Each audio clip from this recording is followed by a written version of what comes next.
Chapter 1. Plaything start. Get out of here as soon as you wake up. A cold female voice came from the bedside. Linimo raised his eyes to look. A woman's skin that catches the eye is as white as snow. The long black hair was like a waterfall, flowing down the smooth shoulders. The silk quilt was casually wrapped around the chest, yet it was hard to hide the breathtaking curves and the impressive capital. The morning light seeped through the gaps in the curtains, gilding her with a golden edge. Outlined the perfect contours of a slender waist and long legs. Ambiguous red marks were scattered here and there on the fair skin, silently recounting the madness and intensity of last night. But at this moment, there was only a frozen indifference on her breathtakingly beautiful face. A pair of phoenixes raised their eyes slightly, looking down at Lin Mo from a height. It's as if I were looking at a disposable plaything. The black uniform casually placed beside the bed, with the emblem on the epaulets indicating her identity. Su Ling, the Lord of the Seventh Safe City. You should know that there was never any connection between us in the first place, she said without looking back, her voice devoid of a trace of warmth. Get dressed and leave at once. Lin Mo struggled to sit up, feeling pain all over his body. Memories come flooding back like a tide. This is a world where technology and disasters coexist. Decades ago, an unknown pollution broke out globally. Most areas have become uninhabitable for humans. Survivors gathered in the protected area known as the Safe City. And this woman before me, who is breathtakingly beautiful, it was Su Ling, the Lord of the Seventh Safe City. They met at a chance social gathering. At first, her predecessor had no idea of her true identity at all, because every night, this noble Lord of the city would transform into a different person. It roams around various hunting spots in the city, and her predecessor was merely one of her prey. Now that it has been eaten up and wiped clean, it will be kicked away with 1 foot. Oh my God! Lin Mo couldn't help but cast a low spell. But he had to start getting dressed despite the excruciating pain. Every movement of the muscles brings new pain. These are all the mementos left from last night. Su Ling finally turned around, her beautiful face carrying a contemptuous sneer. Don't put on that look of grievance. You've had a great time these past 6 months, haven't you? Lin Mo gritted his teeth and made no reply. Faced with Su Ling's domineering behavior, he was simply powerless to resist, because he knew how decisive this woman was. He could only get up, put on his good clothes, and stagger towards the door. Remember, Su Ling's voice came from behind. Once we step out of this door, we'll never know each other. If one talks nonsense in front of outsiders. Her voice suddenly cooled down. The polluted area outside the city is always short of hands. Lin Mo took a deep breath and pushed the door open to leave. The corridor was resplendent with gold and color, a world apart from his own rental house of less than 10 square meters. He moved out of the city lord's residence step by step. The blinding sunlight made it almost impossible for him to open his eyes. This start is really bad, he muttered to himself with a wry smile and limped into the bustling crowd on the street. When Lin Mo got home, he briefly reviewed the current situation. So, that guy from before, was he killed just because he was played too hard and got too excited by that woman last night? This way of dying is really too humiliating. A sense of absurdity and a strong sense of crisis welled up in my heart simultaneously. None of my business. Lin Mo cursed under a low voice. Forcibly suppress the memory of that woman. Those alluring yet painful moments do not belong to him. Now, he has neither the time nor the capital to dwell on the mess left by his predecessor. What is truly urgent is the tremendous survival pressure brought about by this world itself. Why didn't he dare to resist Su Ling just now? Not only because she is a high and mighty city lord, and it's even more because she is a powerful person with special abilities. If one does not possess the power to crush ordinary people, she is a woman. How could it be possible to climb to the throne of the seventh safe city lord in such a cruel world? Awakening supernatural abilities is the most important way for humans to gain power and change their destinies in the post-apocalyptic world. But those who can awaken are 1 in 10,000. This body is nothing but handsome. Lin Mo smiled wryly and muttered to himself. Just at this moment, a cold electronic voice suddenly rang out in his mind. Ding! High-dimensional soul fluctuations detected. The system is being bound on. Lin Mo's whole body trembled, and suddenly a semi-transparent blue light curtain appeared before his eyes. Successful binding of the pay-to-win cultivation system. Host, Lin Mo, current realm. Ordinary person account balance. 7.3 credit points, common currency of Safe City. System. Lin Mo's eyes widened. Having read over 1,000 online novels, he quickly calmed down. What functions do you have? The text on the light screen changed immediately. This system offers exchange services for various cultivation methods and magic treasures in the cultivation world, but credit points are consumed. Currently available exchange items. 6 credit points for basic breathing techniques. First recharge special offer with a complimentary Reiki body protection trial version. 5 credit points for Qingxin mantra fragment. 8 credit points for beginners of Iron Sandpalm. Lin Mo's gaze swept across the light screen. In the end, it remained on its meager balance. 7.3 credit points. Even the cheapest martial arts techniques can't be afforded in their complete sets. Is there a beginner's gift package? The kind that offers a free trial? He asked unyieldingly. The system fell silent for a few seconds. Then a new message popped up. The host's financial situation has been detected to be critical. A time-limited task has been initiated. Earn 100 credit points within 3 days. Task reward. Unlock the first-level mall and receive an additional 100 credit points. Failure penalty. Reclaim the redeemed cultivation methods. Lin Mo rubbed his temples. Earn 100 credit points in 3 days. For him who has nothing now, it's simply as hard as climbing to the sky. He took a deep breath. His gaze became resolute. Exchange for basic breathing exercises. Ding. After deducting 6 credit points, 1.3 credit points remain. Basic breathing exercises in transmission. A warm current suddenly rushed in from above. It flows along the spine to the limbs and bones. Lin Mo felt all his pores open up. It seems as if countless tiny air currents are flowing downstream of the skin. Meanwhile, a great deal of knowledge about breathing techniques flooded into my mind. It was as natural as if he had practiced it 1,000 times. Lin Mo immediately sat cross-legged and began to regulate his breath according to the method in his mind. With each inhalation and exhalation, he felt the faint energy in the air being inhaled into his body. It flows slowly through the meridians. It really works. Half an hour later, Lin Mo opened his eyes. Congratulations on breaking through to the first level of Qi cultivation. Body remodeling completion rate. 15. I actually broke through so quickly. Then, he found that his vision had become much clearer. The physical fatigue has also lessened significantly. He was pleasantly surprised to find. My complexion in the mirror has improved significantly. Most of the bloodshot eyes had also faded away. This system, it's quite interesting. No supernatural powers. I can cultivate immortality. Chapter 2. Should I sell myself? The urgent matter at hand is to acquire funds. That so-called microtransaction system, though it may sound like something from a game in my previous life, is currently my only hope for a turnaround. Possessing a treasure trove, yet lacking the means to access, it is far more maddening than being utterly impoverished. He quickly calculated the avenues available for a commoner to obtain credit points. First, to take out a loan. This is the quickest, yet carries the greatest potential pitfalls. Second, to engage in manual labor, such as the relatively safe pollution cleanup work within the city, though the pay is meager and the earnings painfully slow, failing to resolve his pressing needs. Third, to venture outside the city as a scout. This entails high risks with the possibility of high rewards, specifically exploring unknown pollution sources in exchange for information and bounties. However, given his current state of vulnerability, stepping outside would essentially amount to delivering himself to the pollution beasts. Labor is too time-consuming, and venturing out is tantamount to courting death. Lin Mo sighed, his gaze turning resolute. It seems that taking out a loan is the only path left. At the very least, securing a loan to activate the system and enhance his abilities even slightly would provide the capital necessary to earn more money. Of course, there's another method. With his looks, he could indeed make a living off his appearance. To put it bluntly, he could resort to selling himself. However, after his encounter with Su Ling, he momentarily dismissed this notion. One must possess integrity. As for the loan, even if the interest is exorbitant, it is worth a gamble. This presents a relatively controllable risk at present. Without further hesitation, Lin Mo, relying on the memories of his past life, made his way to a small establishment in the western district of the Seven Safety City that bore a sign for quick loans. The facade was modest, with dim lighting within. Upon entering, he found a strikingly attractive female loan officer in a professional skirt suit seated at the front desk. She was idly attending to her nails when she raised her head upon hearing the door open. The moment she laid eyes on Lin Mo, a flicker of astonishment and interest passed through her gaze.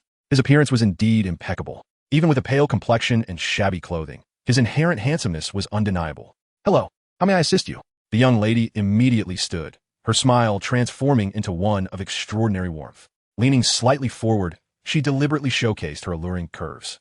Lin Mo got straight to the point. "I would like to inquire about loan services." "Of course. Handsome, please take a seat." The loan officer's voice was sweet to the point of being syrupy, guiding Lin Mo to sit down. She then pretended to begin a search on her terminal. "Please present your identity card." Lin Mo handed over an identity card that was nearly the lowest grade available. The officer inserted the card into the reader. The information displayed on the screen caused her enthusiasm to wane slightly, her brow furrowing. Mr. Lin Mo, your identity level is that of a commoner, Tier D, and your credit rating is quite low. According to regulations, you can only apply for a maximum credit limit of 50 points. The interest is 3 per day. 50? 3 per day? Lin Mo nearly choked on his breath. This sum would scarcely suffice to initiate the system. Moreover, that interest rate was nothing short of usury. Noticing the disappointment and disbelief on his face, the loan officer's eyes darted for a moment. Suddenly, she leaned in closer, lowering her voice and exuding an alluring scent. "However, rules are rigid, but humans are adaptable. I find you quite pleasing to the eye. Why don't we discuss this further in the back office? I can see if I can assist with a special application. It might increase your limit." At that moment, Lin Mo was solely focused on acquiring funds. Though he found her demeanor a bit too eager, he nodded in hope of a better outcome. Following her into the dim, cramped so-called office at the back, the door was swiftly closed behind him. Before Lin Mo could react, he felt a force pinning him against the door. With a wall slam, the loan officer pressed one hand against the wall beside his ear and the other gently rested on his chest, her body almost flush against him. Gazing up with fervent and bold eyes. "Handsome, with looks like yours, why worry about a few credit points?" She breathed softly, tracing circles on his chest with her fingers. "I have taken a liking to you. Spend a night with me. Comfortable and pleasurable. If you satisfy me, I can raise your limit to 200 and even lower the interest. How's that sound? Quite a bargain, wouldn't you agree?" Lin Mo was utterly speechless. He never expected that upon traversing to this post-apocalyptic world, the first person to aggressively proposition him would be a loan officer. What a turn of events. Wasn't it agreed that he would not sell himself? Now, was he to resort to selling his body? He had the intention to refuse. This challenged the moral framework he had developed in his previous life. Yet, the paltry limit of 50 credit points was painfully inadequate, merely a drop in the bucket. Moreover, he surmised the loan officer was not lying. With his lowly Tier D status and virtually non-existent credit history, the outcome would likely be no different at any legitimate lending institution. A single night could exponentially increase his limit and lower the interest. From a purely pragmatic standpoint, this transaction seemed exceptionally advantageous. In this apocalyptic era, moral boundaries had long been blurred by the pressures of survival. People embraced hedonism, devoid of the subtlety and pretentiousness he had known in his previous life. The loan officer, noticing Lin Mo's silence, displayed a flicker of struggle on her face, assuming he was merely feigning modesty or shyness. Her lips parted slightly as she prepared to intensify her persuasion with more explicit language. Unexpectedly, Lin Mo abruptly raised his head and asked, "Do you think I'm the type of person who would casually sleep with someone for money?" The loan officer blinked her beautiful eyes, appraising him from head to toe. Then, with remarkable honesty and straightforwardness, she nodded. "Yes." The middle portion has been omitted for brevity. 2 hours later, Lin Mo adjusted his collar slightly, maintaining an expression of nonchalance as he exited the quick loan establishment. The sunlight outside was somewhat blinding, causing him to instinctively squint. He raised his wrist to check the balance displayed on his personal terminal. Credit points, 200. Although the process was somewhat unexpected and slightly convoluted, he had finally acquired his first pot of gold in a most unforeseen manner. It seems this face is indeed quite valuable. In retrospect, having been so thoroughly taken advantage of by Su Ling over the past 6 months is simply beyond words. Ding. The microtransaction cultivation system is at your service. Earn 100 credit points within 3 days. Completed. Reward. Unlock Tier 1 Marketplace. Additional reward. 100 credit points. The notification arrived as promised. Lin Mo let out a long sigh of relief. Had he received this golden finger only to be stymied at the first hurdle, he might have directly coughed up blood. He was excited to return and thoroughly research the Tier 1 Marketplace. Just as he was preparing to head back, he was suddenly halted by the loan officer, who rushed out in a hurry. "Hey, handsome, wait a moment." Chapter 3. Unlocking the Tier 1 Marketplace, he turned around to see the loan officer, still slightly breathless, emerging after him, her cheeks still carrying a hint of lingering blush. She thrust a quality metallic business card into Lin Mo's hand, casting him a flirtatious glance. "My name is Li. Feel free to reach out anytime you need assistance." Her smile was suggestive. "I know many people in this industry, not limited to just loans. With a handsome guy like you, I have plenty of single and beautiful friends to introduce to you. ensuring your satisfaction. Lin Mo accepted the business card, once again taken aback by the boldness and openness of societal norms in this post-apocalyptic world. This is not merely matchmaking. Her approach to introductions is far too proficient. However, one does not strike a frown at a smiling face, especially since Li Li had just rendered him a significant service. Lin Mo tucked the card into his pocket, forcing a polite smile. All right, Miss Li Li, I will reach out when the opportunity arises. Perhaps he would indeed require her services for a loan in the future. In this environment, such connections might also be considered a unique resource. After bidding farewell to the enthusiastic Li Li, Lin Mo hastily returned to his cramped rental room. He closed the door, shutting out the clamor of the outside world. He eagerly focused his mind, awakening the precious system within his consciousness. System, open a marketplace. With his intent, a technologically advanced virtual interface unfolded in his mind. The previously dim first-tier marketplace options were now illuminated, indicating their availability for browsing. The marketplace had unlocked 3 categories, one for martial arts techniques, another for treasures, and the last for cultivation resources. He first clicked on the martial arts category. The interface refreshed, revealing a dazzling array of technique names before his eyes. At the forefront was the basic breathing technique, which he had exchanged for a mere 6 credit points. Now, however, its price had skyrocketed to 50 credit points. Goodness. The disparity in this novice benefit was astonishing. Lin Mo secretly clicked his tongue in disbelief. Scanning further down, he was even more astonished. Techniques like the gung, sword technique, burning technique, and thick earth technique, all sounding incredibly formidable, were available.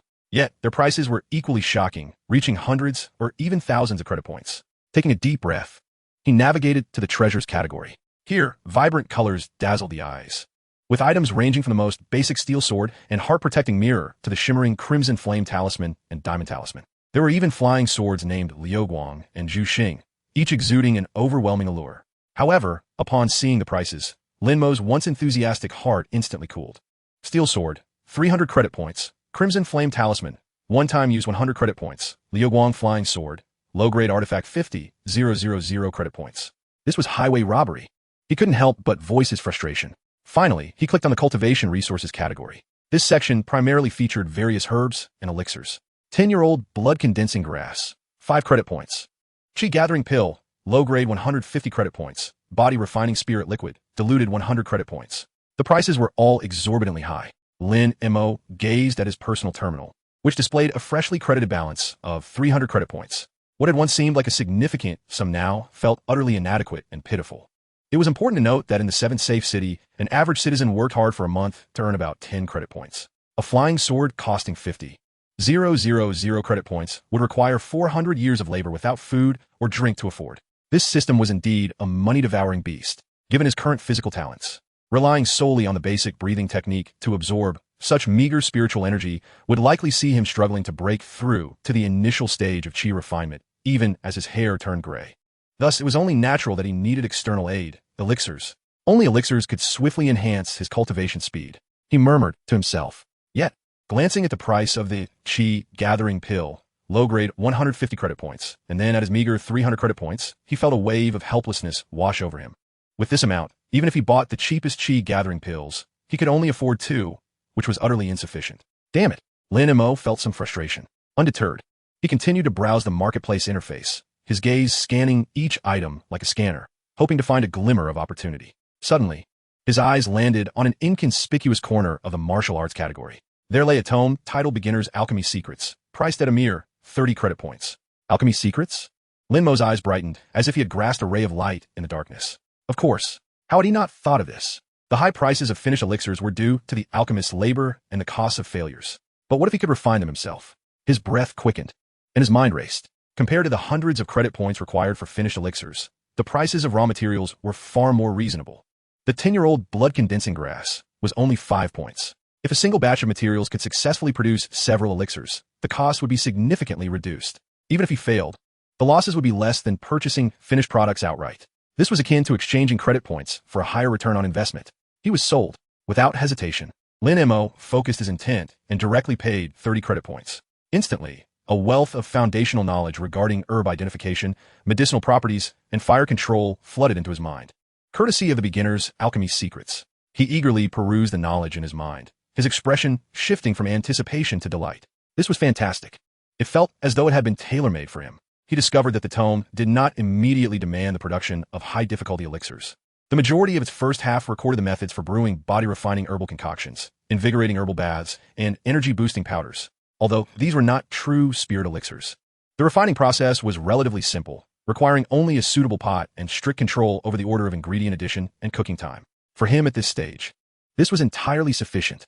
These herbal concoctions and baths could stimulate the body, assisting the basic breathing technique to absorb the thin spiritual energy far more efficiently than mere practice. As for the later sections detailing first and second grade elixirs, which required true alchemical furnaces and fire control techniques, he had neither the resources nor the ability to attempt them at present. Perfect, Lin Mo exclaimed excitedly, slapping his thigh. He could start with the herbal concoctions and baths to establish a foundation, rapidly elevate his abilities to the first or even second layer of chi refinement.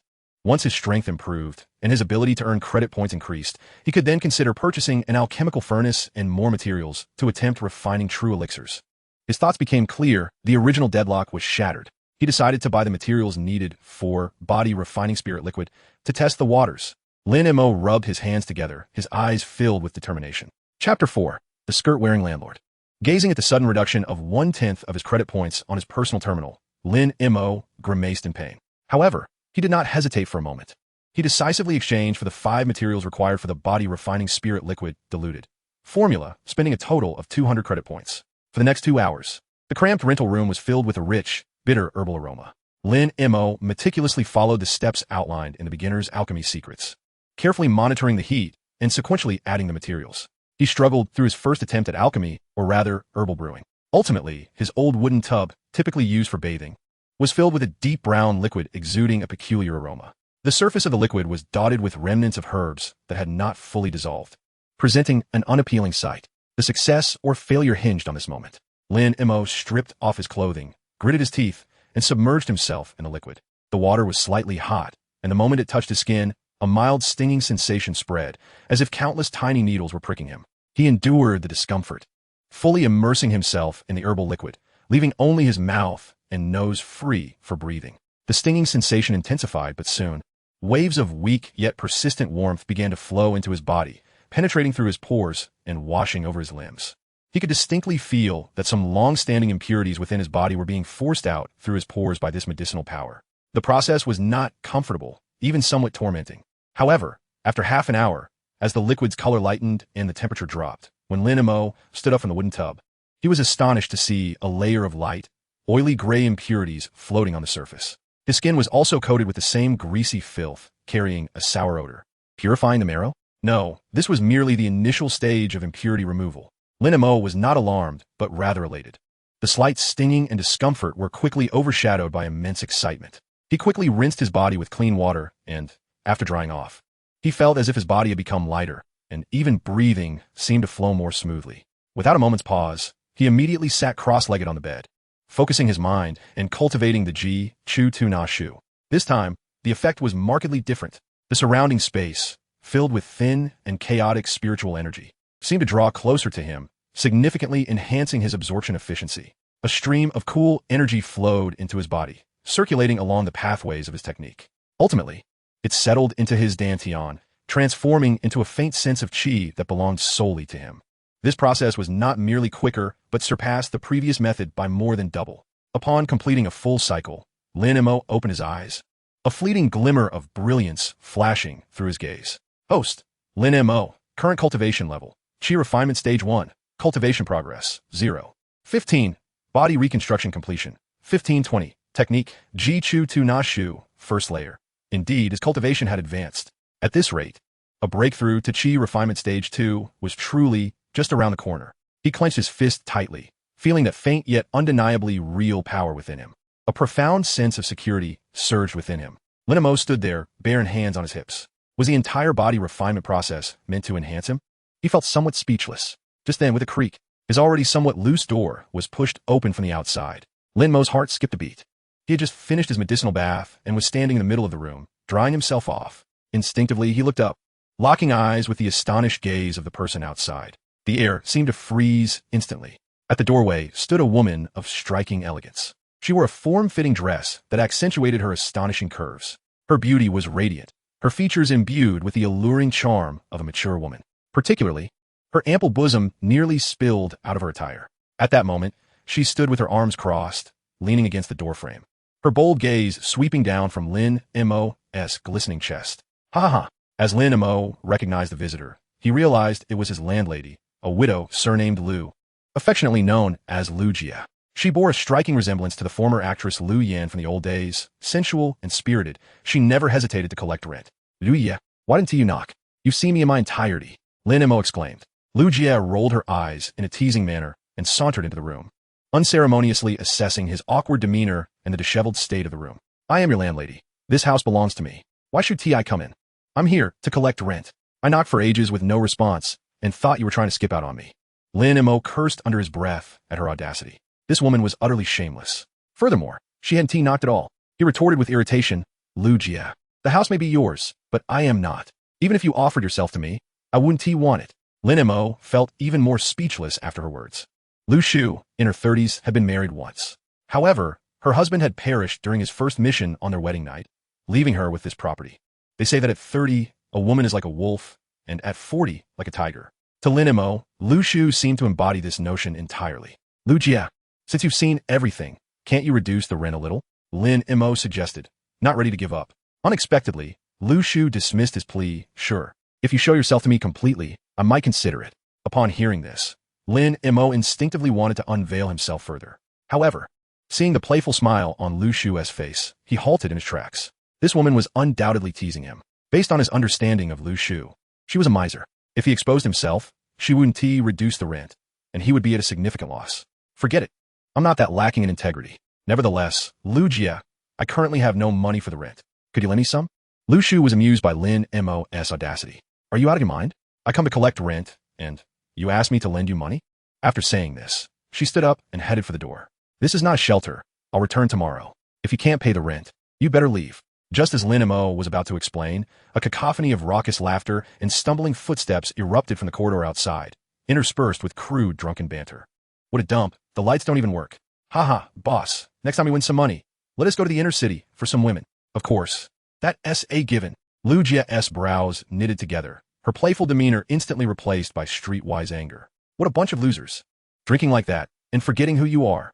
She turned and flung open the door, stepping outside to confront the three swaying drunken men. What are you making noise about? Do you think this is a public toilet? Get back to your own place. And for the 3 months of rent you owe me, what are you going to pay? Chapter 5. This woman changes her demeanor faster than flipping a page. The three drunken ruffians were momentarily taken aback. The scarred man at the forefront squinted and recognized Lu Shu, instantly revealing a lewd grin. I was wondering who it was. It's little Lu. What is up? Missing me? Came out to greet your big brother? He staggered forward, attempting to stroke Lu Jia's face. Rent is negotiable. How about you share a drink with us? If you have a good time, forget about the rent. I'll even give you money. Lu Jia disdainfully swatted away his filthy hand. Keep your filthy paws to yourself. If you don't have money, get lost. Damn it, how dare you refuse? The scarred man, humiliated, angrily seized Lu Jia's wrist, pulling her toward him. Today, I'm definitely going to have my way with you. Lu Jia gasped, struggling fiercely. However, as a woman, she couldn't match the strength of a drunken man. At that moment, Lin Mo stepped out of his room, coincidentally witnessing Lu Shu being harassed. Not paying rent? Damn it, if he could pay, why should these men not? How could anyone be more arrogant than him? Lin Mo, quick, call the police. Lu Shu cried out. The three men, seeing a seemingly frail young man emerge.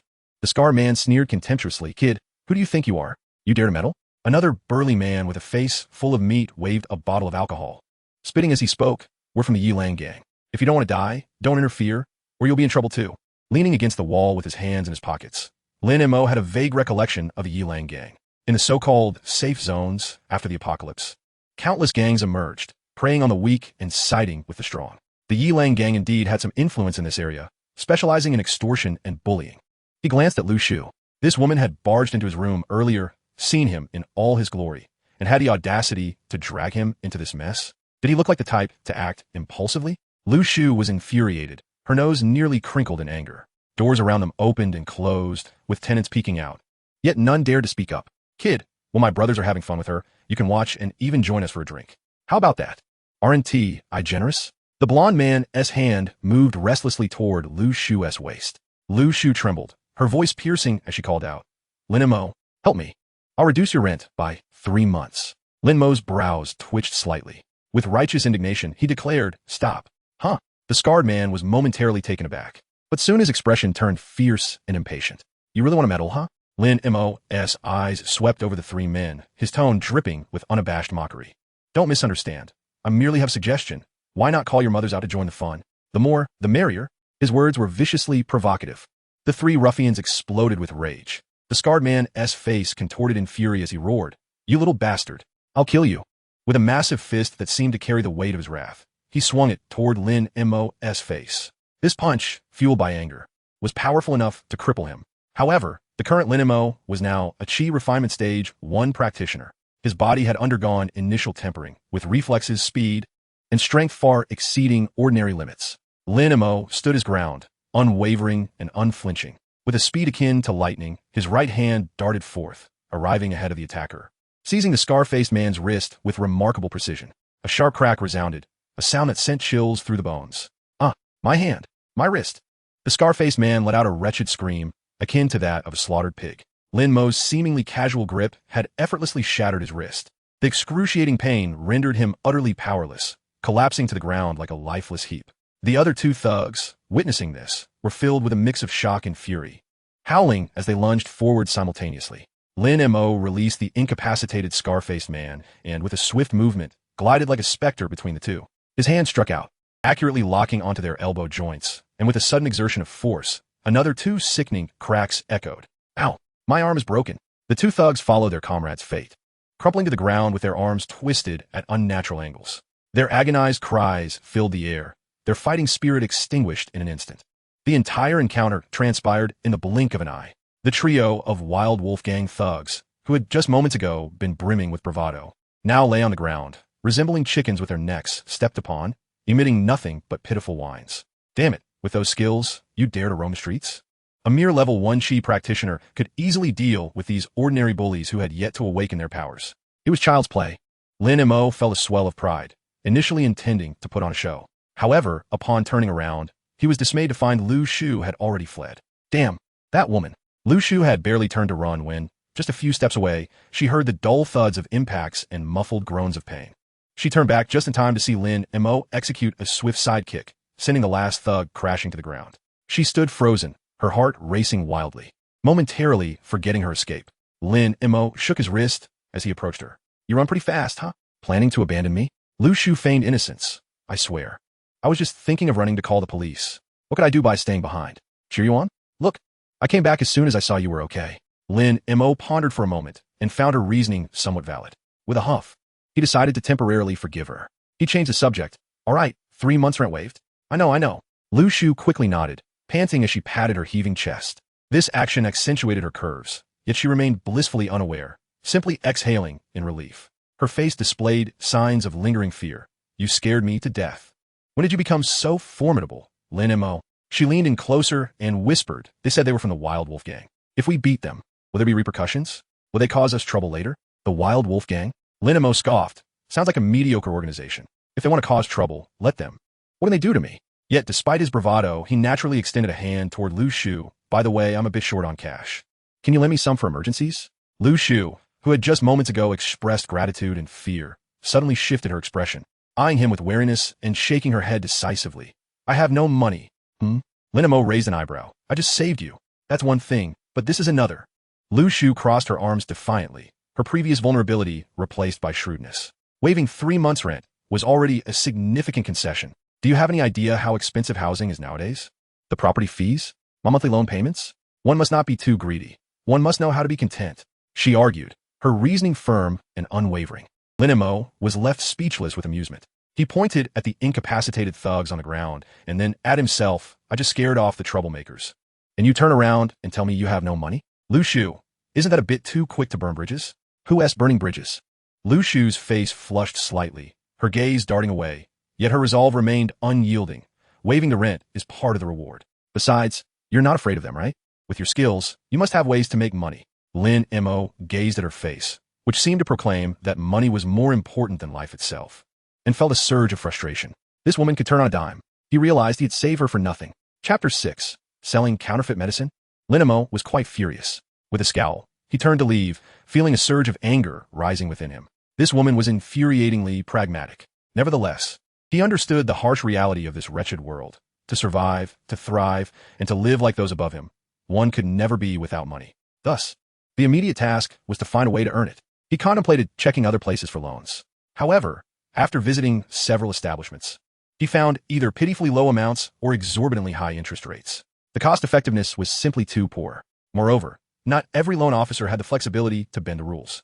Most were simply doing their jobs and couldn't be bothered with clients who seemed unlikely to yield profit.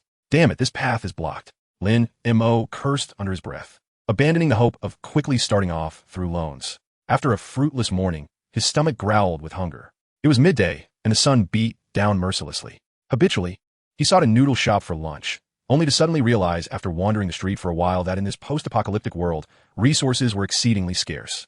The once abundant eateries and snack stalls had long vanished. Ordinary citizens could only rely on the cheap synthetic protein bars issued by the government for sustenance.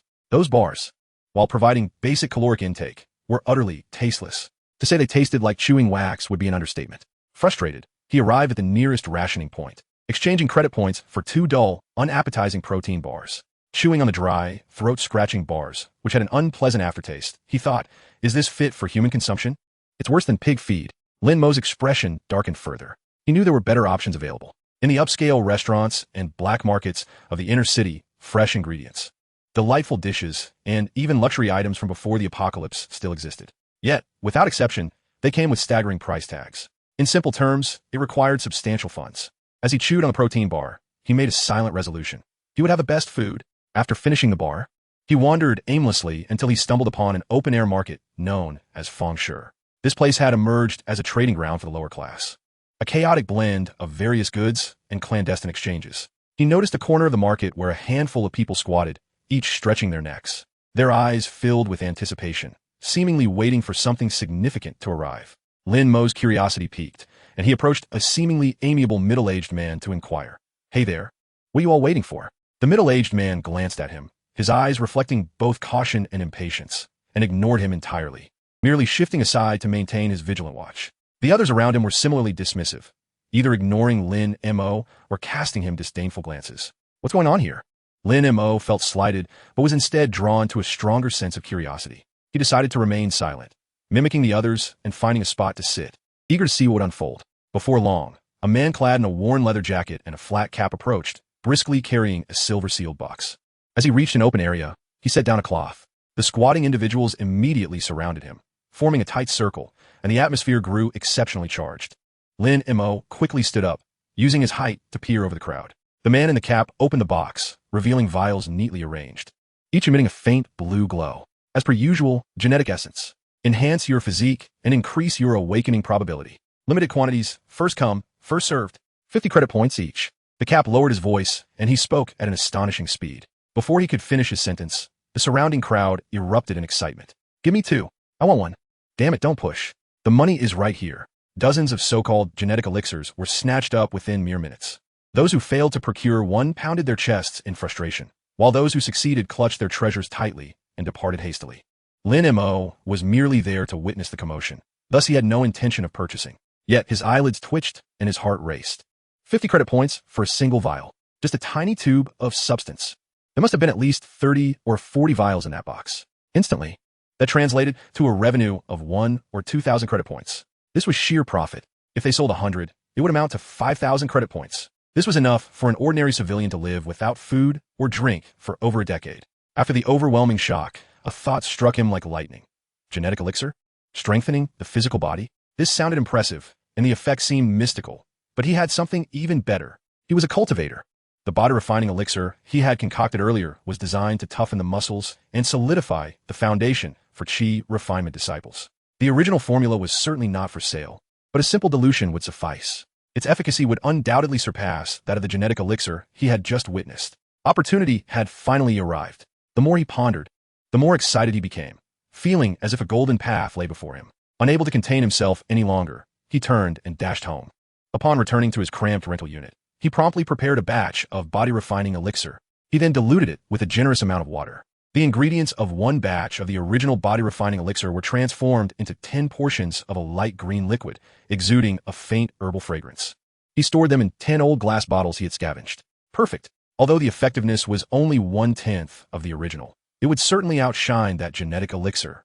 Lin Mo gazed at his creation, brimming with confidence. Eagerly, he took the 10 bottles of diluted body-refining elixir and returned to the market, seeking an empty spot. Mimicking the earlier cap-wearing seller, he lined up the bottles and began to shout, "Come and take a look. An ancestral secret formula, body-refining elixir. Its effects are stronger than the genetic elixir. Strengthen your body. Activate your potential. Only 40 credit points. Affordable and effective," he shouted with fervor. Yet passers-by merely cast curious or skeptical glances, pointing and whispering, but none approached. Body-refining elixir? Never heard of it. Must be fake. It looks like herbal water. Can it even be useful? The genetic elixir at least came from high-tech sources in the inner city. What is this? A product without any credentials? 40 credit points? Cheap goods are seldom good. Don't harm yourself. An entire afternoon passed, and Lin Mo's voice was nearly hoarse. His stall remained so desolate that even a fly would not linger. No one believed him. Everyone thought he was a fraud selling fake medicine. Lin Mo looked at the 10 bottles of unloved light green liquid. He glanced at his empty coin pouch, and an overwhelming sense of defeat and frustration washed over him. Damn it, in this world, can good products not be sold? Chapter 7. The people of the apocalypse really know how to play. Lin Mo stared at the 10 bottles of unpurchased light green body-refining elixir on his stall. His mind increasingly troubled. The genetic elixir sold by the cap-wearing man was so popular. Could it truly have miraculous effects? Yet, according to the fragmented memories of his past life, the genuine genetic elixir that could reliably enhance the probability of awakening supernatural abilities was almost entirely monopolized by the Lord's office in the inner city. Not only was it exorbitantly priced, but it was typically only available to those who contributed to the Lord's office or signed contracts of servitude. This was a crucial method for the elite to tightly control the powers of supernatural beings. Therefore, the genetic elixir previously sold by the cap-wearing man was likely also of dubious origin, if not outright counterfeit. Why did people trust him rather than Lin Mo? This was illogical. Did they believe him simply because he arrived first? Just as Lin Mo was lost in thought, a sharp, exaggerated female scream pierced the air nearby. No, let go of me. Lin Mo instinctively looked up. He saw a door of a nearby courtyard burst open, and a woman clad in an extremely revealing black bunny costume, with a voluptuous figure, stumbled out in panic. Her exquisitely made-up face was filled with terror.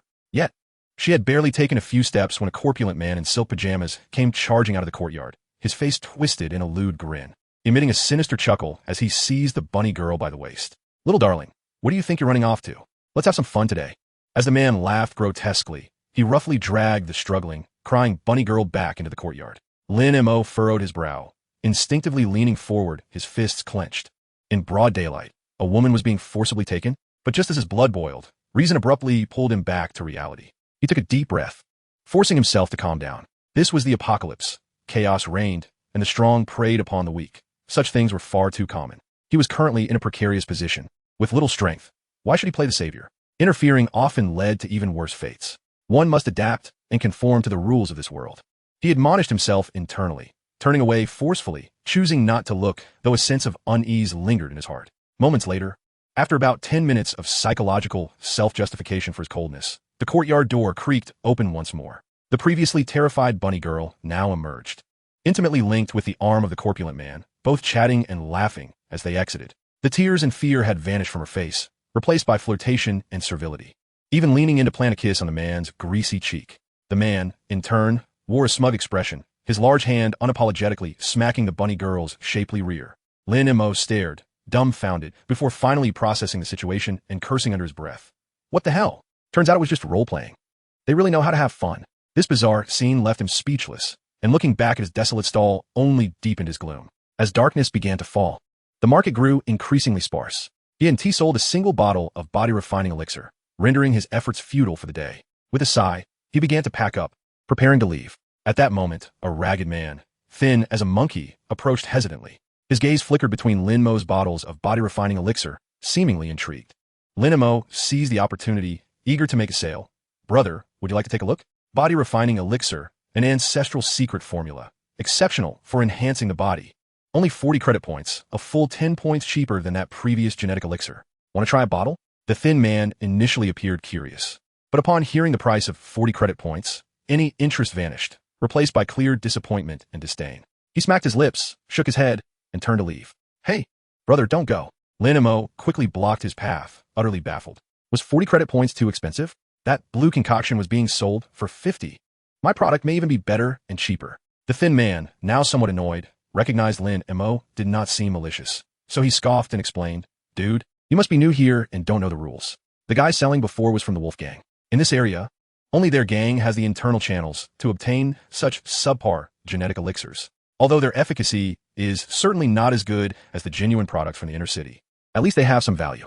Moreover, setting up stall here is a form of credibility. No one dares to sell completely useless counterfeit goods and ruin their reputation." He pointed at Lin Mo's stall with a tone laced with mockery. "And you? You look unfamiliar. It's evident you aren't part of the gang. What is this green concoction? Who knows what it's made of? I came over just to try my luck, thinking if it was cheap, I might buy it as a placebo. But you want 40? Huh, there's no way I can buy that. What if it makes me sick? Who do I turn to then?" After saying this, the skinny monkey ignored Lin Mo and wobbled away. Lin Mo stood there in a daze, watching the figure of the skinny monkey fade into the distance. He glanced down at the bottle of emerald fluid in his hand and suddenly realized, damn it, so that's how it is. It wasn't that his product was inferior or overpriced. It was simply because the figure in the cap behind him represented the Yi Lang gang. In this territory, the business of selling such high-risk enhancers had already been monopolized by the Yi Lang gang. They leveraged their gang's intimidation as a guarantee, and naturally, others only recognized them. As a complete newcomer without any background, no matter how good his product was, others wouldn't dare to try it easily. The Yi Lang gang was the Yi Lang gang. Lin Mo mulled over this name. If they can sell it, why can't I? Lin Mo thought, at worst, I'll change locations.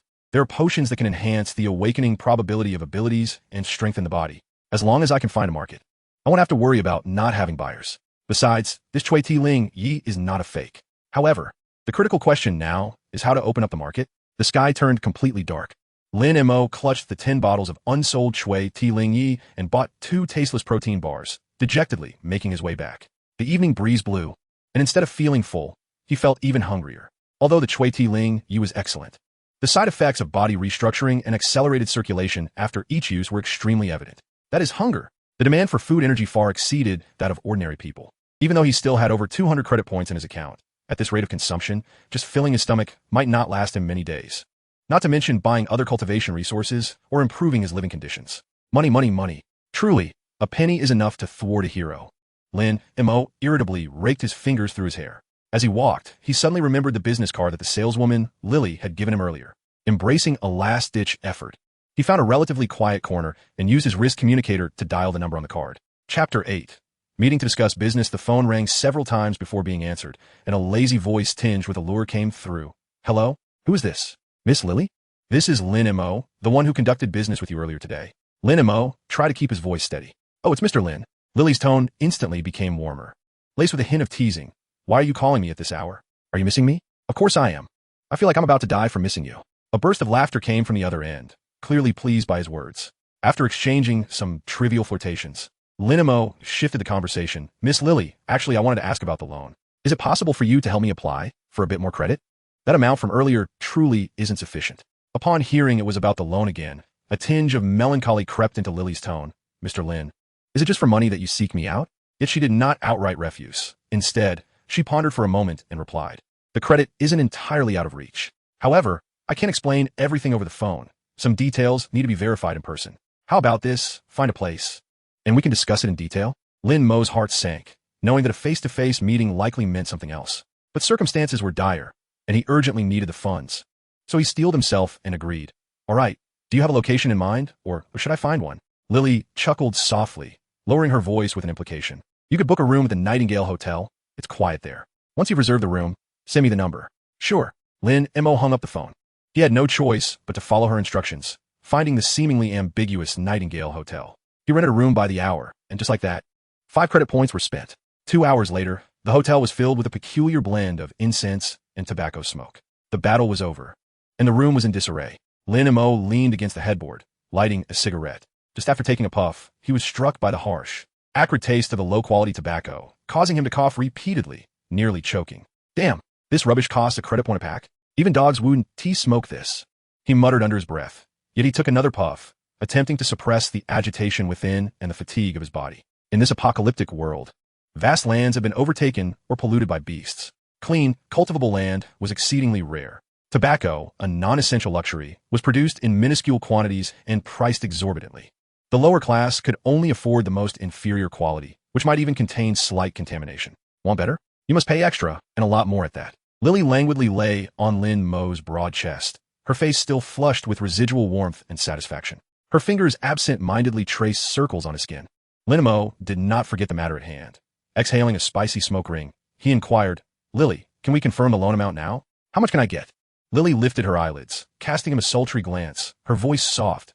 "Look at you, so eager to talk money right after we've had our fun. It lacks romance." She paused before continuing, "As for the amount, I can try to apply for a higher limit, as I do recognize your repayment ability." She smiled meaningfully. "However, if the limit is too high, it won't be something I can approve alone. It needs to go through the proper channels, which may take several working days to yield results." Several working days? Lin Mo's brows immediately furrowed. Time was precisely what he lacked. A few days later, he might not even have enough to eat. "Can it be expedited? I truly need it urgently." Lin Mo's tone took on a hint of desperation. Lily shrugged, helplessly, teasingly brushing against Lin Mo's chest. "There's nothing I can do. That's just the way it is." "Are you really that short on money?" Lin Mo felt a wave of frustration wash over him. After all the effort and sacrificing charm, it was still this troublesome. He felt irritable, and upon hearing Lily's words, he merely offered a vague, "Yes, I'm a bit pressed for cash." Noticing his low spirits, Lily's eyes darted around. Suddenly, she propped herself up with her elbow, letting the blanket slip slightly from her smooth shoulder, and curiously asked, "By the way, Lin Mo, how are your skills?" Lin Mo shot her a glance, unsure why she was asking, and replied casually, "They're decent. I can handle a few small thugs without issue." Lily's eyes lit up as she moved closer. "If you're really in urgent need of money and your skills are good, I happen to know a fast way to make money. Though it comes with a bit of risk." "What kind of opportunity?" Lin Mo's interest piqued. "Underground boxing," Lily revealed, observing Lin Mo's reaction. "I know of an underground venue that hosts fights every night. Many wealthy individuals go there for thrills, placing bets. I know a rich lady who regularly sponsors a few fighters, specifically for the purpose of winning matches and earning prestige. If you're skilled and can help her win a fight, the tips she casually hands out can be substantial, at least 1 or 200 credit points." 1 or 200 credit points. Bit of match? Lin Mo nearly leaped off the bed, his eyes wide open. "What? That's so much? This is far easier than going through the hassle of a loan." Seeing his excitement, Lily cautioned, "Don't get too ahead of yourself. The money isn't easily won. That place is all about underground fighting. There are no rules. And the stakes are high. Injuries are common, breaking limbs, and such is not unusual to please the spectators. If your skills are lacking and you end up being incapacitated, the meager earnings you acquire may not even suffice to cover your medical expenses. At that point, I shall not be responsible for you." Upon hearing this, Lin Mo composed himself. He stroked his chin and pondered. "Are there any supernatural beings participating?" "Supernatural beings?" Lily seemed to find this notion amusing, letting out a soft chuckle, her delicate frame trembling slightly. "My dear Lin, what are you thinking? Supernatural beings are exceedingly rare. In the entire Anshuan city, with its population of over 10,000, those who have awakened their abilities can be counted on one's fingers, and each one is a paragon among men. They either bask in the favor of the lord of the city or establish their own factions to reign supreme. Who would stoop to such a disreputable venue to engage in underground fights and be a spectacle for others? If there were supernatural beings involved, would it still be called an underground fight? It would be a massacre. Who would dare step into the ring?" Upon hearing this, Lin Mo's final shred of hesitation evaporated. "No supernatural beings? Just ordinary people?" As a practitioner at the first level of chi cultivation, he could easily enter the fray, likening himself to a tiger among sheep, free to wreak havoc. This was not a risk. It was a golden opportunity. Chapter 9. Underground fighting. Lin Mo's spirit soared, and he embraced Lily enthusiastically. "When does the fight begin? Where is it held?" Lily, taken aback by his sudden fervor, quickly responded with a playful laugh. "You seem quite confident. It starts tonight, usually around 10 o'clock. If you're serious about it, I can call to register you right now." "Register?" Without hesitation, Lin Mo exclaimed. Lily wasted no time. Picking up the communicator on her bedside table and dialing a number. In a sweet voice, she spoke briefly, introducing a newcomer named Lin Mo, who wished to test the waters tonight. Soon, she hung up the phone and shot Lin Mo a flirtatious glance. "All set. I'll take you there tonight." With everything confirmed, Lin Mo felt elated. Glancing at Lily, he noticed that the quilt she had been holding to her chest had slipped, revealing a generous expanse of fair skin and alluring curves. Lin Mo's heart raced. With time to spare, he mischievously lunged at her once more. "Hey, what are you doing?" The room was once again filled with blush-inducing sounds. Time flew by, and at precisely 10 o'clock, Lily led Lin Mo through a labyrinthine path to a concealed underground entrance. This place was distant from a main thoroughfare, and the surroundings were chaotic. Dim lights barely illuminated the stairs leading down. The air was thick with the sense of smoke, alcohol, sweat, and an undercurrent of frenzied excitement. At the entrance, a man clad in a flamboyant floral shirt, a cigarette dangling from his mouth, squatted there exhaling clouds of smoke. Upon seeing Lily approach, his eyes lit up, and he stood, waving a hand. His gaze then shifted to Lin Mo, scrutinizing him from head to toe. Lily, you're here. Is this the newcomer you mentioned over the phone? Lily introduced Lin Mo. Lin Mo, this is Hua Shan Jiao, Brother Jiao. He is one of our main fighters, highly regarded by Mei Jia. He rarely competes himself, mainly overseeing the selection of newcomers and managing matters here. Mei Jia is the formidable, wealthy woman in charge. Lin Mo merely nodded in acknowledgement, his eyes calmly sweeping over Hua Shan Jiao. To him, even the strongest fighter was no different from an ordinary person, merely a stronger ant. However, Hua Shan Jiao's courteous demeanor towards Lily piqued Lin Mo's interest, suggesting that she might not be as simple as she appeared. Without further ado, Lin Mo inquired, "Is Mei Jia not coming tonight?" Hua Shan Jiao, noticing Lin Mo's nonchalant attitude, which starkly contrasted with the awe and flattery typically displayed by newcomers, felt a twinge of irritation. He flicked his cigarette, but to the ground, and extinguished it with his foot, sneering. Instead of responding directly, he turned to Lily and said, "Lily, Mei Jia is in a rather foul mood today. A few days ago, she was duped by those rascals from the Yilang gang. Several of her top fighters were incapacitated in the ring, costing her a fortune. Lately, it's been quite cursed, losing more than winning. I've had to step into the ring several times just to regain a semblance of respect. That's why she's not in the mood to come tonight."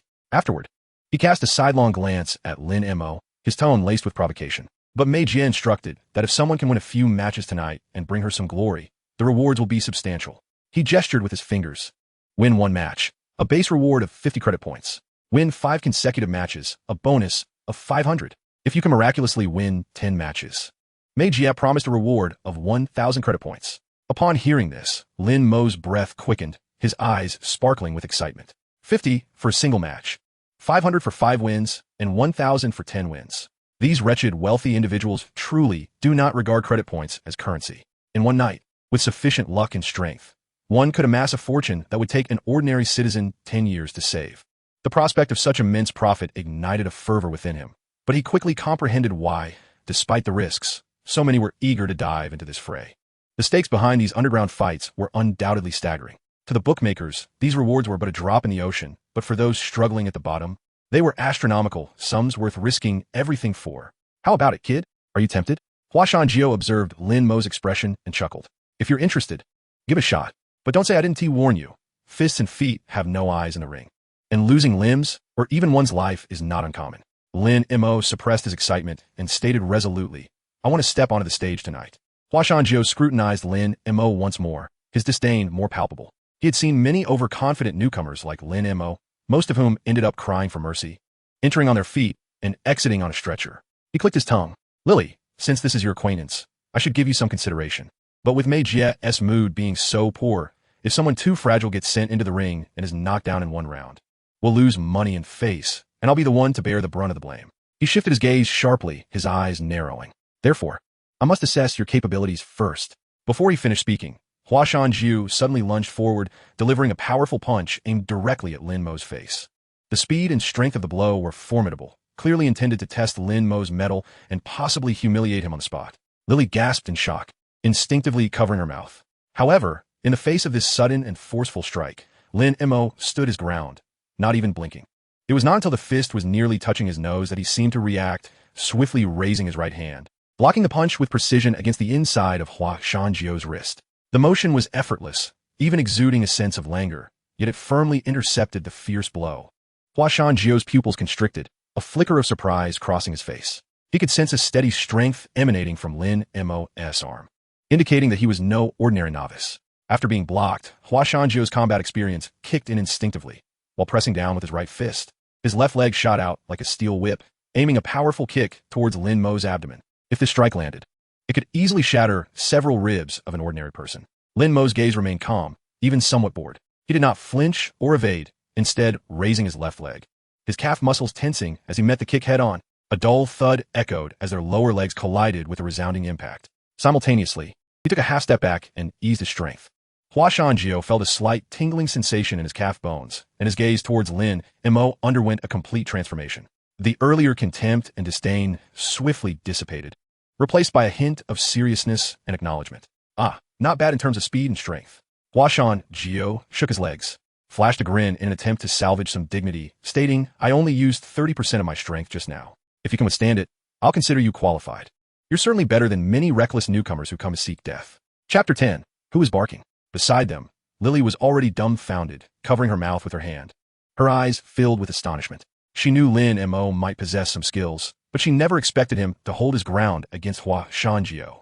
Recalling the fierce confrontation in the hotel earlier, a blush crept onto her cheeks. When she looked at Lin Mo again, her eyes were now filled with unreserved excitement and admiration. In a post-apocalyptic world, women are naturally drawn to strength. A capable and fierce man possesses an irresistible allure. However, Lin Mo's heart was devoid of any ripples, even harboring a hint of amusement. 30%?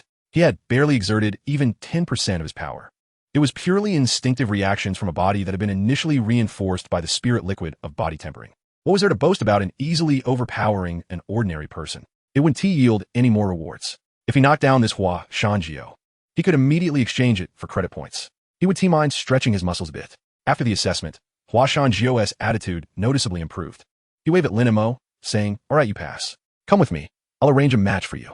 Lin Mo nodded and was about to follow Hua Shanjiu into the bustling underground entrance when a piercing roar of an engine approached. A modified, ostentatious black SUV abruptly screeched to a halt nearby. The door swung open with a clang, and 7 or 8 brazen men jumped down. Hua Shanjiu paused, glancing at the group with immediate disgust. He scoffed quietly, muttering lingering scum. The group also noticed the 3 at the entrance. Leading them was a burly man with a face full of flesh, adorned with a thick gold chain around his neck. He too wore a flamboyant shirt, rivaling Hua Shanjiu's in style. Yet on him, it exuded the air of a newly wealthy bumpkin. From a distance, he bellowed provocatively, "Oh, isn't that Hua Laojiu? What is up? Looking trashy after a few days." Lily hurriedly whispered to Lin Mo, "They're from the Yilang gang. A few days ago, they set a trap to ambush Sister Mei. The one in front is Sang Biao, a small leader of the Yilang gang responsible for this territory, and the captain of their fighters. He has a serious grudge against Jioge." Lin Mo narrowed his eyes. Yilang gang? It seemed this group of flies could be encountered anywhere. Sang Biao swaggered over, leeringly sweeping his gaze over Lily a few times, whistling. "Sister Lily is here too? Looking more radiant. When will you come out to play with your big brother?" Before Lily could respond, his gaze shifted to Lin Mo, noticing him standing beside Hua Shanjiu. A disdainful smirk crossed his face. "Heh, Hua Laojiu, this delicate little pretty boy. Where did Mei Jie dig you up from? You look so frail. Don't let someone knock you down the moment you step on stage." Ha ha ha. The group of lackeys behind him erupted into raucous laughter. Lin Mo was not one to back down, stepping forward to retort, "You pig-headed fool. Did you eat shit? Your mouth is foul." Sang Biao's eyes widened in disbelief, momentarily stunned. He had not anticipated Lin Mo would dare to insult him. "Big brother. He called you a pig and said you ate shit." Only then did Sang Biao snap back to reality, delivering a resounding slap to the lackey. "Do I need you to remind me?" Hua Shanjiu chuckled. "We arrived first, so we go in first. You Yilang gang folks, just wait behind obediently." He completely ignored the furious glare from Sang Biao and strode confidently into the venue with Lin Mo and Lily. This undoubtedly dealt a harsh blow to the Yilang gang's pride. "Damn it, big brother, let us take him on. What the hell?" Sang Biao watched their retreating figures, his face darkening, spitting out a mouthful of saliva. Was he, Sang Biao, a coward? Certainly not. However, the rules of this venue were extremely strict. Any grievances must not be resolved outside the ring. If you have the ability, settle it on the boxing stage. It was said that the owner behind this underground boxing arena wielded immense power, even having connections with the upper echelons of the inner city. Although the Yilang gang was rampant in this area, they did not wish to easily offend such a colossus over a minor conflict. "Damn it. This reckless youth dares to insult me. Let us have someone take him down later." Sang Biao forcibly suppressed his anger, reassuring himself. After all, they had just swindled a hefty sum from that Mei woman a few days ago. It was just right to watch how her newcomer would be taken down today. He imagined Hua Shanjiu's furious expression and felt inexplicably pleased. Cursing, he led his men inside as well. On the other side, Lin Mo had already entered the arena. The deafening cacophony of noise, mingled with the sense of smoke, alcohol, sweat, and excited shouts, engulfed him like a tidal wave. The scene before him was far grander than he had imagined. The entire underground space had been transformed into a fervent coliseum. At the center, a standard boxing ring was enclosed by high-strength wire mesh, illuminated brightly by spotlights. Surrounding the ring were layers of closely arranged booths and tables, almost completely filled to capacity. Dressed in revealing outfits, voluptuous waitresses weaved through the frenzied crowd like butterflies. At this moment, 2 muscular men were engaged in an intense battle on the ring, their fists landing with palpable force. Sweat and the occasional splatter of blood were particularly vivid under the lights. The spectators below, as if injected with adrenaline. Fervently cheered for the fighters they had wagered on or hurled frenzied curses. Hua Shanjiu clearly knew the ropes here.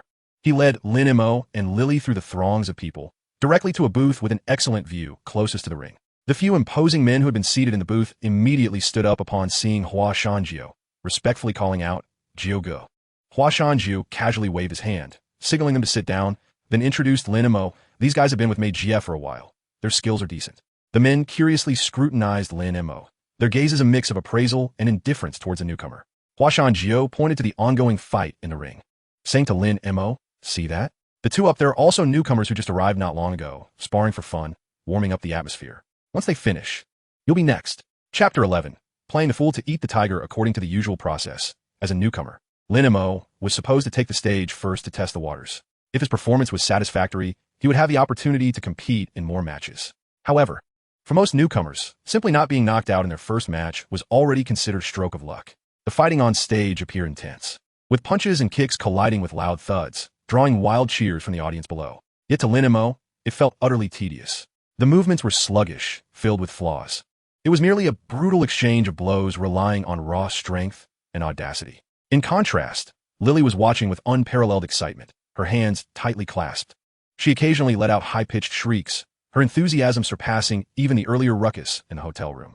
Lin Mo cast her a silent glance, internally musing, this woman, seeming so delicate, is unexpectedly so violent and bloodthirsty. It appears I still haven't properly subdued her. Time swiftly passed. After all, being a newcomer, Lin Mo's stamina and ability to withstand blows were limited. Soon, the situation on stage began to shift dramatically. The newcomer Hua Shanjiu appeared to be overwhelmed, either by nerves or fatigue. In a moment of inattention, he was struck violently in the chest by a formidable sidekick from his opponent. A sickening crack reverberated through the air, and the newcomer let out a pained scream as his chest visibly caved in. His body flew backward like a ragged sack, crashing heavily against the iron wire of the ring before sliding down feebly, blood oozing from his mouth and nose.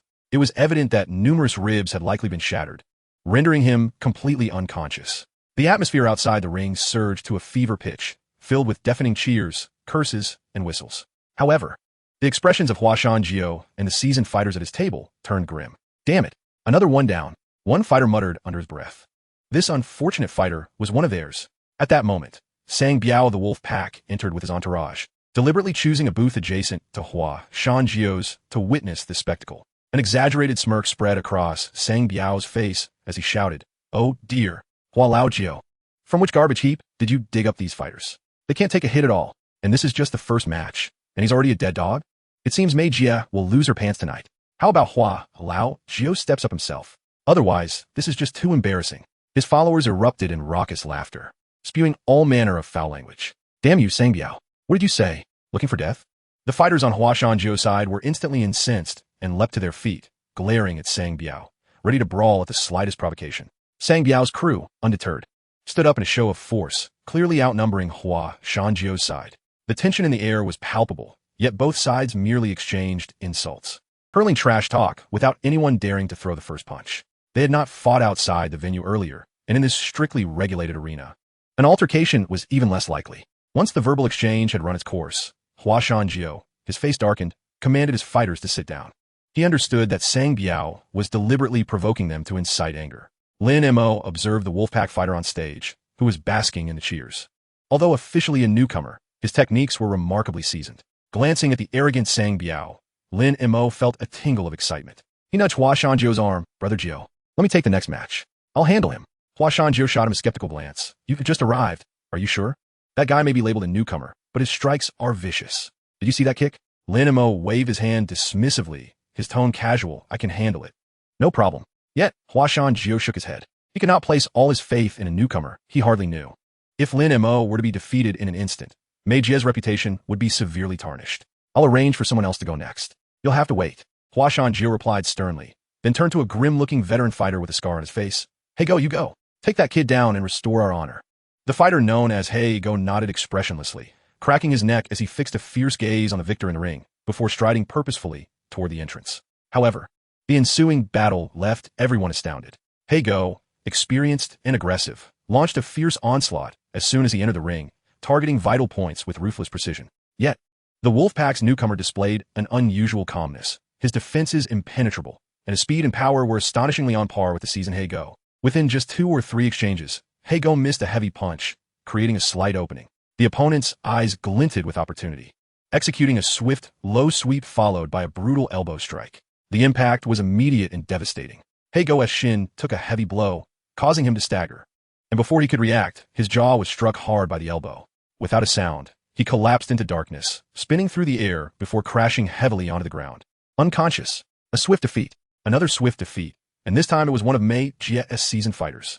The crowd erupted in astonished uproar, followed by even more frenzied cheers. The wolf pack was euphoric, with Sang Biao grinning widely, nearly splitting his face in two. Huashan Jiu shot to his feet. His expression transformed, his fists clenched tightly. Damn it. He glared at the fighter receiving a second round of applause, gritting his teeth. That bastard is definitely not a newcomer. Where did the wolf pack find such a tough opponent? His skills are clearly that of someone seasoned in underground fighting.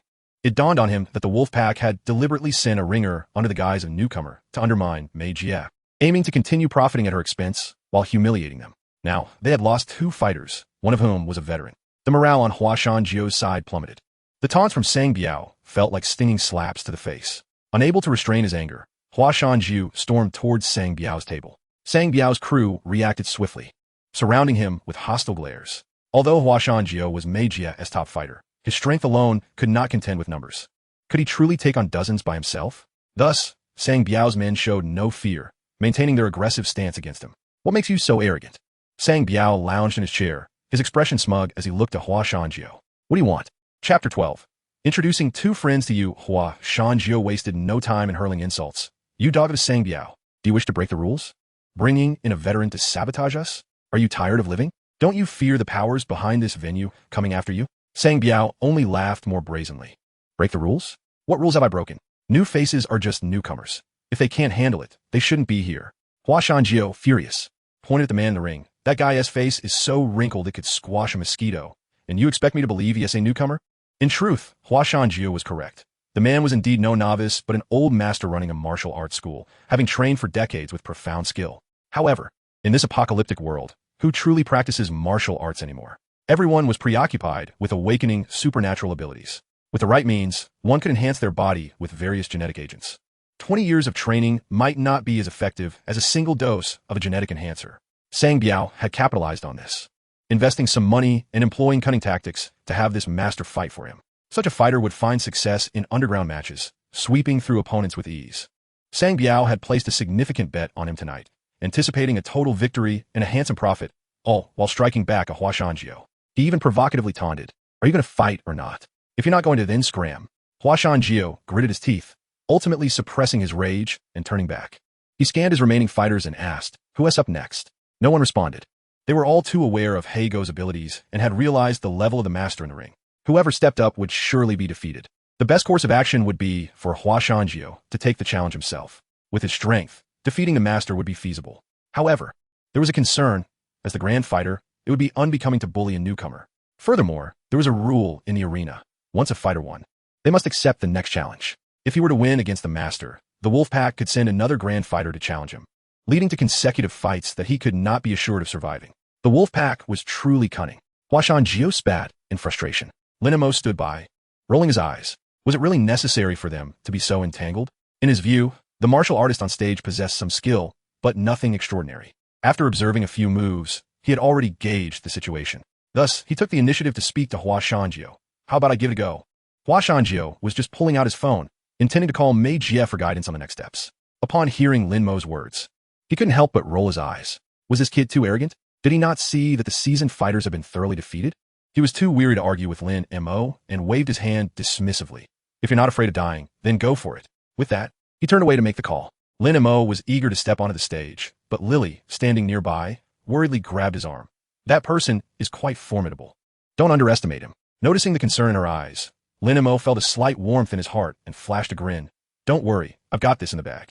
After the match, we can have some fun back at the hotel. Lily's face flushed crimson, but seeing his confidence, she couldn't help but lean closer and whisper, "As long as you win, you can do whatever you want. I can even introduce you to my 2 best friends." Lin Mo was taken aback, thinking to himself how bold this girl was. Friends, huh? Very well, he could use some more. He understood a vital principle. While enemies could be relentless, friends should be plentiful. Such a request, he had to accept with utmost determination. All right, a deal's a deal. He no longer hesitated and turned towards the ring. At that moment, the martial artist had already won 2 consecutive matches and was resting with his eyes closed. Sang Biao had instructed him that as long as he continued to win tonight, the rewards would be plentiful, so he was prepared to accept any challengers without hesitation. However, as soon as Lin Mo stepped onto the stage, a chorus of boos erupted from the crowd.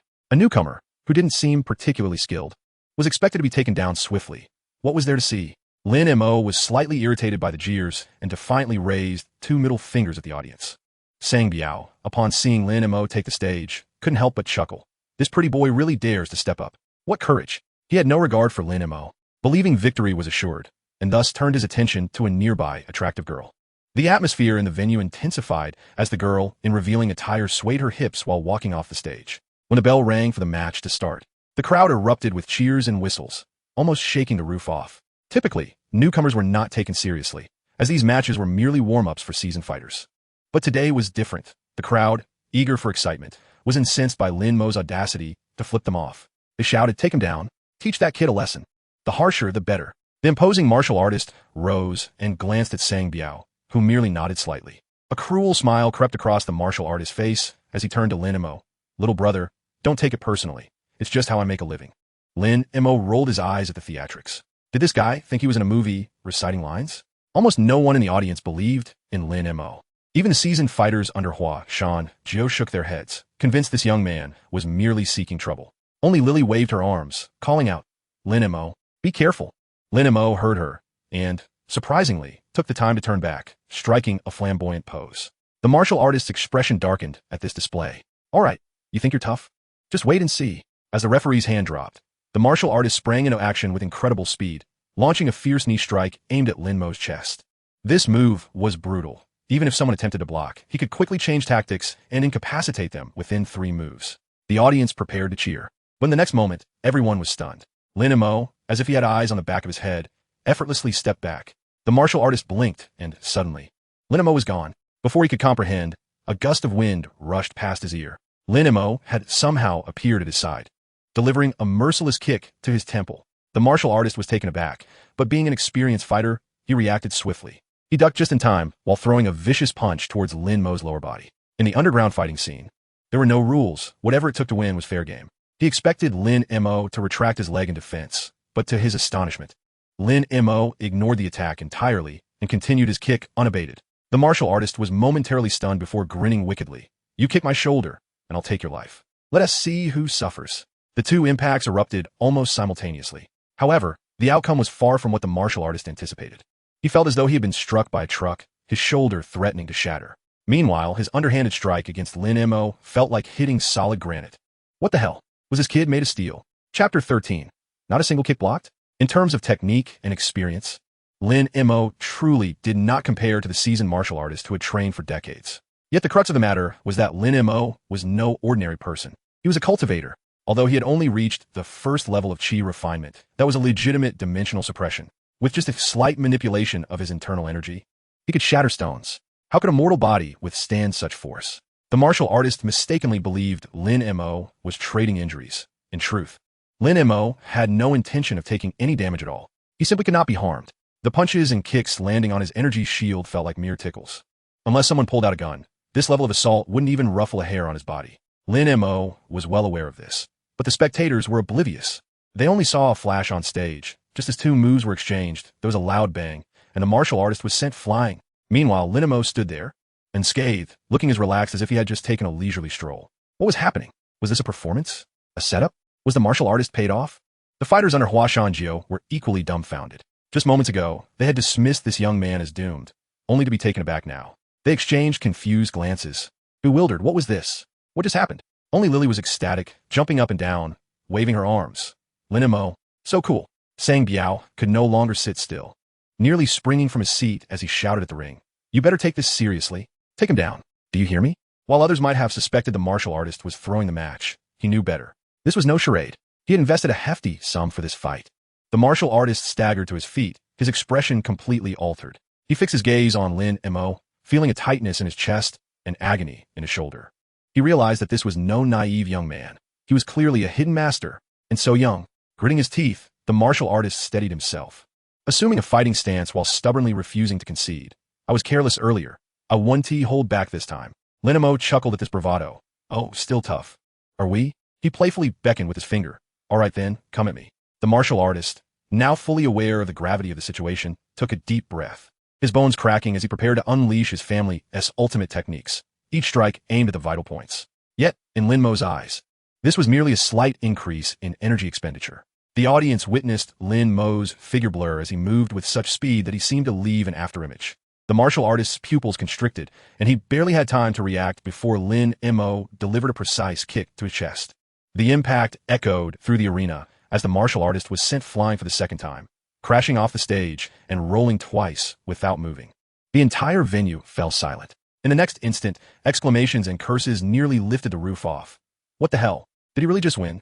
This is truly an underdog. This newcomer is impressive. I just said he was capable. Simultaneously, Hua Shanjiu had just concluded a call with Mei Jie and walked in with a grave expression.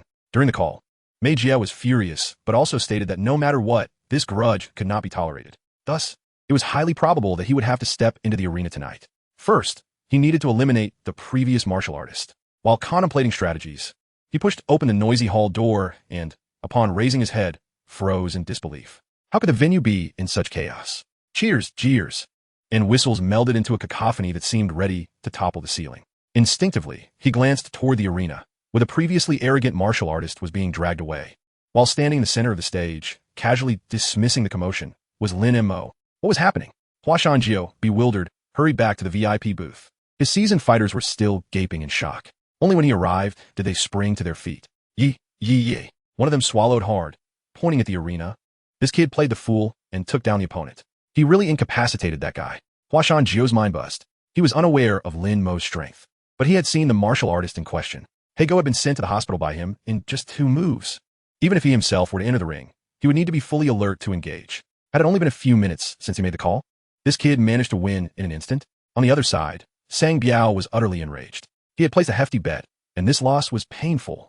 Previously, he had been the one to deceive others. Today, he was unexpectedly outmaneuvered by a newcomer. The more he thought about it, the angrier he became, completely forgetting that the martial artist had won 2 matches for him earlier, cursing, useless. Decades of training only to end up like a dog.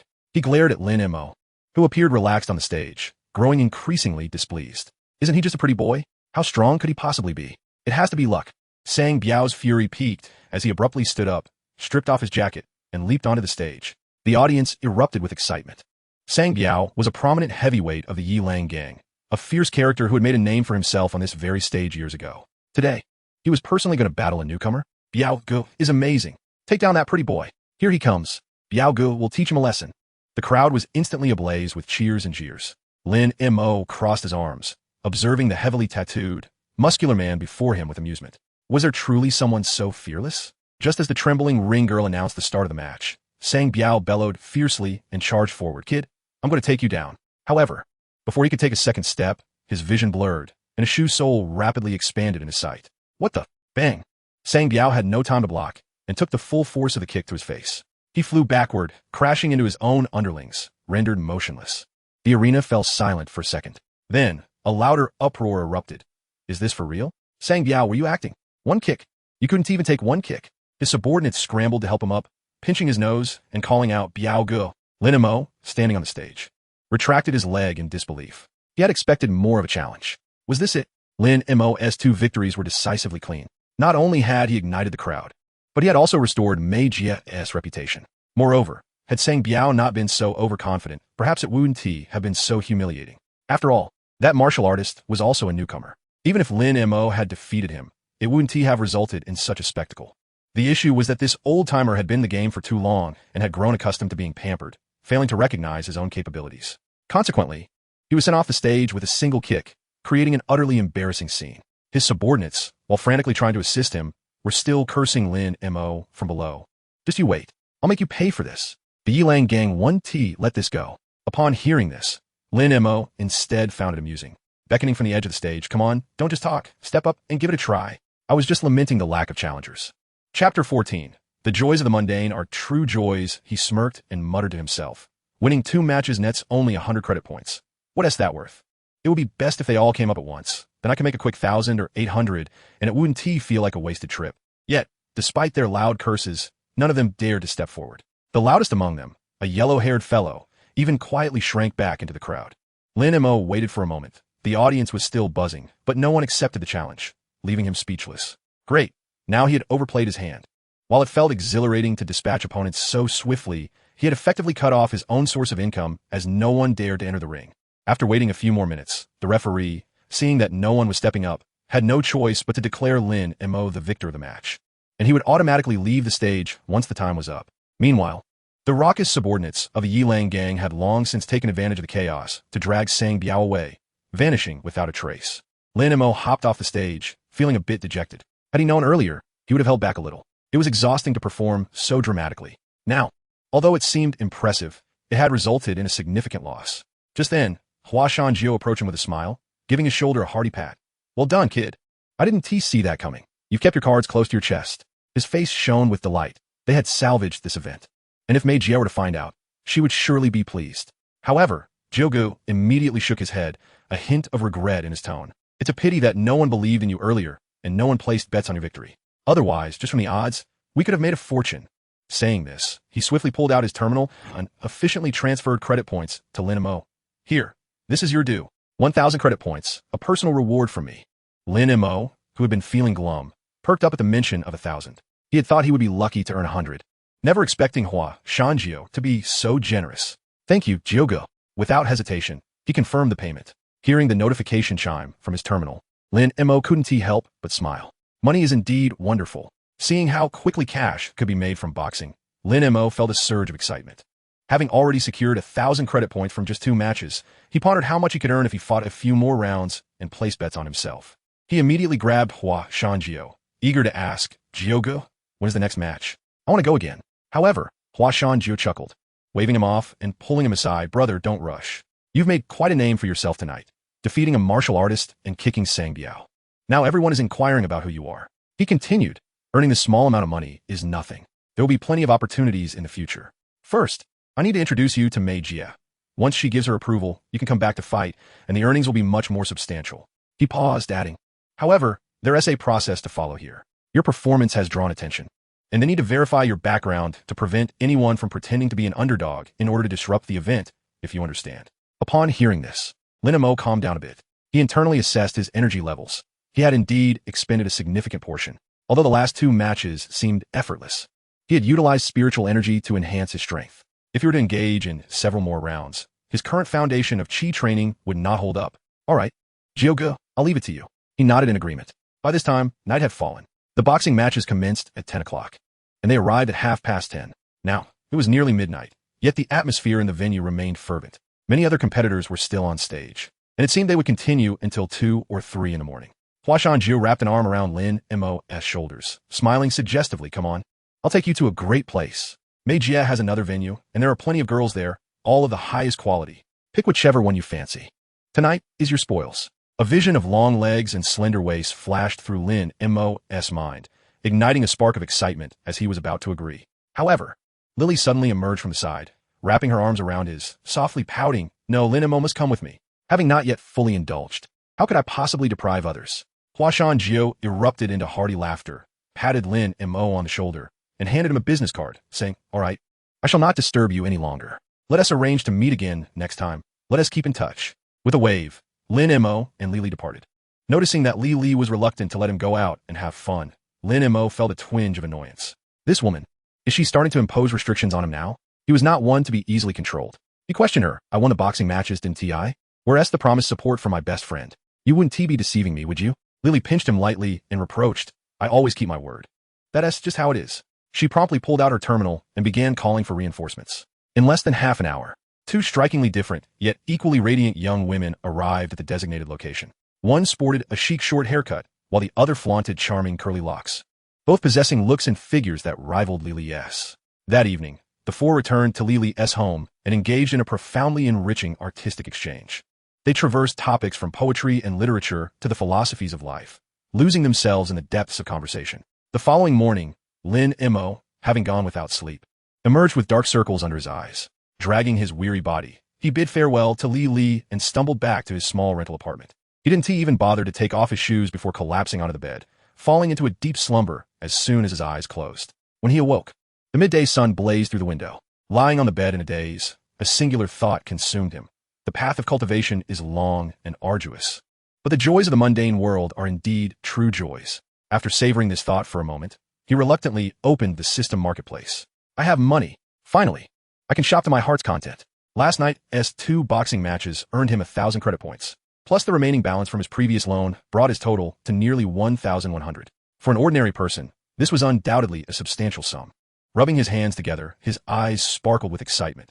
Today, I must indulge in luxury. What shall I buy? Lin Mo began to contemplate earnestly. The path of cultivation revolves around tools and techniques. Tools refer to magical artifacts, while techniques denote spells. His current strength was sufficient to handle ordinary individuals.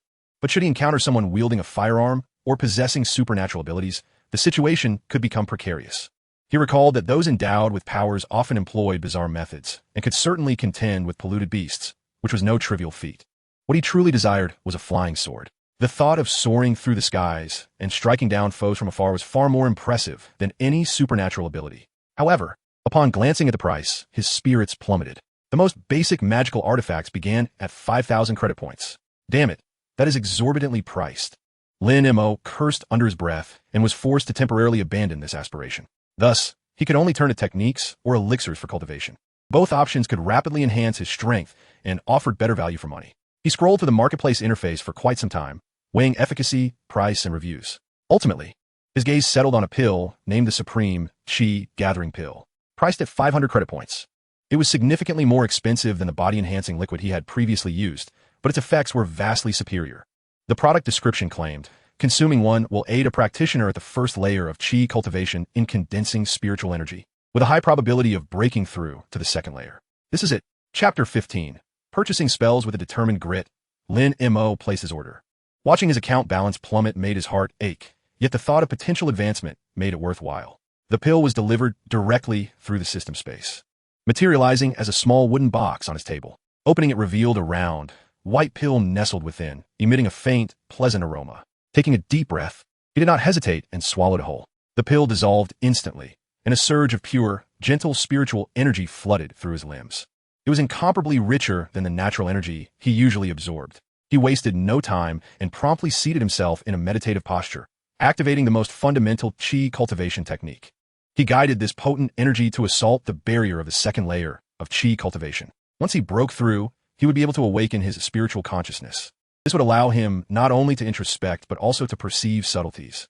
More importantly, he would finally be able to practice those lower-tier spells. As a cultivator, relying solely on physical combat was far too mundane.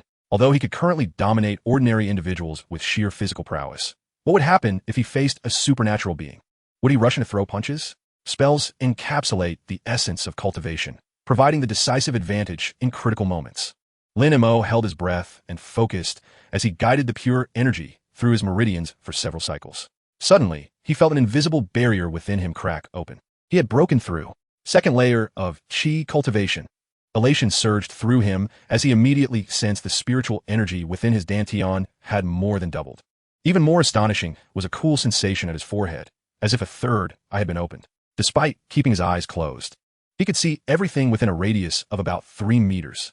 The outlines of furniture, the dust floating outside, even the subtle movements of spiritual energy in the air were vividly reflected in his mind. This was spiritual awareness.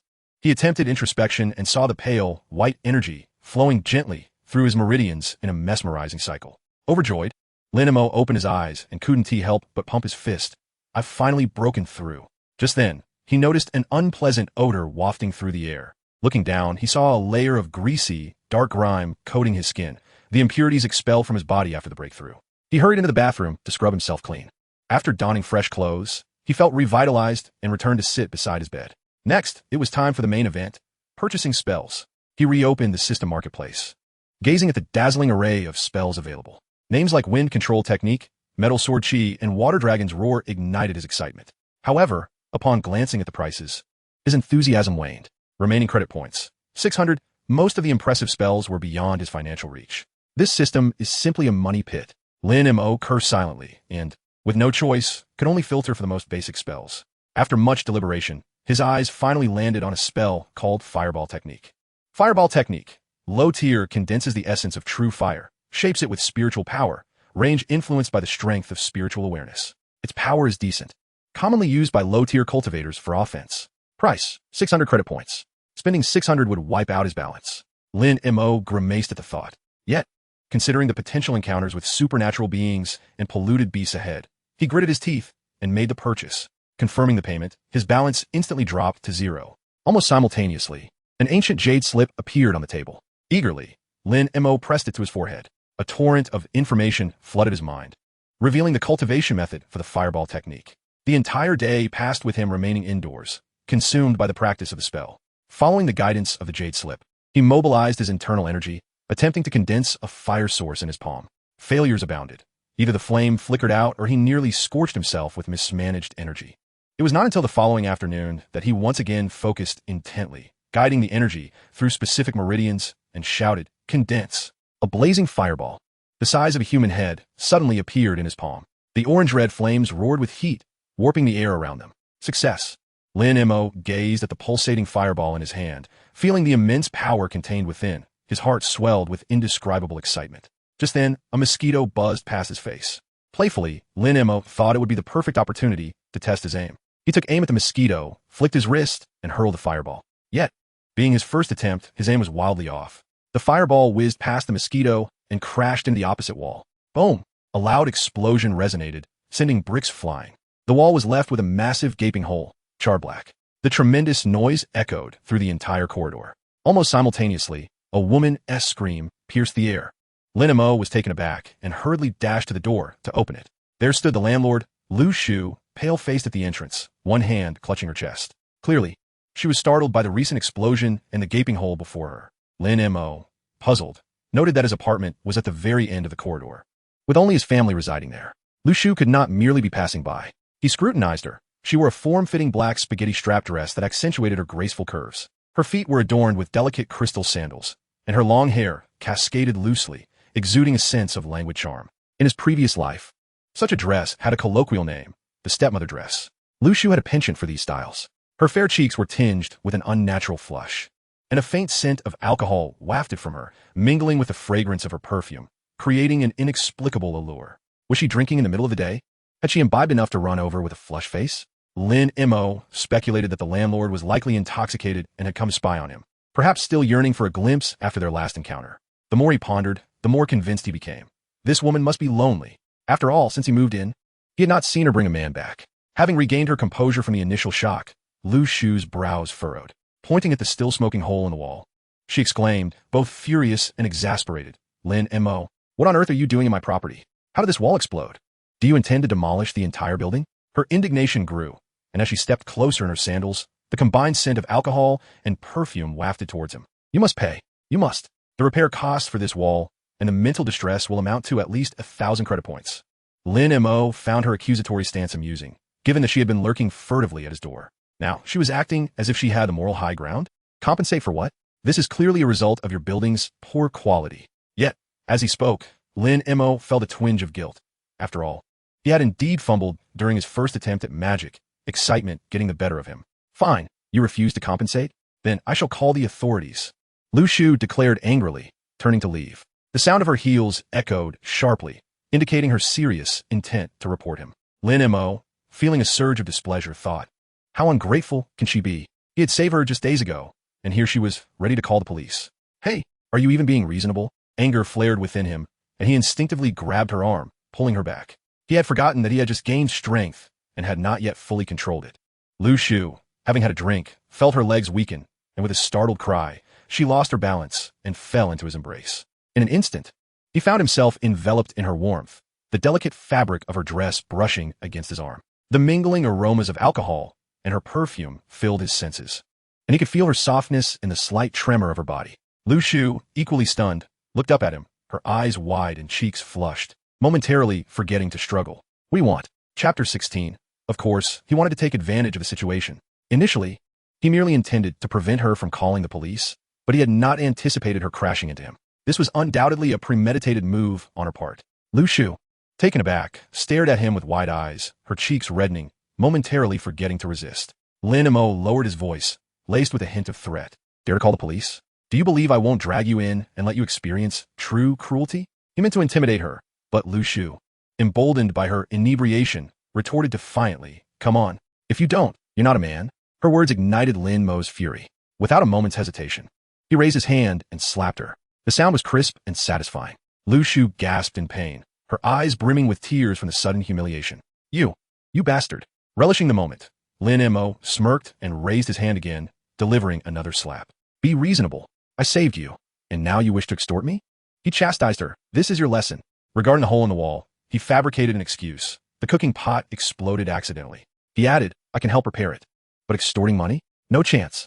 Leaning closer to her ear, he whispered menacingly, "If you truly wish to deceive me, remember, the barefoot have no fear of those in shoes. Before you end up in jail, I will make sure to keep you here for 3 days and nights of torment." Lu Shu, frightened by the malice in his words and the sting of his earlier slaps, ceased her attempts to demand money, instead pleading softly, "Please let me go." Lin Montag hesitated. Let her go. What if she turned around and called the police? Moreover, holding her was surprisingly pleasant. Although Lu Shu was officially married, her late husband had passed before their wedding night, leaving it uncertain whether she had ever been intimate. The scent and softness of her body made him reluctant to release her. At that moment, several other tenants heard the commotion and peeked out of their doors. "What is happening? Lu Ye, Lin Montag, what are you two doing?" Upon recognizing the scene, many onlookers grinned with amusement, and some even whistled. "Look at you, Lin Mo. You've captured Lu Jie already? No wonder she frequents this side." Several male tenants looked on with envy. Although Lu Shu was known for her strict demeanor and frugality, she possessed an undeniable allure, particularly in her form-fitting dresses. It was no surprise that she had become the subject of many fantasies among the male residents. Now, witnessing her in Lin Mo's embrace, they feigned jest while secretly feeling envious. One observant tenant pointed at the conspicuous hole in Lin Mo's wall, laughing, "Wow. Going all out? Did you break through the wall? Youthful vigor indeed. Can Lu Jie handle it?" Laughter echoed in the corridor. Lu Shu, initially teary-eyed, felt a mix of embarrassment and anger as the crowd began to jeer. With a defiant stance, she shouted at the onlookers, "What are you staring at? If you keep talking nonsense, I'll raise the rent for everyone next month." Her words had a significant impact, causing most tenants to shrink back and retreat into their apartments. Only Lao Wang, who lived next door, leaned against the doorframe, chuckling, "Young people, I understand. But do be mindful of your surroundings." Just as Lin Mo was about to retort, a chubby hand suddenly reached out from behind Lao Wang, firmly pinching his ear. "Ouch, that hurts. Be gentle." A slightly plump woman with a loud voice emerged. She was Lao Wang's wife from the Pollution Source Investigation Department. With an exasperated tone, she scolded, "Are you so idle as to meddle in others' affairs? Do you even know what to do with your own problems? I finally come home, and all you do is drool." Dragging him back into their apartment, she slammed the door behind them. Lin Mo almost burst into laughter. Lao Wang's wife only returned home once every couple of months due to her work. In theory, a brief separation should invigorate a newlywed couple. Yet, observing the conversation, it appears that Lao Wang is somewhat lacking in this regard. Once the onlookers had mostly dispersed, Lu Shu finally turned around, casting a fierce glare at Lin Mo. The blush on her face had yet to fade, leaving one to wonder whether it was caused by anger or embarrassment. 3 days, she exclaimed, pointing at the hole in the wall, her teeth clenched. "If you do not repair this within 3 days, I will report you for willful property damage."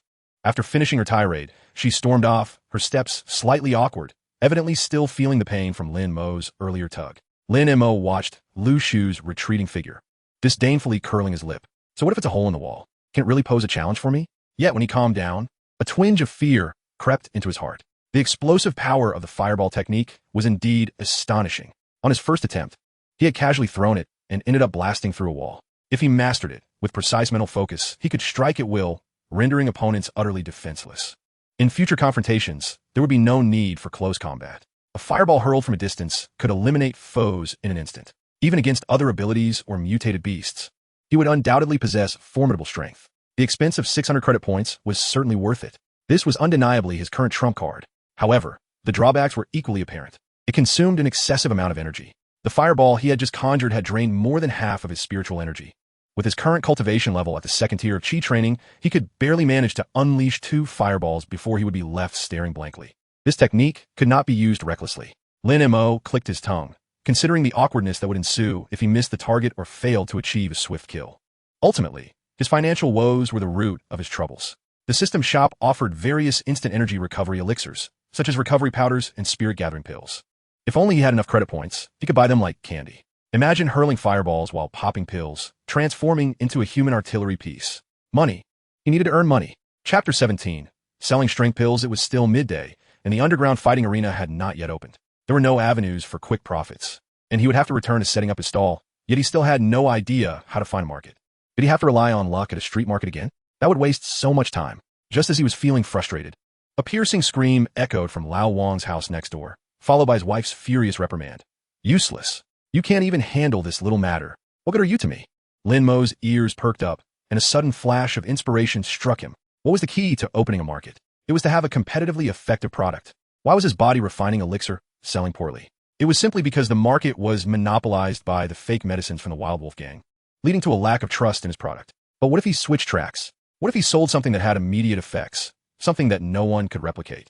What would be the most suitable product? Surely, it would be a male enhancement pill. Just look at Lao Wang's current plight. How many men like him, who possess the will yet lack the strength, are there in this world? Life in the safe city is filled with pressure, and pollution can lead to various health issues. The demand for such a product would undoubtedly be immense. If he could truly create this pill with outstanding effects, who would not want to buy it? Once the word got out, the credit points would surely flow in. With a determined clap of his thigh, Lin Mo felt invigorated. He was ready to act. Creating such a special effect pill was not difficult for him. The principle was simple. Adjust the gentle, nourishing formula of the body refining elixir to concentrate the medicinal properties on key areas, allowing for high-intensity, short-term local refinement and stimulation. He rummaged through the leftover materials from before and consulted some basic recipes in the system. After much effort, he finally succeeded in concocting several dark pills that emitted a peculiar herbal fragrance. It was done. Lin Mo picked one up, brimming with confidence. This pill would guarantee immediate results, and the effects would be explosive. The cost was low. A small batch of materials had yielded several bottles. He tucked a bottle under his arm and went straight to Lao Wang's door, knocking vigorously. "Who is it? Can't you see I'm busy?" Lao Wang's impatient voice came from inside. When the door swung open, Lao Wang appeared, sporting a face marred with scratches and bruises. Lin Montak, suppressing a laugh at his unfortunate condition, offered, "Don't be in such a rush, Lao Wang. I have something for you." Without further ado, he produced the dark pill and presented it. Honestly, if it doesn't work out, don't force it. In critical moments, one must rely on external aids. Otherwise, it could strain your marital relations. Lao Wang eyed the unfamiliar dark pill with suspicion. "What is this? Don't try to fool me with fake medicine." Lin Mo feigned a concerned expression.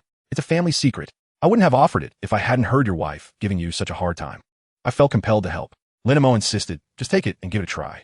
Lao Wang, intrigued, was at his wit's end, ready to grasp at any lifeline.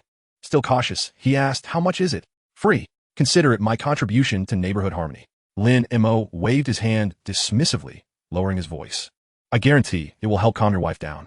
"Free?" Lao Wang's suspicion diminished significantly. He accepted the pill, bringing it close to his nose to inhale the refreshing herbal scent.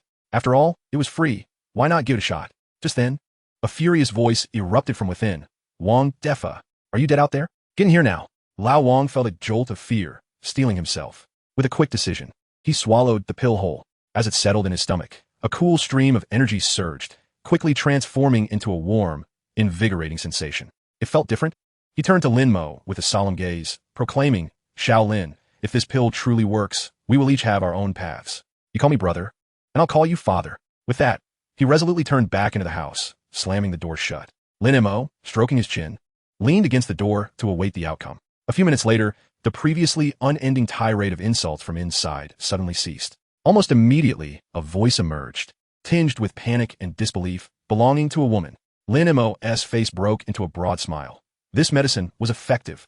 Without hesitation, Lin Mo gathered the freshly concocted strength pills and returned to the marketplace, setting up his stall in a prominent location. This time, he promoted his wares with fervor, employing a straightforward slogan: "Family secret, miraculous strength pills. One pill, and you'll be invigorated all night." Remarkably, this blunt advertising approach proved effective. Soon, a middle-aged man with a shifty expression approached, speaking in a hushed tone. "Let me be clear, it's not for me, but I'm asking for a friend. Does this really work as you claim?" Lin Mo, discerning the underlying truth, maintained a serious demeanor as he inquired about the friend's situation. Then, with grandiosity, he produced a pill and said, "For you, since you're sincerely asking for your friend, it's on the house today. Take it to your friend, and come back to let me know if it works."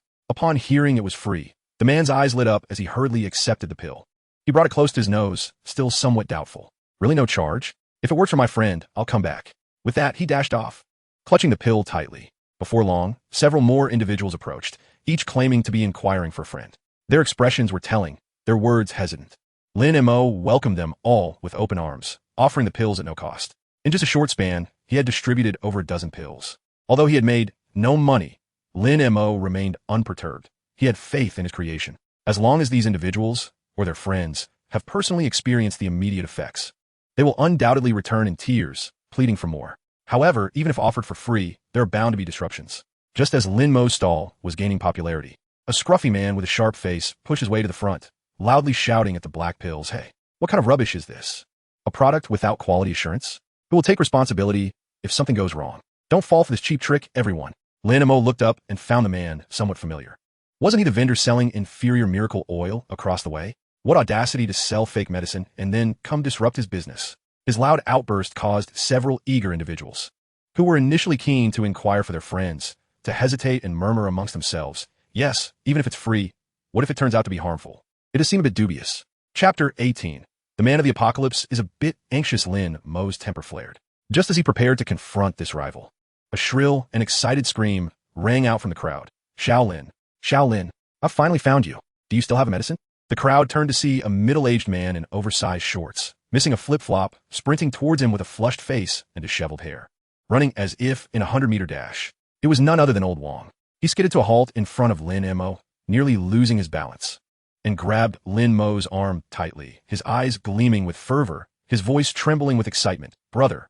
No! Dad! Do you still have that miraculous medicine? Give me 100 pills. No, whatever you have, I'll take it all." His exuberance and heartfelt plea were the perfect advertisement. The previously loud vendor of miracle oil, as well as all the hesitant onlookers, were left dumbfounded. The effect was overwhelmingly evident. The crowd, witnessing Old Wong's fervent admiration for Lin Mo, could not help but feel skeptical. Was this guy not just putting on an act? However, some in the crowd recognized Old Wong. After all, his wife's formidable reputation was well known, and it was clear he was not the most competent. Seeing him now, exuberantly praising Lin Mo, left them wondering if those dark pills were truly miraculous. As the crowd remained uncertain, another figure hastily pushed through, clearly agitated. It was the same middle-aged man who earlier claimed to be inquiring for a friend. Now, he wore an expression of barely contained excitement and flushed cheeks, breathlessly pointing at the stall. "Boss, the medicine, it's this kind. Give me some more. Whatever you have." Lin Mo feigned surprise, asking, "Oh, aren't you inquiring for your friend?" The man immediately appeared embarrassed, waving his hands in haste. Yes, it's for my friend. Hurry, give me a few pills. No, 10 pills." This scene mirrored Old Wong's earlier display. Lin Mo's heart soared, knowing that his sales were about to take off. He stood up and addressed the growing crowd. "As you can all see, the medicine is nearly gone for today. If you're interested, take one home to try. Tomorrow, at this time, I will be here again." He paused, gazing at the eager faces, and leisurely added, "However, tomorrow's medicine will come at a price. The cost will be revealed then." If there had only been Old Wong's enthusiastic response, some might have doubted it was staged. But now, with another enthusiastic customer, and they were clearly strangers, both exhibiting the same eagerness and joy, the crowd began to whisper, "Isn't that Oldley from the grocery store on East Street? No wonder his wife often complained about him. It seems the medicine is genuinely effective." Skepticism gradually transformed into curiosity and desire. Many began contemplating, since they could receive a free sample today, why not take one to try? What if it truly worked? The miracle oil vendor, mingling within the crowd, was also taken aback by this turn of events. He thought to edge closer and snag a free pill for himself. Lin Mo, quick to notice, pointed at him and shouted, "Get lost. Weren't you just shouting that I sell fake medicine? You still want a handout? If you cause any more trouble, I won't hesitate to deal with you." The vendor, publicly exposed, turned crimson and hurriedly retreated amidst the laughter of the crowd. The next day, Lin Mo arrived punctually at the market. As soon as he set up his stall, a throng of eager customers rushed forward, each with fervent eyes and clamoring complaints. "Boss, why did you come so late? I was worried sick. Quick, give me 5 pills. How much is each? I have money." Observing the bustling scene before him, Lin Mo smiled, realizing that the business of the Li Wan was indeed thriving. He nonchalantly raised a finger. 5 credit points each, no bargaining. 5 points. That's outrageous. Highway robbery. The crowd erupted in gasps and complaints. The previously vibrant atmosphere suddenly cooled. For ordinary folks struggling to make ends meet, 5 credit points was no trifling sum. It could cover half a month's worth of food. Yet, Lin Mo remained unfazed, taking his time to add, "If you think it's too expensive, feel free to walk away. Also, I only sell 50 pills a day, first come, first serve, and once they're gone, they're gone. Tomorrow's stock depends on my mood." The effectiveness of hunger marketing was guaranteed. He was confident they would part with their money. This product was truly addictive. Just like Old Wong, who was usually stingy to the core, reluctant to spend even a credit point. Yet after trying the medicine yesterday, he experienced what it meant to have a place in the family, to feel a man's dignity. His wife treated him with such tenderness, her eyes sparkling whenever she looked at him. Such an experience was worth more than 5 credit points. He would willingly part with half of his savings. Thus old Wang, feeling generous, laid out his entire hidden stash on the stall with a thud, exclaiming, "Dad, give me 10 pills." Seeing the usually frugal old Wang so willing to spend, and glancing at the few remaining bottles on Lin Mo's stall, the crowd thought, if we don't buy now, there might not be any left. Give me 3 pills. I want 5. I'll take the rest. Those who had previously complained about the price suddenly panicked and rushed to purchase. Some bought 2 or 3, while others grabbed 7 or 8. Within half an hour, the 50 Li Yuan were completely sold out. Lin Mo watched as credits poured into his account, a delightful smile spreading across his face. What bliss! The speed at which money was made surpassed even that of underground fights. Seizing the momentum, he quickly displayed several bottles of the Cuiti Ling Yi, raising his voice, "Everyone, I also have something special, the Cuiti Ling Yi. Authentic product, strengthens the body, nourishes the essence, enhances the probability of awakening abilities. Only 40 credit points a bottle." However, the crowd, which had just been fervently purchasing, calmed down upon seeing the price of the Cuiti Ling Yi. 40 credit points was simply too steep, especially since its results were not as immediate as the Li Yuan. Moreover, this product had previously been monopolized by the Yilang gang, leading to a lack of initial interest. Only a few inquired, and none pulled out their wallets. Lin Mo remained undeterred. He had anticipated this scenario. The Cuiti Ling Yi was aimed at a high-end market and required a gradual build-up of reputation. With the Li Yuan as his cash cow, he planned to stabilize his foundation first. In the following days, Lin Mo's stall became a staple of the market. Each day, as soon as he set up, the 50 Li Yuan were almost instantly snatched up. Even before dawn, some individuals queued in anticipation, desperate to procure a single pill. Complaints echoed louder, "Boss, 50 pills are far too few. They simply won't suffice for sale. Indeed, produce more. I've been running around for several days without success. How about raising the price? I'll offer 6 points." As Lin Mo collected payments, he observed these men, fighting tooth and nail for a mere pill, and silently marveled. Are the men of this apocalypse truly so feeble? The market demand is astonishingly robust. In just 3 short days, thanks to the exclusive business of the Li Yuan, Lin Mo's account swelled with nearly 800 credit points. At this rate, earning 7 or 8,000 in a month seemed effortlessly attainable. Delight bubbled within him as he began to fantasize about lavishly spending in the system marketplace. Flying swords, magical artifacts, elixirs, whatever caught his fancy. This, he mused, is what life should be. Working?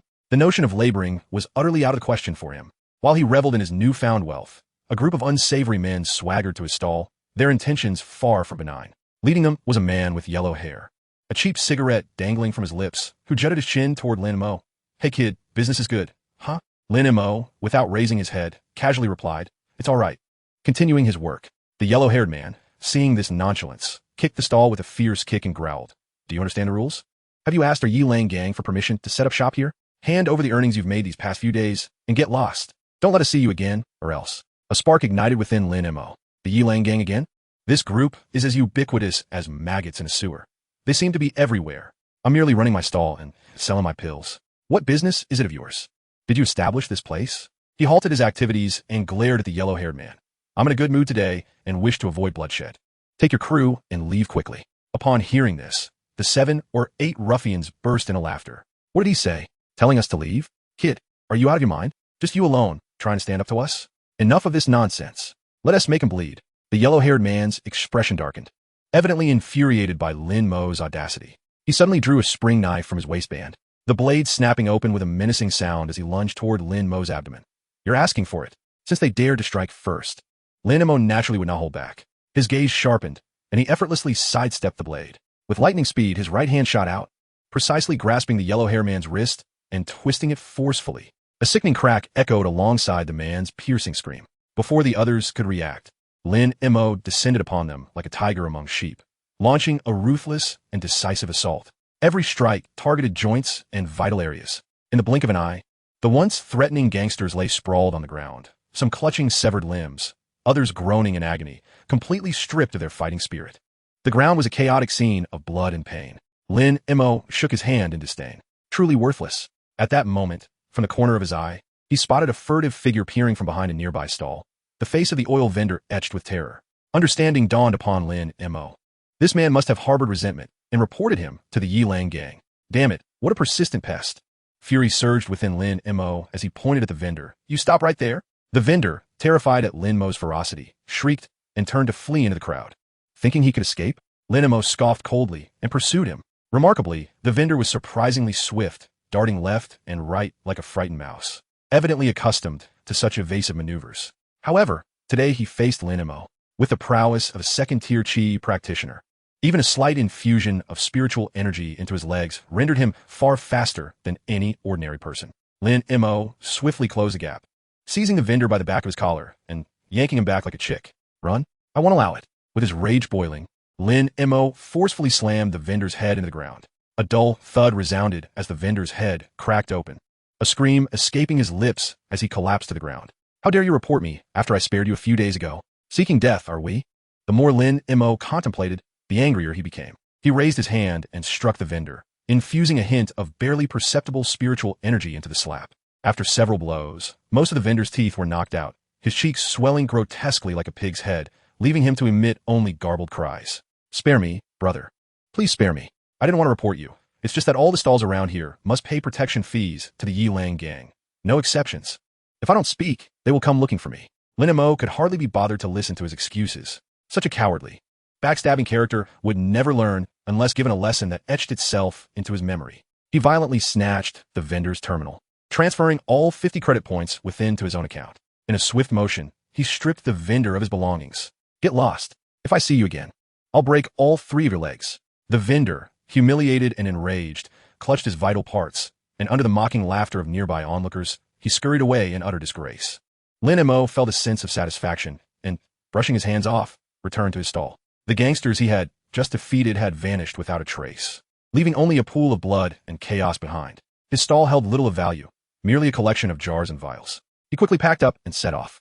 Protection fees? What a joke. If they dared to prevent him from selling, he would return tomorrow. Let them send more men if they dared. The Yilang gang? Sooner or later, he would rid the world of these parasites. However, it was clear that the Yilang gang had gained notoriety not solely due to this gang of street thugs. Rumor had it that the gang's leader had connections with a high-ranking official within the city lord's estate. The profit from this operation was unfathomable. Surely, the Yilang gang must have supernatural beings among them. Otherwise, Lin Mo would have stormed their stronghold and obliterated it long ago. His good mood for making money had been spoiled. Lin Mo cursed under his breath when suddenly, a group of uniformed individuals, exuding an intimidating presence, pushed through the crowd. Heading straight for his stall, the surrounding vendors and customers, upon recognizing the familiar gray-blue uniforms, instinctively retreated, clearing a path. Lin Mo looked up, his heart sinking. The city lord's estate's guards? Furthermore, they were the outer enforcement team. He was all too familiar with this attire. During his previous life as Su Ling's plaything, he had frequented the city lord's estate often. He had brushed shoulders with many of these gatekeepers. At that time, they had treated him with a semblance of courtesy, only to gossip behind his back about him being a pretty face who relied on his looks to gain favor. After he was discarded by Su Ling like trash, this incident became the talk of the lower echelons of the city lord's estate, and he became a laughingstock among them. Now, leading the group was a tall, imposing young man, his face marked with a hint of hostility. Initially, he wore a businesslike expression, seemingly there to cause trouble. But upon recognizing Lin Mo as the stall owner, he visibly froze. Almost immediately, his expression darkened, and with clenched teeth, he hissed out 3 words. It's you? Wang Mang, a fervent individual with an insatiable desire to awaken extraordinary abilities, has managed to infiltrate the inner circle of the city lord's estate. More significantly, he is an ardent admirer of city lord Su Ling. It is said that he once proclaimed that he would willingly act as a dog for the chance to be closer to Su Ling. On the other hand, Lin Mo, whom Wang Mang disdainfully regarded as a mere pretty boy devoid of any worth beyond his looks, has effortlessly attained everything he has yearned for, even having once been Su Ling's confidant. This intense jealousy and humiliation have driven Wang Mang's hatred for Lin Mo deep into his bones. Now, when enemies meet, their eyes burn with animosity. To make matters worse, Lin Mo has found himself in trouble at the hands of Wang Mang. Wang Mang scrutinized Lin Mo's shabby stall and the scattered medicine bottles that had yet to be collected. A smile, mingled with satisfaction and cruelty, spread across his face as he mused, who dares to operate without a license and peddle counterfeit medicine here? Ah, it is you, the discarded waste left behind by the city lord. He continued mockingly, what is wrong? Without the city lord's protection, you can only resort to such deceitful means? Lin Mo internally cursed, realizing that his nemesis had crossed paths with him. Having just sent the Wild Wolf gang packing, he now faced the city lord's enforcers. Leading the charge was none other than Wang Mang, who would relish the opportunity to bring him down. It was evident that someone, envious of Lin Mo's thriving business, had tipped off the city lord's office. Damn it, I better not find out who it was, or I will strip you naked and throw you into the street for all to see. Yet, despite his anger, Lin Mo was acutely aware that the city lord's men were far more formidable than the Wild Wolf gang. The Wild Wolf gang were mere local thugs, while the city lord's office held true power over this safe haven. Within the inner estate, hundreds of awakened individuals controlled the lives of over 100,000 citizens. All gangs, large and small, ultimately depended on the city lord's rules for their survival. Those clad in official attire represented authority. Openly defying them could result in becoming a wanted criminal in an instant. Although Lin Mo had shared a connection with city lord Su Ling, he would not naively assume that she would offer him any protection now. It would be a miracle if she did not take pleasure in his downfall. Under normal circumstances, being caught conducting unlicensed business in the lower tiers would merely result in financial loss, a small bribe to the enforcers, and a swift release. This was their primary source of income. However, the enforcer in question was Wang Mang. This scoundrel, filled with visceral hatred, was clearly here to provoke him and would never let him off easily. With a sinister grin, Wang Mang advanced, reaching out to seize Lin Mo's arm. Operating without a license and selling counterfeit medicine. Come with us. Lin Mo, however, was not about to let himself be captured. Once taken into their territory, he would be at their mercy, bound to confess under duress. Get lost, he cursed, not allowing Wang Mang a moment to react before turning and sprinting away. Wang Mang was taken aback for a moment, then erupted in fury. You dare run. Stop right there. He and his team immediately activated their powered suits. A low hum resonating as hydraulic mechanisms whirred to life, granting them extraordinary strength and speed. This was precisely why ordinary people dared not resist them. The enforcers in powered suits could easily chase down any average citizen. Wang Mang, wearing a cat-like smirk, surged forward, confident that he could swiftly overpower Lin Mo. Yet, he grossly underestimated Lin Mo's abilities. Lin Mo moved as if aided by a gentle breeze, his speed astonishing.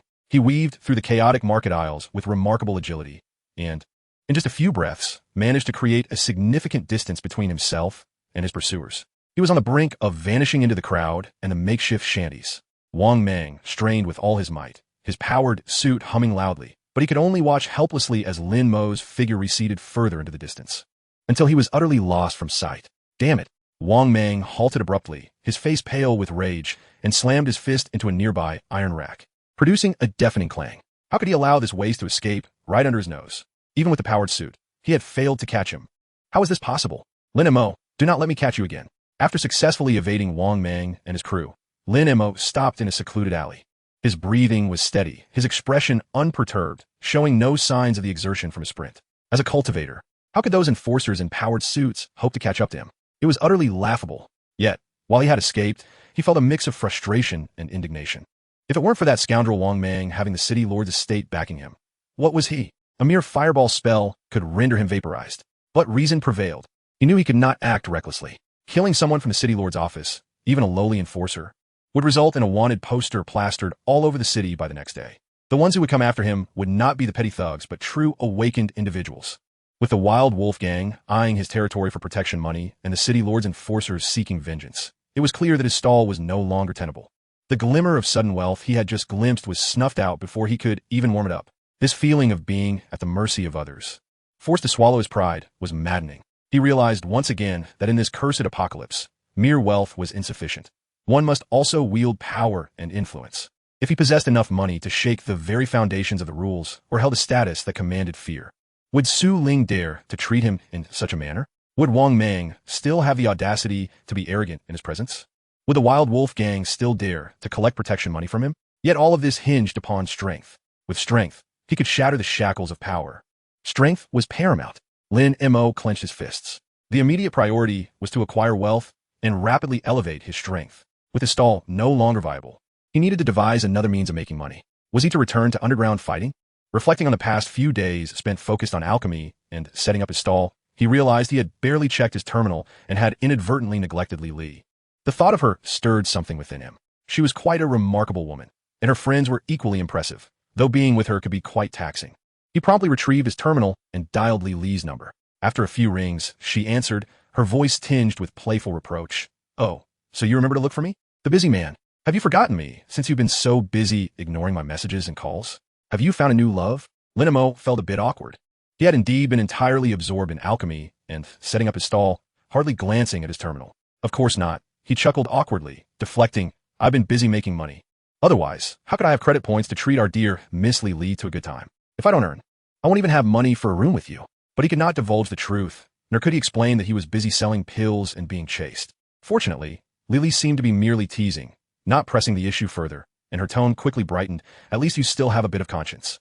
But mere words won't suffice. I'm hungry now, and so are my two friends. She deliberately elongated her words, laden with implication, suggesting they all dine together that evening. Lin Mo immediately understood. This was not merely about eating. It was a continuation of their previous artistic exchange, and her friends were eager to indulge in another gathering. Given the warm invitation, how could he refuse? Naturally, he could not. Absolutely. We must eat. You decide the place, and I'll ensure you all are well fed tonight. Chapter 21. Eating pineapple at 7 in the evening, in a bustling hot pot restaurant, the four of them gathered around a table, indulging in a feast that was nothing short of exhilarating. The red oil bubbled vigorously, with tripe and throat meat bobbing up and down in the broth, creating a lively atmosphere. Lin Mo observed as Lily continuously piled her plate high with pineapple, her cheeks stuffed to the brim, and he found it amusing.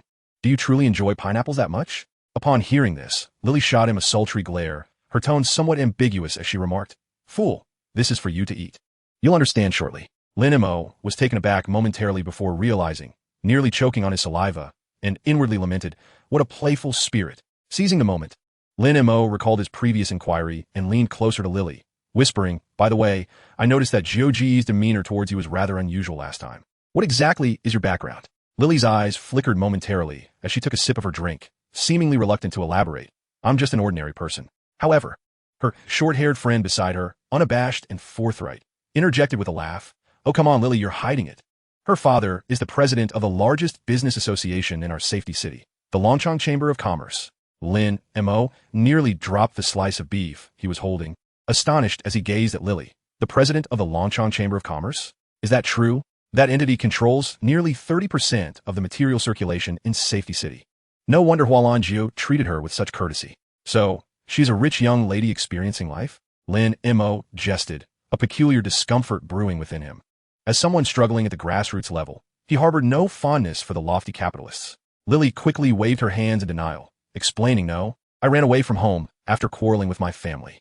I want to rely on myself and refuse to let them dictate my life. She pouted, exuding a hint of stubbornness. Observing her demeanor, Lin Mo sensed her sincerity, and his previous unease began to dissipate. He chuckled mischievously, So, you're the rebellious heiress who has run away from home? Tonight, we must have a proper reckoning with this future little capitalist. Lily giggled at his teasing, playfully nudging him under the table. After indulging in food and drink, the group naturally transitioned to a hotel, continuing their profound artistic discussions and cultural exchanges. After several rounds of spirited debate, Lily and her friends, perspiring pleasantly, praised Lin Mo's prowess. Her short-haired friend even half-jokingly suggested, Lin Mo, you're so impressive. How about we introduce you to some real wealthy women? Aren't you in need of money? I assure you, you'll earn a fortune. Lin Mo felt a twinge of annoyance at this. While the artistic exchange with Lily and her friends was mutually enjoyable, serving wealthy women would imply a shift to a professional status he wasn't prepared to embrace. Just as he was about to firmly refuse, his terminal rang unexpectedly. Upon checking, it was Hualan Jiu calling. Lin Mo, where are you? If convenient, come over. Mei Jia wants to meet you. The voice from the other end was unmistakable. Mei Jia? Lin Mo felt a stir of excitement. The enigmatic female proprietor of the underground boxing arena was finally making an appearance. Sure, Jiu Gu, send me the address, and I'll head over immediately. He responded eagerly. Just as they discussed introducing wealthy women, here was a direct opportunity. He was filled with curiosity about Mei Jia, who held sway over the underground boxing scene. After hanging up, he explained the situation to the three beautiful women lounging on the bed, which elicited a chorus of playful protests. Scoundrel, stuffed and off you go. What do you take us for? Lin Mo, while dressing, offered a sheepish smile. I truly have urgent business. A big shot has summoned me. We'll stay in touch, and I promise to be at your beck and call. Although Lily felt reluctant, she understood the gravity of the situation and let him leave with a pout. Once Lin Mo exited the hotel room and stepped onto the street, he noticed his legs feeling slightly weak. Taking a deep breath, he hailed a taxi and relayed the address Hualan Jiu had sent. As the vehicle sped toward another part of the city, the taxi brought Lin Mo to the entrance of an extravagant entertainment venue, resplendent with neon lights. Even at night, it was ablaze with illumination, starkly contrasting the dilapidated shanty town nearby. Stepping out, Lin Mo gazed up at the dazzling sign, marveling at the spectacle. In a world teetering on the brink, where the lower class struggled for basic sustenance, the upper echelon relentlessly pursued extreme indulgence. Life within Safety City was stifling, fraught with uncertainty. Who could predict when the city walls would be breached by contaminated beasts or when internal strife would erupt? This hedonistic mindset paradoxically fueled the prosperity of such opulent establishments. Only those with immense power could afford to run such venues. As he approached the entrance, a hostess clad in a high-slit Chong Sam, her figure graceful, greeted him with a professionally sweet smile. "Good evening, sir. Do you have a reservation?" Lin Mo quickly assessed her appearance, inwardly astonished at the high standard of reception. Mei Jie must be running a substantial business. He mentioned Hualan Jiu's name, and the hostess's demeanor shifted. "Oh, a guest of Jiugu? Please follow me." With a knowing smile, she gracefully led the way, swaying her hips as they traversed the bustling dance floor and the mesmerizing corridors. Lin Mo was brought to a lavishly decorated private room. As the doors swung open, deafening music and the cacophony of singing assailed his ears. Inside, the lights flickered, and a large table was laden with an array of drinks and fruit platters. Hualan Jiu was enthusiastically embracing a beauty with one arm, while clutching a microphone with the other, passionately belting out an old song that seemed to echo throughout Safety City. A true auditory torture. Numerous elegantly dressed women lounged on the sofa, while several veteran fighters who had previously accompanied Hualan Jiu were engaged in drinking games. Yet, what captured Lin Mo's attention was a woman seated at the center of the main sofa. She appeared to be in her late 20s, with alluring waves of long hair and striking almond-shaped eyes. A perfectly placed beauty mark at the corner of her eye lent her an air of seductive charm. Her rounded, fair face seemed almost luminous, and her well-tailored velvet gown accentuated her mature and enticing curves. Most strikingly, she wore a pair of gold-rimmed glasses that added a unique blend of intellect and sensuality, making her unforgettable. Lin Mo, who considered himself well acquainted with beauty, could not help but mentally commend. This woman is irresistibly alluring to the core. Upon noticing Lin Mo's entrance, Hualan Jiu finally paused his relentless singing. Thrusting the microphone towards a nearby girl before approaching Lin Mo, unreserved, cleared his ears. "Jiugu, your singing is truly lethal. It's far more punishing than boxing." Hualan Jiu playfully punched Lin Mo's shoulder, chuckling, "Of course. I make my living with my fists. Does singing well earn me any credits?" He draped an arm around Lin Mo's shoulder, gesturing toward the main seat. "Come, let me introduce you to Mei Jie." Lin Mo realized with certainty that the captivating woman was indeed Mei Jie. Chapter 22.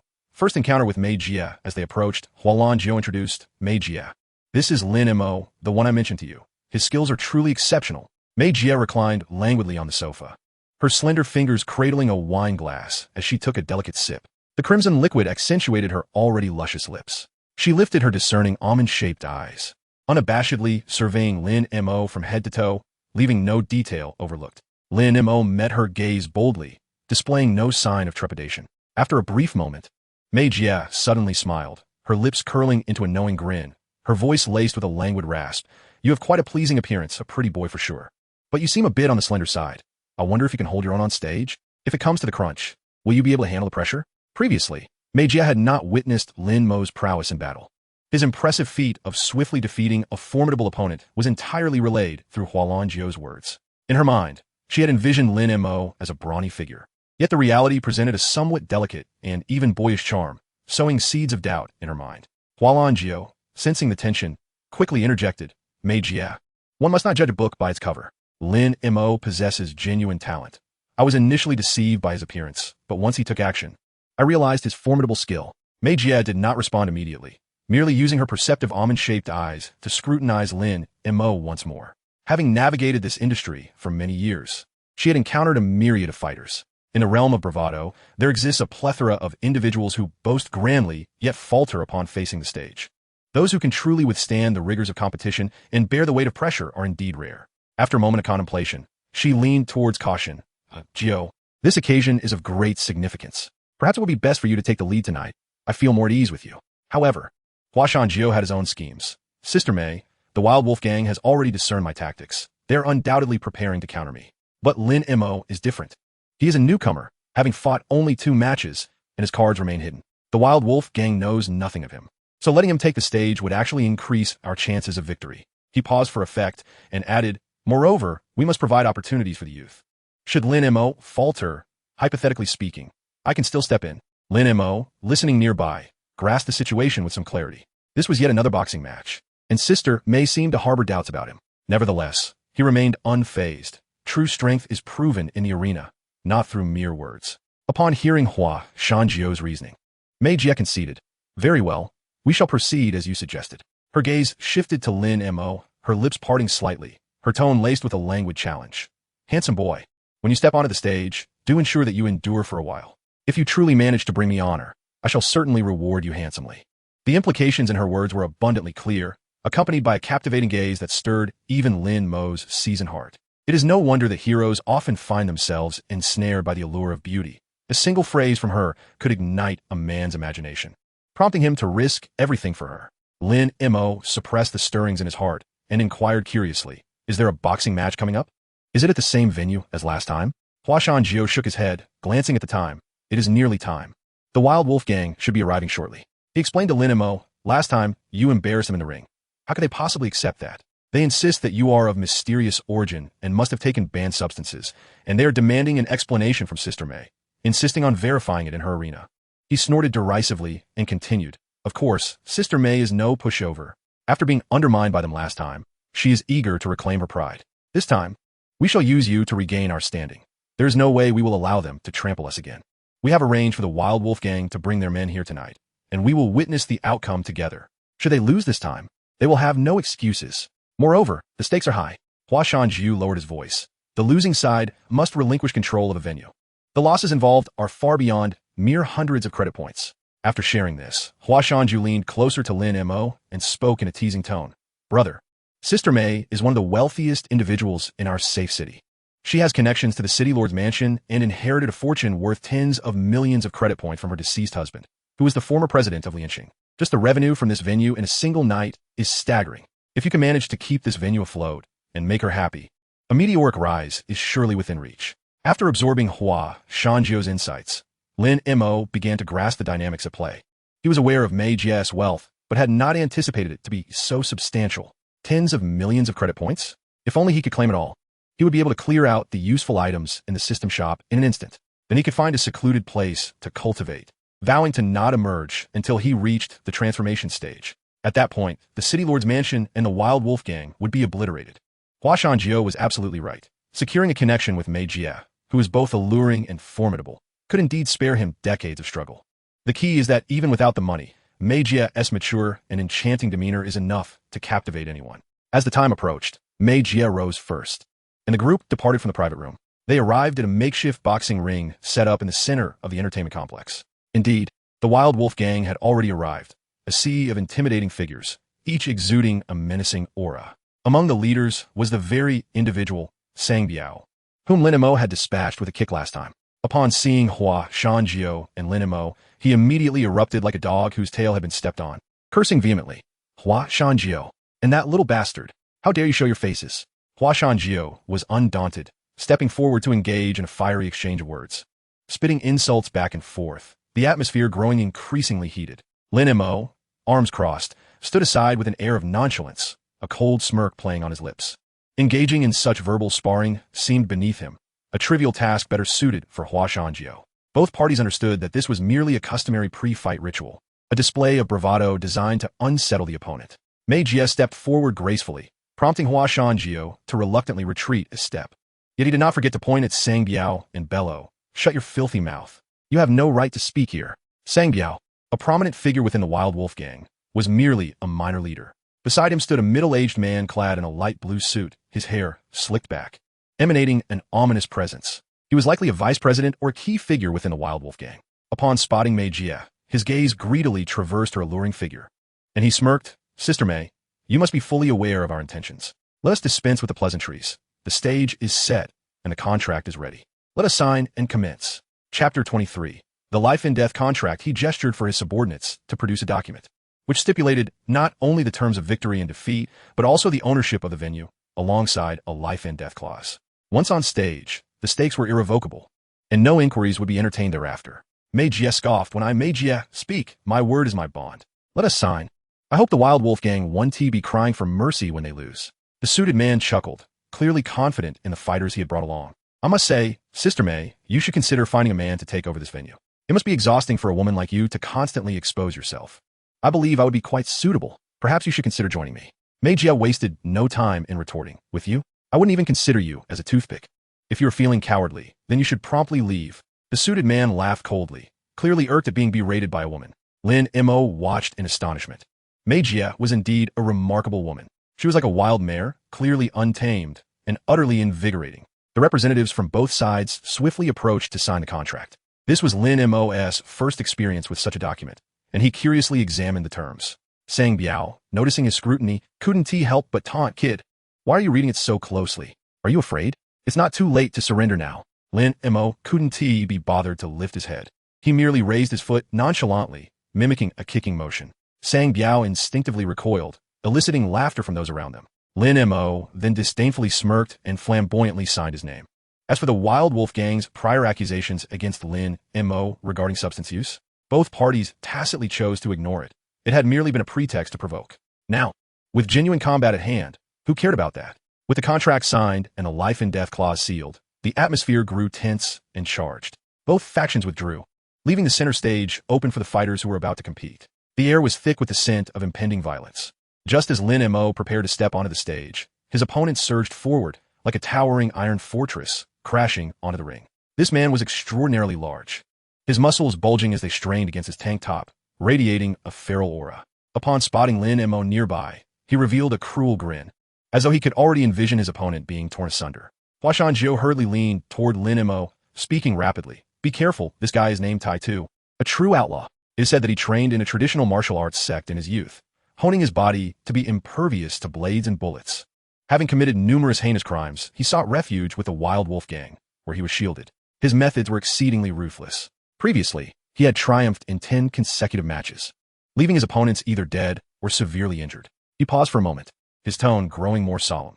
The crux of the matter was that this scoundrel had once humiliated Mei Jie and had even stealthily intruded into her home with ulterior motives. Fortunately, Mei Jie was astute enough to detect his intentions, preventing his nefarious plans from coming to fruition. However, this rogue had sabotaged the surveillance, and the Wild Wolf Gang refused to take responsibility, leaving Mei Jie at her wit's end. Her hatred for him ran deep. Lin Mo raised his gaze and indeed saw Mei Jie glaring intently at the Iron Butcher on stage, her chest heaving with emotion, her silver teeth clenched tightly. It was evident that her anger had been ignited. The Iron Butcher, undeterred, leered at Mei Jie with lustful eyes, greed and provocation etched across his face. Noticing Lin Mo's gaze, Mei Jie cast him a worried glance. She genuinely feared that Lin Mo's slender frame would not withstand the onslaught. Should he engage, he would not only suffer defeat, but also humiliation. Yet, Lin Mo merely smiled gently at her, offering a reassuring look before nimbly leaping onto the boxing ring. As soon as he steadied himself, the Iron Butcher charged like an enraged bull, launching an attack without warning. The ground seemed to tremble beneath the force. The members of the Wild Wolf Gang wore expressions of arrogance, emboldened by their confidence. They had witnessed the Iron Butcher's formidable prowess firsthand. Even a regular blade would leave merely a white mark upon him. What could mere flesh and bone hope to achieve? The Iron Butcher's assault was indeed terrifying. With a single punch, he produced an ear-splitting sonic boom. As he stomped the ground, tiny cracks appeared on the sturdy platform. This display left the experienced onlookers palpably anxious, their palms slick with sweat. However, to Lin Mo, this so-called martial prowess was simply the manifestation of an ordinary individual who had honed his body. But flesh has its limits. Martial strength, no matter how robust, can it rival the spiritual power of an immortal? Faced with the Iron Butcher's devastating blow capable of shattering stone, Lin Mo neither flinched nor dodged. He simply raised his hand with apparent ease, fingers splayed, meeting the attack head-on. A crisp sound rang out as the Iron Butcher's fist, potent enough to break through brick walls, was effortlessly caught in Lin Mo's palm. The Iron Butcher was momentarily taken aback, quickly followed by elation. This lad dared to take his punch head-on? Countless who overestimated their strength had met with shattered bones and cries of despair. He could almost hear the sweet sound of Lin Mo's bones fracturing. Below, the onlookers, including Hua Shanjiu and Mei Jie, were equally stunned, their expressions shifting dramatically as they silently cursed their miscalculations. The Wild Wolf Gang's members had begun to prepare their cheers. This kid truly does not know his limits. It seemed he would be carried off the stage in mere seconds. Iron Butcher is invincible. But the next moment, the sound that resonated was indeed the sickening crack of bones. Accompanied by a cry reminiscent of slaughtered pig, a tall figure suddenly collapsed to the ground, trembling violently. Yet, When everyone finally comprehended the situation on stage, they were all left in a state of shock, their mouths agape. For kneeling on the ground, wailing in agony, was none other than the Iron Butcher. His right arm, twisted at an exceedingly bizarre angle from wrist to elbow, appeared as if it had been mercilessly contorted by an irresistible force. The so-called impenetrable martial arts, under Lin Mo's seemingly delicate fingers, were akin to paper. Martial prowess? What a joke. Lin Mo looked down from above at the convulsing Iron Butcher, his eyes filled with disdain. With such meager strength, he dared to make a ruckus? The silence in the audience persisted for several seconds before being shattered by gasps of disbelief and astonishment. Even Hua Shanjiu, who had previously witnessed Lin Mo's skills, now stared wide-eyed, his mouth agape, as if an egg could fit inside. He understood the Iron Butcher's strength all too well. That man was akin to a beast of war. High attack, high defense, and a thick constitution. He was the epitome of a heavy-armored warrior. Even if he himself were to step into the ring, he would need to adopt a guerrilla strategy, gradually depleting his opponent's stamina while searching for vulnerabilities. He would never dare to confront Lin Mo head-on. The moment Lin Mo reached to catch the Iron Butcher's fist, Hua Shanjiu's heart leapt into his throat, fearing the worst. Yet, the outcome was that the Iron Butcher's arm had been twisted like a fragile twig. What the hell? Hua Shanjiu finally managed to utter a few words, his face etched with shock, which quickly transformed into uncontainable elation. Incredible. Absolutely incredible. Chapter 24. Eating Seafood? Mei Jie was equally astonished, covering her luscious red lips with her delicate hand. Her enchanting phoenix eyes were filled with disbelief. The depth of her earlier skepticism regarding Lin Mo was now eclipsed by her astonishment. This seemingly delicate young man possessed such terrifying strength? The Iron Butcher's once imposing martial prowess crumbled before him like tissue paper. The contrast was so stark that it left her momentarily at a loss for words. On the side of the Wild Wolf gang, the atmosphere was starkly different. The middle-aged man in a suit wore an expression as dark as the bottom of a pot. His eyes nearly ablaze with fury. They had come to disrupt the gathering, to regain their honor, and had prepared extensively. Even a top-tier fighter, the Iron Butcher, had been dispatched. They had expected a near-certain victory. Yet who could have anticipated such an outcome? How could this be possible? A member of the Wild Wolf gang exclaimed, terror etched across his face. The Iron Butcher had been incapacitated, just like that? Was that young man a monster? Their shock and disbelief were soon replaced by a more brutal scene on stage. Though the Iron Butcher's right arm had been shattered and he was racked with excruciating pain, his ferocity remained undiminished. With his left hand clawing like a predator and a chilling wind trailing behind, he attempted to launch a surprise attack on Lin Mo's throat. Seeking death, Lin Mo's gaze turned icy, his movements swift as a shadow, extending his hand to grasp and twist. Another series of bone-cracking sounds ensued.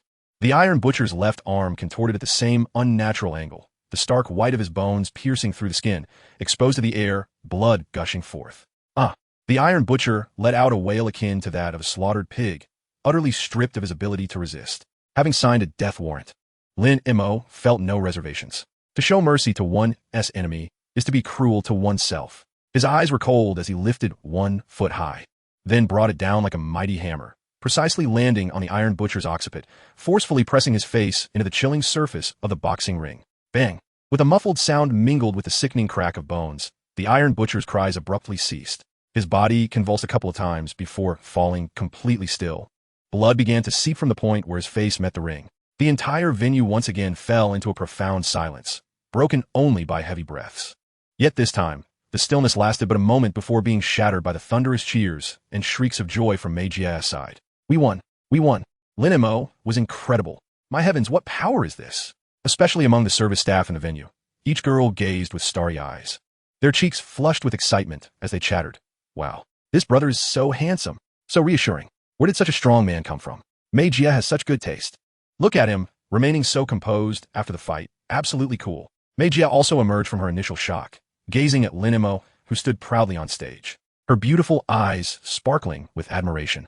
The doubts she had previously harbored had long since dissipated, replaced by an indescribable appreciation and fervor. She gently licked her slightly dry red lips, a meaningful smile gracing her face. Meanwhile, the atmosphere among the Wild Wolf gang was one of despair. The vice president's expression was beyond difficult to describe. It was outright ferocious. They had not only lost the match, but also suffered the loss of a key member. Their pride had been thrown to the wind. Despite the crushing defeat, the members of the Wild Wolf gang clearly could not swallow their indignation. The vice president's face turned ashen, and before he could utter a word, one of his subordinates began to jump up and down, shouting angrily, "Damn it! How could you be so ruthless? Exactly. It was just a friendly spar. Does it have to cost a life? This matter is far from over. Upon hearing this, Huashan Jiu scoffed loudly and retorted with a booming voice. What nonsense. The life and death contract was proposed by your Yi Lang gang in black and white. Now that you can't handle the loss, you start rolling on the ground? Have you no shame? Not satisfied? Fine. Let us head to the City Lord's mansion right now and have the law enforcement team settle this. Let us see who is truly disregarding the rules. Once these words were spoken, the Yi Lang gang fell silent, as if someone had choked them. In the safe city, the City Lord's mansion was the ultimate authority. They tacitly allowed the existence of gangs, and even permitted underground boxing matches and gambling to a certain extent. The prerequisite was adherence to their established rules and the payment of substantial management fees each year. In essence, it was a protection fee, and the results of contracted matches were recognized and protected by the City Lord's mansion. If the Yi Lang gang dared to publicly backtrack, it would not merely be a personal grudge with Mei Jie, but a direct slap in the face to the City Lord's mansion, the consequences of which they could not bear. The vice president clenched his teeth tightly, the muscles in his jaw twitching. He glared at Lin Mo with a ferocity that seemed capable of devouring him whole. Today's humiliation was immense. They had lost a match and a key player. Tai Tu, a significant loss indeed, but the situation was beyond his control. No matter how reluctant, he could only swallow his pride. Let us go. But this matter is not over. The vice president spat through clenched teeth, his voice dark enough to drip water. He gestured for his subordinates to carry the oblivious Tai Tu off the stage, leading a group of dejected followers out of Mei Jie's venue amidst a chorus of boos. Only then did Lin Mo jump down from the boxing ring with ease. Huashan Jiu eagerly approached him, beaming with excitement as he slapped Lin Mo's shoulder. Brother, incredible. Just based on your performance today, you will undoubtedly receive the treatment of a great fighter from Mei Jie in the future. Lin Mo glanced around, realizing that Mei Jie had mysteriously vanished. He felt a pang of confusion. I earned her respect, yet the boss doesn't even show her face or say goodbye. Huashan Jiu, perceptive as ever, noticed Lin Mo's expression and leaned in closer, smirking as he whispered, Don't look for her. Mei Jie watched your match and left after giving a few instructions. She said that since you've given her such a significant face tonight, you must be rewarded. Later, she'll treat you to seafood. Seafood? Lin Mo was taken aback. In this post-apocalyptic environment, the land was heavily polluted and the ocean was fraught with danger and mystery. To obtain seafood was no small feat. Was it truly legitimate seafood? Huashan Jiu laughed heartily. Of course it's a delicacy. Mei Jie has extensive connections, and what she acquires is definitely of the highest quality. You can rest assured. As he spoke, he pulled out his terminal and transferred 1,000 credit points to Lin Mo. Here, this is a small token from Mei Jie. Go to the guest room section. I've arranged hot water and fresh clothes for you. Clean yourself up and put on something handsome. Once you're all set, head straight to Mei Jie's private suite. She knows you're coming. Lin Mo looked at the incoming transfer notification and, upon hearing about the private suite, suddenly comprehended much of what was happening. Wow. Chapter 25. Truth or Dare. Lin Mo enjoyed a comfortable hot shower in the guest room department, changing into the well-fitted suit prepared by Huashan Jiu. He had to admit, one's attire makes a significant difference. His natural physique, which often went unnoticed in casual wear, was accentuated by the tailored suit, lending him a tall and elegant appearance. Although he still appeared somewhat lean, a refined aura radiated from him, making him look particularly dashing. The attendant guiding him couldn't help but steal glances at him, her cheeks slightly flushed. Lin Mo, however, was contemplating. This outfit must have cost a pretty penny. How wonderful it would be to convert it into credit points. Upon reaching the top floor of the entertainment city, the ambience was indeed splendid and serene. It was said that this was Mei Jie's private domain. She occasionally stayed here, and the environment was undoubtedly exquisite, comparable to presidential suites, starkly contrasting the raucousness below. Arriving at a heavy wooden door, Lin Mo knocked. Come in. The voice of Mei Jie, laced with a hint of languor and magnetism, beckoned him. Lin Mo pushed the door open. The room was dimly lit, with only a few exquisite candlesticks illuminating the long table at the center. The flickering flames created an intimate and hazy atmosphere. Mei Jie sat at one side of the dining table, having changed from her earlier attire into an elegant and alluring black evening dress, the hem barely covering her thighs. Her long, fair legs glistened enticingly in the candlelight. The deep V neckline revealed a captivating cleavage that dazzled the eyes. Her gold-rimmed glasses added an intellectual yet alluring contrast to her beauty, which was precisely what captivated Lin Mo. That gold-rimmed glasses are exactly what I desire. Mei Jie's gaze, sharp and unreserved, roamed over Lin Mo from head to toe, her eyes burning with an intensity that seemed to ignite him. Lin Mo was momentarily taken aback by her meticulously prepared appearance, but quickly composed himself, approaching the dining table. Please, have a seat. Don't just stand there looking foolish. Mei Jie gestured for him to sit with her crimson lips slightly parted. Only then did Lin Mo notice the exquisite Western meal laid out before him. Perfectly cooked steak, decanted red wine, salads, and an array of dinner rolls. He paused, somewhat perplexed, and asked, Mei Jie, weren't we supposed to have seafood? Why is it this instead? Upon hearing this, Mei Jie shot him a playful glare, her tone tinged with mockery. These dishes are quite similar to seafood, aren't they? Is it not to your liking? If not, I can have someone change it. Lin Mo quickly reacted, waving his hand with a smile. No. That would be a shameful waste. As long as it's with you, Mei Jie, I'm fine with anything. After all, it's a feast for the eyes. This comment made Mei Jie cover her mouth and chuckle softly, her eyes sparkling. Oh, didn't he expect you to be so sweet-tongued, quite adept at charming women? She gracefully lifted her wine glass, taking a delicate sip of red wine. The red liquid stained her full lips, adding to her allure. Lin Mo watched the scene, swallowing hard involuntarily. If it were an ordinary man facing a woman as striking and commanding as Mei Jie in such an environment, he would likely feel flustered and inadequate. However, Lin Mo appeared remarkably composed. His curiosity about Mei Jie far outweighed any nervousness. A woman who thrived in the apocalypse was undoubtedly extraordinary. Well, if we're having Western cuisine, then so be it, he mused, as he was not picky about food. Previously, he could only afford subpar protein bars, but now he was enjoying steak. Life had truly taken a turn for the better. He cut a small piece of steak and popped it into his mouth, chewing a few times before pausing and looking at Mei Jie. A playful smile crept onto his lips. Mei Jie, simply eating feels a bit dull. How about we play a little game to liven things up? Oh, what game? Mei Jie raised an eyebrow, intrigued. Very simple. Truth or dare. Lin Mo locked eyes with her, his gaze intense, proposing a coin toss to decide who would answer a truthful question or complete a dare set by the other. Mei Jie hesitated for a moment. Then a glimmer of surprise and deeper amusement flickered in her eyes. She had anticipated that this young man, not only skilled in combat, but also bold enough to propose such a game in this setting, would pique her interest even more. Intriguingly, Mei Jie gently swayed her wine glass, the candlelight reflecting enchanting glimmers on her lenses. All right, my dear sister, I shall indulge you in this game. However, the rules must be clearly stated. Once a choice is made, there is no turning back, correct? Indeed, Lin Mo replied as he produced a coin, tossing it into the air before swiftly covering it with his palm. Shall I guess first, Mei Jie? Certainly, she replied. Lin Mo casually guessed heads, and with a subtle smile, he revealed the coin to show it was indeed heads. He guessed correctly. Mei Jie, would you prefer a truth or a dare? Let's start with a truth. I am curious about what you wish to inquire. Mei Jie reclined languidly against her chair, her gaze inquisitive.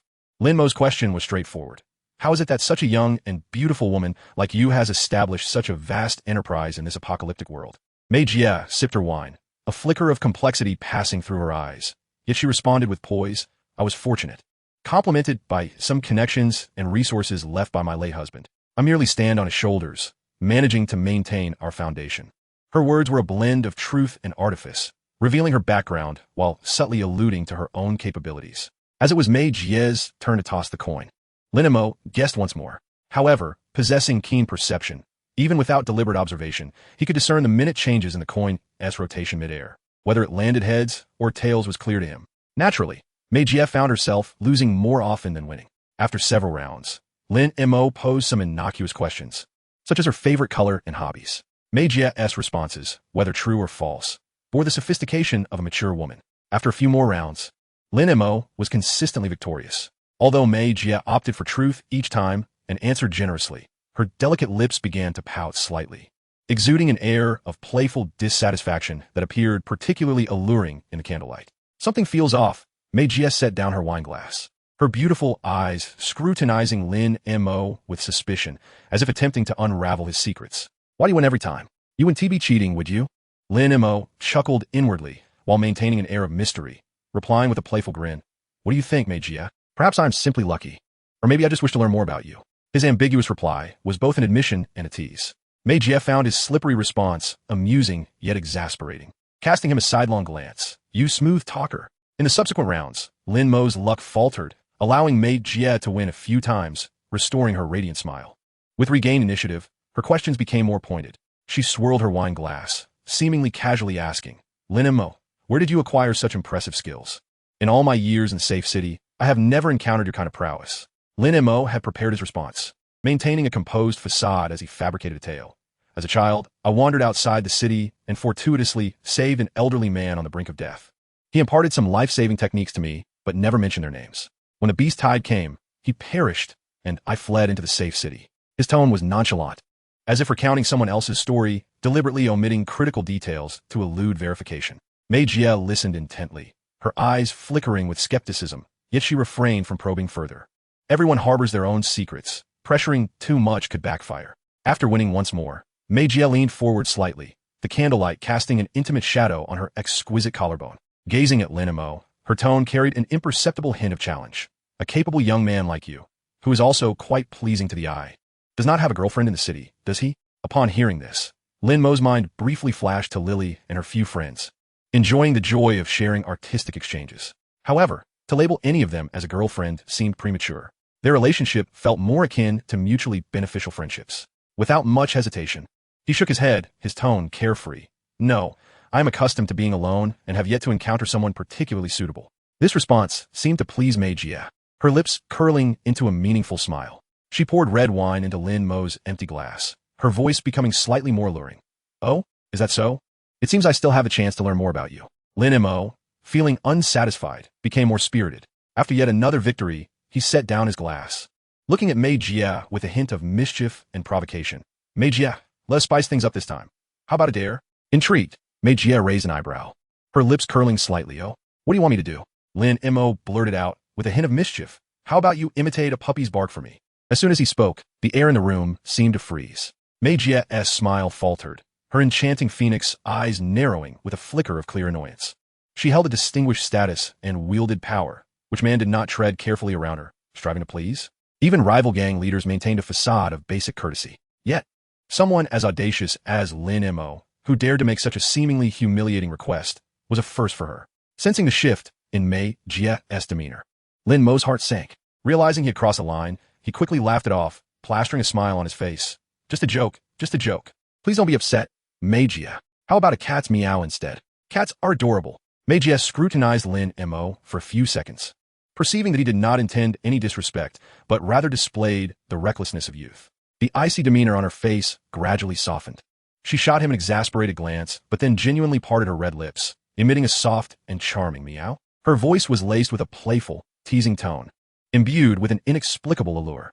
Lin Mo felt a stirring in his heart, as if a tiny paw were gently scratching at its core. Observing Lin Mo's captivated expression, Mei Jie finally raised her wine glass, her tone returning to its previous languor. Yet her words carried deeper implications. So you wish to hear me imitate a puppy, do you? That could be arranged, but it will depend on whether you have the capability to warrant such a request in the future.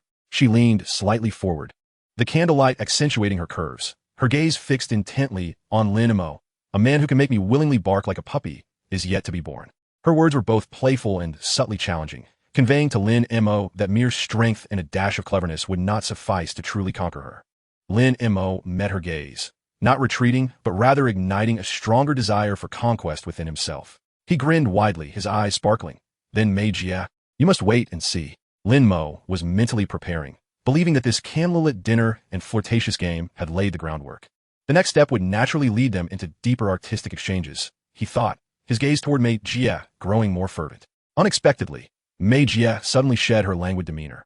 Sitting up straight, her expression turning serious. She gently adjusted her gold-rimmed glasses and began, Lin Mo, let us discuss something serious. Would you be willing to work with me in the future? Lin Mo was taken aback. This shift was quite abrupt. Mei Jie continued, you possess commendable skills, but without connections, the number of people you offend will only increase. If you align with me, no one will dare to bully you. Lin Mo Dane, brazenly responded, Mei, are you being so kind to me because you wish to support me? Mei Jie chuckled lightly. Support you? Perhaps, for you do exhibit considerable potential as a kept man. Lin Mo initially viewed it as a jest, yet he found himself somewhat speechless. Sometimes being overly handsome could be a burden. But Mei Jie, what exactly do you want me to do for you? You don't expect me to be your bodyguard, do you? With your abilities? It will be a waste to have you by my side. I shall have Aji make the arrangements for you, so you will follow him from now on. Lin Mo felt a twinge of curiosity. Mei Jie, how long have you and Jioga been together?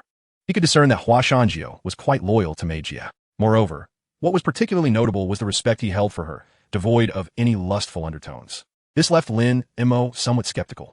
A woman as alluring as Mei Jie failed to capture his interest. Could it be that this fellow preferred the company of men? Aji has been with me for over a decade. Back then, he was merely a child, much like you are now. However, he lacks your lecherous tendencies. I regard him merely as a younger brother. Upon hearing Mei Jie's playful remarks, Lin Mo felt a wave of indignation. Mei Jie, you are mistaken. I possess merely a hint of lechery, and it is in a man's nature to be so. Furthermore, I am not a child. On the contrary, I am quite mature, something you may find difficult to imagine. Would you like a demonstration? This woman dared to underestimate him. Lin Mo was eager to showcase his prowess, wishing to impress Mei Jie. Yet, just as he thought they would return to the main discussion, Mei Jie suddenly massaged her temples, revealing a fatigued expression. All right, we have concluded our business talk. I have had a bit too much to drink, my head is spinning, and I must rest.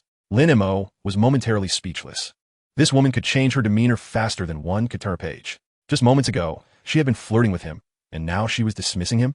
Even more bewildering was the fact that, as soon as Mei Jie finished her sentence, the door to the suite swung open, and a sharp-eyed female bodyguard clad in a black suit entered, her expression unreadable as she stood beside Mei Jie, glaring at Lin Mo with palpable suspicion, as though he were a thief. Lin Mo found the situation absurd. Did he really appear to be the sort who would take advantage of others? Since she had no such intentions, Lin Mo was not the type to cling on to someone unwelcome. Very well, Mei Jie, rest well. I shall take my leave. He promptly stood, adjusted his suit, and exited the room without a backward glance. Once the door was closed, the seemingly inebriated Mei Jie straightened her posture, her eyes clear and devoid of any trace of intoxication. The bodyguard furrowed her brow and quietly inquired, Mei Jie, is this young man's background unclear? He seems rather lecherous. Should we investigate his background and capabilities? Mei Jie lifted her nearly tepid glass of red wine, swirling it gently, her gaze profound. No need. I find him quite intriguing and genuinely wish to utilize him. However, mere physical prowess is insufficient. I need to ascertain whether he possesses intellect and the ability to handle matters. If he proves capable, what would prevent me from surrendering myself to him? A significant smile graced her lips. Naturally, Lin Mo was oblivious to this exchange. Upon exiting the entertainment venue, the cool night breeze did nothing to quell his rising temper. Instead, it intensified the burning desire within him. He retrieved his terminal and dialed Lily's number directly. Hello, Lily, are you still at the hotel? Just about to leave. How do you call? Lily's voice carried a hint of reproach. Do not leave, Lin Mo replied decisively. Stay there. I shall be there shortly. Tonight, we shall engage in a profound exchange of art. After hanging up, Lin Mo hailed a taxi, heading straight for the hotel. By noon the following day, he emerged from the hotel, feeling as though he had been utterly drained. The sunlight outside was blinding, and he felt as if he were walking on clouds. To describe the previous night in simple terms would be akin to saying 3 heroes battled Lu Bu. Yet, no matter how formidable Lu Bu was, he could not withstand the relentless assault and coordinated efforts of 3 formidable women, ultimately succumbing to exhaustion by dawn. His cultivation was still insufficient, having narrowly escaped the clutches of 3 enchanting temptresses. Lin Mo rubbed his aching lower back, muttering to himself. Upon returning to his dilapidated apartment building, he was met by his landlord, Lu Shu, who was also returning from outside. Lin Mo was aware that Lu Shu, this landlord, merely engaged in property management as a sideline. She held a respectable job arranged through connections in a leisurely department of the city lordess office, which offered decent benefits, though it required her to work occasional night shifts, as she had the previous night. Lu Jie, just finishing your shift? Lin Mo greeted her listlessly. To his surprise, Lu Shu merely shot him a cold glance, huffing through her nose without acknowledging him and hurriedly climbing the stairs. Lin Mo was taken aback, feeling a surge of irritation.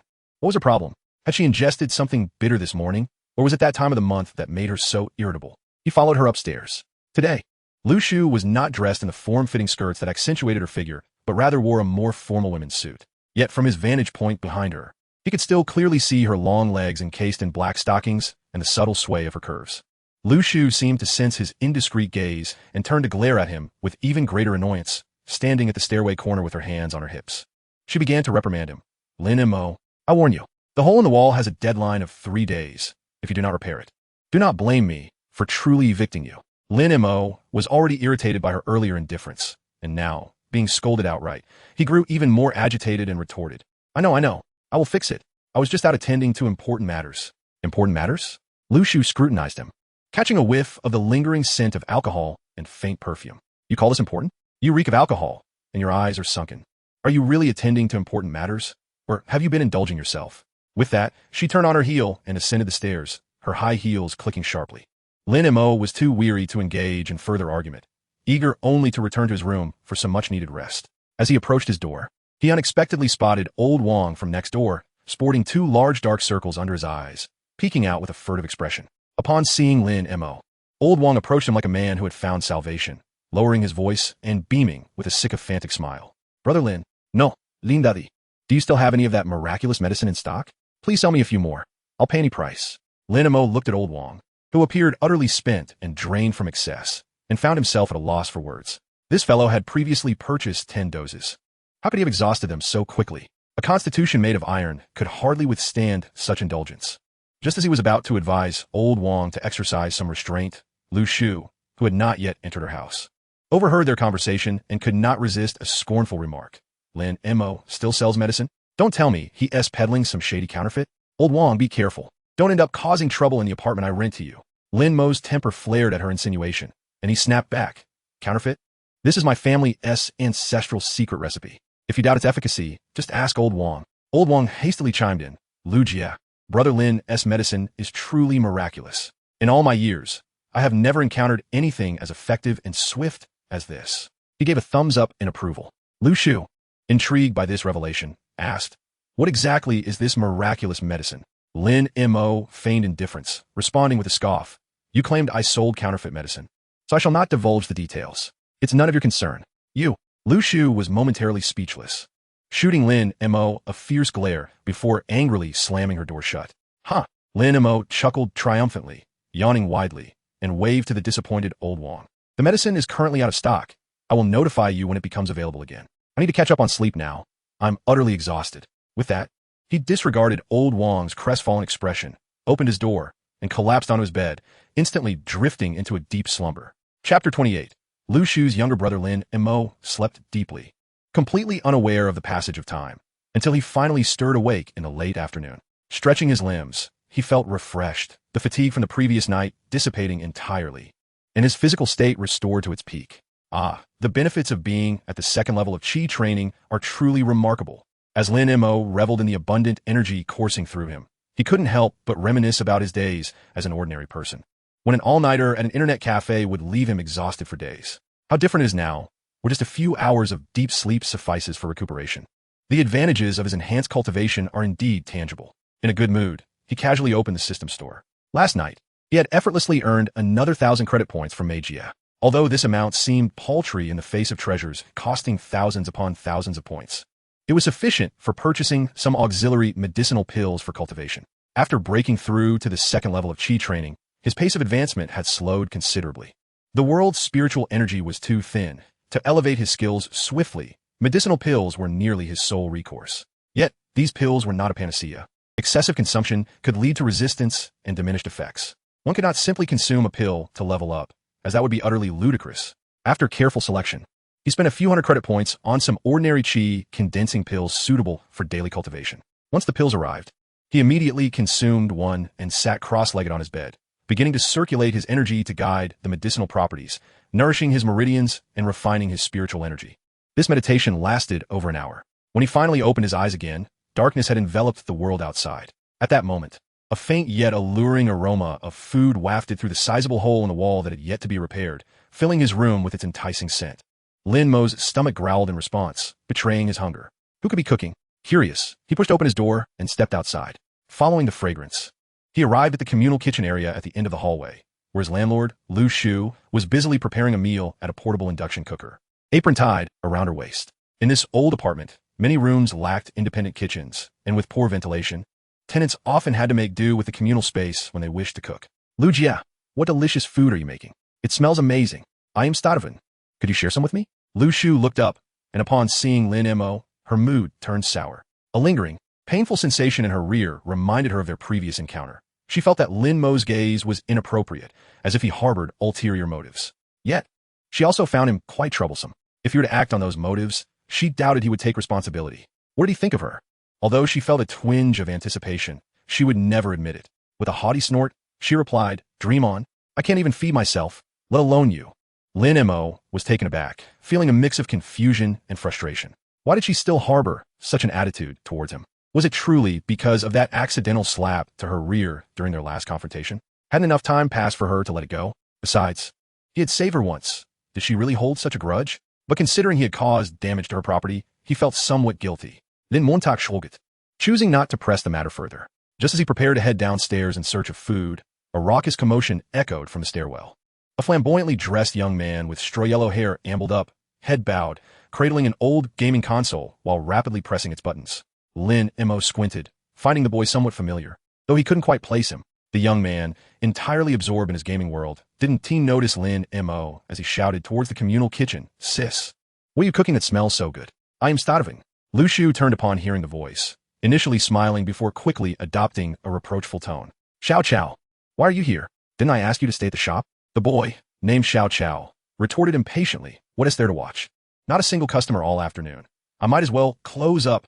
As he spoke, he continued to focus on his game, failing to notice Lin Mo standing in the hallway, and he crashed into him with a thud. "Hey, watch where you're going." Xiao Chao stumbled back, nearly dropping his console, his irritation flaring as he looked up to scold the person he had collided with, only to freeze in shock upon recognizing Lin Mo. Lu Shu approached, frowning as she addressed Lin Mo. "Why are you blocking the way? Let my brother pass." Lin Montauk was positive.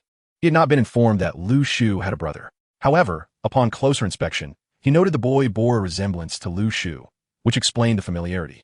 Just as he intended to step aside, Xiao Chao seemed to snap back to reality, excitement coursing through him as he pointed at Lin Mo, his voice rising with enthusiasm.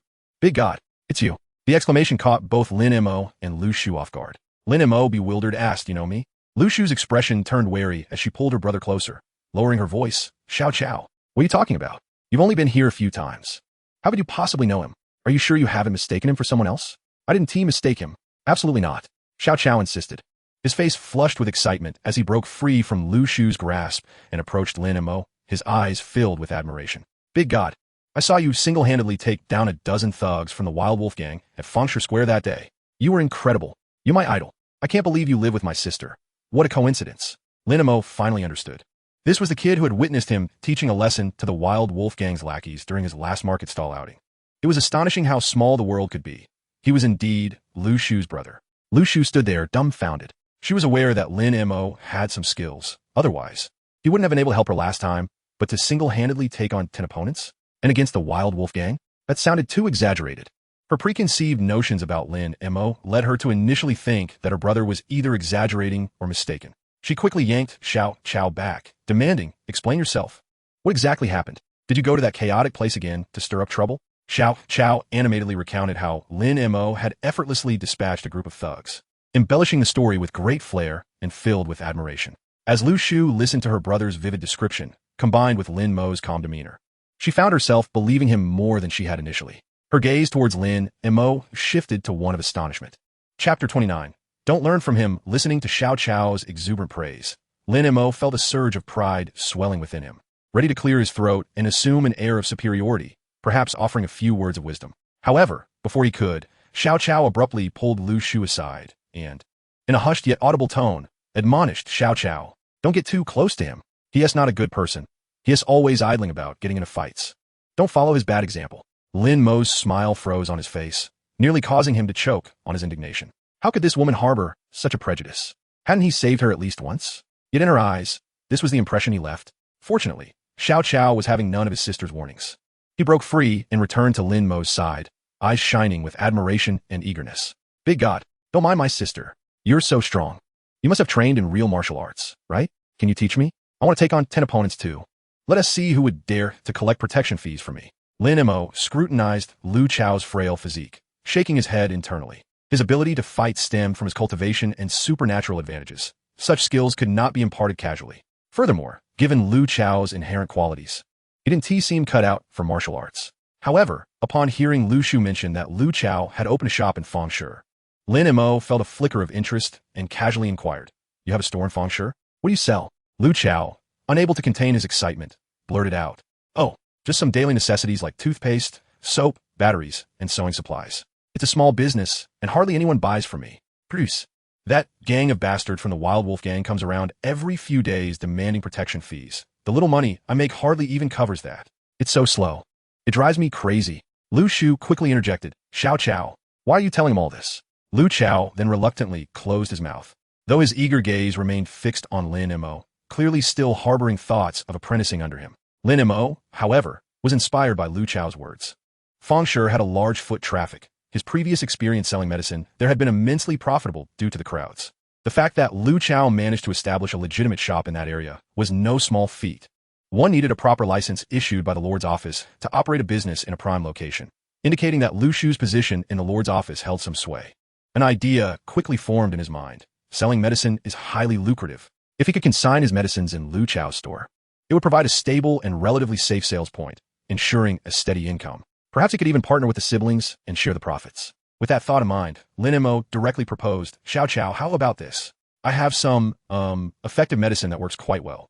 Could I sell it in your shop? We can split the profits. Lu Chao, without a second thought, was about to agree, sure. Your medicine must be. But before he could finish, Lu Shu interrupted him sharply, no. Lin Montak, your medicine has an unknown origin, and we don't even know its ingredients. What if it causes harm? My brother's little shop can't withstand such risks. Lin Mo felt a surge of frustration and was about to argue when the terminal in his pocket suddenly rang. He pulled it out to see it was a call from Hua Shanjiu. Hey, Yi Yi, came the voice from the other end. Where are you? Do you have time to come out and have some fun? I'll cover the bill. Lin Mo initially thought Hua Shanjiu was calling him regarding the boxing match, but to his surprise, it was an invitation to have a good time. He readily agreed, saying, all right, I got it. I'll be there shortly. After hanging up, he felt no desire to continue the conversation with Lu Shu. The matter of selling medicine could be discussed later. He had more pressing business to attend to. I have something to take care of, so I'll be leaving. He nodded to Lu Chao and turned to head downstairs. Lu Chao hurriedly chased after him, insisting on obtaining Lin Mo's contact information. Big guy, please leave me your number. It'll be easier to get in touch later. Lin Mo didn't refuse and shared his number. After Lin Mo left, Lu Shu turned to her brother, annoyed. You should limit your interactions with him. Do you hear me? He is not a trustworthy person. Lu Chao defended Lin Mo, sister. You don't understand. The medicine Lin Mo sells is not fake. I saw it with my own eyes. People were scrambling to buy it. The results are definitely good. Even my regular customers have been asking why that guy who sold medicine hasn't come back. Listening to this, Lu Shu couldn't help but feel a twinge of doubt. Old Wang had spoken highly of Lin Mo's medicine, and her brother was echoing that sentiment.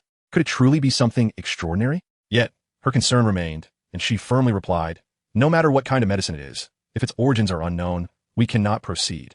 You are not to associate with him recklessly. Lu Chao felt somewhat discontented at this. He was old enough, yet his sister still tried to control him. Besides, legitimate business would never lead to wealth under such conditions. The area was dominated by the Wild Wolf gang, who frequently collected protection fees, and even if profits were decent, a significant portion was siphoned away. Every time he spoke to his sister about it, he was met with admonitions to endure. At this impulsive age, Lu Chao was naturally unwilling to tolerate such restrictions. In a moment of defiance, he broke free from Lu Shu's grip, declaring, Sister, I've lost my appetite.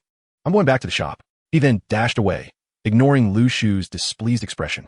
Hey, Xiao Chao. Lu Shu stomped her foot in frustration, blaming Lin Mo for the situation. Clenching her teeth, she felt a surge of anger. Meanwhile, Lin Mo had hardly left the apartment building when he heard hurried footsteps and shouts from behind. Big guy, Lin Montak, wait for me. Turning around, he saw Lu Chao panting as he ran up to him. Why did you follow me? Lin Mo chuckled. Didn't your sister tell you not to associate with me? Lu Chao waved his hand dismissively. Oh, my sister is just being overly cautious. She can't control me. He leaned closer, his face lighting up with admiration. Big guy, I genuinely want to learn from you. Please take me as your apprentice. Lin Mo found Lu Chao's earnestness amusing, though the boy seemed a bit reckless. He did own a legitimate shop in Fengshi, which could prove useful in the future. Thus, he neither agreed nor declined, simply saying vaguely, let us talk about it later. I have matters to attend to. Where are you headed, big guy? Lu Chao asked curiously. Lin Mo answered without reservation. To have some fun. Fun? Where are you going? Can I join you? Lu Chao's eyes lit up with excitement. After contemplating for a moment, Lin Mo decided that bringing an extra person along wouldn't hurt, especially since Hua Shanjiu was covering the expenses. He nodded. All right, you can come, but don't say anything to your sister. Not a problem. I promise I won't tell her. Lu Chao exclaimed, almost bouncing with joy. The two proceeded to follow the address. Upon arrival, as they entered the private room, Lin Mo was taken aback by the sight. Hua Shanjiu had certainly outdone himself. Summoning a row of young ladies clad in form-fitting kipayos, each showcasing their long, slender legs, standing in a neat line. Under the lights, they radiated youthful vibrance, leaving Lin Mo momentarily entranced. With a grand gesture, Hua Shanjiu proclaimed, Bro, feel free to choose. I'll cover all expenses tonight. Lin Mo, hearing this, felt no need for hesitation. Grinning, he pointed at the four most appealing ladies, declaring, you, and you, those four. Lu Chao, astonished, watched as Lin Mo made his selections. Under Lin Mo's encouragement, he blushed and shyly chose two ladies for himself, leading them to another room for a more artistic exchange. Hua Shanjiu opted for a more subdued selection, choosing two experienced-looking ladies. In the cozy room, dim lighting and soothing music set the mood. Lin Mo reclined comfortably on a large massage table, while the four ladies skillfully divided their tasks, two focused on his legs, and the other two on his shoulders. Their gentle hands expertly worked on him, and the subtle scent of perfume wafted through the air, invigorating his senses. From his vantage point, Lin Mo could catch glimpses of the ladies' exquisite forms as they leaned or squatted, a tantalizing view that felt heavenly. This experience was one he would not trade for anything, and he reveled in the realization that having wealth was indeed a blessing. As he savored the moment, Lin Mo couldn't help but reflect on the establishment. While it didn't rival Meijia's previous venue in scale or decor, it offered a comprehensive array of entertainment and indulgences, serving as a veritable den of iniquity.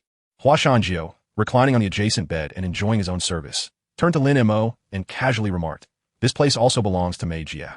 I'm just here to keep an eye on things. She mentioned you should come by more often to get familiar with the surroundings. Of course, you don't have to stay here all the time. Under normal circumstances, no one would dare to cause trouble in our establishment, as everyone is here to enjoy themselves." Lin Mo nodded in acknowledgement, signaling his understanding.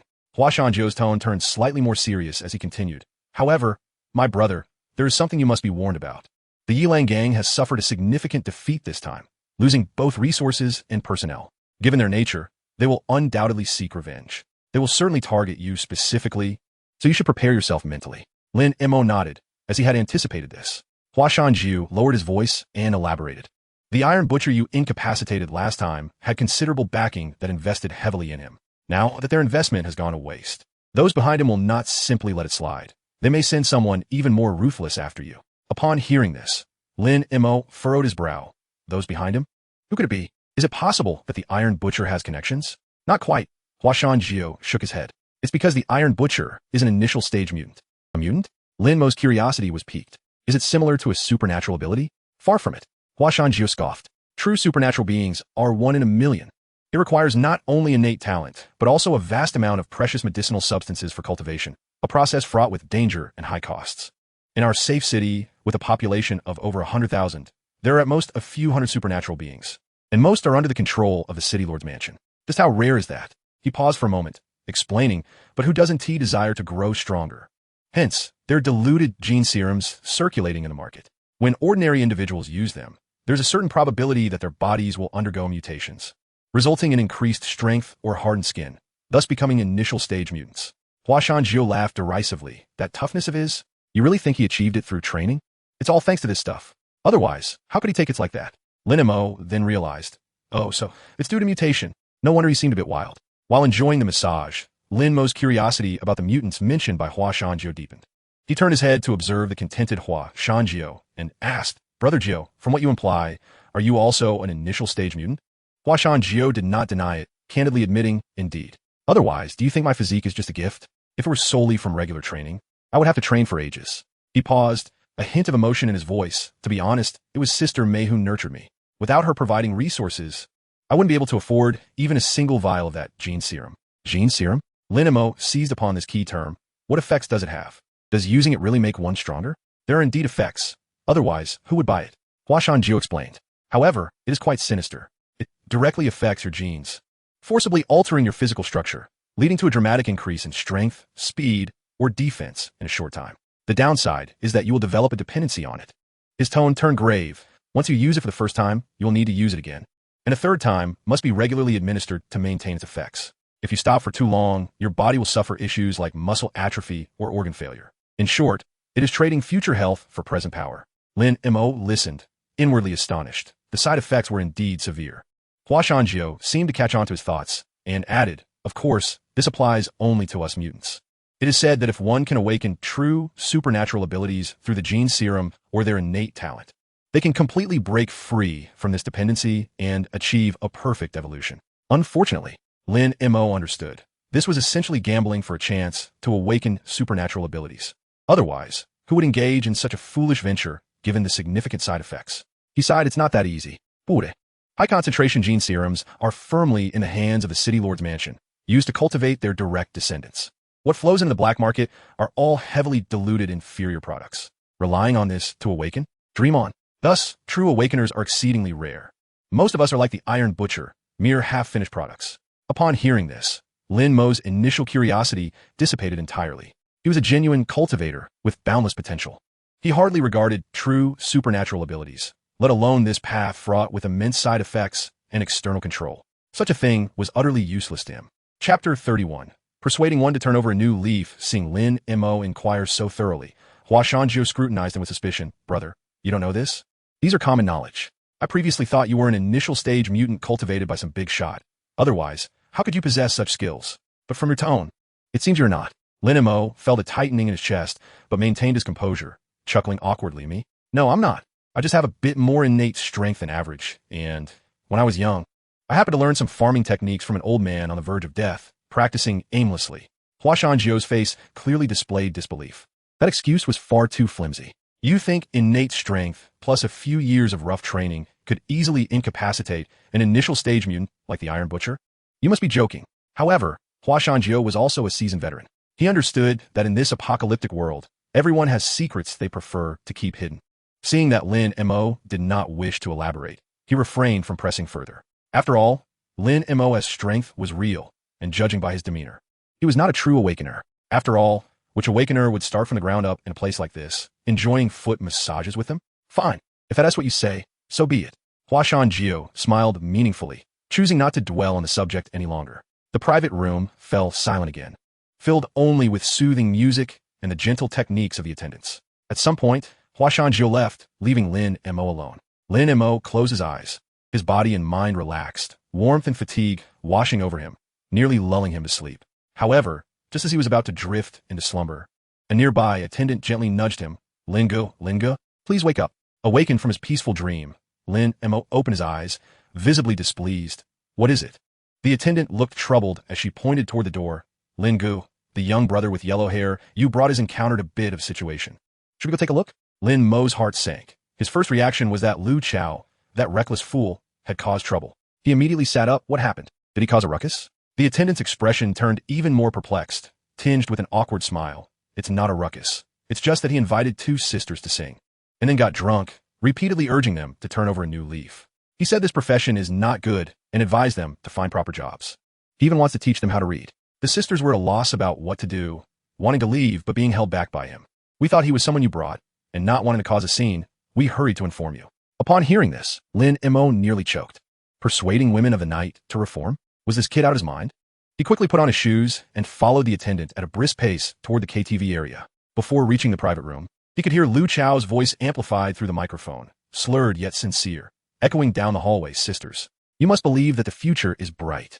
Do not give up on yourselves. Read. You must read. Knowledge is power. I can teach you. Let's start with Pinyin. Lin Mo's face instantly darkened. He noticed that people outside other private rooms had poked their heads out, whispering and pointing at Lu Chao's room, wearing amused expressions. How embarrassing. Lin Mo felt as if this kid was dragging his face through the mud. He quickly approached, irritably waving at the onlookers. What are you looking at? Don't you have anything better to do? The spectators hurriedly withdrew their heads. Lin Mo pushed open the private room door, only to see Lu Chao's face flushed red.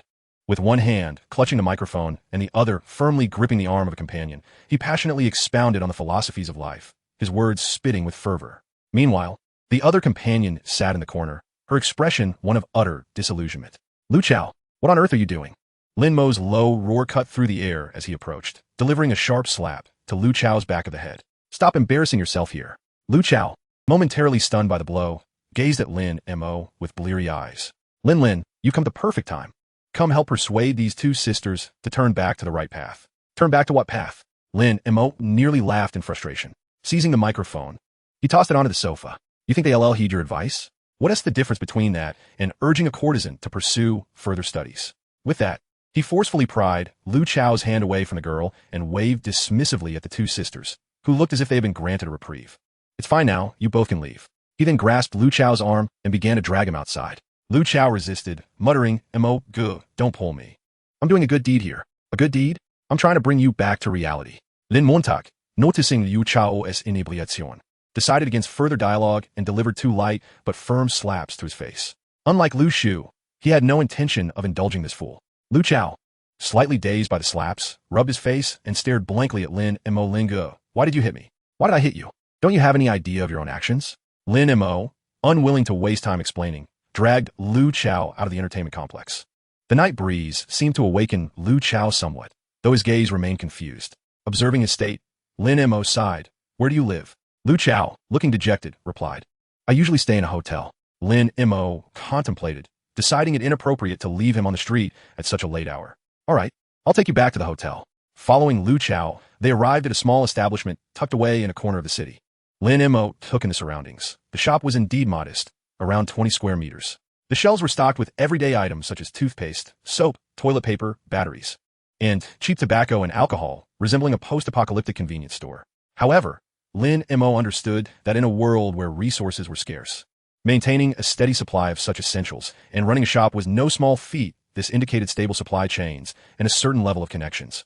Lu Chao's cheeks still felt hot, and though he could not fully recall the events of the previous night that led to Lin Mo slapping him, his admiration for Lin Mo left him feeling more bewildered than angry. As the effects of the alcohol faded, his loquacious nature returned. Pouring a glass of water for Lin Mo, he began to chatter. Mo, go. What do you think of my shop? The goods are decent, right? They were all procured by my sister. She works in the logistics department of the city lord's mansion and has some connections. She got these items through her contacts and let me open this shop, saying it would keep me grounded and allow me to earn a steady income. Lin Mo suddenly realized that Lu Shu worked in the logistics department of the city lord's mansion.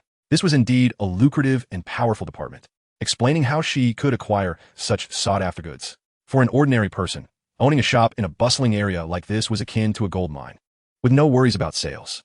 Yet, Lu Chao appeared unsatisfied. Sigh, they say it's profitable, but the money comes in far too slowly. After deducting costs and what I owe my sister, there is hardly anything left at the end of the month. It's nowhere near as quick as hanging out with you. Mo, go. I want to do something big, but my sister is always controlling me. It's so frustrating. Listening to him, Lin Mo's mind began to race. The shop's location combined with Lu Shu's official backing made it an ideal point for selling medicine. If he could sell his powerful pills or any future concoctions here, it would not only be safe, but also free from the troubles with city management. Truly perfect. However, Lu Shu would certainly disapprove. Lin Mo mused, imagining her disapproving glare, feeling a twinge of irritation. He would have to find a way to bring her around eventually. The night deepened, and the shop had a small loft upstairs where Lu Chao typically resided. The space was cramped, cluttered with a haphazard assortment of items, emanating a distinctly bachelor-like disarray. Lin Mo, feeling too lazy to return to his rented room and wanting to discuss the potential collaboration on selling medicine further, decided to spend the night there. I'll sleep here tonight. Just squeeze in. Lin Mo yawned. Lu Chao eagerly complied, quickly clearing a space for him. The next morning, Lin Mo was still in a drowsy haze when a terrified shriek from Lu Chao jolted him awake, followed by a flurry of frantic sounds. Oh no, oh no, oh no. Lu Chao, eyes wide as he glanced at the terminal displaying the time, turned pale. It's already this late. There's no way I'll make it. The commotion stirred Lin Mo from his slumber. In truth, he had spent most of the night meditating and had only had a brief period of actual sleep. After reaching the second layer of qi cultivation, his energy recovery rate was remarkably fast. He needed only 3 or 4 hours of deep sleep each night. Watching Lu Chao flit around like a headless chicken, Lin Mo frowned and scolded. What is all the fuss about? It's only 7 in the morning. Which shop opens this early? Your sister wouldn't be checking the accounts at this hour. Lu Chao, agitated, stomped his foot and whispered urgently. It's not about checking the accounts. Emoga, I made plans with my 2 brothers to go retrieve a batch of contraband today. Contraband? Lin Mo's attention sharpened, suddenly more alert. In the safe city, contraband refers to smuggled goods that bypass the official channels of the city lord's mansion to evade exorbitant taxes. This was a serious crime. If caught, one could lose everything or worse, their life. He had expected Lu Chao to be so audacious. Are you out of your mind? Smuggling? You'll be in serious trouble if the city lord's mansion catches you. Lin Montauk Vispiret. Yet, Lu Chao seemed quite confident as he explained, Don't worry, Mo, go. We're just running an errand. We're not the ones selling the goods. The supplier has already arranged to have the items at a transfer point outside the city. We're just picking them up and delivering them to the buyers in the city. Simple as that. The risk isn't great. We've done this several times without incident. Listening to him, a seed of doubt began to sprout in Lin Mo's mind. Why would the supplier not send someone trustworthy to retrieve the goods? Instead, they chose someone like Lu Chao, who appeared rather unreliable. This didn't add up. This shipment is particularly large. If we pull it off, the share ID get would be enough to keep me afloat for half a year running the shop. Lu Chao's eyes sparkled with a greedy glint, though it was quickly replaced by urgency. But my brothers are probably already there, and if I'm late, they'll definitely take my share. I need to hurry. He even attempted to coax Lin Mo into joining them. Mo, go. Your skills are excellent. Why not come with us? It'll be safer, and we can split the profits. Lin Mo dismissed the idea without hesitation. He had no interest in such a risky venture that seemed riddled with flaws and poor returns. He'd rather spend that time refining more pills or visiting Mate Jet's establishment. I don't have time. You go on your own. Just be careful. Lin Mo waved him off. Seeing Lin Mo's lack of interest, Lu Chao didn't press further, hurriedly shoving the shop keys into Lin Mo's hands. Montak Gay, keep an eye on the shop for me. If my sister comes, just say you don't know where I went. Without another word, he dashed off without even bothering to wash up, leaving Lin Mo standing alone in the chaotic little loft. Observing the disarray of the shop, Lin Mo, with nothing better to do, decided to take out materials from his storage space and began concocting his powerful pills. He worked swiftly and efficiently, and before long, he had produced over 100 dark pills. As Lin Mo gazed upon these little treasures, he contemplated, Lu Chao, that crafty lad, has no intention of running a shop peacefully. He would undoubtedly agree to sell this medicine for me. The foot traffic in this area is quite decent, and with Lu Shu's official backing as a disguise, it is indeed the ideal sales point. With this thought, Lin Mo felt a surge of optimism as he prepared to open for business and earn a handsome profit. However, just as he approached the entrance and peered through the crack of the door, his steps abruptly halted.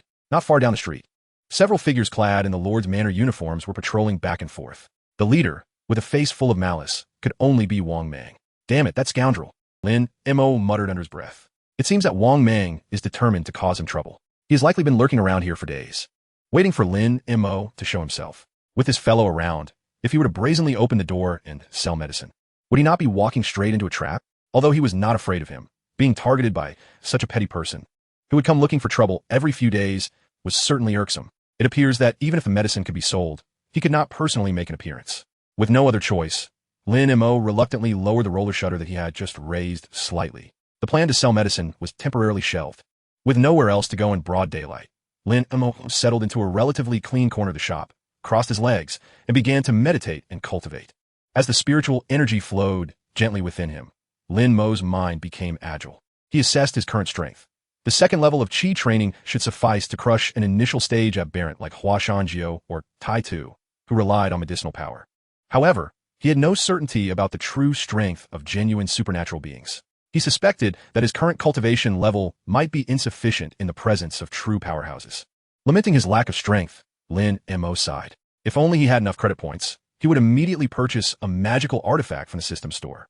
In the realm of cultivation, flying swords, shields, and talismans are far more formidable than the firearms of this world.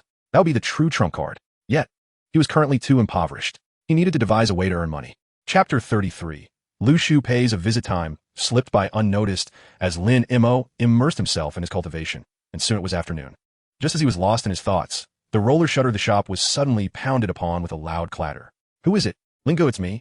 Lu Chao. Open the door quickly. Lin Mo walked over and opened the door. Lu Chao rushed in like a drenched chicken, completely soaked and pale-faced. His chest heaved violently, and his eyes were filled with terror. Lin Ye, something has happened. A big problem. Lu Chao gasped, his voice trembling. Lin Mo's heart sank, knowing that it was not good news. Calm down and tell me what happened. The goods were intercepted. Lu Chao cried, his voice cracking. We had just arrived at the handover point, and before we could even see clearly, a group of people rushed out and started attacking. My two brothers were pinned down on the spot. Only I managed to escape by jumping into the river. Lin Mo frowned upon hearing this. At a crucial moment, this guy only thought of saving himself, showing no loyalty whatsoever.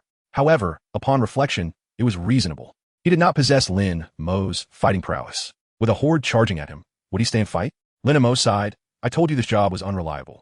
What is in this bag on your back?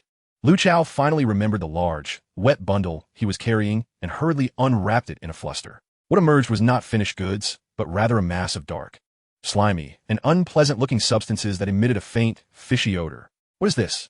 Lin Montak recoiled in disgust. This is something I scraped off the bodies of polluted beasts from outside the city. It seems to be some sort of gland or secretion, Lu Chao whispered, speaking conspiratorially. I heard from the supplier that this is one of the main materials for making gene elixirs, and it's particularly valuable. Otherwise, the risk wouldn't be so high. He continued with a mournful expression, but the buyer requires a complete batch. Now that most of the goods have been stolen, the little bit I managed to grab will surely not satisfy the buyer. It's over for me. Lin Mo understood the situation. High risk, high reward. And Lu Chao had stepped on a landmine this time. He inquired, what do you plan to do now? Run. I must run. Lu Chao replied without hesitation. I can't stay here. The buyer knows I live here. I need to find a place to hide and wait for the storm to pass. Lin Mo was at a loss for words. Even his address was exposed. Lu Chao was far too careless. You should change out of those wet clothes first. Don't catch a cold. Lin Mo pointed to the loft. Lu Chao hurriedly dashed upstairs, changed into dry clothes, and rushed back down, still holding the grotesque package. Lin Yi. Lu Chao implored as he handed the package to Lin Mo. Could you please help me keep this? Carrying it while fleeing is too conspicuous. If I get caught, I'm done for. Once the heat dies down, I'll come back and figure out how to sell it. I'll give you a generous cut. Seeing his panicked demeanor, it was clear he was utterly terrified of the buyer behind him, who likely held considerable power. Just as Lin Mo was about to say something regarding the foul-smelling precious materials, there was a loud pounding on the roller shutter. Outside, Lu Shu's voice rang out, filled with anger and urgency. Lu Chao, you little brat. Why are you closing the door in broad daylight? I know you're in there. Open the door. Both men were startled and exchanged glances. Lu Chao looked at Lin Mo with a face full of dread. He raised a finger, silently indicating for Lin Mo to remain quiet, hoping that if she knew no one was inside, she would leave. However, the incessant knocking continued, showing no signs of stopping. Sensing no alternative, Lin Mo reluctantly got up and walked to the door. With a clang, he pulled up the roller shutter.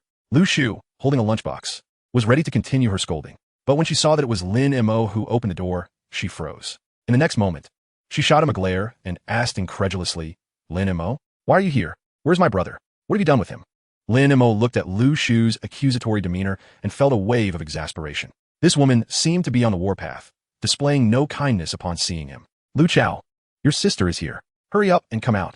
Lu Shu was seething. She had only one younger brother, and with their parents long deceased, they depended on each other. She had painstakingly arranged for Lu Chao to have a relatively stable path, hoping he could live a safe life. In her mind, Lin Mo was the type of person she disdained. She wanted her brother to be safe and sound, so she did not want him associating with Lin Mo. Yet, Lu Chao idolized Lin Mo, which left her both furious and helpless. Upon seeing Lu Chao, Lu Shu shot Lin Mo a furious glare, then bypassed him to confront her brother. What happened to you? Did you fall into the water? Where exactly have you been? Lu Chao, upon seeing his sister, initially froze. Then a look of panic crossed his face. Despite his usual bravado, he feared Lu Shu as if she were a mother. He could not tell her the truth and instinctively glanced at Lin Mo, silently pleading for assistance. However, Lin Mo had no intention of getting involved in Lu Shu's scolding any further. Instead, he leaned against the doorframe, adopting a posture of detached observation. Lu Chao, noticing Lin Mo's lack of engagement, felt even more anxious, facing his sister's rapid-fire questions, stumbling over his words, and unsure how to explain. Just as Lu Shu was about to unleash her fury, a more violent and incessant banging on the door erupted, accompanied by furious shouts. Lu Chao, get out here. I know you're inside. If you don't open the door, I will smash this shop to pieces. The voice was unfamiliar and filled with hostility. Lu Chao, who had just been afraid of his sister, turned pale with fright upon hearing this. As his legs weakened, he nearly collapsed to the ground, murmuring with a trembling voice, It's over, it's over. They have come for us. It's the buyers. Upon witnessing her brother's distressed state, Lu Shu was both astonished and furious, demanding, Who are they? What buyers? Lu Chao, what trouble have you gotten into out there? Faced with his sister's relentless questioning and the increasingly urgent banging on the door, Lu Chao's mental defenses crumbled completely. With a choked voice, he haltingly confessed to smuggling contaminated beast materials. Lu Shu felt as if the world had darkened before her eyes, her body swaying slightly. Fortunately, she managed to steady herself against a nearby shelf, unable to fathom that her brother had dared to engage in such a perilous endeavor. Meanwhile, Lin Mo, lurking in the shadows, observed coldly, his brow furrowed. Something was amiss. Lu Chao had returned only moments ago, even if the buyers were well informed. It was improbable they could pinpoint their location so swiftly, unless, of course, this was all part of a meticulously orchestrated trap. At that moment, a loud crash echoed as the lock on the rolling door was forcibly breached from the outside. Chapter 34. Frightening retreat. The door was yanked open violently, and 7 or 8 muscular men clad in black combat attire surged inside, instantly filling the small shop to capacity. Leading them was a bald man with a scarred face, his fierce gaze sweeping across the room before settling on the trembling Lu Chao. Kid, where's the goods? The scar-faced man barked menacingly. Lu Chao, terrified, pointed at the package on the table that had not yet been put away, stammering, It's right there. One of the henchmen stepped forward, opened the package, and turned back to the scar-faced man, stating, Boss, the weight is off. We're missing a significant portion. The scar-faced man glared at Lu Chao, saliva nearly splattering his face as he shouted, Damn it, where's the rest? Do you dare to pocket it? Do you believe I won't cripple you right now? The goods were stolen on the way. Lu Chao exclaimed. We don't care. The scar-faced man shot back. If you don't hand over the full shipment or compensate us today, I'll break your legs. despite her pale complexion and quaking fear. Lu Shu stepped forward to shield her brother. Her voice trembled as she pleaded, "Gentlemen, this is all we have. Please take it and spare my brother." The lustful gazes of the scar-faced man and his accomplices greedily roamed Lu Shu's curvaceous figure, accompanied by lewd laughter. "Oh, this little boss lady is quite a looker. No money? Playing with us would suffice. Ha ha." Lu Shu shook with rage at their vile words, but dared not retaliate. Gritting her teeth, she said, "We will pay. Surely that is acceptable?" "Pay? Sure," replied the scar-faced man, quoting an astronomical figure. 100,000 credit points. Lu Shu gasped in shock. 100,000. I don't have that much money." "No money?" The scar-faced man sneered, surveying the small shop. "No money, no problem. We could take the shop as collateral. Sign a transfer agreement, and we'll call it even." Lin Mo, who had been silently smoking in the shadows, smiled coldly upon hearing this. He understood everything. The smuggling and stolen goods were mere fabrications. These men had targeted Lu Chao's legitimate shop located in a prime area from start. Lu Chao, the naive fool, was being taken advantage of, unwittingly aiding those who sought to exploit him. "Don't want to give up the shop, huh? No worries, your sister looks quite appealing. Let her sell herself instead." Several of them leered and reached out towards Lu Shu. "Get your filthy hands off my sister." Lu Chao, witnessing the humiliation of his sister, felt a surge of righteous anger, disregarding his fear as he charged at them, ready to fight. Yet, he was no match for these seasoned thugs. The scar-faced man let out a sinister laugh and kicked Lu Chao hard in the abdomen, exclaiming, "You little brat, seeking death." As they moved in to continue their assault, a glass bottle suddenly soared through the air like a projectile, smashing against the scar-faced man's bald head with a resounding crash, scattering shards of glass everywhere. The scar-faced man let out a pained scream, clutching his now swollen and bleeding head as he staggered backward. Everyone was startled by this unexpected attack, quickly turning to see the source of the flying bottle. Lin Mo had risen to his feet, leisurely discarding his cigarette and casting a frigid gaze over the uninvited guests. "Who threw that? Are you tired of living?" One of the scar-faced man's henchmen, shocked and enraged, grabbed a nearby chair, prepared to charge forward. However, upon seeing Lin Mo's face emerge from the shadows, his movements froze. The anger on his face turned into sheer terror, as if he had seen a ghost in broad daylight. Stammering, "It's you?" The other thugs, now recognizing Lin Mo, collectively gasped in horror, their previously brazen demeanor extinguished, replaced by unmistakable fear. They exchanged glances, instinctively retreating. Lin Mo scrutinized their unfamiliar faces, frowning slightly. He did not recognize them, but their reactions indicated they were well aware of him and terrified. Noticing the wolf tattoo on their bodies, it dawned on him that the infamous Yilang gang must have spread word of his previous exploits, rendering him a figure to be feared among these lowly enforcers. The scar-faced man, in pain and fright, paled visibly, realizing he dared not make another move. "Boss, let's kill him." A reckless young thug, oblivious to the scar-faced man's trepidation, boldly attempted to advance. But with a resounding slap, Lin Mo sent him flying with a single kick. "Get lost." Lin Mo had no desire to engage in further conversation. Uttering just one word, the remaining thugs were thoroughly intimidated as they hastily assisted their injured leader and retreated, not daring to utter a single defiant word. Once the group had fled in a disheveled manner, the shop was enveloped in an eerie silence. Lu Shu and Lu Chao stared, dumbfounded, as their minds struggled to process the scene before them. The menacing figures who had once instilled despair in them had been utterly intimidated by Lin Mo without him lifting a finger. Lu Chao gazed at Lin Mo with an overwhelming sense of admiration, nearly bursting with a desire to kneel and proclaim him as a father figure. "Brother Lin, you are incredible. I want to follow you from now on." Meanwhile, Lu Shu's expression was one of disbelief and complexity. She had always perceived Lin Mo as a reckless troublemaker, prone to violence. Yet, it was this very individual who had effortlessly diffused the dire predicament they faced. The stark contrast shook her worldview to its core. Just then, the previously distant scar-faced man, perhaps seeking to salvage some dignity, shouted from across the street with a feeble bravado, "Lin Mo, don't get too cocky. This isn't over. The Yilang gang will settle this with you. Just wait." Having been humiliated repeatedly by Lin Mo, the Yilang gang could hardly tolerate this. Yet his shouts, echoing into the shop, felt hollow and ineffective. Damn it, why is this foolish Yilang gang everywhere? It was a stroke of luck that Lu Chao's shop had drawn their attention. After all, gangs often scheme to usurp others' establishments. The Yilang gang had built its empire on such tactics. For now, they were safe, but it was likely they would return. Chapter 35. A fortunate turn of events after the thugs from the Yilang gang made their hasty retreat. The shop momentarily regained its tranquility. However, the tension and lingering fear in the air persisted. In truth, Lu Chao's troubles had nothing to do with Lin Mo. This young man is not officially one of his subordinates, and moreover, Lu Shu's attitude towards him is rather disdainful. Furthermore, after such a commotion, it is certain that this establishment will not be operational in the short term. The members of the Yilang gang will undoubtedly keep a close watch here. My plan to sell the powerful pills here has completely fallen through. It seems I must rethink my ways of making money. It is truly troublesome. Lin Mo murmured to himself, feeling a wave of disinterest wash over him. Meanwhile, Lu Shu, having regained some composure, swiftly transformed her intense fear into fury directed at her brother. She pointed an accusing finger at Lu Chao, unleashing a torrent of scolding filled with a quivering voice. You reckless fool! How many times have I told you to live a stable life? Why do you insist on courting such peril? Are you intent on driving me to my wit's end? Lu Chao, aware of his wrongdoing and having caused such a disaster, hung his head in shame, not daring to utter a word in defense, allowing his sister to berate him. Lin Mo observed the sibling quarrel with little interest, feeling no desire to intervene in their domestic affairs, nor to play the role of a mediator. Enough, handle this yourselves. I am leaving, he remarked nonchalantly, not waiting for Lu Shu's response as he made his way out through the rolling shutter door.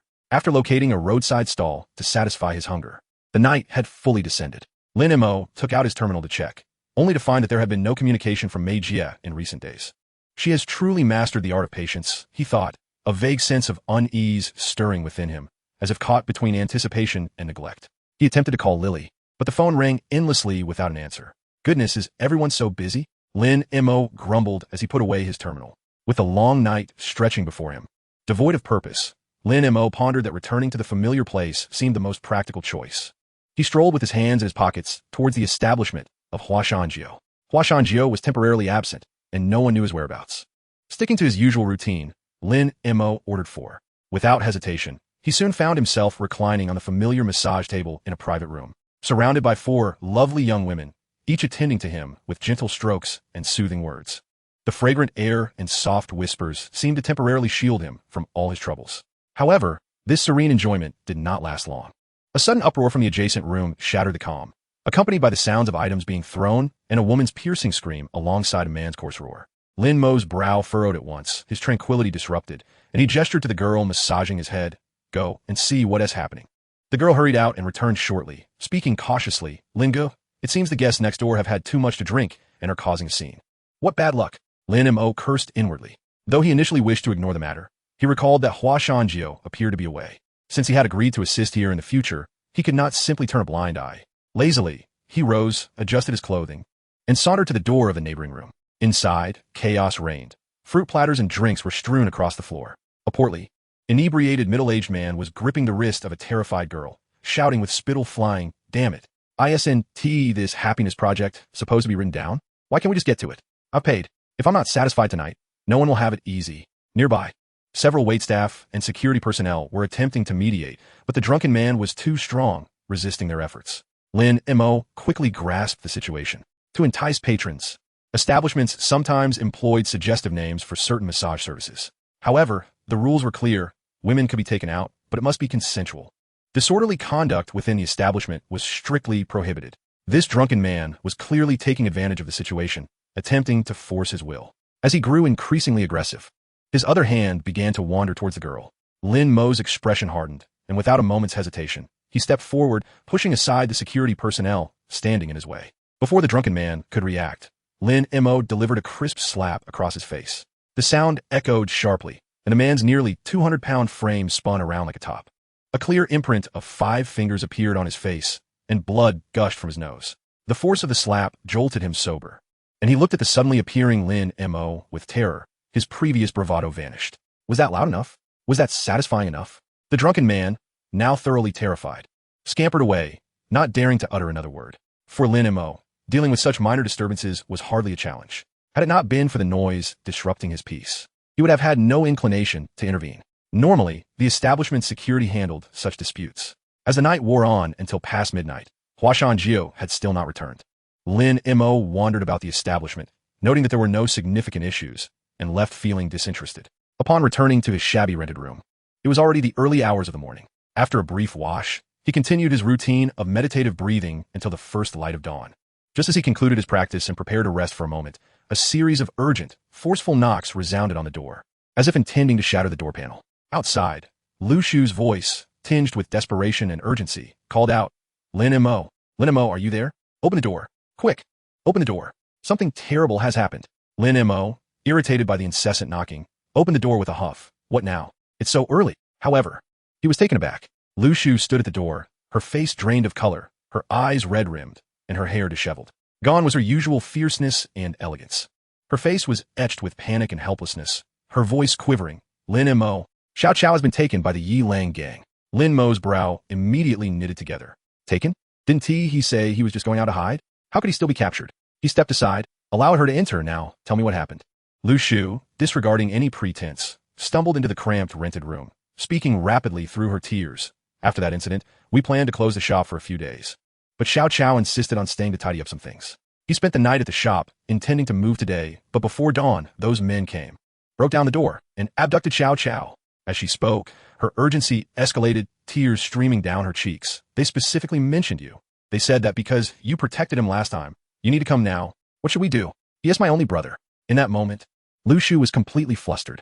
Her previous biases and wariness towards Lin Mo felt trivial in the face of her brother's perilous situation. Instinctively, she sensed that the only one who could save her brother now was this man she had always viewed with skepticism, yet who had revealed extraordinary capabilities. Listening to her, Lin Mo felt a surge of agitation. It appeared that this troublesome matter had thoroughly entangled him. The Yilang gang was settling old scores and new grievances alike, using Lu Chao as bait to draw him out. Calm down, Lin Mo attempted to reassure her. How can I be calm? Lu Shu was on the verge of breaking down. If something happens to Xiao Chao, how will I live? Just then, her terminal in her pocket emitted a sharp sound, causing her to tremble. Fumbling, she retrieved it, and upon seeing an unfamiliar number on the screen, her complexion paled further. With trembling hands, she answered the call, her voice laced with desperation. Hello? Please, don't harm my brother. I will do whatever you want. A cold, processed voice echoed from the other end, delivering a few statements. After Lu Shu listened, she looked at Lin Mo with terror and handed over the terminal. I want you to answer the call. Lin Mo, with a stoic expression, accepted the terminal and placed it to his ear. Hello. A deliberately lowered voice, filled with a sinister chuckle, came through the line. Kid, if you want this blonde kid to remain unharmed, come alone to the abandoned third smelting factory in the West District. You have half an hour. If you dare bring anyone else, just wait to collect his body. Remember, it's up to you whether you want to cripple him by taking a hand or a leg. Lin Mo remained silent for a few seconds, his mind racing. All right, I'll be there soon. After hanging up, he noticed Lu Shu beside him, her eyes brimming with tears as she heard his agreement to go alone. She grasped Lin Mo's arm tightly. I'm so sorry. I was wrong to treat you that way. I beg you, please save Xiao Chao. As long as you can bring him back safely, I'll do anything you ask. I'll let you sleep with me. Let you punish me however you want, all right? Lin Mo was taken aback by her bluntness. He looked at Lu Shu, who was crying pitifully and completely lowered herself to plead with him. Any lingering annoyance from her previous attitude dissipated in an instant. He was not a petty person, especially considering that she was genuinely desperate now. However, Lin Mo's mind was exceptionally clear. He was not the type to be swayed by a few soft words from a woman, willingly rushing into danger. If it were merely for Lu Shu's promise to do anything, he would be reluctant to risk his life in a perilous situation. His agreement stemmed from the irreconcilable conflict between himself and the Yilang gang. First and foremost, this was a trap set by the Yilang gang. While it was true that Lu Chao had been wronged, they were clearly using that as pretext.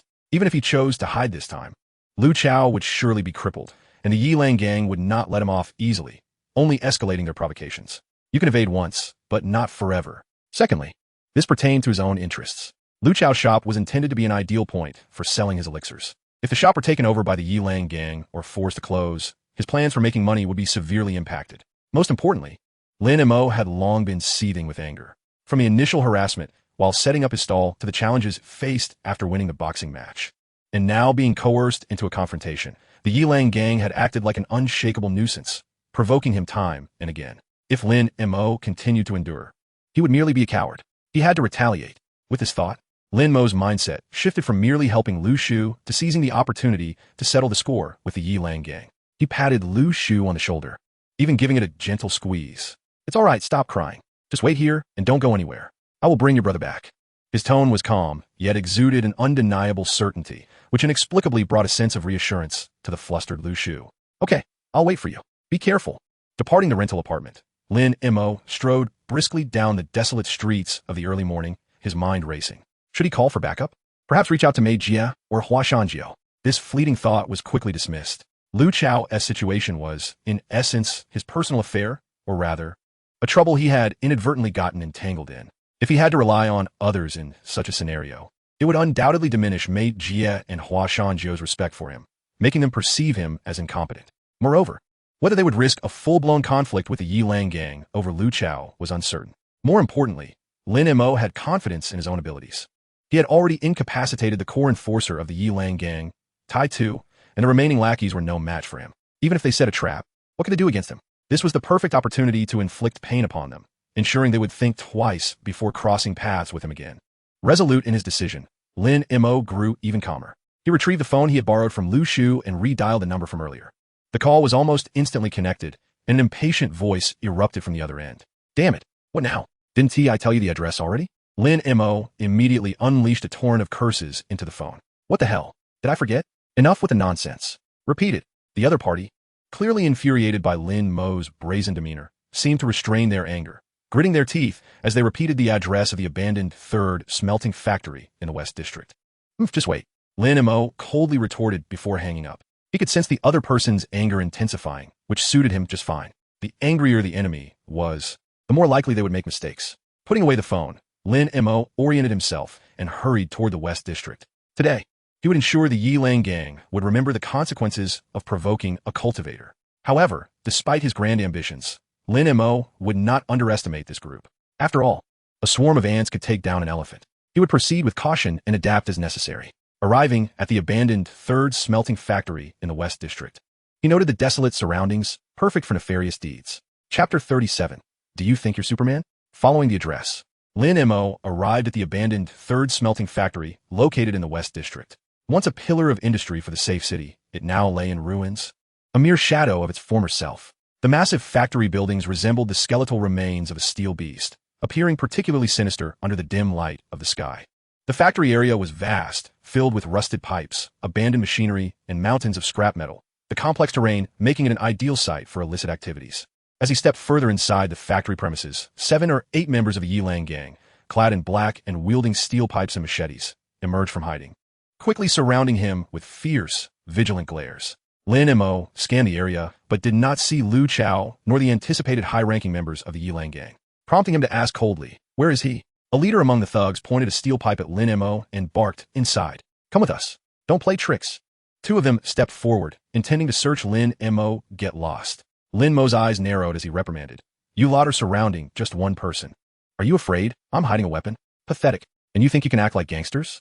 The 2 thugs, embarrassed by his scolding, were eager to retaliate, but hesitated upon scrutinizing Lin Mo, dressed simply in a thin jacket and pants, with his hands tucked in his pockets.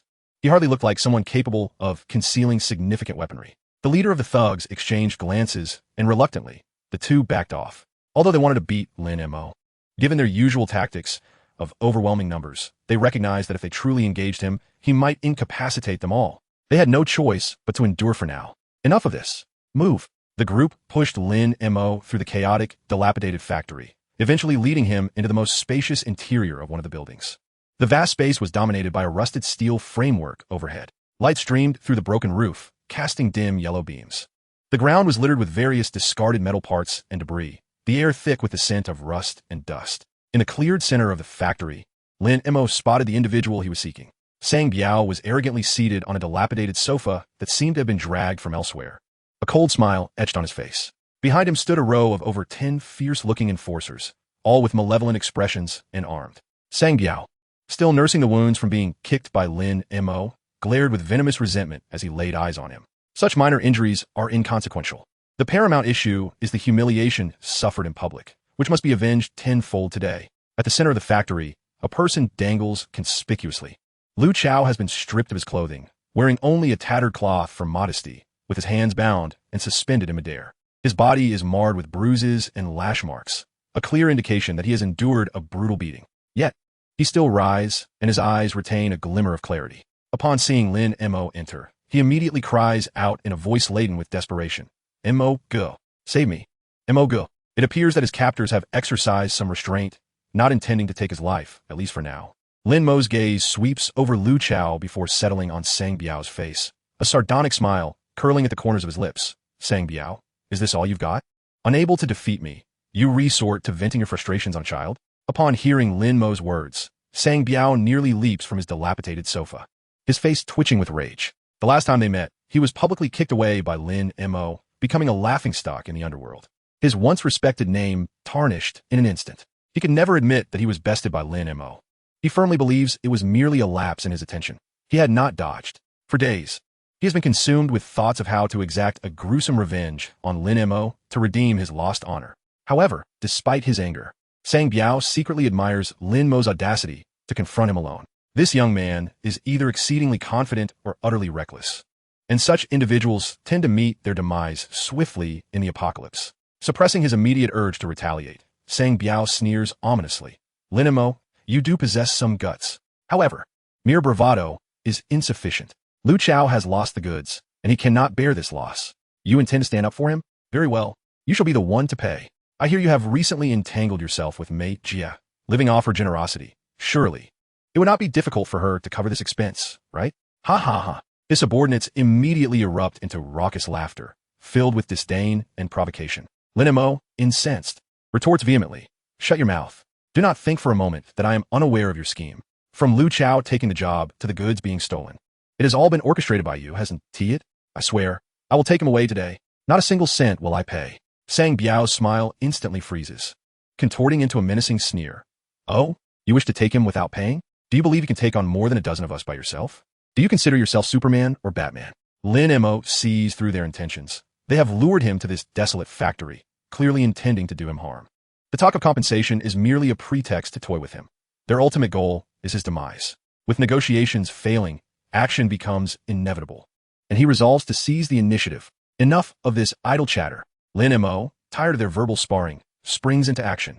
In a sudden movement, he pivots sharply, his right leg snapping out like a steel whip, slicing through the air and delivering a powerful kick to the chest of the nearest henchman who is still laughing. Bam! The thug is caught off guard, feeling an overwhelming force strike him, causing excruciating pain in his chest. He flies backwards like a marionette with severed strings, crashing into a heap of scrap metal with a dull thud, losing consciousness instantly. This sudden strike is akin to pouring cold water into a boiling pot of oil, igniting chaos in the factory. Sang Biao's eyes nearly bulge from their sockets in fury, his rage reaching a boiling point. Whose territory is this, anyway? Acting so brazenly. Does he think he is some sort of aerial performer? How dare he strike first? Does he take me for a fool? Charge at him. Kill him. Whoever slays him will be rewarded with 1,000 credit points. With such generous rewards, courage will surely arise, especially given their overwhelming numbers. The remaining thugs swiftly draw forth their prepared blades and knives, their expressions turning vicious as they howl and converge upon Lin Mo from all directions. The glinting edges of their weapons swiftly encircle him. However, the anticipated onslaught does not manifest as expected. In the ensuing melee, over a dozen men find themselves unable to subdue Lin Mo. If things continue this way, he may very well topple them all. Sang Biao is taken aback. Previously, Lin Mo's ferocity was evident only in one-on-one combat within the arena. But this is a different scenario altogether. Steel pipes can strike from unexpected angles, while knives target vulnerable spots. It is indeed challenging to fend off attacks from multiple directions, especially when these thugs are armed. Just moments ago, one of his underlings came perilously close to slicing Lin Mo's neck, nearly provoking a shout from Sang Biao in excitement. Yet Lin Mo seems to possess an uncanny awareness, as if he has eyes at the back of his head. With a fluid motion, he lowers his head, spins, and raises his knee in a seamless, flowing motion.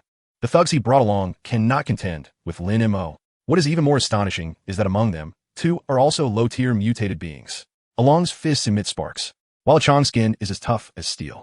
Yet one finds himself throttled by Lin Mo and dunked into an oil barrel, while the other clutches a twisted arm, howling in pain. If this continues, they will have invited Lin Mo only to be completely defeated by him. Sang Biao's face contorts with rage. Does he think this is a film? A superhero flick? Meanwhile, Lin Mo is not entirely without pressure, although he easily dispatches these henchmen. Each strike sends someone crashing to the ground in agony. However, the sheer number of enemies overwhelms him, encircling him like a disturbed hornet's nest. With bare hands, the steel pipe he managed to seize bends before he can swing it effectively. Without the enhancement of his spiritual awareness, the situation could become perilous. The previous blow to the back of his head was narrowly avoided thanks to his instincts. Yet, overall, he believes he can manage these adversaries. Just as this thought crosses his mind, he suddenly senses a prickling sensation on the back of his neck, his instincts blaring like an alarm, alerting him to imminent danger. Without a moment to ponder, he sidesteps, and with a resounding crack, something heavy collides violently with his shoulder, causing blood to spurt. Not far off, Sang Biao stands with a twisted expression atop a forklift, brandishing a handgun. He has procured firearms and has just fired. The muzzle still smokes. Lin Mo is startled. He nearly forgot that this is the apocalypse, where even though firearms are regulated by the city lord's office, gangs like this can still acquire them with relative ease. Last time in the black market, he had witnessed the sale of homemade grenades. Damn it, he missed. Sang Biao, disappointed by his miss shot, snarls and fires several more rounds in rapid succession. The bullets strike the shipping container with loud ricochets. Although Lin Mo possesses the strength of a second-tier chi cultivator, evading bullets without protective artifacts proves to be quite challenging. Damn, he can dodge. Sang Biao watches as Lin Mo rolls awkwardly into cover behind a pile of tires, incensed enough to hurl his empty gun at the ground, exclaiming that even in movies, they would not dare portray such absurdity. Meanwhile, Lin Mo comprehends the dire reality. The Wild Wolf Gang has not summoned him for mere amusement. They have been prepared all along, even bringing firearms with a clear intent to eliminate him in this abandoned factory. After all, a normal person, even a low-tier mutated being, cannot withstand bullets head-on. Indeed, this is the truth. Lin Mo glances at his left shoulder, where a bullet remains lodged in his flesh, rendering his entire shoulder numb. Blood flows forth like a burst dam.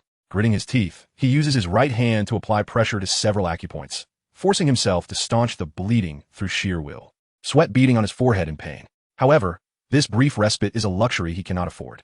The thugs from the Wild Wolf Gang will not wait for him to recover. They're already howling and converging from all directions.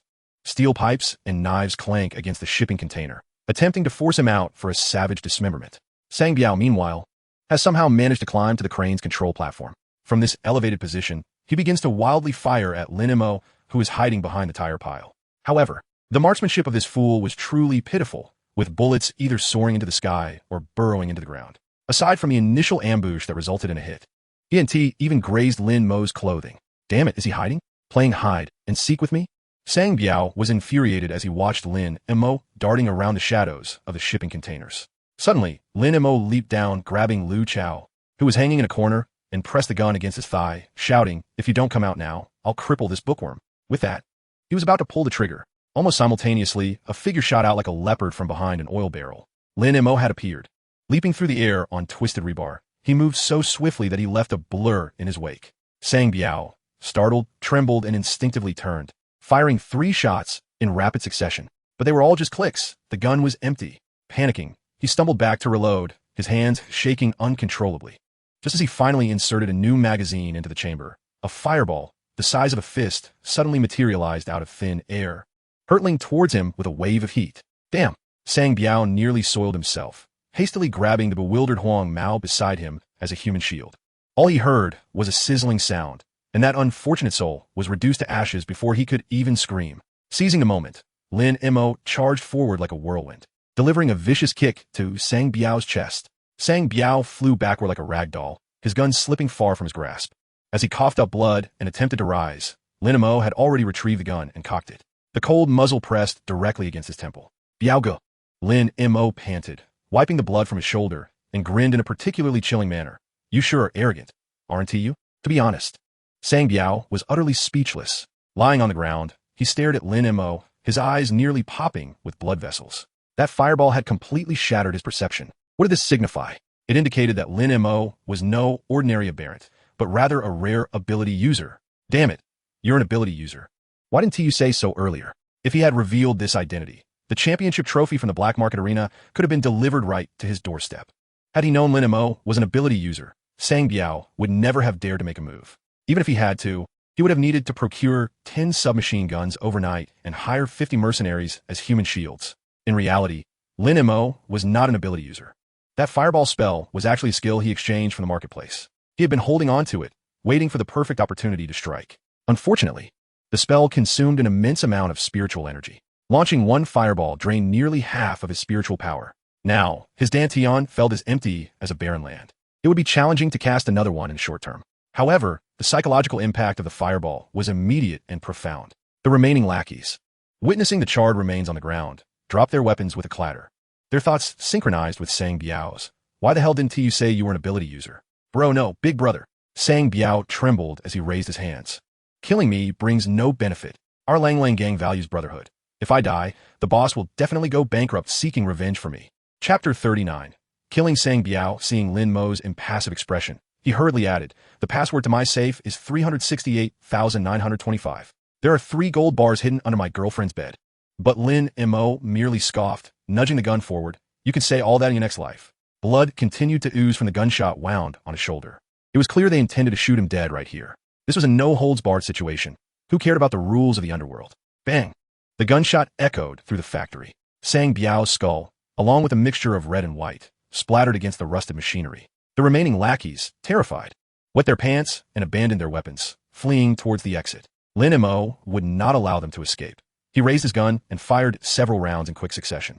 With his heightened awareness, the bullets seemed to home in on their targets, far more accurate than Sang Biao's erratic shooting. However, being his first time using a real gun, a few shots still went astray, sparking against the iron gate. There was no choice. Lin Mo had to take matters into his own hands.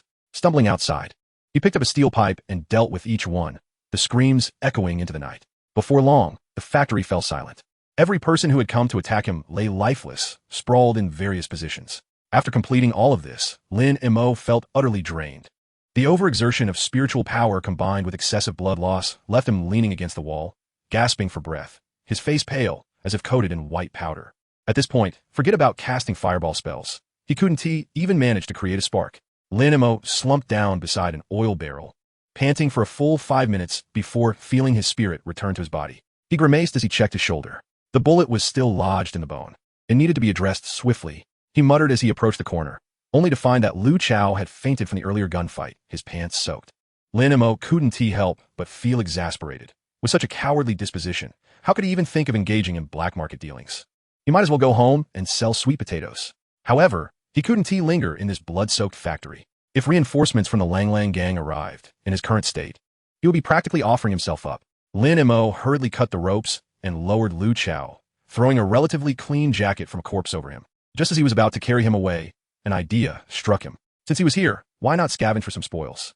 He suppressed his disgust and rummaged through the pile of bodies, eventually discovering 3 bulging backpacks beneath an abandoned machine. Upon opening them, he found they were filled with claws, fangs, and crystal cores of contaminated beasts, all glowing with an eerie phosphorescence. And not just 1 bag, but 3. This confirmed Lin Mo's earlier suspicion. The Lang Lang gang had orchestrated this entire charade. Damn, what a devious plot. Naturally, he would not be polite. Although he was unaware of the market value of these items, they surely must be worth a fortune. He strung the backpacks together, and just then, heard a buzzing sound coming from the direction of Sang Biao's body. Approaching, he found a phone with a spiderweb crack screen, the caller ID flashing boss. Lin Mo couldn't help but chuckle coldly. This must be the suit-wearing man who had come to stir trouble at Mate Jiet's place a couple days ago.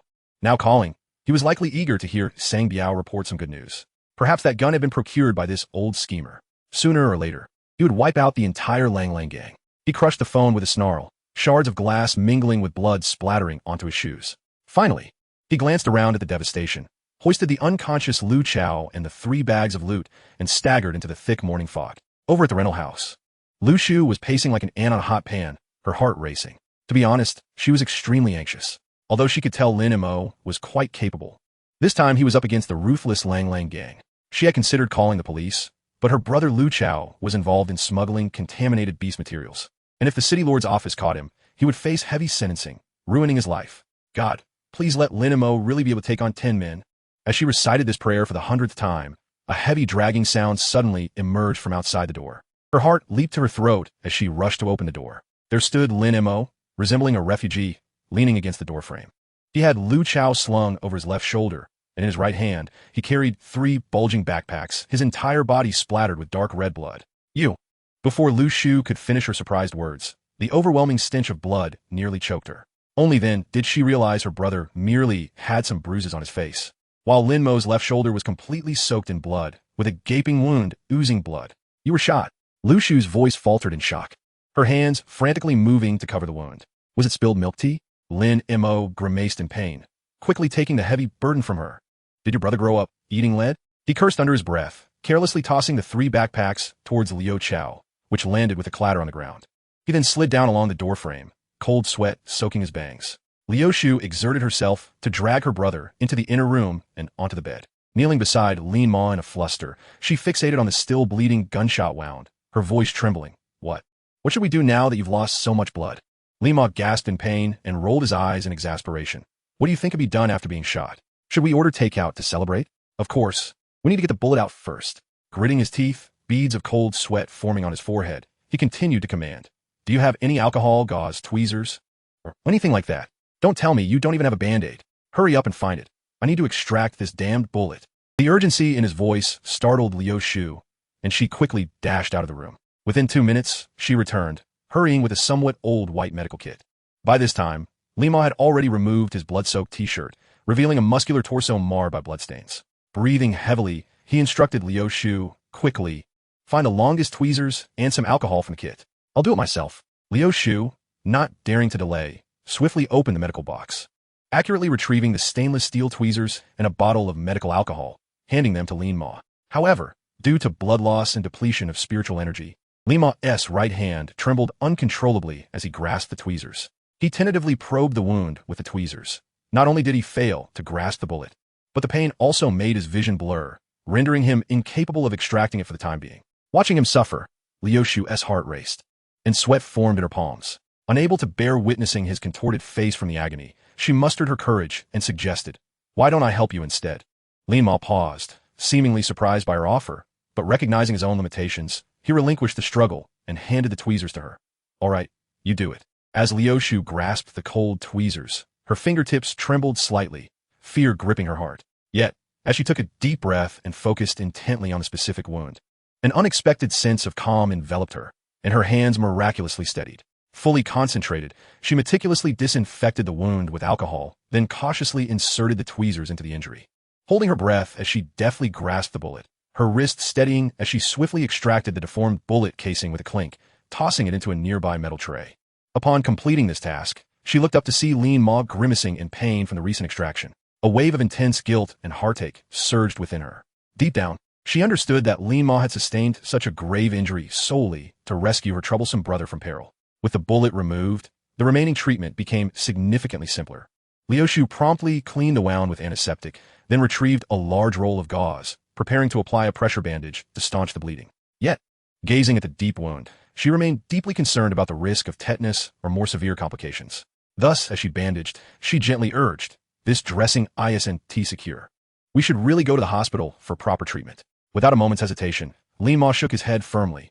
"No need, it's unnecessary." He had his own plans. As long as he could temporarily halt the bleeding and catch his breath for a moment, he could soon exchange for a miraculous healing elixir from the system's marketplace. Once ingested, this flesh wound would heal rapidly, making a hospital visit to attract attention entirely unnecessary. However, Liu Shu was oblivious to his underlying intentions, perceiving only his stubborn refusal of professional medical assistance despite such a severe gunshot wound. A tumult of emotions, anxiety, fear, gratitude, and dread swirled within her, and tears began to flow uncontrollably. As Lin Ma looked down his shoulder, bandaged like a zongzi, he noticed Liu Shu in tears, and he found himself speechless, muttering, "Hey, I'm still sitting here in one piece, and you're already crying?" He could see her tears flowing more fiercely. Despite being the injured party, he felt compelled to comfort her. Rubbing the back of his head, he playfully teased, "Come on, stop crying. Didn't you promise that if I brought your brother back in one piece, you'd let me sleep? Does that still count?" Indeed, upon hearing this, Liu Shu's tears ceased instantly, her face flushing a noticeable red. Embarrassed and indignant, she glared at Lin Ma. "How can you think of such things when you're in this condition?" She stomped her foot in exasperation, managing to mutter, "You men truly are incomprehensible." Lin Ma immediately retorted defiantly, deliberately moving his uninjured shoulder to demonstrate his vitality. "What is wrong with me? Me perfectly fine. Why can't I think about it?" "Hey, you're not trying to back out now, are you?" Liu Shu shot him a glare, her heart, however, feeling a sense of relief. This guy still had thoughts of such matters, indicating that the gunshot had not been fatal. She mumbled under her breath, "Who's backing out?" Yet, the thought of what was to come next sent her heart racing as if it were a frightened rabbit. Instinctively, she clenched her shirt, her fingertips growing warm. Just moments ago, she had resolved to maintain distance from this street fighter, yet fate had conspired to bring them to the same bed. Lin Ma surveyed the shabby rental room, pointing with his uninjured right hand at the floor. "This place is quite spacious enough." Liu Shu could hardly believe her ears, gesturing towards her unconscious brother on the bed, whispering, "Are you crazy? My brother is lying right there." Lin Ma waved dismissively. "He has taken enough hits to sleep until tomorrow morning. It's fine." Liu Shu, frustrated, stomped her foot. What if he wakes up in the middle? What would that make me? This isn't appropriate next to my brother. She crossed her arms and turned her back. Even if I agree, it cannot be in such a place. Lima dramatically clutched his shoulder, gasping. Hey, I risked getting shot to bring your brother back. And you want to even agree to this small request? He let the bandage seep with blood as he spoke. Upon seeing his pale face and the blood-soaked bandage, Liushu's heart softened, and she bit her lip in silence. Deep down, she thought, if it weren't for the fact that this guy got injured for her sake, she would never allow him to behave recklessly. Ultimately, they moved to the old creaky bed in the outer room. Before long, strained breaths and the creaking of the bed filled the cramped space. Inside, Liu Chao had indeed fainted, but the commotion outside was too loud for him to ignore. Drowsily, he opened his eyes, vaguely hearing his sister scream. As he attempted to sit up to check, a pillow suddenly flew through the air, striking him squarely in the face. Moments later, a hand slapped the back of his neck, plunging him back into darkness. The tumult outside persisted fiercely, the lament of the old bed creaking intermittently for over an hour before gradually subsiding. Liushu lay limply atop Lin Ma's sweat-drenched chest, and after regaining her breath, she pinched his arm hard. You are a complete brute. Tears still glimmered in her eyes. How could he be so rough on their first time? Lin Ma, savoring the afterglow, widened his eyes in shock upon hearing her words. Wait, your late husband never touched you? He had always assumed Liushu was a widow. His expression grew complex as he glanced at the flustered woman in his arms, silently lighting a candle for her deceased husband in his heart. Married only a short time before an unexpected death, he had never even had the chance to touch his wife. This unfortunate fellow is truly the embodiment of misfortune. Lu Shu lay languidly on the bed, and as she turned her head, her gaze fell upon the gaping hole in the wall, a remnant of Lin Mo's earlier outburst. Instantly, she recoiled beneath the covers, exclaiming, "Oh my goodness!" Surely, the neighbors did not hear that commotion. The more she pondered, the more her embarrassment grew, causing her flushed face to bury itself into the pillow, her muffled voice escaping.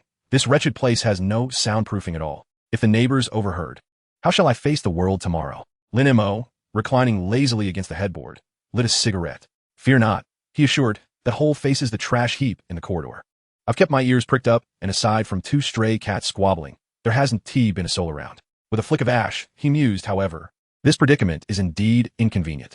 Perhaps I should procure a soundproofing array? Even the most basic silent barrier in the system shop costs 200 points. Surveying the dilapidated room with a monthly rent of 300, he sighed. If every intimate moment feels like a heist, I must also guard against old Wong next door eavesdropping. His eyes fell upon Lu Chao, sprawled carelessly in the other room, snoring softly after having been smothered by a pillow. Lin Montag nodded in satisfaction. I told you he wouldn't awaken anytime soon.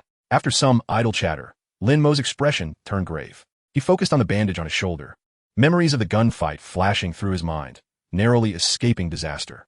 Ash from his cigarette fell away as he cursed the Wild Wolf gang for their audacity in procuring firearms. If I hadn't been quick on my feet, my brain would be splattered all over the pavement. Irritated, he extinguished the cigarette, but I must urgently acquire a protective talisman, at the very least one that could deflect bullets. My spiritual awareness is not infallible. Beyond 10 meters, it's utterly ineffective.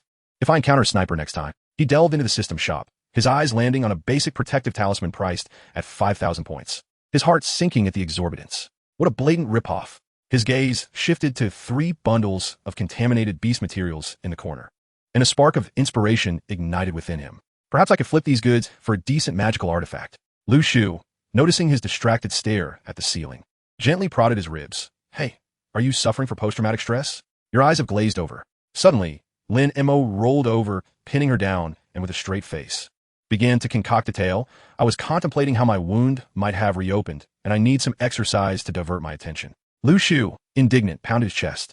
Are you a teddy bear? I'm still in pain. Unfortunately for her, her protests fell on deaf ears, and soon her mouth was silenced. Lin Mo, you scoundrel, be gentler. Her fragmented curses ultimately morphed into a new chorus of lament from the bed frame. In the other room, Lu Chao continued to snore blissfully, unaware of the unfolding adult sequel outside. Once the tumult subsided, Lu Shu lay motionless, her fingers too weary to move, casting him a resentful glare. Do you truly wish to end my life? Lin Mo, experiencing an uncharacteristic pang of conscience, secretly spent 10 points to redeem a red date-flavored blood-replenishing pill and offered it to her lips. Here, a family heirloom. Consume it, and your pain will dissipate. Skeptical, yet hopeful, Lu Shu swallowed the pill and, within minutes, felt a warm sensation enveloping her body, the ache miraculously fading. She marveled at her abdomen. What kind of miraculous elixir is this? It's so effective. Feeling the lingering warmth within her, she couldn't resist sneaking a glance at Lin Mo previously. She had scoffed at rumors of him dealing in vitality pills, but this remedy proved far more potent than the painkillers prescribed by the community clinic. Lin Montauk, maintaining an impassive facade, fabricated a tale. My ancestors were imperial physicians. This recipe is a secret handed down by my grandfather on his deathbed. His mind raced with calculations. Now that Lu Shu was aligned with him, she would likely not oppose his endeavors to sell remedies in her shop. It was the perfect moment to recruit her into his scheme. He leaned closer, whispering into her ear. As expected, this time Lin Mo made another proposition. Lu Shu, blushing, twisted his arm, her voice barely above a whisper. I'll go along with whatever you decide. Lin Mo's lips curled into a smug grin, reveling in the age-old adage that nothing could not be resolved through persuasive charm. After Lu Shu felt the effects of the pill, she moved with ease.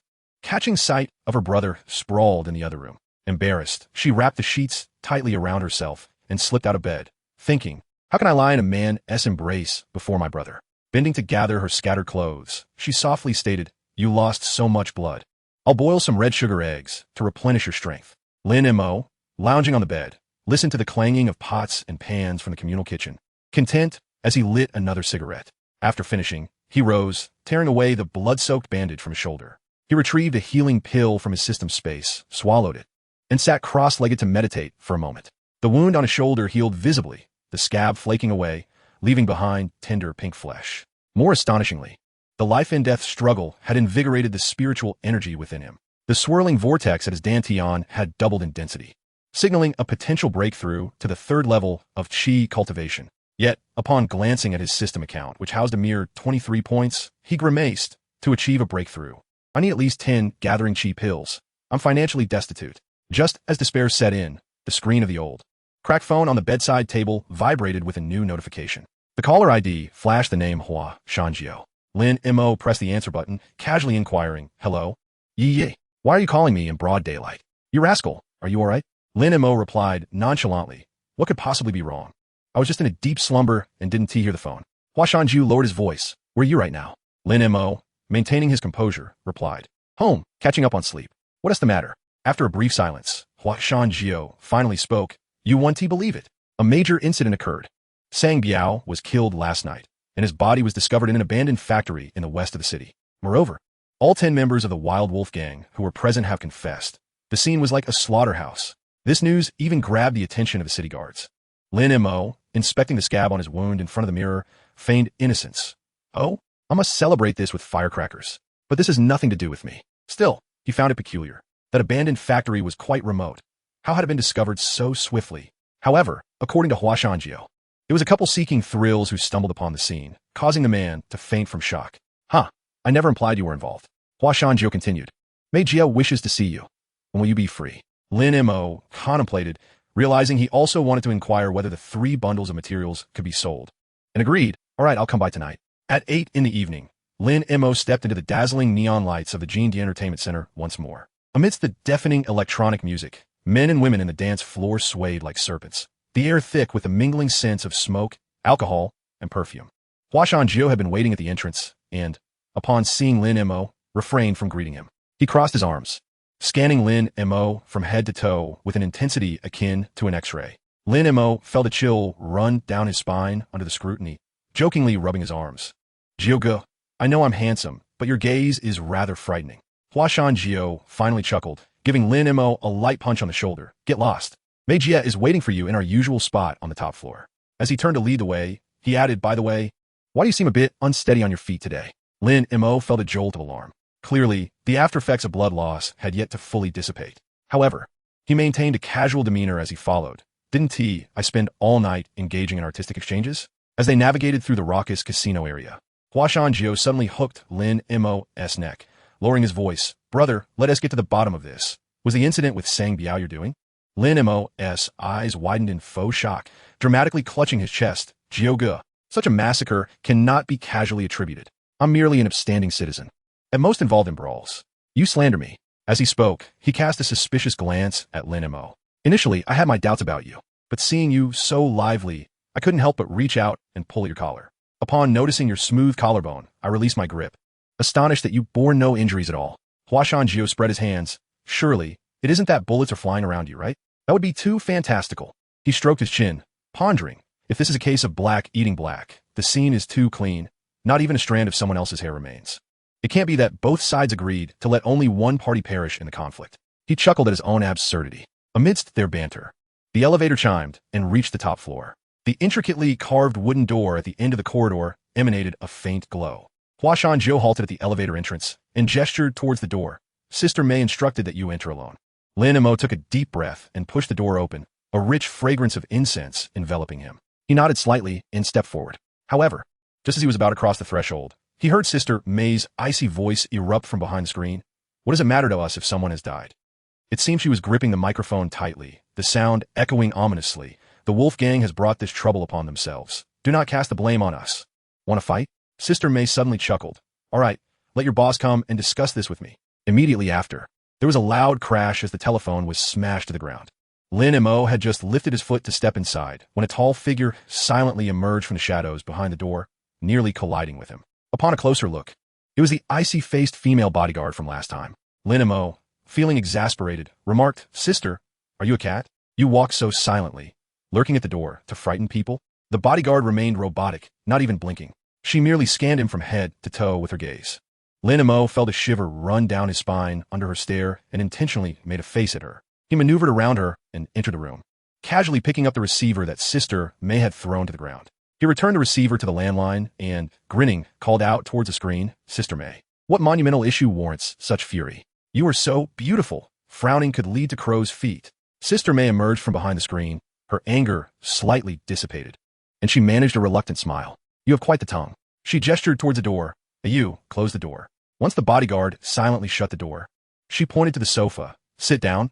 I need to discuss something with you. Lin Mo looked around, noticing that the rose petals and scented candles from last time had vanished. Sister May rubbed her temples as she settled into the sofa opposite him, clearly fatigued. She raised her hand and motioned to the seat beside her, then took a sip of the cold tea from the coffee table. Lin Mo sprawled comfortably on the genuine leather sofa, crossing his legs as if he were at home. Sister May set down her teacup and asked out of habit, Would you like something to drink? Red wine or whiskey? Lin Mo casually replied, Anything will do, even plain water. But let us skip the drinks for now and get down to business. The corner of Lin Mo's mouth twitched. Then why did you ask me earlier? Noticing Sister May squinting at him, he quickly raised his hands in surrender. You go ahead. Sister May leaned forward, her gaze piercing. The gang of Sang Biao was your doing, wasn't it? Lin Mo instinctively opened his mouth to deny it. However, confronted with Sister May's eyes, which seemed capable of penetrating all facades, he inexplicably swallowed his lie. After a brief silence, he shrugged. Yes, it was me, despite having anticipated this. Sister May's pupils constricted slightly, her fingertips unconsciously tapping the armrest of the sofa. She exhaled deeply, her first question surprisingly unexpected. Why did you take action? Did they provoke you? Before Lin Mo could respond, she bombarded him with further inquiries. More importantly, how did you manage it? A dozen armed desperados, some even wielding guns. She counted on her fingers. There were at least 3 initial stage metamorphs among them. Did you single-handedly annihilate them all? Lin Mo scratched his head and succinctly recounted the ambush on Lu Chao and the warehouse setup, deliberately omitting details about the fireball technique and the system marketplace. He finally shrugged. They clearly wanted my life. I couldn't just stand by and wait to die, could I? This counts as self-defense, right? Regarding the specifics of the combat, he downplayed it. Mainly, that Sang Biao fellow had terrible marksmanship. He couldn't even graze me while emptying his magazine, and frightened his own men instead. As he spoke, he gestured. I just used the containers to circle around them, picking them off one by one like playing whack-a-mole. Upon hearing this, Sister May suddenly laughed, her crimson nails lightly poking at him. What a splendid act of self-defense. To turn the tables and wipe out the opposing side. Any judge would have to work overnight to revise the penal code. Lin Mo's unabashed confession clearly pleased Sister May. The coldness in her gaze softened somewhat, and she casually tossed a can of ice beer to him. You are quite the bold one. What else can I do? Lin Mo opened the can and took a swig, nonchalantly wiping his mouth. They didn't catch me in the act. If I deny it, what can they do? Torture me? You underestimate the situation. Sister May shook her head, leaning slightly forward, her fingertips tracing patterns on the coffee table. The waters of Safety City run deeper than you perceive. She began to outline the true rules of survival in this steel forest for Lin Mo. All the notable gangs essentially occupy a vast network known as the Alliance. Any formidable gang is nearly guaranteed to have connections with the high-ranking officials within the City Lord's mansion. The Wolf Gang, Sister May's faction, and other various groups all maintain a delicate balance within this framework. In the last arena match, you won, and the Wolfgang was obliged to yield the venue according to the rules. This is a strict decree of the Alliance. Anyone who breaks the rules becomes an enemy of the entire Alliance. Sister May explained, minor conflicts are acceptable, but they must remain within the boundaries of the rules. Shifting her tone, her expression grew serious, but this time is different. Sang Biao is dead, and with him, over 10 lives have been lost, which surpasses mere friction. More importantly, she paused. Sang Biao and the Wolfgang's leader, Lei Bao, shared a deep bond, much like the connection between Hua Shanjiu and myself. Lei Bao will not let this go easily. Lin Mo frowned, feeling as if he had swallowed a fly. So this mess must fall on my shoulders? If he chokes on his food at home, would that be considered my murder? In the apocalypse, the death of a few people is commonplace. However, this incident involved significant interests at stake. Sister May's words cut straight to the core. Interests? What interests could a mere thug possess? Then Montag queried, perplexed. The key lies not in Sang Biao himself. Sister May lowered her voice, but in the supply line he controlled, which was dedicated to gathering core materials from the bodies of polluted beasts outside the city to produce gene elixirs. This line was under a fixed supply contract to certain high-ranking officials in the City Lord's mansion each month. Now that he is dead, the line is severed, and the upper echelons will undoubtedly be furious. She regarded Lin Mo meaningfully. Thus, those who are now seeking trouble with you are not just the Wolfgang, but also the high-ranking officials whose financial streams have been cut off. Lei Bao is merely seizing the opportunity to take a bite out of us to fill that gap. Lin Mo finally grasped the situation. To put it simply, whether it was the Wolfgang or the Alliance, their existence relied on living beneath the auspices of the City Lord's mansion. Chapter 43. Sister protects you at that moment. Lin Mo suddenly realized that he had directly stirred up a hornet's nest. He silently cursed these gangs, who appeared grand on the surface yet were, in essence, merely slightly sturdier ants in the eyes of the higher-ups. Ultimately, they were still suppressed by the hundreds of supernatural beings under the control of the City Lord's mansion. He took a swig of beer, contemplating that had it not been for their need to monitor the polluted beasts beyond the city walls, these gangs would have long been subdued. Suddenly, he recalled the 3 hot potatoes in the corner. Sister May, I confiscated a batch of material from Sang Biao. Could it be that this was the cargo intended for the Wolfgang supply? Upon hearing this, Sister May's eyes lit up. You intercepted that batch of goods? No wonder Lei Bao is in such a frenzy. A smirk played on her lips. Can you guess how much those few packages are worth? Lin Mo tentatively held up 5 fingers. 5,000? Starting at 10 times that. Sister May scoffed, if the purity is high enough. Selling for 15,000 Wu Ti be surprising. Lin Mo gasped, that's highway robbery. The essence of Jin Yinlingya indeed represents an extraordinary profit margin. Mei Jie elucidated that gene essence with a purity exceeding 90% can enhance the probability of an ordinary person awakening their supernatural abilities by 30% with just a single drop. In the black market, it can fetch prices in the millions, though it remains elusive. Lin Mo was immediately intrigued, recalling that batch of goods in his possession. Mei, could you assist in selling it? He asked with a grin, suggesting they split the proceeds down the middle. Mei Jie shot him a disapproving glance, cautioning that the situation was too precarious, and Lei Bao surely had placed hidden sentinels throughout the black market channels. This merchandise needed to be kept under wraps for a while. Lin Mo had many questions swirling in his mind, but just then, there came 3 knocks at the door. The female bodyguard, Yu, whispered from outside, Mei Jie, it's almost time. Mei Jie stood to adjust her skirt, stating that the Alliance would convene a meeting for the leaders of various factions regarding this matter, and invited Lin Mo to accompany her. She cast a meaningful glance at him, hinting that he would not only meet the leaders of different factions, but also the head of the Alliance and high-ranking officials from the City Lord's manor. You, my dear, are quite favored this time. The mention of the City Lord's manor made Lin Mo's heart skip a beat. He hoped not to encounter any familiar faces. The icy visage of Su Ling flashed through his mind, and a pang of discomfort settled in his heart at the thought of being used as a mere tool by her for so long. Though he recognized that many men would envy his position, he questioned if he would indeed see her this time. However, he quickly reassured himself that Su Ling, being the city lord and the foremost supernatural being in Anshuan City, would hardly be concerned with such trivial matters.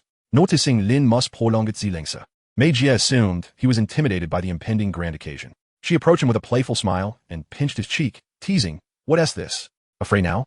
Where's the bravado you had when you admitted to murder? No need to worry. I've got your back. A tantalizing fragrance wafted towards him as Lin Mo glanced up, catching a glimpse of her alluring neckline, revealing a hint of her fair skin, causing his throat to tighten. Instinctively, he licked his lips and remarked, Mei Jie, your method of consolation is quite the trial for a man. Little rascal. Mei Jie noticed his heated gaze and straightened, adjusting her collar. I'll go change into something more formal. You stay put. As she turned, The hem of her chi-pao traced an enticing curve. Need help? Lin Mo asked playfully as he stood. Mei Jie shot him a warning look, saying, if you dare to peek, you will have your eyes pickled. Despite her threatening words, a playful glimmer danced in her eyes, which Lin Mo interpreted as a hint of seduction and provocation, stirring his interest. As the sound of rustling fabric came from the inner room, Lin Mo felt a wave of anxiety. This woman was clearly doing it on purpose. He fixated on the partially ajar, ornately carved wooden door, internally wrestling with his dilemma. To look would render him a beast. To refrain would make him less than a beast. Resolving to be a beast rather than lesser, he cleared his throat and prepared to rise, only to feel a sudden chill on his forehead. Turning, he found Yu standing silently in the shadows, arms crossed, her cold gaze fixed upon him, twirling a glimmering dagger between her fingers. By the heavens! Lin Mo retreated awkwardly to the sofa, muttering to himself about her stealthy presence. This Ice Queen seemed to be on guard even during Mei Jie's intimate moments. When Mei Jie reemerged, clad in a dark green satin chi-pao that clung to her voluptuous curves, he instantly forgot his earlier embarrassment.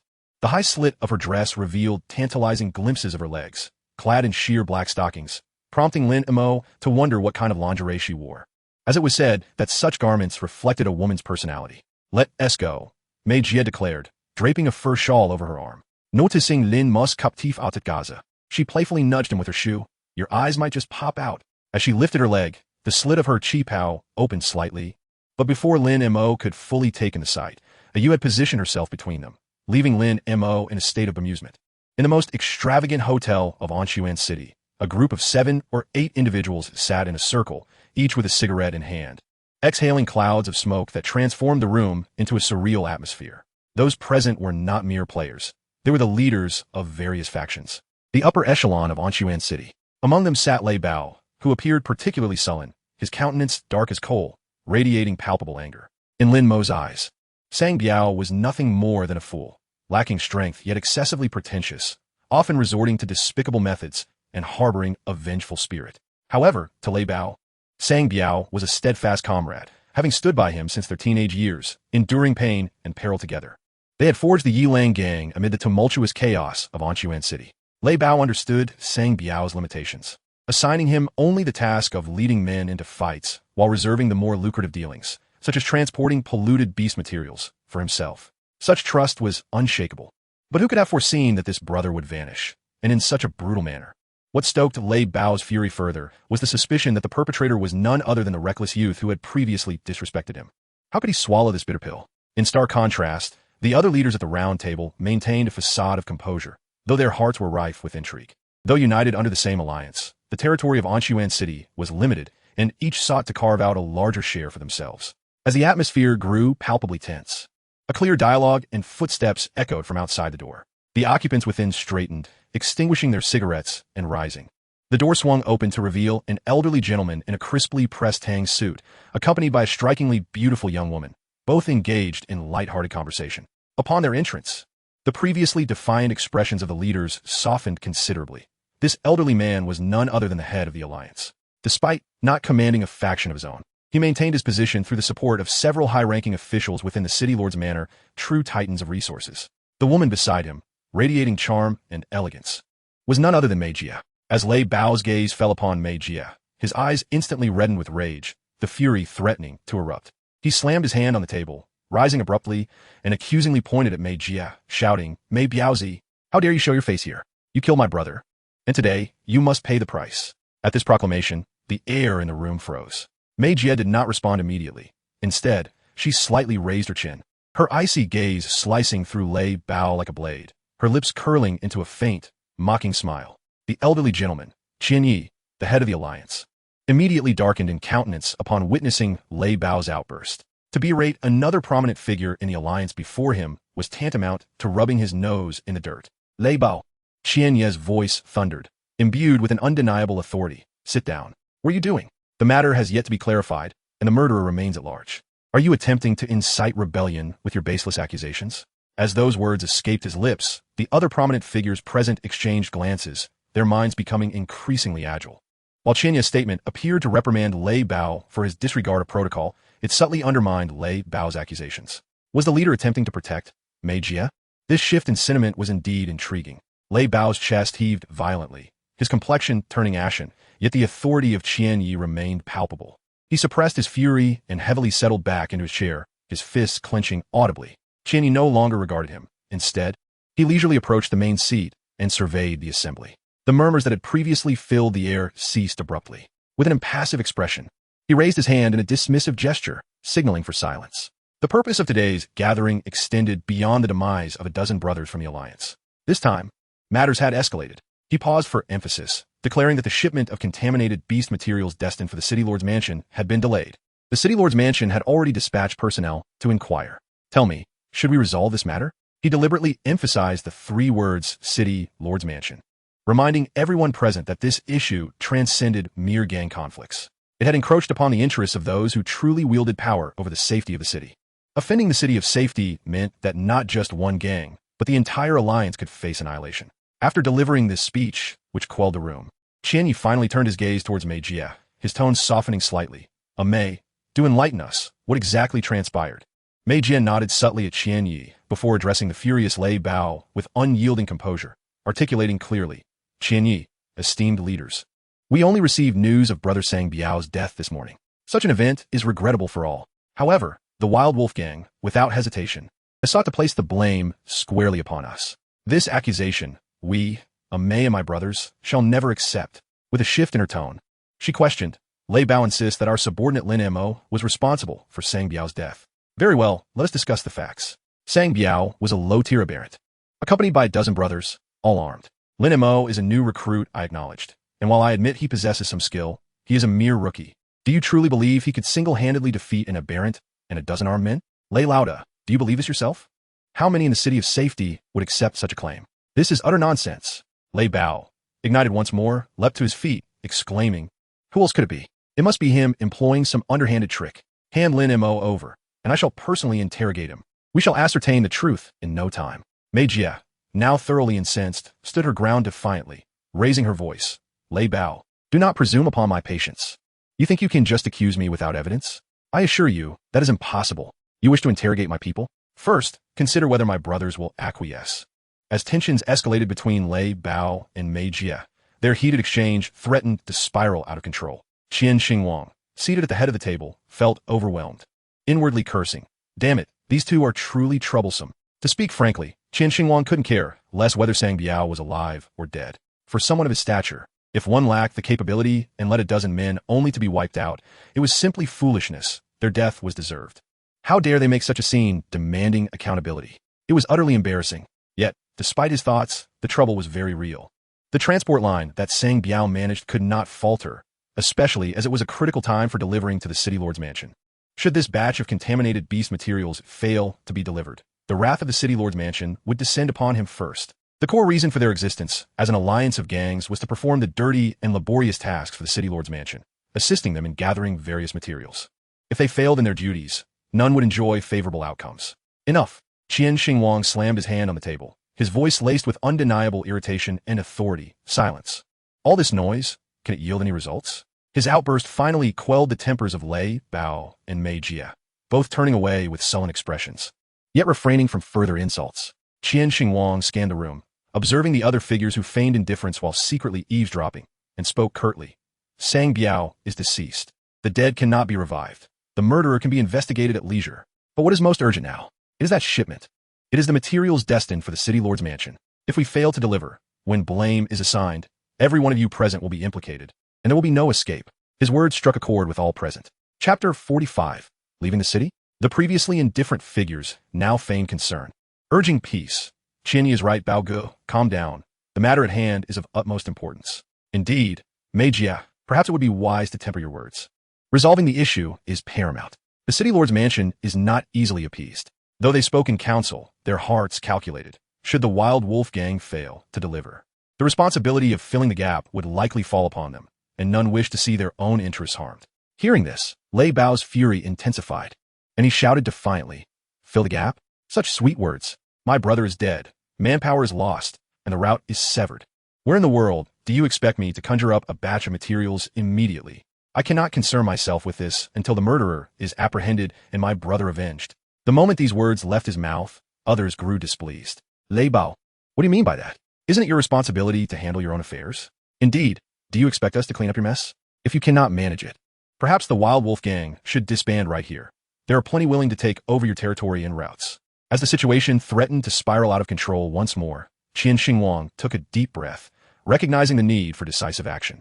He shifted his gaze from the furious Lei Bao to the perpetually stern Mei Jie, addressing her in a tone that appeared conciliatory yet left no room for dissent. Mei, regardless of the circumstances, your subordinate Lin Mo is the prime suspect.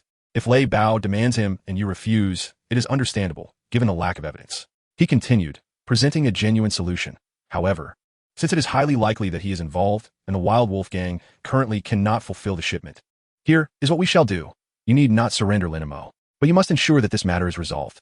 Have Lin Mo find a way to procure the materials that the Wild Wolf Gang is lacking, no matter what means he employs.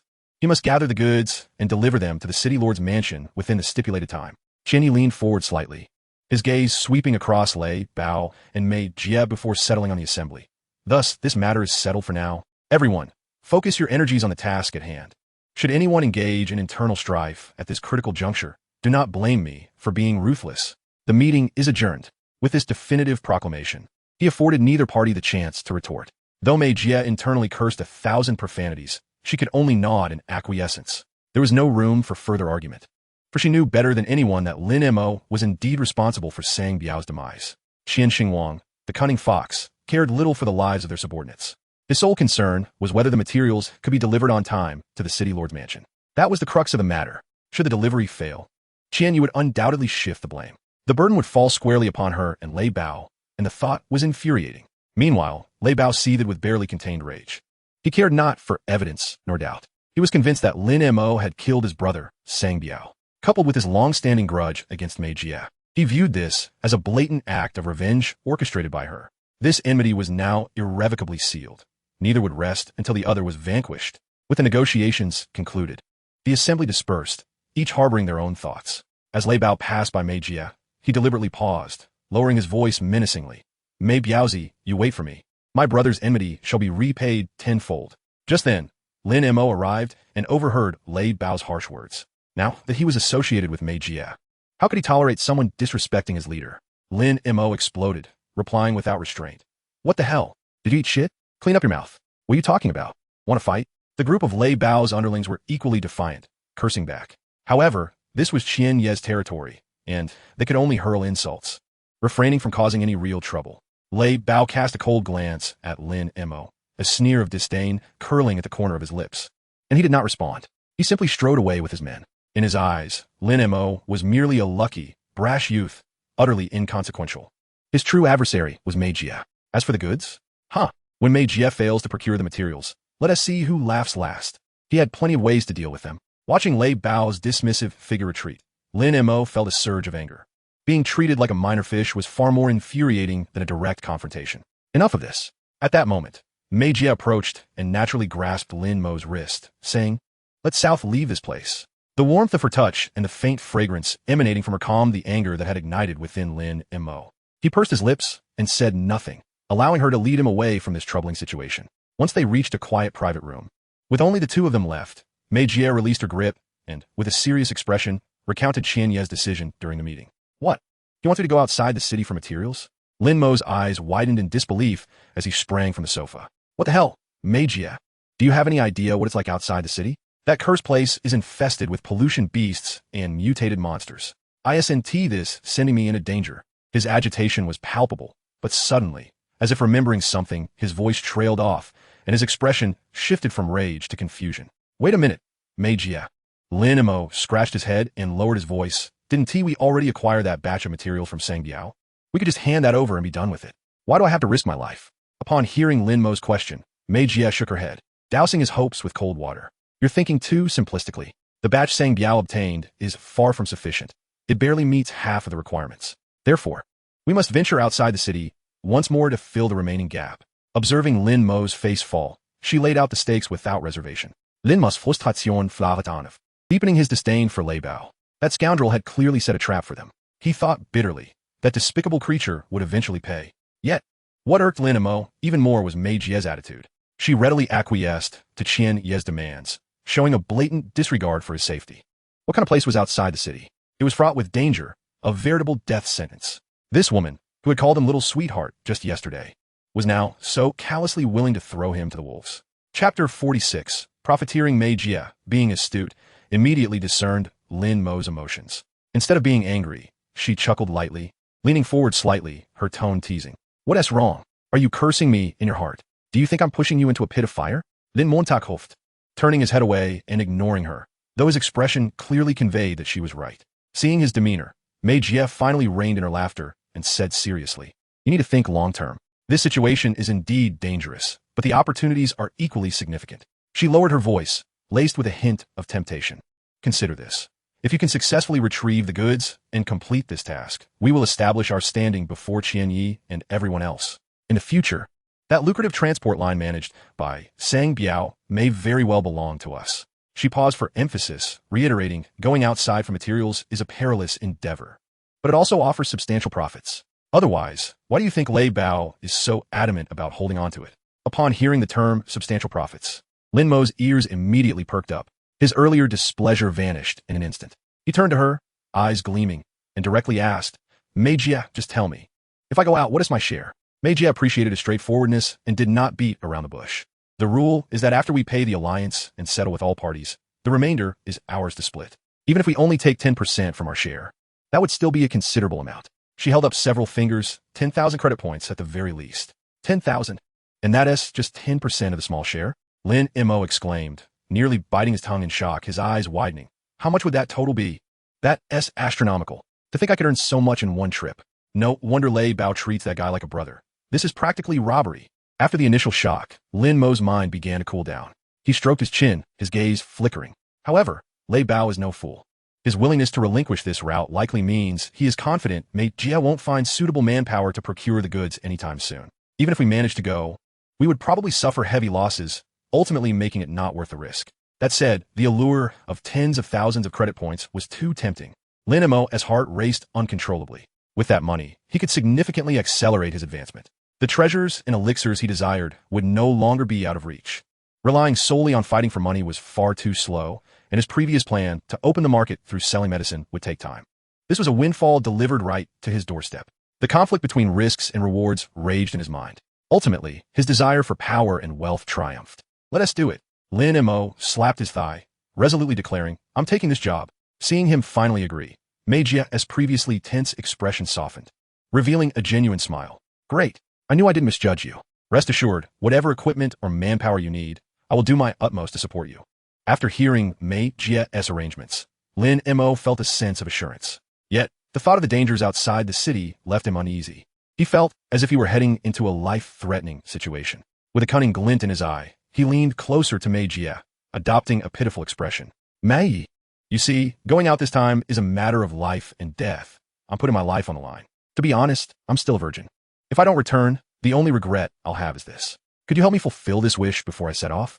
Upon hearing this, Mei Jie was momentarily taken aback before rolling her eyes at him. Her gaze subtly swept over his lower half, her lips curling into a playful smile. A virgin? Huh. You must be joking.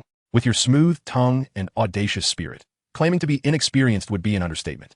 I can only imagine how many young ladies you've ensnared with that charm of yours.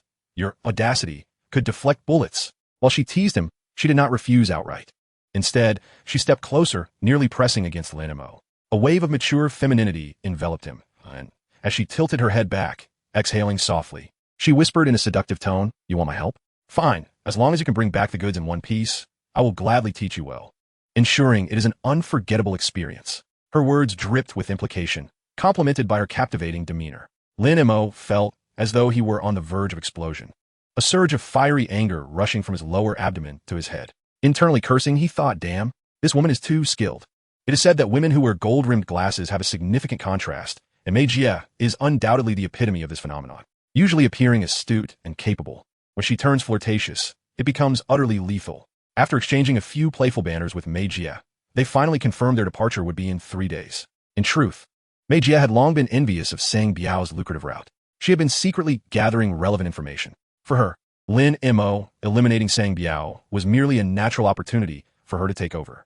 Lin Mo wanted to benefit from the situation further. However, Mei Jie was slippery and enticing, igniting his desire yet resolutely denying him any physical contact. Additionally, there was that manly woman, Yu, who had always regarded him with disdain, casting icy glances from some corner, as though she were a guard watching over a thief.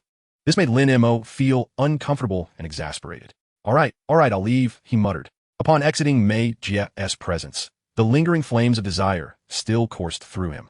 He contemplated finding a place to relieve his tension. As he pulled out his phone, preparing to call his romantic interest, Lu Shu, unexpectedly the screen lit up. The caller ID displayed Lu Shu's brother, Lu Chao. This kid is awake. Lin Mo thought, somewhat surprised, and pressed the answer button. Mo go, where are you? Lu Chao's voice came through, sounding quite spirited.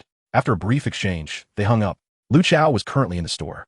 Lin Mo realized that the business of De Li Wan must not cease. It was a perfect opportunity to finalize subsequent matters with Lu Chao. Previously, Lu Shu had been a hindrance. Now that she was absent, there should be no obstacles. With this thought, he turned and headed towards the shop. Approximately half an hour later, Lin Mo arrived at the small store owned by Lu Chao. The latter had a bandage wrapped around his head, creating a rather comical appearance. He had indeed been severely beaten by Sang Biao's men last time. Yet, upon seeing Lin Mo, Lu Chao's eyes sparkled with excitement. Resembling a fan meeting his idol, limping yet moving swiftly, he approached, his enthusiasm spilling over. Mo go. You're here. Damn, you are truly incredible. Like a god of war descending. Chapter 47. The spirited young lady Lu Chao was in complete awe of Lin Mo. That day, he had been tormented to the point of losing consciousness. Yet the remnants of memory vividly recalled Lin Mo charging in alone, effortlessly taking down a dozen men. An image etched in his mind like a branding iron. This was no ordinary person. This was the war god he had imagined. Lin Mo, overwhelmed by Lu Chao's exuberance, waved his hand dismissively and scanned store. Not seeing the familiar figure, he casually inquired, all right, enough with the noise. Where's your sister? Not in the store. My sister? She said she wasn't feeling well. Lying at home, Lu Chao scratched his bandaged head, puzzled. She hasn't seemed energetic since this morning. After saying this, he suddenly appeared to recall something, his expression turning slightly odd. Hey, Mo, why are you suddenly concerned about my sister? Earlier at home, she inexplicably asked about you. Weren't you two always at odds? Lu Chao found this amusing, hoping Lin Mo could get along better with his sister. This way, it would be even more justifiable for him to follow Lin Mo. Little did he know that the relationship between his Mo and his beloved sister was not merely improved, it was exceedingly harmonious. Lin Montauk, caught off guard by Lu Chao's question, cleared his throat to interrupt his train of thought. Enough chatter. I have serious business. He immediately expressed his intention to sell the Li Wan and Shui Ti Lingyi in Lu Chao's store. Upon hearing this, Lu Chao, without hesitation, thumped his chest in agreement. No problem, Mo, count on me. Although he merely ran a small lifestyle goods shop with limited capabilities, his mind was exceptionally agile. Our Li Wan has outstanding effects. With some packaging, we can sell it as a special aphrodisiac, which will surely be a hit. As for that Shui Ti Lingyi, if those scoundrels from the Yilan gang can sell it, why can't we? Just be cautious not to attract the attention of the city Lord S patrol. Lin Mo was quite satisfied with Lu Chao's flexibility and nodded in approval. However, he solemnly advised, you can sell the goods here, but one thing. You must keep your mouth shut. Regarding the Sang Biao incident, do not mention my involvement to anyone. Understood? Otherwise, it will lead to serious trouble. Fortunately, although Lu Chao was somewhat reckless, he was not foolish and quickly assured. Mo, don't worry. I understand. I haven't even had the chance to boast about this to anyone. It's all kept under wraps. Having concluded the business discussion, Lin Mo's thoughts returned to the unwell Lu Shu. He intended to slip away, to find her, and deepen their emotional connection. However, just as he turned to leave, the old communicator on Lu Chao's table began to beep. Lu Chao answered, responding with a few mms before hastily calling out to Lin Mo. Hey, Montake, don't go just yet. My two friends are coming over shortly. They're the same ones who helped me pick up the goods last time. Lin Mo's footsteps halted abruptly, his brows knitting together in confusion. Wait, your two friends? Weren't they captured? He couldn't help but feel a twinge of doubt. According to Lu Chao's previous account, they had gone to pick up goods together, but the other two companions had been detained by Sang Biao's men, leaving Lu Chao as the sole escapee. Later, to threaten him, Sang Biao had captured Lu Chao for torment.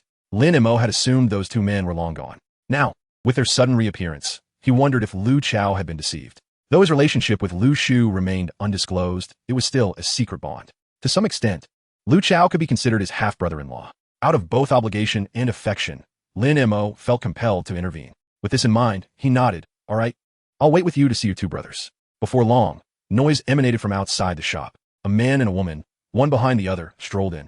However, upon seeing their attire, Lin Mo instantly felt as though his eyes had been struck by an overwhelming force. The man in front wore a skin-tight black outfit that clung to his ribs, paired with flashy pink shorts and sparkling shoes. A cap adorned with a large counterfeit logo sat askew on his head. With his nose in the air and a crooked smile, he exuded an air of misguided confidence, as if he were the Dragon King of war. Yet to Lin Mo, he resembled nothing more than a rural version of Zhao Si from a romantic comedy. Next to him, the girl was even more striking, dressed in a studded leather jacket coupled with dangerously short shorts. Her neon blue high ponytail and heavily smoky makeup made her look like a character straight from a video game Lin Mo had played in a previous life. At that moment, she was utterly absorbed in her phone, fingers gliding rapidly across the screen, seemingly in the midst of an intense battle. Lin Mo curiously glanced over, only to be left speechless as he realized she was playing Snake. Was such fervor necessary for a game of Snake? However, setting aside the outrageous attire, the girl appeared quite young, with fair skin and seemingly attractive features, giving off a youthful vibe. Lin Mo instinctively took a few more glances at her, only to find that this subtle action was quickly noticed by the spirited young man beside her. He resembled a cat whose tail had been stepped on, abruptly stepping forward and sneering. "What the hell are you staring at? If you don't stop, I swear I'll gouge your eyes out and use them as marbles." After uttering this, he felt unsatisfied and added a bizarre quote he had picked up somewhere. "The sun is shining, the rain has stopped, and you think you're capable now? In front of my war god, if you are a dragon, you must coil. If you are a tiger, you must lie down." Lin Mo was rendered speechless by this barrage of nonsense. He slowly turned his head, gazing at Lu Chao with the eyes of one observing a rare prehistoric creature. Filled with incredulous inquiry, "Are these truly your two brothers-in-arms? Who are these fools that have escaped from some mental asylum?" Lu Chao seemed to comprehend Lin Mo's sentiments and felt a twinge of embarrassment. To be honest, Lin Mo had previously thought Lu Chao was already quite eccentric. However, compared to the two peculiar individuals before him, Lu Chao's quirks seemed almost normal. Chapter 48. You can touch my leg. Perhaps it was due to the constant restraint imposed by his sister Lu Shu. Otherwise, with Lu Chao's personality, he might have already formed a bizarre trio with these two and ascended to the heavens. Observing the awkward atmosphere, Lu Chao hurriedly stepped in to mediate. He introduced them. The eccentric young man was called Lu Wang, and the girl with blue hair was named Wu Yen. To put plainly, their so-called brotherhood stemmed from having worked together on a few odd jobs. In this apocalypse, those who could earn a living together could indeed call each other brothers. Lin Mo silently reminded himself, one should not judge a book by its cover, nor measure the sea by a pint. In this cursed place, those who survived undoubtedly had their own skills. What if their outrageous attire was merely a guise to disarm their enemies, employing the strategy of playing the fool to catch the tiger? However, this rational thought lasted barely 3 seconds before being ruthlessly shattered by reality. Lu Chao, eager to show off, began extolling Lin Mo's illustrious deeds, praising him for his extraordinary skills and noble character. Upon hearing this, Lu Wang immediately became displeased, feeling that his own glory as a war god was being overshadowed. He scanned Lin Mo with a look of utter disdain, clicking his tongue and turning to Lu Chao, saying, "Where did you find this passerby? He looks utterly unremarkable, dressed in drab clothing, lacking any distinctiveness. How is he supposed to survive in this apocalypse?" Lin Mo thought. Even more absurd is the blue-haired girl beside him. She had finally lifted her head from her world of indulgence, her large eyes adorned with heavy smoky makeup glancing at Lin Mo. Without further ado, she approached and sat down beside him. Without a word, she shoved her phone into the pocket of her hot pants and looked up at Lin Mo, saying, "Mister, lend me some money. I haven't eaten in 3 days." She paused, adding what she believed to be an enticing condition. "You treat me to a hearty meal, and I might let you touch my leg." Lin Mo nearly choked on his own blood. What does she take me for? Am I the kind of person who exploits others' misfortunes? Nonetheless, he instinctively glanced at the sleek, straight legs extending from beneath her hot pants. To be fair, they were quite pleasing to the eye, and her skin appeared smooth and tender. Clearing his throat, he endeavored to assume a virtuous demeanor. "Ahem, so you want to eat? I have always been benevolent, and take pleasure in aiding lost young ladies who are unable to find food. Hey, you better not move. If you offend me, I will surely strike you down." The eccentric young man, witnessing this, instantly became furious, his gaze sharp enough to cut through steel, fixated on Lin Mo. He clearly harbored some interest in the blue-haired girl and appeared ready to unleash his battle rhetoric once again. All right, let's all calm down." Lu Chao, sensing the situation spiraling out of control, raised his voice. He posed a question that lingered in both his and Lin Mo's minds. "By the way, weren't you both captured by the Wild Wolf gang? How did you escape?" Upon hearing Lu Chao's inquiry, Lu Wang immediately perked up, puffing out his chest and speaking animatedly. "Those ragtag misfits thought they could capture me. Lu Wang, the war god. I was surrounded by dozens of them. Yet I felt not a shred of fear. I unleashed my dual mode, entering and exiting 7 times, leaving them in disarray, blood flowing like rivers. In the end, I strutted away, stepping over their corpses. He gestured dramatically, making it sound all too believable. Linimo felt his mouth twitch, but at that moment, Wu Yin, sitting beside him, leaned in slightly, whispering just loud enough for them to hear, "Don't listen to his boasting." At that time, we're pinned down, and he was so scared his legs turned to jelly, and he couldn't even speak properly. In the end, he took advantage of the chaos to escape, jumping into a nearby filthy ditch and rolling away, stinking all over. Lin Mo nearly burst into laughter, suppressing his curiosity and lowering his voice to ask Wu Yin, "And you? Did you jump into the filthy ditch as well?" Wu Yin, hearing this, scoffed, her large smoky-eyed gaze flashing with cunning and confidence. "In this safe city, no one can capture me, Wu Yin. I know the sewers, alleyways, and abandoned pipelines better than my own home. A few twists and turns, and I lost them completely." Lin Mo was somewhat surprised. He expected this seemingly scatterbrained girl to possess such bravado. After Wu Yin finished speaking, she returned to her fixation on food, tugging at Lin Mo's arm. "Brother, please treat me to a meal. I'm about to starve." As she spoke, she boldly grasped Lin Mo's hand and pressed it against her smooth thigh, saying, "You can touch it first. Consider it a deposit." Lin Mo thought to himself, "What the heck?" The sensation in his palm was warm and delicate, undeniably soft. Yet another thought crossed his mind. This eccentric girl may appear innocent, but surely she doesn't harbor any ulterior motives? Well, it should be fine. On the other side, Lu Wang, having finally finished boasting about his heroic exploits, turned around, only to find Lin Mo's hand resting on Wu Yan's thigh. He was instantly furious, feeling as though he had been robbed while preoccupied with boasting. "You bastard! Take your hand off me!" Lu Wang charged over, pointing at Lin Mo and shouting angrily. Lin Mo couldn't be bothered to even glance at him.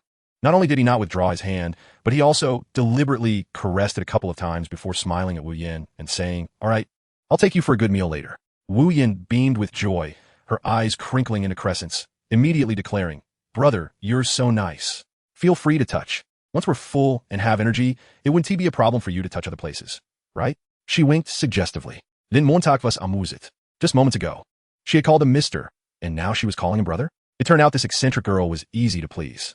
A simple meal, and she was ready to share all her secrets. It was quite a bargain. However, this exchange was undoubtedly a blatant provocation in Lu Wang's eyes. He had just proclaimed himself a war god, and if he were to swallow his anger now, where would his pride go? How could he endure this? "I'll kill you." Fueled by rage, Lu Wang let out a primal scream, leaping up and swinging his palm toward Lin Mo's face. The result? Thud. Lin Mo didn't even rise from his seat. He merely lifted his foot and gave a casual kick. Lu Wang flew backward in a perfect arc, crashing to the ground, gritting his teeth in pain. Looking at the fallen Lu Wang, Lin Mo felt exasperated. His kick had been restrained. He was afraid that even a slight increase in force would send this so-called war god into oblivion. Lu Wang clutched his stomach, struggling to catch his breath, both embarrassed and furious, pointing at Lin Mo with a trembling finger and threatening, "Why you dare to hit me? You're finished. Let me tell you. The leader of the Wild Wolf Gang, Sang Biao, is my brother. Just wait.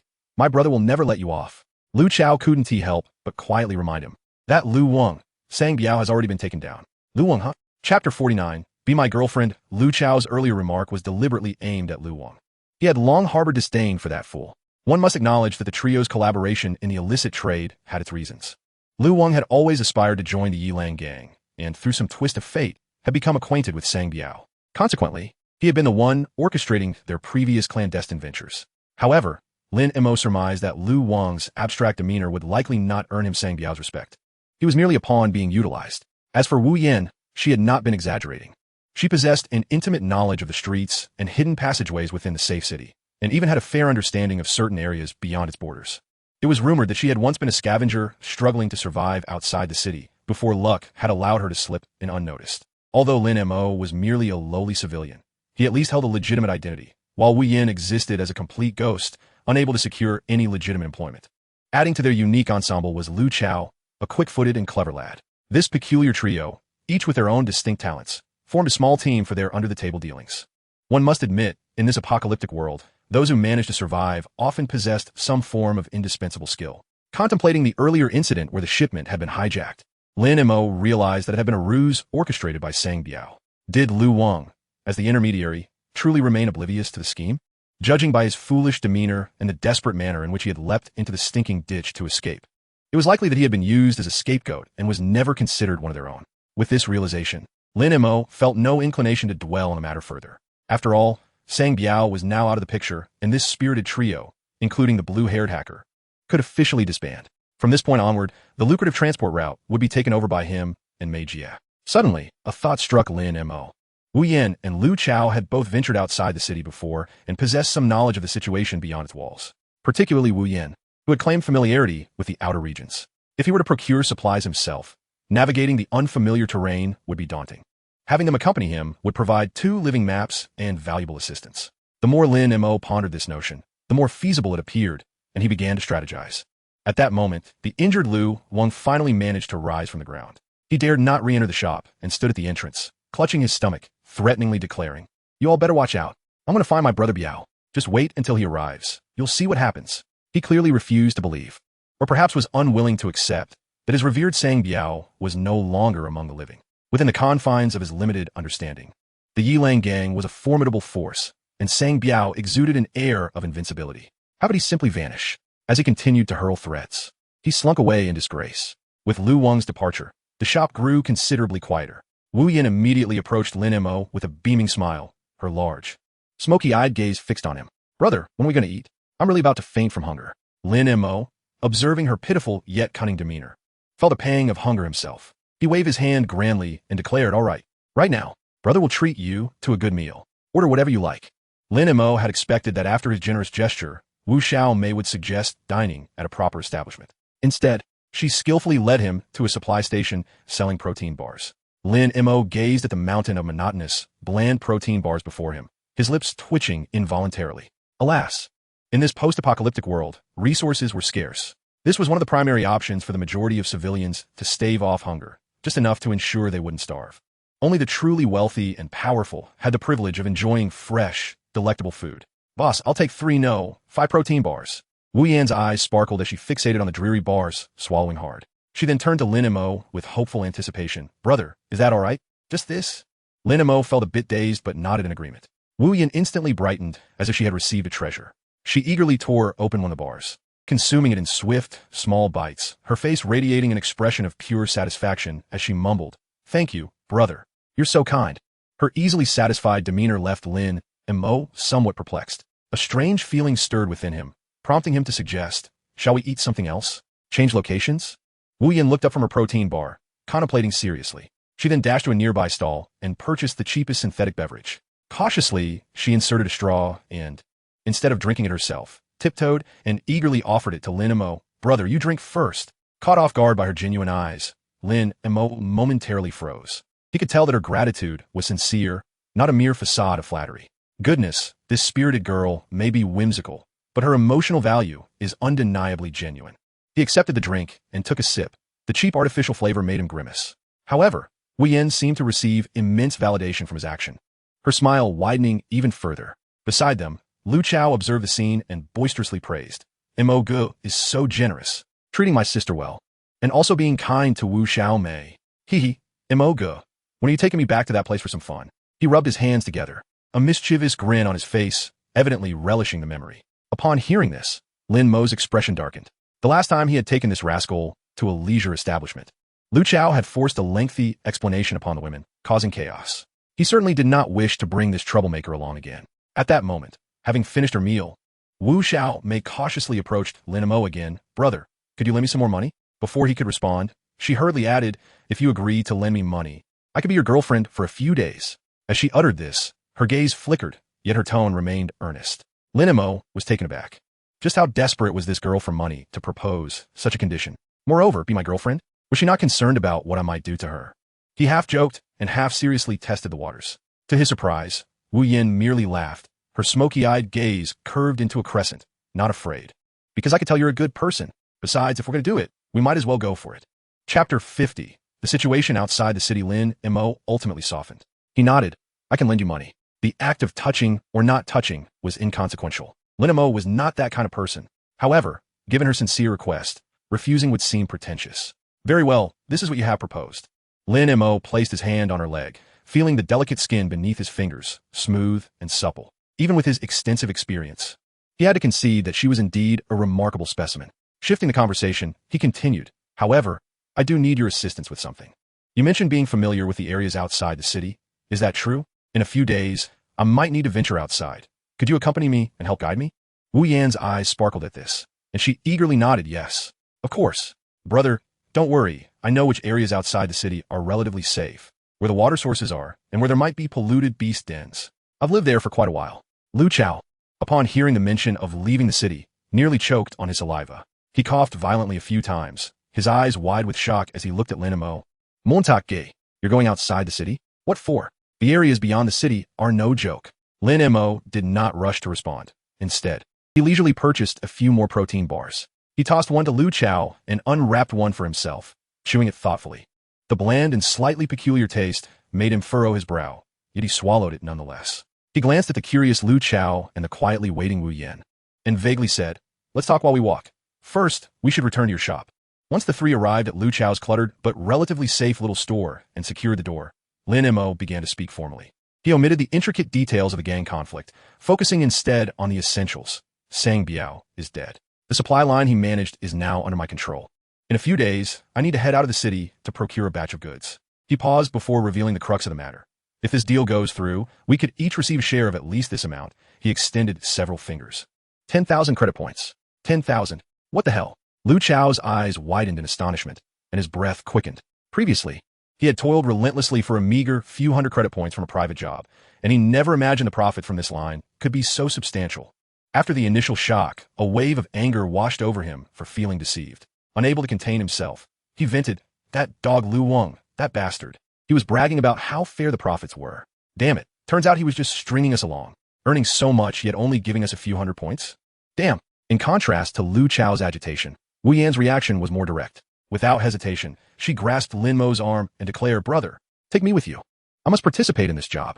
Although Lu Chao was equally tempted, several thousand credit points were astronomical for him.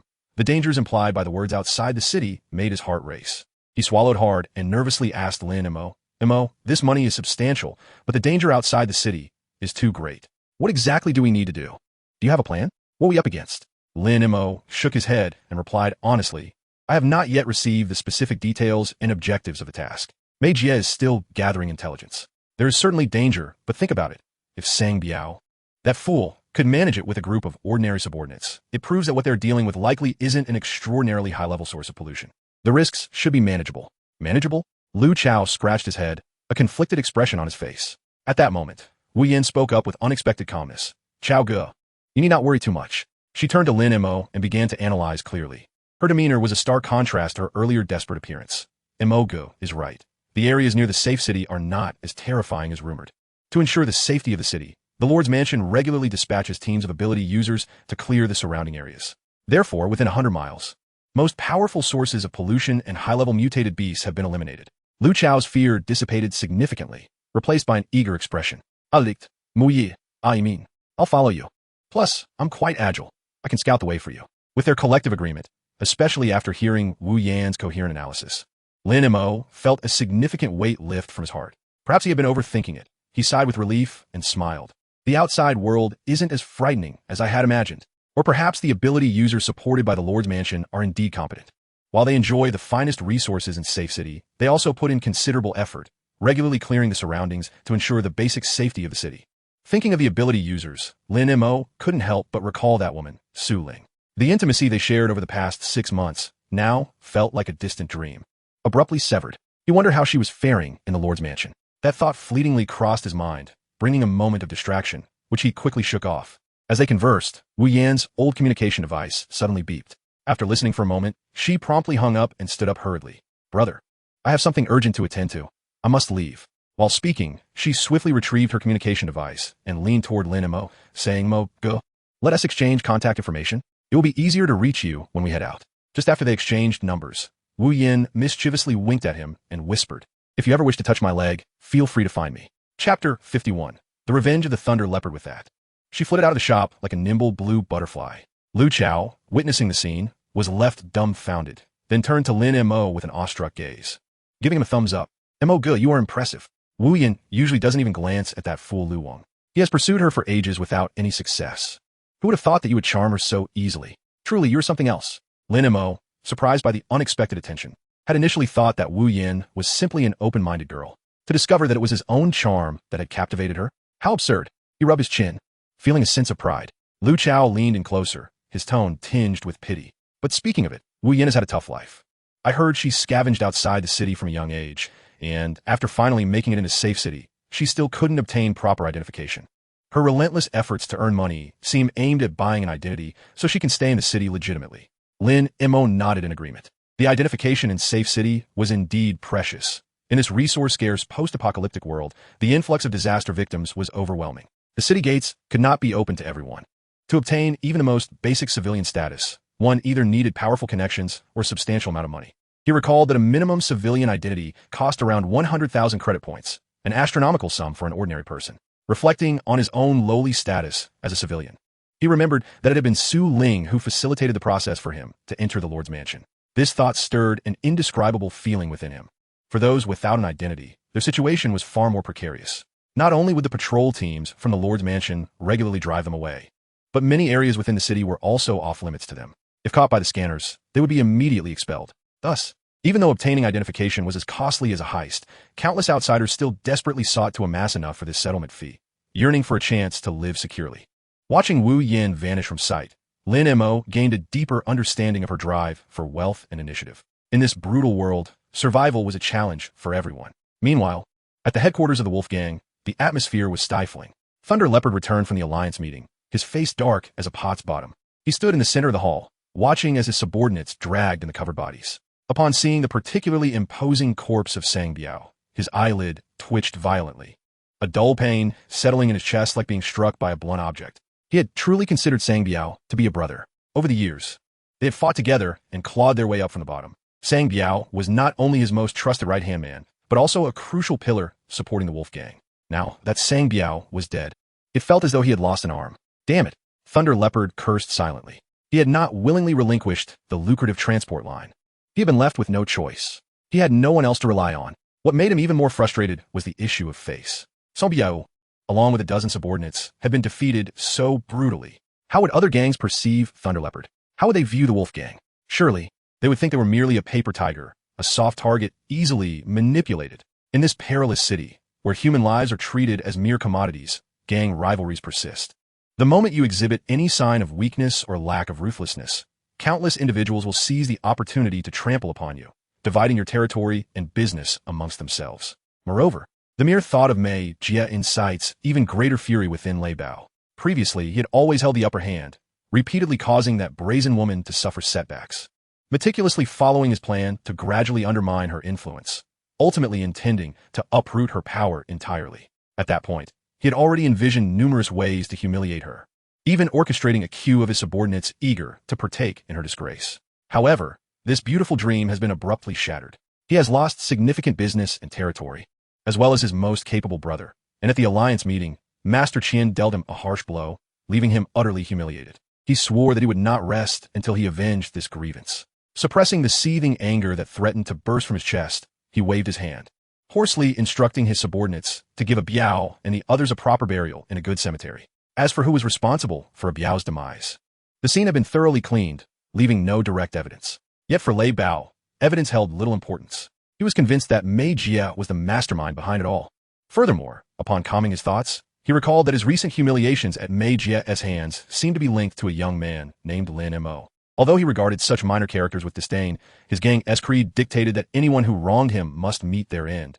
It's as simple as that. With this thought, a glint of cold light flashed in Lei Bao's eyes as he retrieved his communicator, dialing a number. He spoke in hushed tones for a few moments before dark clouds gathered on his face as he awaited the response. Approximately half an hour later, two men entered the hall silently. Their demeanor was calm, their gaze sharp, and their movements exuded a harmonious yet powerful aura. They were clearly adept practitioners of physical techniques and were both initial stage metamorphs, possessing formidable strength. They were the senior brothers of Tai Tu, who had been incapacitated by Lin Mo in the boxing match. The owner behind Tai Tu was deeply dissatisfied with this incident and had long since instructed his men to deal with that ruthless young man. Lei Bao seized upon this opportunity, revealing Lin Mo's whereabouts, including his relationship with Mei Jia and frequently visited locations, to these two men. After reviewing the information provided by Lei Bao, the two exchanged a glance, saying nothing, merely nodding slightly before silently turning to leave as quietly as they had arrived. Watching their departing figures, Lei Bao returned to his tiger skin chair, lit a cigar, and inhaled deeply. As the smoke curled around him, a cruel smile crept across his face. In his mind, Lin Mo was already as good as dead. Now he could focus his thoughts on how to methodically drive that wretched Mei Jie to a dead end. Having gathered sufficient information from Lu Chao's establishment, Lin Mo intended to return home to carefully strategize. Although Wu Xiao may have described the situation outside the city as relatively safe, the truth remained that Lin Mo had never ventured beyond the confines of the safe city. To claim he felt unperturbed would be a blatant lie. Coupled with his current cultivation at the second level of Qi training, he could only muster a single spell, the Fireball technique. In the face of unforeseen circumstances, the adequacy of this meager arsenal was questionable. Better safe than sorry. It would be prudent to find a way to enhance his strength before leaving the city, even if only slightly, as it could mean the difference between life and death. Chapter 52. Acquisition of magical artifacts. Yet the issue circled back to the same point. He lacked funds. Suddenly, Lin Mo's eyes lit up as he slapped his thigh, realizing, I'm doing work for Mei Jie. It's only reasonable to request in advance for supplies before stepping out into the unknown.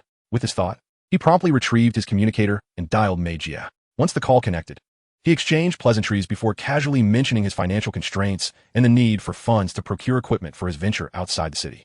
To his surprise, Mei Jie did not hesitate. She chuckled lightly and readily agreed.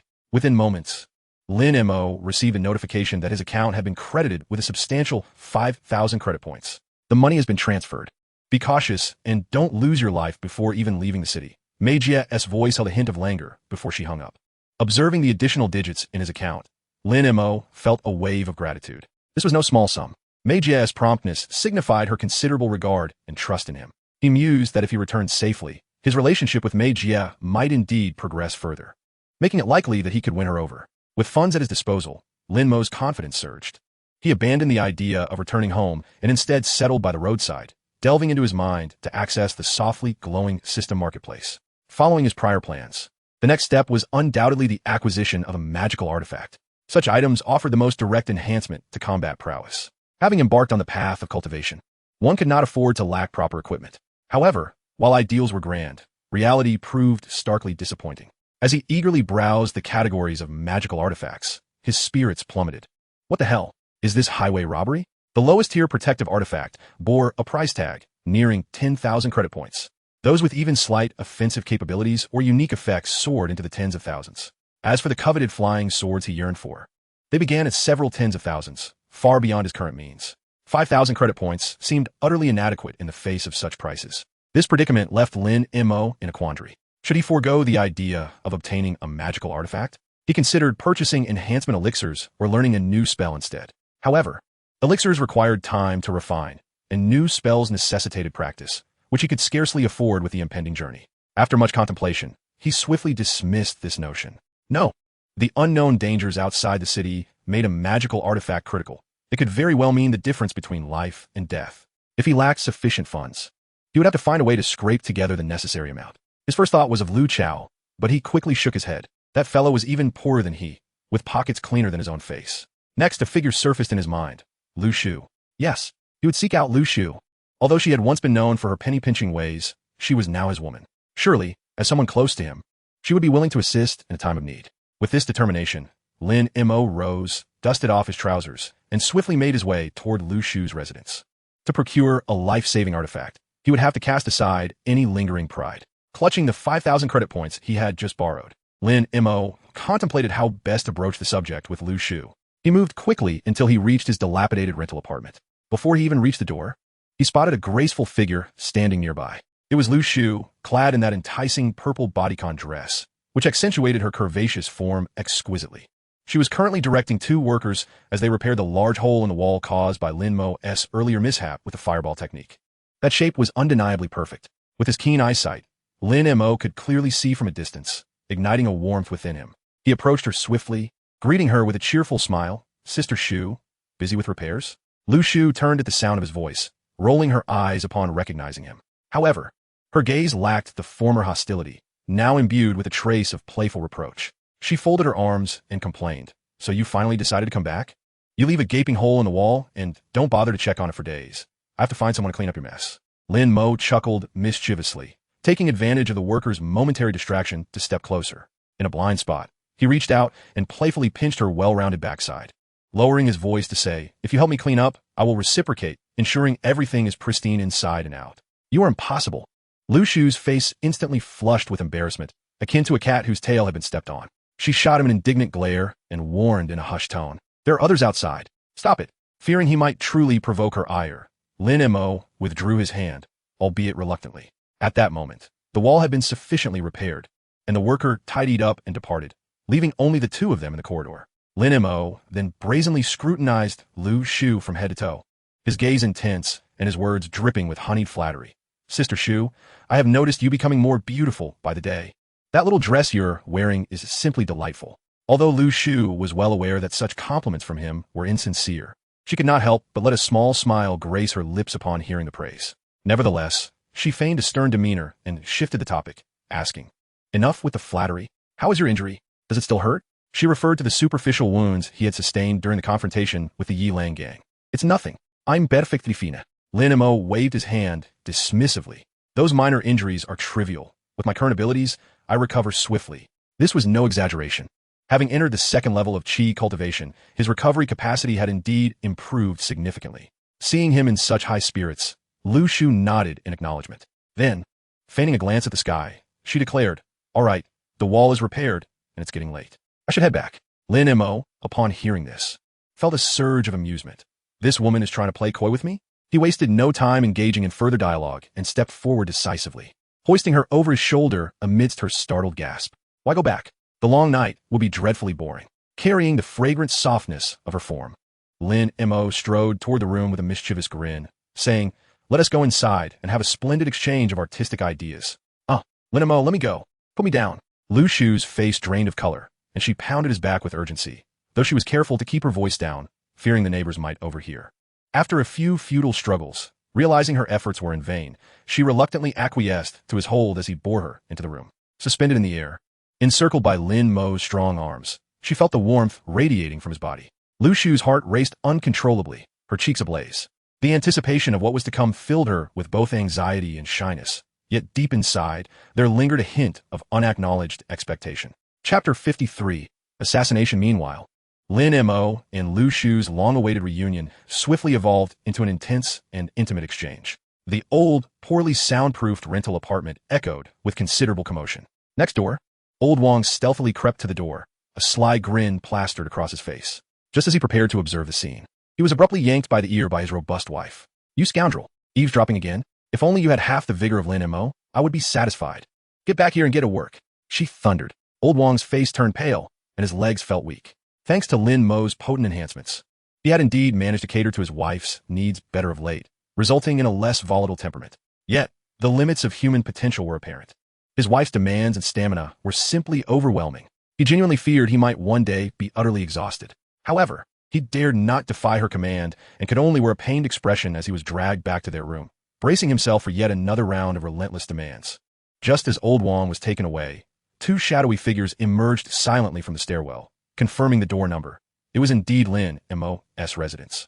Upon hearing the tumultuous sounds from within, both exchanged curious glances. They were the two disciples of Tai Tu, sent by Lei Bao to eliminate Lin Mo. To their astonishment, their target was currently engaged in a rather pleasurable activity. Damn it, this kid really knows how to enjoy himself, even when his end is nigh. The two shared a glance, each recognizing the fierce determination in the other's eyes. However, this was precisely the opportune moment to strike. When are people least vigilant? When they are preoccupied with mundane matters or engaged in intimate activities. They had initially feared that Lin Mo might resist vigorously, drawing the attention of the city lord's patrols. Yet bursting in now would catch him completely off guard. Without further ado, one of them raised his foot and kicked the door lock with force. Bang! The old wooden door swung open with a resounding crash, startling Lin Mo from his fervent engagement. Lu Shu emitted a terrified scream. Almost simultaneously, Lin Mo sensed a sharp sound slicing through the air, an ominous bullet hurtling toward them. Having experienced the gunfight with Sang Biao previously, he recognized the danger immediately. Watch out!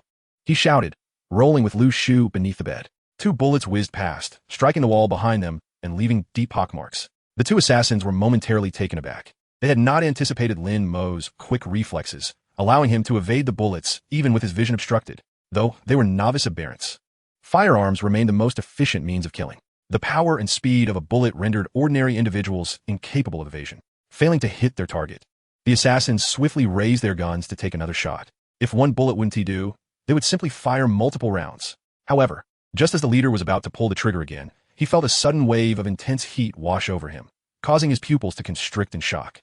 He watched in disbelief as a basketball-sized fireball erupted before him, resembling hellfire charging toward him. His mind went blank, utterly unable to comprehend the supernatural phenomenon before him as he stood frozen in place. He didn't even have time to dodge before the searing fireball engulfed him entirely. A blood-curdling scream escaped his lips, but was abruptly silenced. The flames raged fiercely, crackling with explosive sounds. Within mere seconds, a living human was reduced to a small pile of charred ashes, with not even a bone fragment remaining.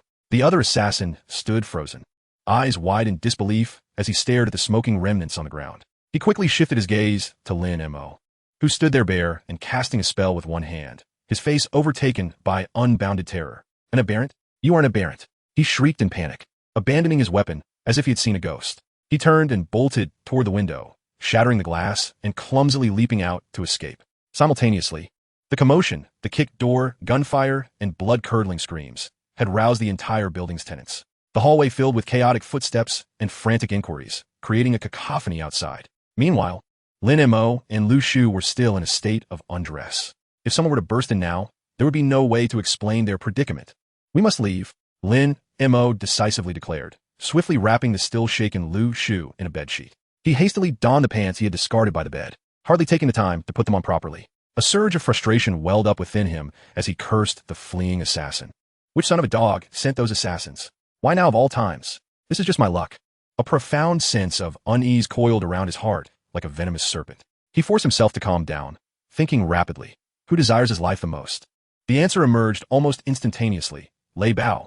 Apart from the Yilang gang, he had not offended anyone else recently. Time was of the essence, leaving no room for contemplation. He immediately instructed the trembling Lu Shu, "You should return to your room and lock the door. I will deal with that escaping scoundrel." However, Lu Shu clutched his arm tightly, her voice trembling with fear. "Don't go. It's too dangerous. I am scared." She had just witnessed Lin Mo conjuring a fireball out of thin air, incinerating a living person into ashes in an instant. The scene was too shocking, making her realize that Lin Mo's earlier claims of his prowess were not mere braggadocio. Lin Mo, observing her pallid face, felt a pang of sympathy but quickly reassured her. "Don't worry, I will be fine. I have unfinished business. I will return shortly." He spoke in a deliberately casual tone, hoping to ease the tense atmosphere. Upon hearing this, Lu Shu felt a mix of anger and anxiety. How could he still be thinking about that at such time? Yet, somehow, his distraction alleviated some of her fear. She secretly scrutinized Lin Mo. She had heard that a man might carry psychological scars from such an ordeal. However, seeing Lin Mo so vigorous and intent on pursuing the assailant, it seemed he was entirely unscathed, which secretly relieved her. At least it would not affect her future happiness. Chapter 54. The doggone Lei Bao. Lin Mo wasted no time. Swiftly adjusting his pants, his muscular torso exposed, he reiterated to Lu Shu to lock the door and not to open it for anyone. Like a cheetah, he sprinted towards the direction in which the assassin had fled. Meanwhile, the fleeing assassin, upon glancing back and witnessing his companion consumed by an inexplicable fireball, felt his soul nearly escape him. Who could unleash such a powerful fireball barehanded, if not an ability user? That doggone Lei Bao. How dare he betray us? This kid is an ability user? He cursed frantically within, terror almost driving him to madness. In the minds of those struggling at the bottom, ability users were invincible beings, ultimate powers that the City Lord's mansion strictly controlled. When encountering an ability user, the only thought was to flee. As for the one who perished, it was fortunate that it was him, creating an opportunity for his escape. He ran frantically, not caring for the path, until he had sprinted several hundred meters, feeling as if his lungs were ablaze, before he had to slow down. Gasping for breath, he calculated, "I must return immediately to inform Lei Bao. They cannot handle an ability user, but this matter must be reported to the boss behind the scenes. More importantly, a wild ability user appearing in Safe City?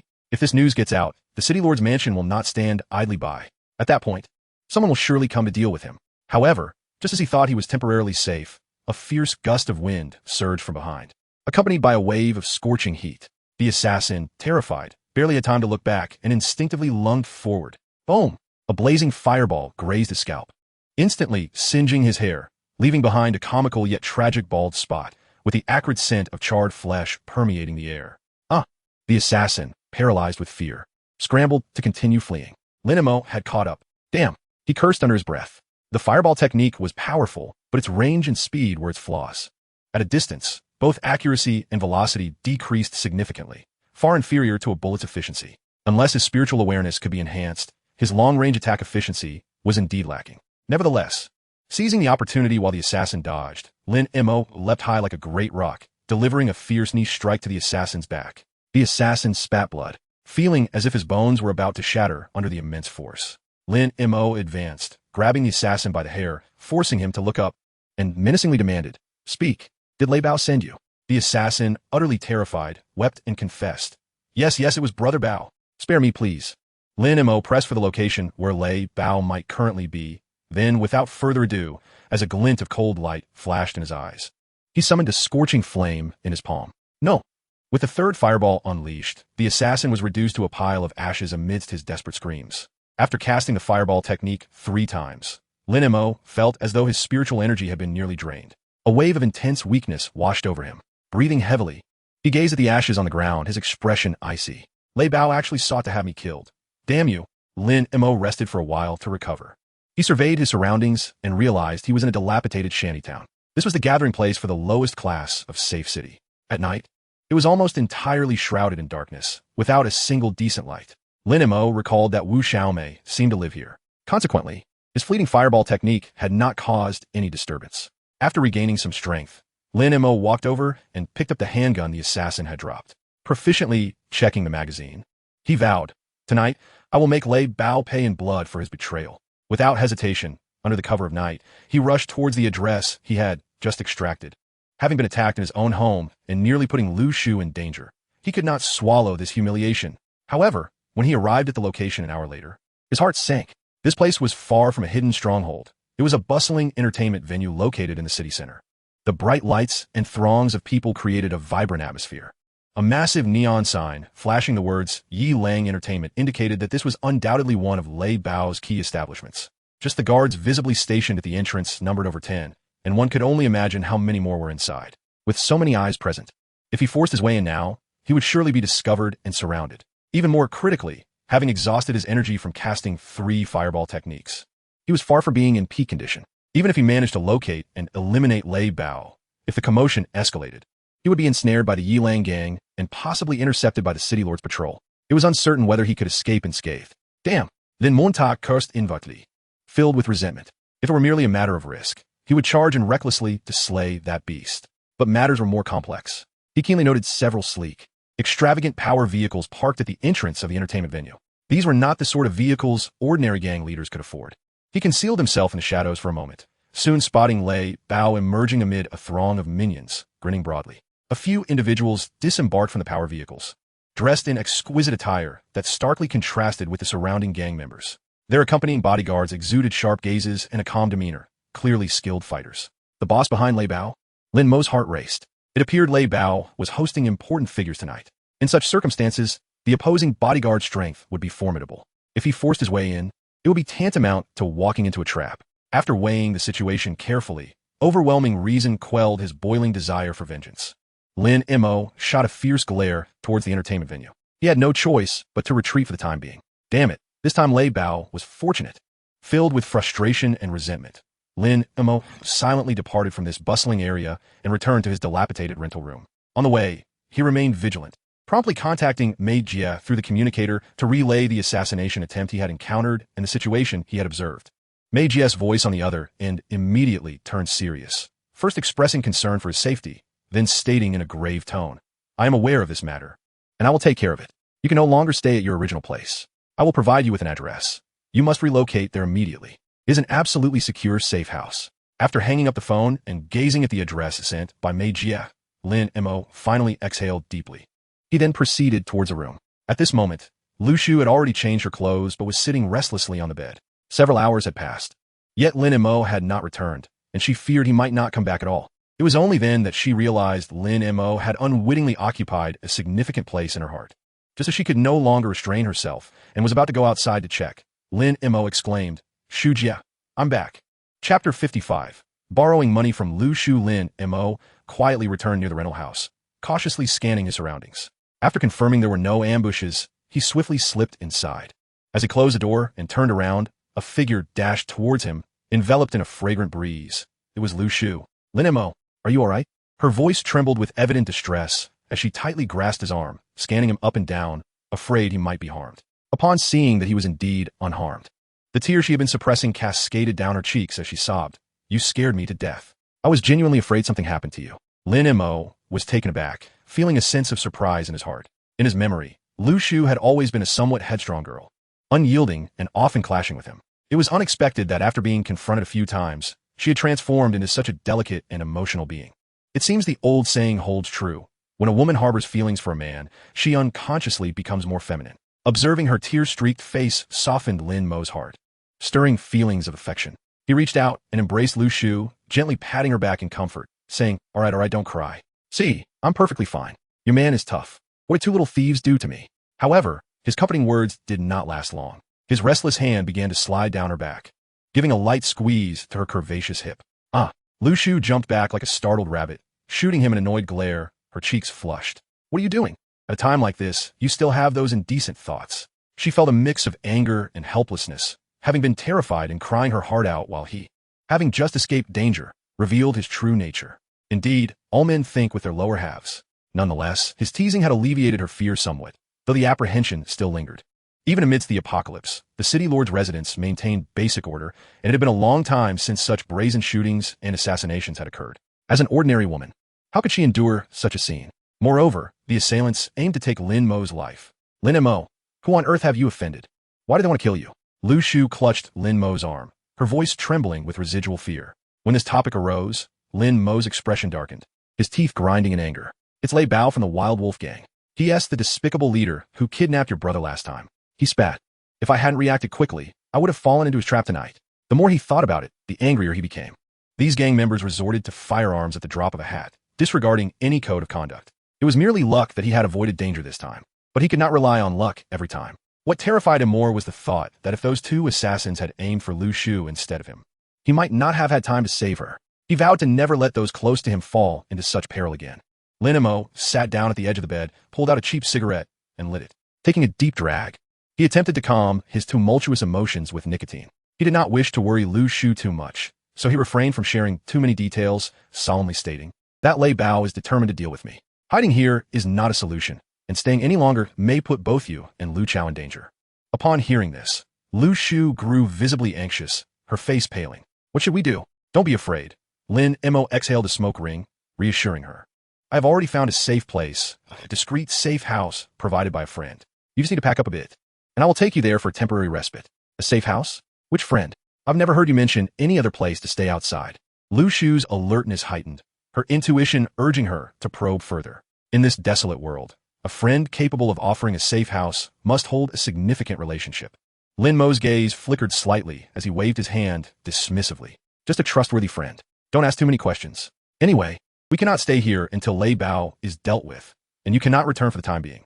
Under normal circumstances, Lu Shu's stubborn nature would have resisted leaving her home so easily. However, having been frightened tonight and feeling a sense of reliance on Lin Mo, she hesitated only briefly before obediently nodding. All right, I will listen to you.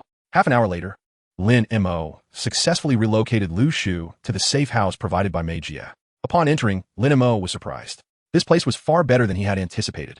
It was not only situated in a bustling area close to the core of the safe zone, but also featured a spacious 3-bedroom apartment equipped with all the necessary living facilities.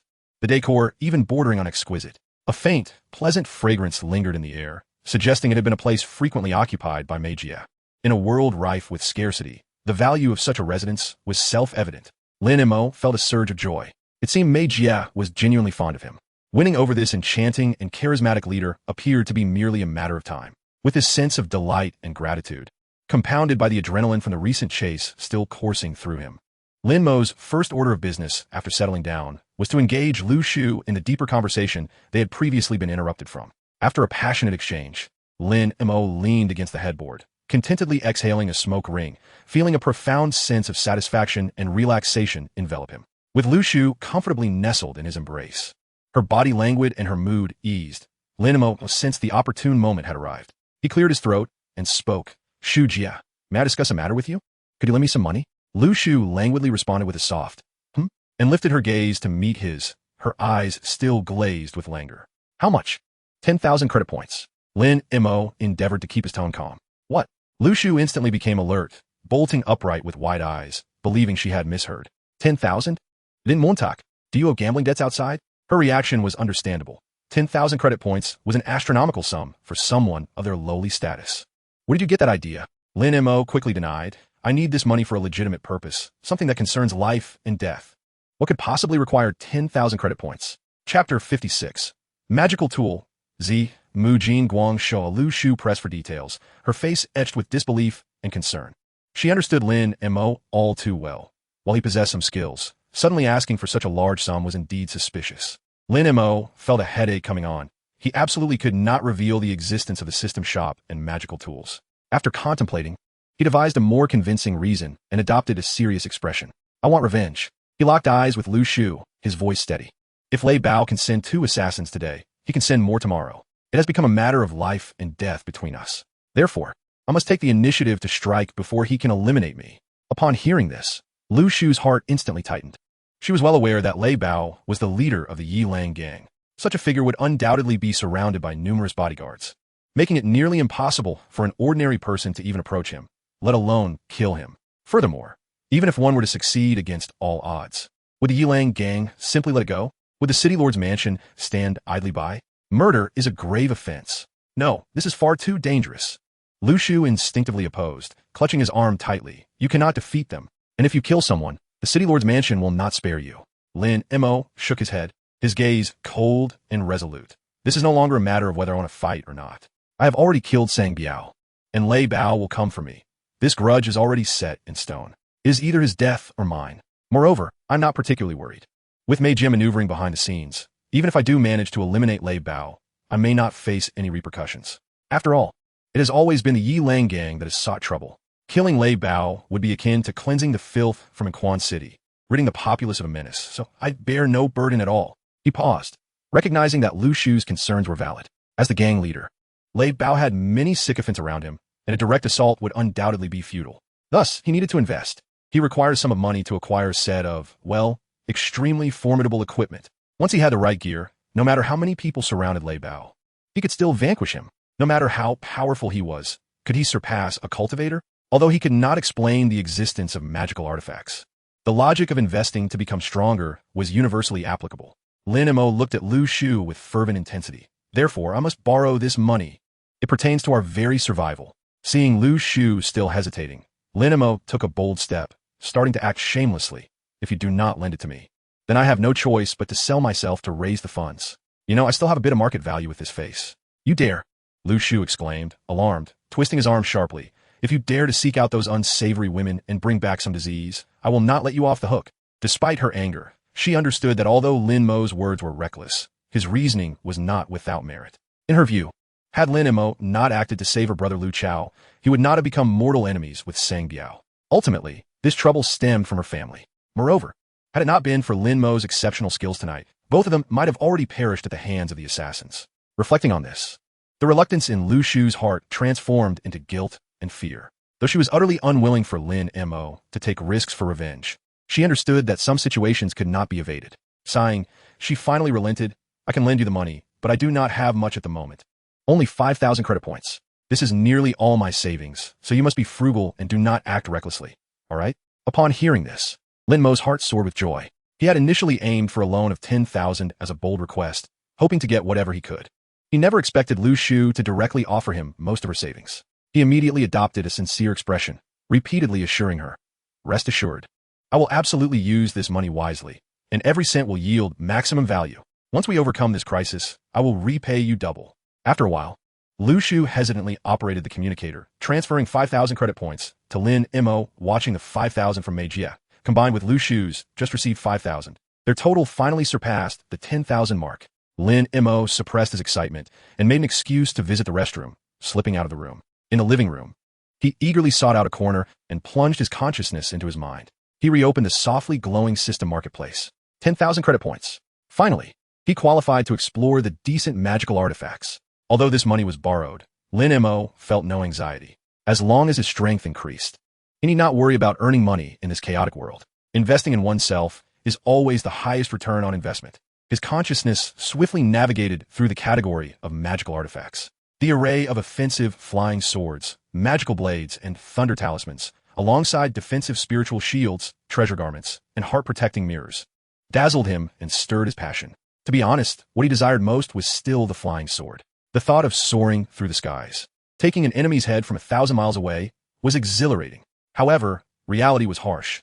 Even the cheapest flying sword cost several tens of thousands. Even if one were given to him now, with his meager spiritual power at the second level of chi training, he could not even manage to wield it for 2 strikes before exhausting his energy, rendering him vulnerable. It was simply impractical. He had to spend wisely. Selecting the most cost-effective option, Lin Mo set a goal for himself.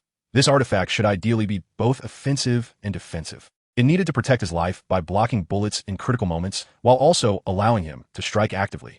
His gaze darted among various magical artifacts, comparing prices, functions, and descriptions. Finally, his attention landed on a peculiar artifact that emitted a faint golden glow. The label clearly stated its name. Item: Zimu Jin Guang Shi, grade, upper grade magical artifact. Price: 10,000 credit points. Evaluation: a standard artifact granted to inner disciples by the ancient Sword Immortal sect. Its spiritual essence diminished over time. Although it no longer possesses the grandeur of 1,000 projectiles, its core path patterns of rapidity and invulnerability remain sufficient to protect the way in the minutiae. Delving into the detailed description, he discovered that this was a set of 7 artifacts. One mother Shua, approximately 1 foot long and shaped like a willow leaf, accompanied by 6 child Shua, each about 3 inches long and as thin as cow hair. The mother Shua would usually float beside the protagonist, while the child Shua would be concealed within it. The entire set showcased a streamlined design, radiating a gentle golden glow. When in flight, it was silent, leaving only a fleeting golden thread in its wake. Setting aside its power, the introduction and appearance alone were stunning. Moreover, it perfectly met Lin Mo's 3 requirements: ultra-fast speed, absolute defense, and fierce offense. Attack, thought manifests, invincible, speed dominance. The attack speed of the child Shua is not based on physical acceleration, but on instantaneous movement. Its mechanism allows the Shua to ignore the distance by locking onto the target with your consciousness, thought, appearing directly at the target point. Bullets still require flight time, but its attack transcends the concept of time. Power dominance. The child Shua contains piercing and razor-sharp runes. It does not rely on kinetic energy. Instead, it disintegrates from the fundamental structure of matter. Whether faced with powered armor, composite armor, or psychic shields, they would be like butter sliced by a hot knife before it. It can accurately penetrate engines, sever nerve bundles, and destroy energy cores without triggering cataclysmic explosions. Defense, absolute domain. Impervious to all methods, principle. The 6 child Shua can instantaneously expand, forming a golden light sword domain around you. This is an absolute defense net composed of countless exquisitely fine golden threads. Effect: any physical attacks that enter this domain, bullets, shrapnel, rays, would be reduced to their most primitive atomic dust within a billionth of a second by these rapidly vibrating threads. To onlookers, it would appear as if you stood still while the rain of bullets aimed at you vanished in a thin air without causing a ripple. Chapter 57. Stand Up and Kick. This item was simply the perfect magical artifact tailored to Lin Mo's current needs. Although it was priced at 10,000 credit points, which nearly emptied his pockets and made him wince, the description of its offensive and defensive capabilities was too enticing. He felt it was absolutely worth it. Without hesitation, Lin Mo gritted his teeth and confirmed the purchase with his consciousness. The next moment, he felt a subtle weight in his palm as a barely noticeable golden light flashed. A set of magical artifacts materialized in his hand. Initially, he worried that this item would be dazzling and overly extravagant, drawing unnecessary attention. However, upon holding the physical object, he discovered its design was remarkably understated and exquisite. One piece, approximately the length of a palm, with an ancient bronze hue and a dark golden shimmer, served as the main body, Mother Shua. Furthermore, there are 6 smaller, equally crafted, golden shuttle-like artifacts that resemble elegant golden swallows. They lie quietly in the palm of his hand, their touch warm and smooth, appearing rather unassuming. Yet upon closer inspection, the shuttle bodies are adorned with intricate, mysterious patterns, subtly radiating a spiritual luminescence. The material is neither gold nor jade. It is evidently something extraordinary. What a remarkable treasure! With just a glance, Lin Mo fell head over heels for them, an indescribable surge of excitement swelling within him. Now, he too possesses magical artifacts. He is no longer a penniless cultivator with just a single fireball technique. He attempted to infuse a thread of spiritual energy into them, simultaneously stirring his consciousness. With a faint hum, the mother shuttle and the 6 smaller shuttles were instantly activated, emitting a gentle yet radiant golden halo, as if alive, gracefully hovering around him. They swirled around him, akin to the most loyal of guardians or playful children at play. Through the mystical connection with the artifacts, Lin Mo effortlessly grasped their basic manipulation. A thought crossed his mind, and he understood their usage. The mother shuttle would remain closely around him at all times, primarily for defense, creating a personal shield. While the 6 smaller shuttles were agile and could be utilized for ranged attacks, moving stealthily and unpredictably, making them hard to defend against. Even more marvelous, if all the smaller shuttles were retracted, they could form a complete shuttle array with the mother shuttle, creating an instantaneous spherical protective shield with no blind spots. According to the system's description, the defensive power of this golden shuttle is astonishing. As long as there is sufficient spiritual energy, not even ordinary bullets, let alone a rocket barrage, could easily breach its defenses. Incredible. Lin Mo excitedly pumped his fist in the air. This signifies a qualitative leap in his defensive capabilities. In future encounters like the assassination attempt tonight, he would not need to evade clumsily. He could withstand bullets head-on and retaliate. Lu Shu's safety would also be maximally assured. With defense no longer a concern, the next focus is on offensive power. Lin Mo held his breath, directing his finger towards the sturdy wooden coffee table in the nearby living room. Whoosh! A smaller shuttle transformed into a nearly imperceptible golden thread, shooting forth. Initially, his control was somewhat clumsy, the trajectory wavering. However, Lin Mo quickly adjusted, and the smaller shuttle stabilized in an instant, its speed dramatically increasing. With a soft sound, a corner of the solid marble coffee table was smoothly sliced off, as if cut by a hot knife through butter, the edge as smooth as a mirror. Wow! Lin Mo's eyes widened in astonishment. The power, the sharpness. If it were to cut through flesh, it would likely face no resistance whatsoever. This is undoubtedly an essential tool for assassination and self-defense, perfect for home and travel. The lingering pain of having spent a fortune of 10,000 was instantly healed by overwhelming joy and a sense of security. This expenditure was truly worth it. Just as he reveled in the excitement of acquiring this artifact and could not help but dance with joy, the bedroom door creaked open. Lu Shu emerged, puzzled. Seeing Lin Mo standing in the darkened living room, gesticulating like a fool, she curiously asked, "Lin Mo, what on earth are you doing?" Startled, Lin Mo turned abruptly. Nothing." Simultaneously, his thoughts raced. At the moment Lu Shu spoke, the originally radiant mother and smaller golden shuttles, as if possessing sentience, swiftly transformed into 7 nearly imperceptible golden lights, vanishing into his body. Lin Mo sensed within him, surprised to discover that the 7 golden shuttles were now quietly floating in his dantian, nurtured by a thin layer of spiritual energy connected to his consciousness. With just a thought, he could summon them instantly. This artifact is truly extraordinary. Lin Mo felt a tumultuous wave of excitement within him. Not only can it defend and attack, but it can also be absorbed into his body for nurturing and carried inconspicuously. This is undoubtedly a divine artifact for stealth, survival, and outsmarting enemies, eliminating concerns about inconvenience or exposure. He looked at Lu Shu, who wore a skeptical expression, and a genuine smile spread across his face. "Really? It's nothing. I just got a bit excited thinking about how I can take down Lei Bao now." Having obtained such a satisfactory artifact, Lin Mo felt exuberant, finding joy in everything around him. Glancing at Lu Shu, she appeared to have hastily thrown on one of his shirts, its hem barely covering her thighs, her smooth legs gleaming in the dim light. The buttons of the collar were not fully fastened, revealing delicate collarbones and soft skin. Lin Mo felt a surge of desire rise within him, the earlier excitement of testing the artifact transforming into a different kind of impulse. He grinned widely, strode over, and, amidst Lu Shu's startled protests, effortlessly hoisted her onto his shoulder. "Hey, what are you doing? Put me down." Lu Shu pounded his back, her voice laced with playful reproach. "We're going back to the room." "What room?" "Right here." Lin Mo chuckled mischievously, striding toward the massive floor-to-ceiling window in the living room. Outside lay the dazzling lights of the core district of Anxuan City, while inside, spring's vibrant colors awaited. This exposure to the radiance heightened his excitement. Lu Shu was pressed against the cold glass, unable to suppress a shiver, her face flushed with a mix of embarrassment and an inexplicable thrill. She struggled half-heartedly, scolding him. "You brute. How can you treat me like this? You have no idea how to cherish a lady." She felt a bit wronged. Didn't teen men always care for the women they liked? Only those indifferent treated women like bicycles, pedaling away without a thought. Why did Lin Mo seem different? His energy was as boundless as an untiring bull, constantly finding new ways to tease her. Yet, despite her words, her body obediently softened. Reflecting on it, wasn't he it better than finding someone like the neighbor Wang, who surrendered after 3 minutes? With this thought, her little grievances transformed into a secret satisfaction. Chapter 58.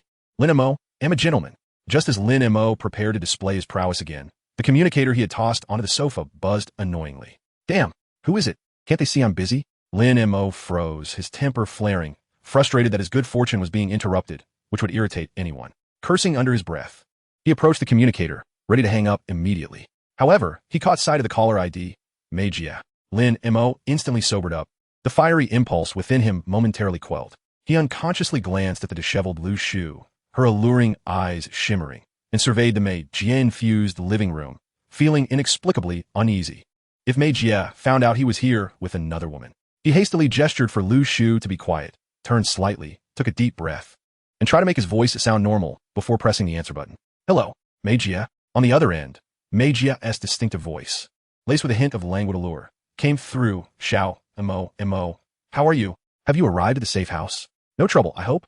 The genuine concern in her tone was palpable. Yes, I've arrived, just settled in. The environment here is wonderful. Thank you, Magia. Lin Mo responded quickly, his tone tinged with gratitude. That's good to hear. Just relax and stay there. The place is usually empty anyway, Magia said casually. Lin Mo's heart stirred, and he feigned nonchalance, asking, Magia, when will you come back?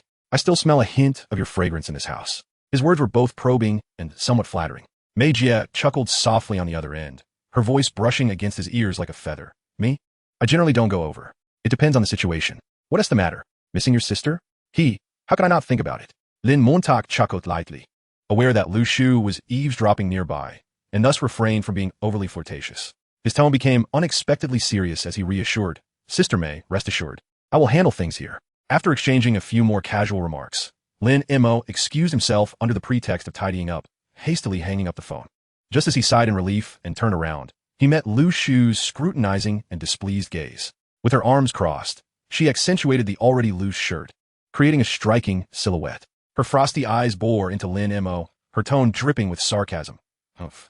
Sister May? Such familiarity. In the dead of night. Which sister is so concerned about you? Lin Mo instantly felt a headache coming on. It is often said that women possess an innate tendency towards jealousy, and Lu Shu was no exception. However, upon reflection, it was Sister May's residence they were currently in. Lin Mo had brought her here, and it seemed that the one who should be feeling jealous was the rightful owner.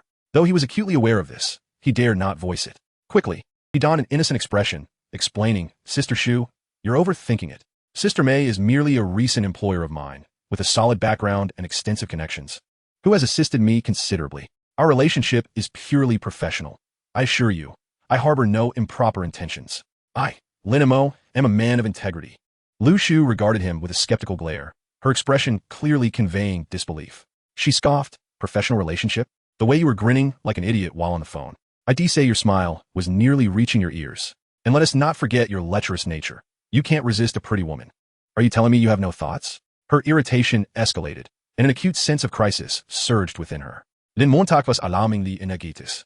If she ever failed to satisfy him, he would undoubtedly seek pleasures elsewhere. What infuriated her further was that this scoundrel had just vented his frustrations on her moments ago, only to turn around and flirt with another woman over the phone. It was utterly despicable. Move aside. I'm leaving. I refuse to stay in this wretched place, lest I hinder your rendezvous with your dear sister. Lu Shu exclaimed angrily, pushing Lin Mo aside and making to exit. Realizing the gravity of the situation, Lin Mo swiftly stepped forward, wrapping his arms around her from behind, soothingly saying, Oh my dear ancestor, you've wronged me. If I truly cared about other women, would I have gone to such lengths to protect you tonight? I could have easily abandoned you and fled. Though I'm no saint, I assure you, I am wholly devoted to you. His embrace and soothing words diminished Lu Shu's resistance substantially. As she pondered his words, she began to see the rationale behind them. Had it not been for Lin Mo, she might have faced dire consequences tonight. This bond they shared was certainly more profound than any fleeting dalliance outside. With this realization, her anger dissipated significantly, even leaving a hint of pride within her. Sensing her softening demeanor, Lin Mo seized the moment, adopting a more serious tone. Sister Shu, rest easy here. It's south the safest place. I may need to step out for a few days to attend to some matters. Lu Shu immediately turned to him, concern etched on her face. Step out? Where to? Is it dangerous? Fear not.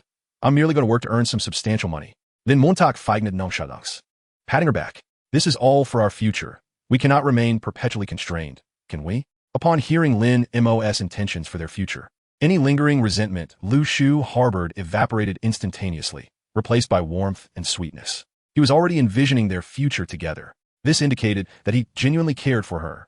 Yet, she playfully chided, "Who needs you to earn a fortune? As long as we live peacefully, I would be content." However, the slight upward curve of her lips betrayed her inner delight. I knew my dear Shu is the most understanding. Lin Mo, relieved to see her mood brighten, felt a weight lift from his heart, and with a mischievous grin, he became a bit less restrained. "But before we indulge, let us finish our business first."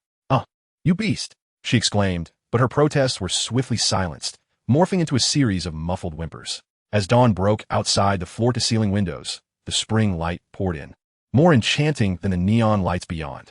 In the following days, Lin Mo's primary objective was, naturally, to exact revenge on Lei Bao. Now armed with the formidable Mu Jin Guangsha, his confidence sword, he felt capable of infiltrating the Wild Wolf Gang's lair and dispatching Lei Bao while ensuring his own escape. However, an odd occurrence transpired. Lei Bao seemed to have vanished without a trace. Lin Mo spent several consecutive nights lurking in places frequented by Lei Bao and at his previous residence. Yet he encountered not a single soul. In such a vast and chaotic safe city, he found it challenging to make any progress alone. "Damn it, this coward," Lin Mo cursed under his breath. He considered capturing a low-ranking member of the Wild Wolf Gang for interrogation. But how could a mere underling know the whereabouts of their leader? Only someone close to Lei Bao would suffice. Unfortunately, Lin Mo's luck was lacking, as he failed to encounter any substantial targets over several days. The most direct course of action would be to create a ruckus at the Wild Wolf Gang's main establishment, forcing the watchful leader out for confrontation, then beating him to a pulp and extracting information. However, upon reflection, he realized such noise would easily alert Lei Bao, allowing him to escape or set a trap. Lin Mo speculated that the two assassins he had previously dispatched had failed to return, causing Lei Bao, the cunning fox, to sense something amiss and hide away. It was evident that to rise to power in Safe City, one must be cautious and shrewd. With the deadline for delivery outside the city approaching, Lin Mo weighed his options and suppressed the urge for immediate retribution. He decided to let that bastard enjoy a few more days of comfort. Once he returned from procuring goods outside the city, he would take his time in devising a plan, setting aside his pursuit of Lei Bao for the moment. Lin Mo focused his energy on enhancing his skills and preparing for his journey outside the city. Perhaps due to the clarity of his goals and the pressure he felt, he was highly motivated in his training, achieving a breakthrough to the 3rd level of Qi refinement the night before his departure. Feeling the surge of more robust and solidified spiritual energy within him, Lin Mo's confidence soared. The more abundant his spiritual power, the more adept he became at manipulating the Mu Jin Guangsha, allowing for extended duration of use. Finally, the day of departure arrived. Lin Mo arrived early at Sister May's establishment for the gathering. To his surprise, he was greeted by Hua Shanjiu. "Lin Mo, you're here." Hua Shanjiu's demeanor was even more cordial than before, tinged with respect. He had evidently learned of Lin Mo's solo triumph over Sang Biao and his crew. "You're truly formidable. Lei Bao must be furious." He had long disapproved of Sang Biao's group. Initially, the plan was for the experienced Hua Shanjiu to lead the team outside the city, accompanying Lin Mo as Sister May's top subordinate. He was certainly more familiar with the conditions outside and the operations of the gangs. However, Hua Shanjiu pulled Lin Mo aside, his expression troubled, and explained, "Lin Mo, the situation has changed. The Wild Wolf Gang has been causing chaos at our establishments like rabid dogs, vandalizing property and attacking people. While there hasn't been a large-scale conflict yet, the tension is palpable. Sister May believes a serious confrontation is imminent, and I must remain here to manage any emergencies." Upon hearing this, Lin Mo recalled his visit to the entertainment city a few days prior, where he witnessed the reception of a mysterious figure by the opposing gang. He had already discussed this matter with Sister May. It now appeared that the Wild Wolf Gang, having failed to seize business from them, was preparing to resort to violence for a resolution. This also explained Lei Bao's recent erratic behavior. The cunning old fox is likely secretly mobilizing troops, preparing to deal a severe blow to Mei Jia, while ensuring his own safety by hiding away. "Very well, Jiuge, we need you here more. I can manage the situation outside the city on my own." Lin Mo nodded to indicate his understanding. Although Hua Shanjiu could not personally lead the team, he made no compromises in the necessary preparations. "Lin Mo, I have clarified the situation for you." Hua Shanjiu pointed at the map and explained, "The place we are currently in is the inner city of Anshuansheng, fortified with high walls and heavily guarded, absolutely secure. However, under the periodic cleanup efforts of the powerful ability users at the City Lord's Mansion, the area surrounding the inner city, roughly within 100 miles, has also been designated as a relatively safe peripheral zone." He circled an area on the map. "This region is unlikely to have large-scale sources of pollution or high-level mutated creatures. serving as a lifeline for us ordinary people provided by the City Lord's mansion. Is the City Lord's mansion really so benevolent? Lin and Mo raised an eyebrow.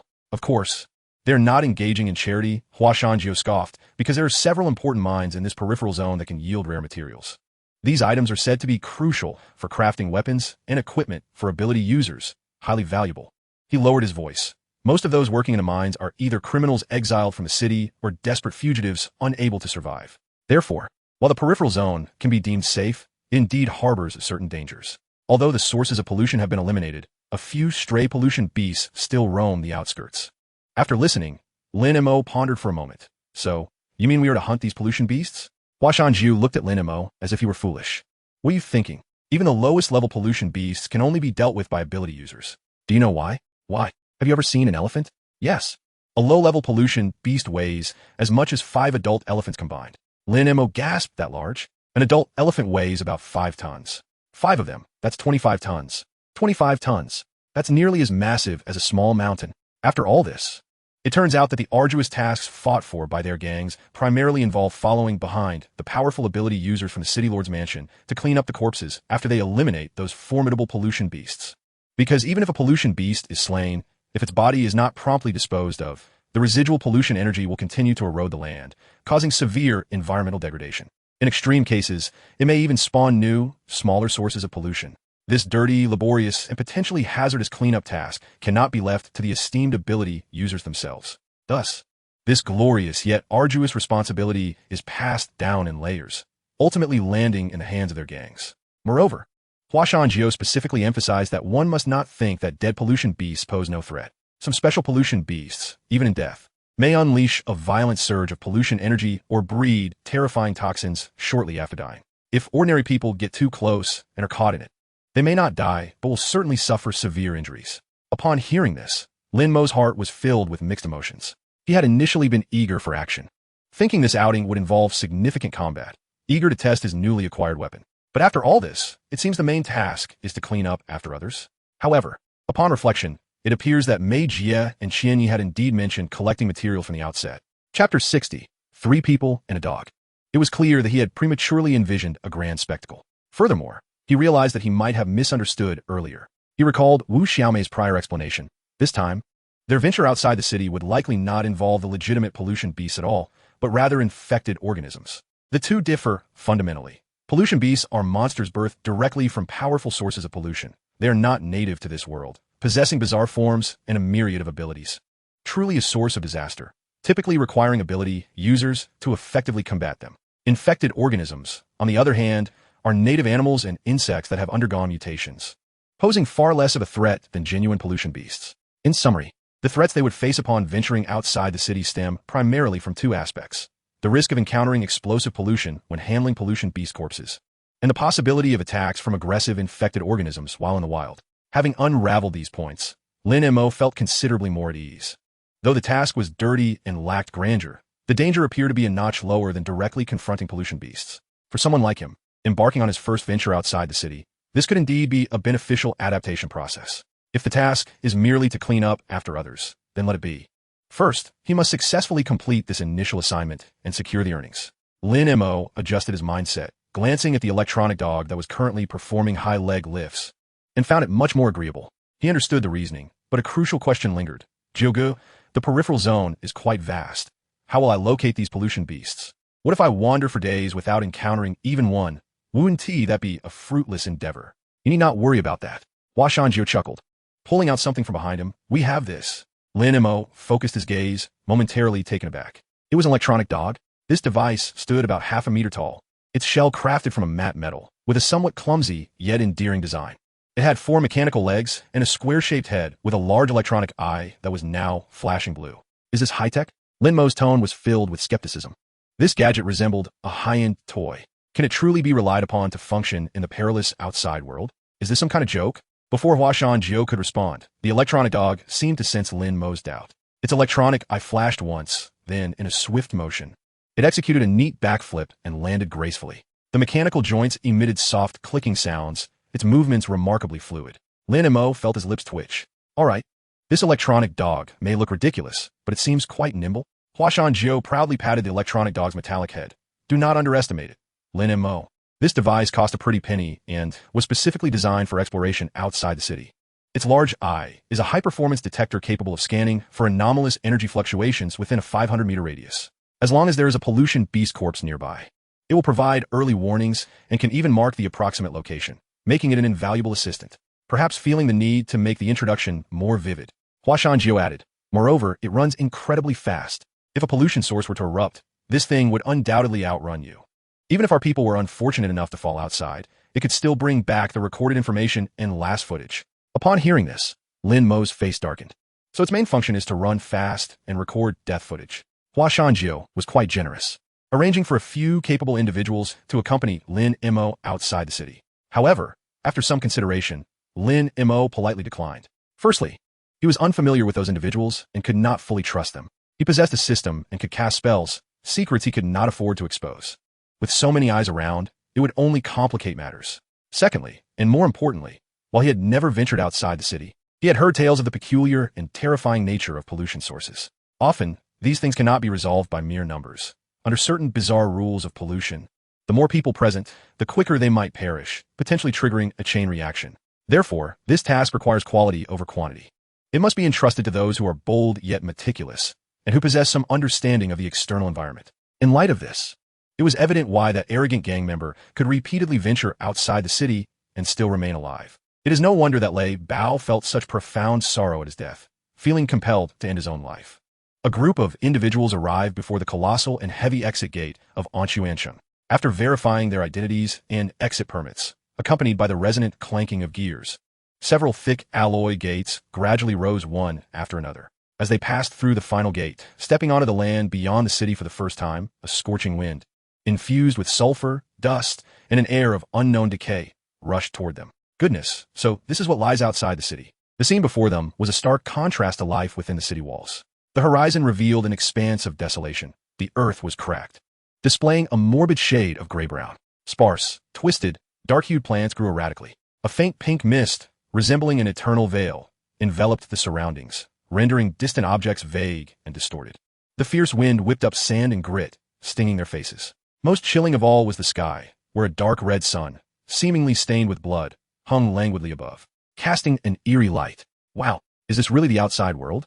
Quite exhilarating. Lu Chao, brimming with youthful bravado, was not only unafraid but also eagerly gazing around. Although he had previously sneaked out of the city, this was his first time doing so openly. Lin Mo, on the other hand, shifted his gaze to the side, where Wu Xiaomei stood. Her attire today was striking as ever. A short leather jacket adorned with studs barely covered her hips, paired with shorts that were quite revealing. On her feet were sturdy-looking combat boots. Perhaps in an attempt to balance allure with protection, she wore a sheer layer of black stockings over her strikingly fair legs. Is she still wearing the Dong Li family S brand? Lin Mo thought, surprised to recognize that this brand of stockings was quite expensive.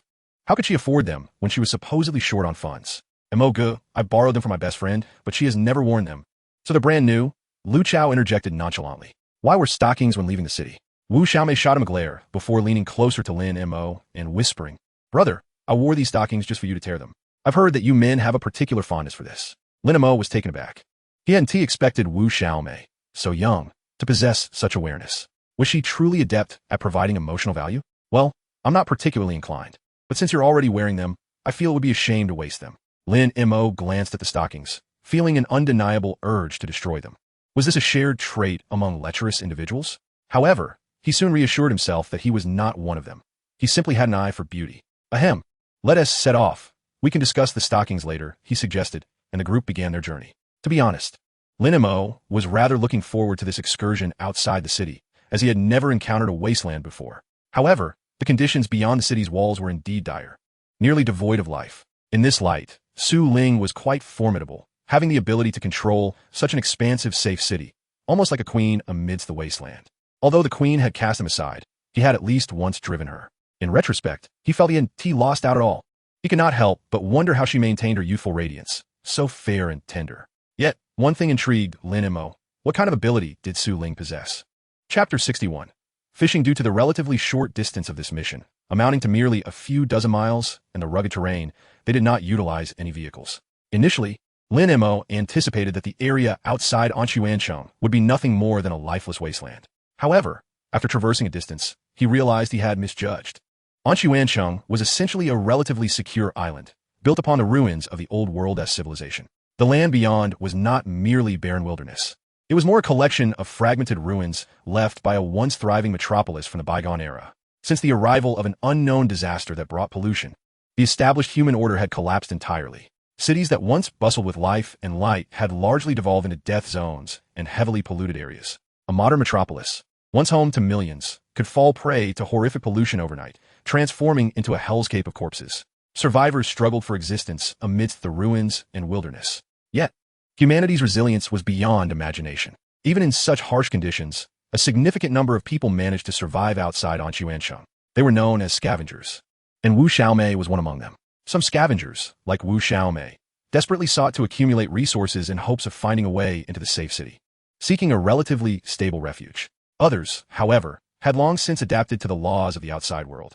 They believed that the vastness beyond offered a lawless freedom, where the strong preyed upon the weak. More importantly, despite the dangers, the outside world concealed opportunities. Those terrifying pollution sources and contaminated areas sometimes yielded extremely rare materials capable of helping individuals break through their limitations or even awaken special abilities. Thus, the outside became an exceedingly paradoxical realm. The mortality rate here could exceed that within Anshuancheng by more than tenfold.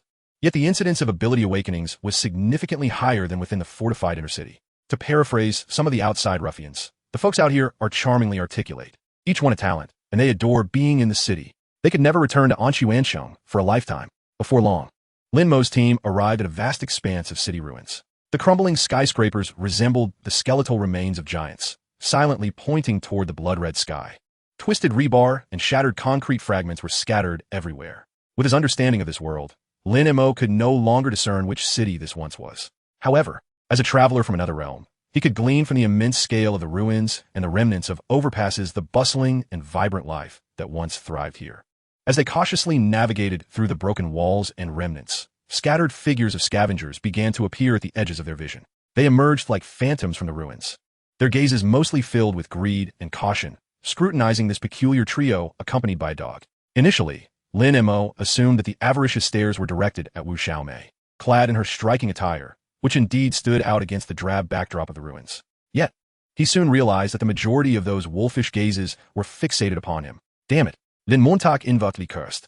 In this resource-scarce, survival of the fittest apocalypse, a seemingly healthy and vigorous male represented far greater value, be it as potential labor, a source of provisions, or simply as a target for plunder, than a woman merely dressed provocatively. Unfazed by the unabashedly greedy stares, Lin Mo returned each gaze with an unwavering glare, fierce and warning, as if to say, "What are you looking at?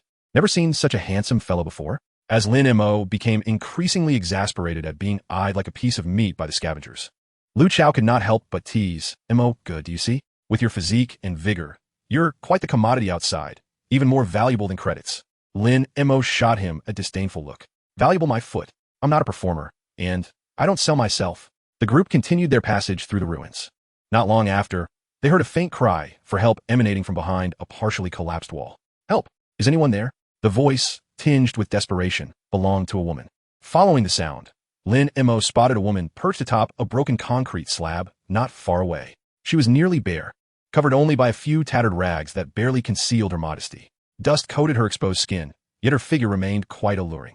The contours of her figure were strikingly pronounced, yet her face was obscured beneath a thick headscarf, revealing only a pair of eyes that appeared to be filled with alarm. How curious it was that, despite her alluring physique, she chose to conceal her face so thoroughly. Was she attempting to cultivate an air of mystery? Perhaps her features were too unsightly for public view, leading her to rely solely on her body to attract attention. Lin Mo pondered this notion, convinced that some might indeed have a preference for such peculiarities. Nevertheless, he found himself unable to resist stealing a few more glances, primarily to discern the differences between those who struggled outside the city and the more fortunate inhabitants within, as it certainly could not be attributed to mere aesthetics. Beside him, Wu Xiaomei, with her seasoned experience, quickly lowered her voice to caution, "Brother, be careful. She is likely a decoy. If you approach with good intentions, you might find yourself beset by a horde of fierce brutes." Upon hearing this, Lin Mo's interest was piqued. Oh, such a tactic exists? How intriguing. He settled himself, arms crossed, to observe the woman's performance, eager to see what other tricks she might employ or if different types of women might emerge. The woman shouted with fervor until her voice nearly gave out, but upon noticing Lin Mo merely standing at a distance, his gaze akin to that of an audience member at a circus, she faltered. Her actions became stiff, her voice lost its fervor. As expected, from the shadows of the derelict ruins, a few imposing figures brandishing clubs emerged, their faces contorted with rage. Leading the pack was a bald giant wielding a rusted but sharp machete, who pointed it at Lin Mo and shouted obscenities. Simultaneously, more figures emerged from the crevices of the ruins and broken windows, a rough estimate indicating at least a dozen, each armed with an assortment of weapons. Quickly encircling Lin Mo and his companions, an urgent warning echoed from his electronic companion. High-risk alert. Numerical superiority threat. The mechanical entity sprang into action, darting like a silver shadow up a 3-meter-high, crumbling wall, swiftly vanishing into the depths of the ruins with astonishing agility. Lin Mo couldn't help but smirk, muttering to himself about the impressive speed of the contraption. The bald giant cast several glances at Wu Xiaomei, his gaze lingering particularly on her alluring legs. A lewd grin spreading across his face as he taunted her with degrading remarks. Wu Xiaomei, her face flushed with indignation, retaliated fiercely with a barrage of insults. Her vocabulary so extensive that it left Lin Mo in awe. Disinterested in their verbal sparring, Lin Mo stepped forward, his eyes icy as he addressed the bald man. I have no time for your nonsense. Leave now, and you may yet keep your life. The bald man, enraged, barked back. Who do you think you are to speak to me like that? Lin Mo, unfazed, retorted with disdain. Who am I? Just a man with no patience for your lack of creativity and insults. The bald man's fury escalated, commanding his men to attack. As the machete swung down towards him, Lin Mo remained still, raising a hand with what appeared to be nonchalance. In an instant, a glimmer of golden light flickered. Almost imperceptibly, the leading giant froze mid-motion, the machete clattering to the ground as he stared in disbelief at the blood gushing from a gaping wound that had appeared on his chest. He opened his mouth to scream, but no sound escaped as he collapsed backward. Then, more golden flashes erupted. Cries of agony filled the air as the most belligerent of the thugs found their arms severed or legs pierced. The entire scene unfolded in the blink of an eye. The remaining scavengers stood frozen, unable to comprehend the speed of Lin Mo's actions. A shout broke the silence, and the remaining men attempted to flee. Did I permit your escape? Lin Mo's voice sliced through the air like ice in winter. He moved with spectral grace through the ruins, leaving behind mere afterimages.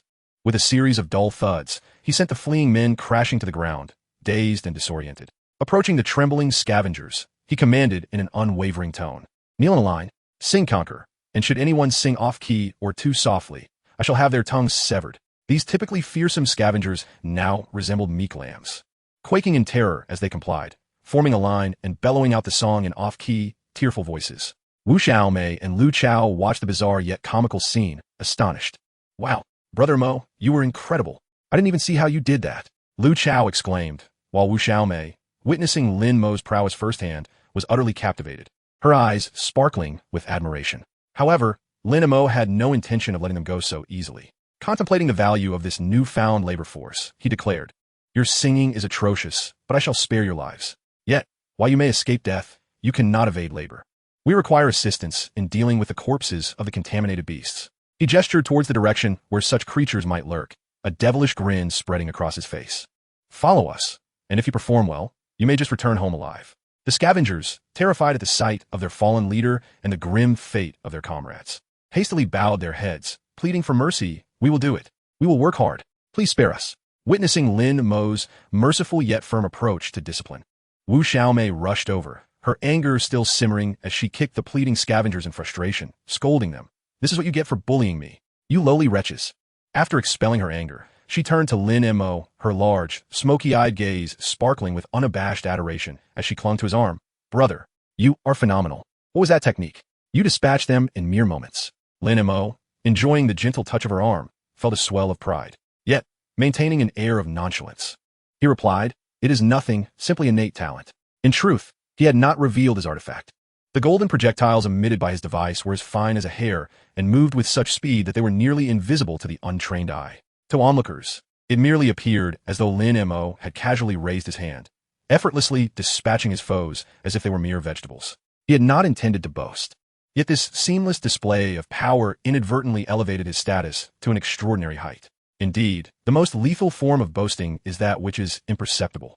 Wu Xiaomei was clearly captivated, her admiration for him nearly overflowing. She nestled closely beside Lin Mo, beginning to recount her grievances. Brother, That bald leader and his gang are part of a scavenger group known as Moto Bang outside the city. When I was out there, they constantly bullied me and snatched away the things I found. You have finally avenged me today.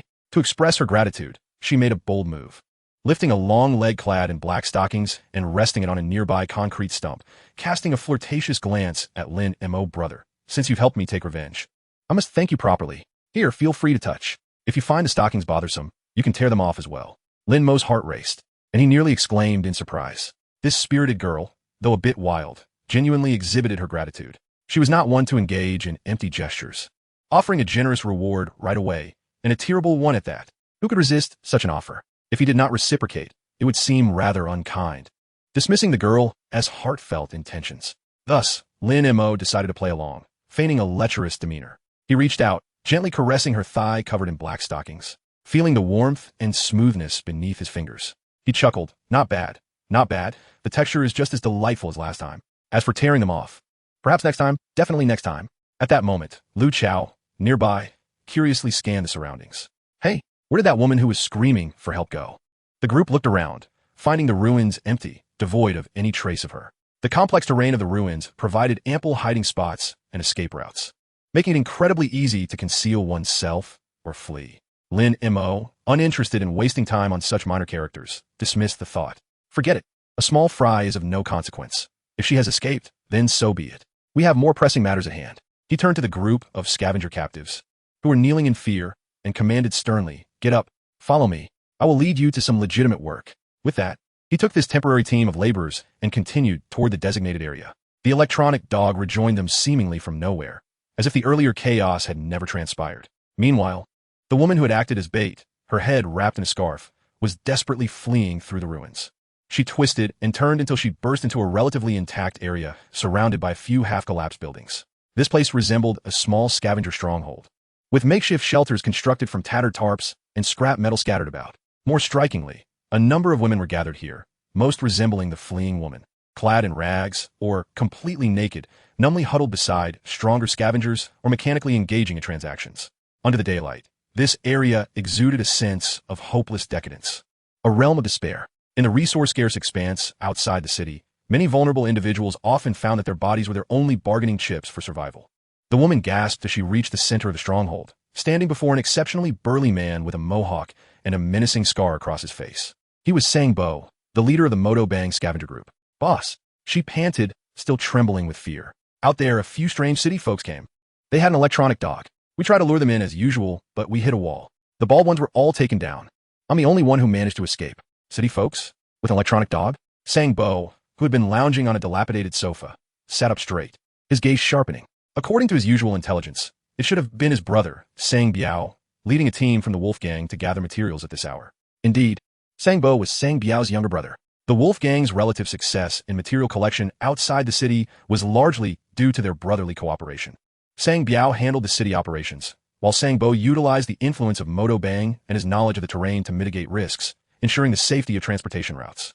Although Sang Biao had considered bringing his brother into the safety of the city once he prospered, Sang Bo had refused, accustomed as he was to the lawless life outside, relishing his reign as a local tyrant free from the constraints of the Lord's rule. Thus, upon hearing the woman's fearful account, unease gripped Sang Bo. Had they changed personnel? How could that be? Even if there was a sudden swap, his brother would have certainly found a way to inform him. The silence indicated something was amiss. His brother might have run into trouble. A foreboding feeling surged within Sang Bo, but he quickly suppressed it, allowing a fierce glint to replace his worry. Based on the woman's description, the leading city dweller must possess some formidable strength, likely a low-tier aberrant. So what if they were aberrants? Sombo sneered, rising abruptly. Out here, I have plenty of ways to deal with you. He turned to his subordinates, who were busy tinkering with various broken motorcycles, and shouted, Stop messing around. Grab your weapons. We have a big job to do. His men, energized by his command, quickly retrieved heavy wooden crates from hiding. Upon opening them, they revealed a collection of relatively well-maintained shotguns. In the lawless expanse beyond the Lord's governance, such powerful close-range weapons were the true embodiment of dominance. Grab your gear, mount your iron steeds. Let us go meet those city folks. Sang Bo seized a sawed-off shotgun, expertly checking the ammunition. Soon, the cacophony of revving engines echoed through the ruins as a fleet of modified, albeit battered, motorcycles roared to life.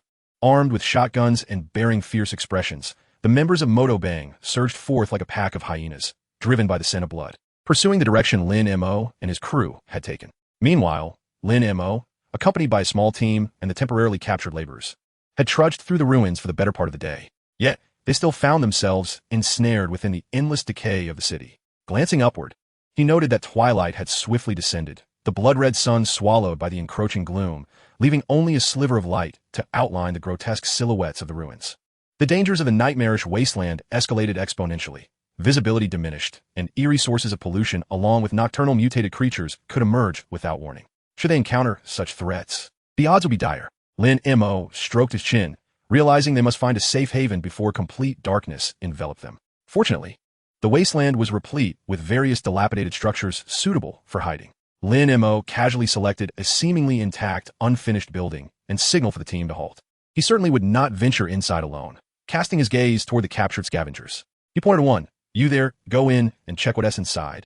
See if there's any hidden surprises. The scavenger's face paled, shaking his head vigorously. Who knew whether a mutant beast was lurking in that dark building? Lin Montauk, exasperated, snapped, if you want to go, should I? You're so timid yet trying to rob others. You don't even understand the essence of being a bandit. Lacking any sense of professionalism.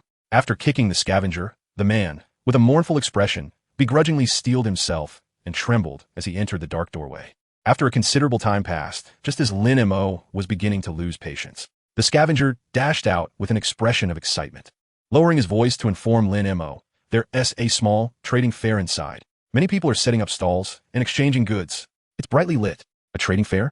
Chapter 64. Zhonghua Wanbao. Lin Mo was puzzled, wondering what on earth that could be.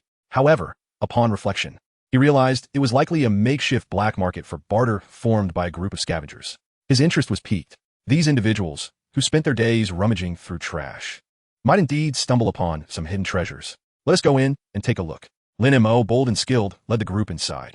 Outside, it was pitch dark, but after descending a staircase, they entered a spacious underground chamber. The sight that greeted them was illuminating. Numerous torches and solar-powered emergency lights lit up the space. Indeed, many scavengers had gathered. They spread cloth on the ground, creating makeshift stalls displaying a variety of items, rusty tools, unknown canned goods, and an assortment of peculiar parts. There were even some dried herbs and unrecognizable jerky. The entrance of Lin Mo and his companions immediately drew everyone's attention. Their clean and tidy clothing, coupled with their vibrant energy, starkly contrasted with the ragged, gaunt scavengers around them. Countless eyes filled with greed, jealousy, and scrutiny swept over them like searchlights. Lin Mo paid no heed to these stares, his gaze quickly drawn to a stall. Approaching it, his eyes lit up. No way. Zhonghua. And it's the soft pack. Incredible. Cigarettes were a coveted commodity in the safe city. The ones available on the market were mostly poor-quality tobacco rolls, harsh on the throat, while better brands were exorbitantly priced. He never expected to find whole packs of Zhonghua in this black market outside the city ruins.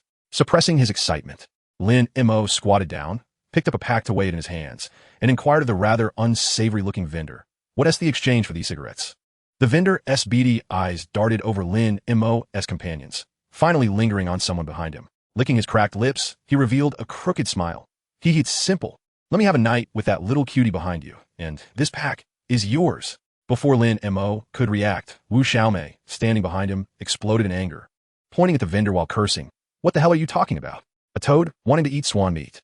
Have you looked in the mirror to see what you're worth?" The vendor, taken aback by the outburst, quickly retorted, "Shut it. I'm not talking about you. You're as thin as a stick with barely any meat on your chest. Who would want you? I'm talking about that guy." He pointed decisively at Lu Chao.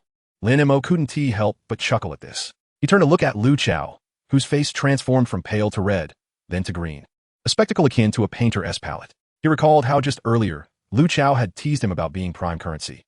The retribution had come swiftly. Lin Mo stifled his laughter and nudged Lu Chao with his elbow, teasingly whispering, "Chao, if we manage to trade for those cigarettes, I'll share some with you. Otherwise, perhaps you can make a sacrifice? Just close your eyes and it'll be over quickly." "Damn it, Mo Go, you're not being righteous," Lu Chao exclaimed angrily, turning to form a united front with Wu Xiaomei. They both hurled insults at the vendor, declaring their resolute refusal to comply. The vendor, now cornered by their verbal assault, felt his pride wounded, especially as other scavengers turned to watch with amused expressions. Enraged, he drew a rusty but well-sharpened machete from his waist, pointing it threateningly at Lu Chao. "You little brat, whether you like it or not, you're going to comply. I'm going to make you pay." As the conflict escalated, Lin Mo remained unfazed, leisurely unwrapping the pack of Zhonghua in his hand.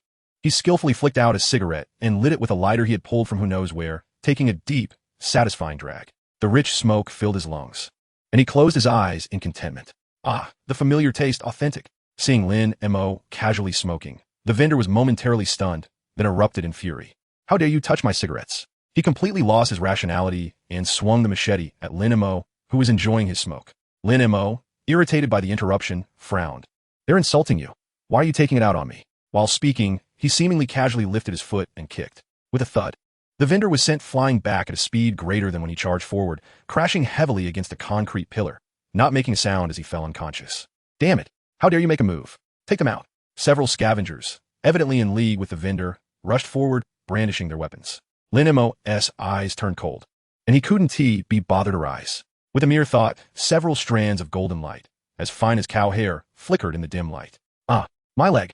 The cries of agony erupted as the legs of the charging scavengers erupted in sprays of blood, collapsing to the ground. This silent yet lethal display swiftly quelled the remaining scavengers who had been contemplating action. They stared in terror at Lin Mo, who still sat there smoking, seemingly untouched by the chaos, their backs drenched in cold sweat. He is a supernatural being, run! Someone shouted, and the remaining scavengers, like frightened rabbits, hurriedly gathered their belongings and dashed towards the exit. In the blink of an eye, they vanished, leaving the underground space eerily empty. Lin Mo, uninterested in stopping the fleeing rabble, leisurely stood up and walked over to the unconscious vendor's stall, sweeping the remaining packs of Zhonghua into his backpack. A satisfactory haul indeed. He patted his backpack with contentment and turned to the astonished Lu Chao and the admiring Wu Xiaomei, saying, "Tonight, we'll camp here. There is plenty of space." That night, deep within the ruins, a small campfire crackled, attempting to dispel the surrounding darkness and chill. Yet in this vast wasteland, its light seemed feeble. The outdoor conditions were harsh, but fortunately, among the supplies Lu Chao had brought were a few simple tents. They provided just enough shelter to endure the night. Having secured several packs of Zhonghua, Lin Mo was in high spirits. Leaning against the tent, he savored his smoke, contemplating. At this rate, they should reach their target area by tomorrow. If fortune favored them, they might swiftly conclude their task and return to the safe city by the day after. The first day outside the city had gone smoothly without encountering troublesome pollutants. A promising start. However, the weather in the wasteland could change abruptly. The oppressive heat of the day was swiftly replaced by a biting cold as temperatures plummeted below freezing. Lu Chao, who had just set up the tent, was shivering, his teeth chattering. They had ventured out in short sleeves during the day, never anticipating such frigid night temperatures. Mo, it's so cold. I'm going to crawl in my sleeping bag. Lu Chao stammered, struggling to get the words out. With a hasty shout, he rolled into the tent, burrowing into the thick sleeping bag, clearly unwilling to leave the warmth until dawn. The few captured scavengers had been assigned to guard duty near the staircase, and Lin Mo had no concerns about their escape. The nights in the wasteland were the domain of mutated beasts and unknown dangers, unless they were tired of living. They would never dare leave the shelter of the building for the open ground. Staying there, at least they could huddle together for warmth, clinging to a sliver of hope. Lin Mo, being a cultivator, felt no effect from the cold as his internal energy flowed freely, rendering him impervious to the chill.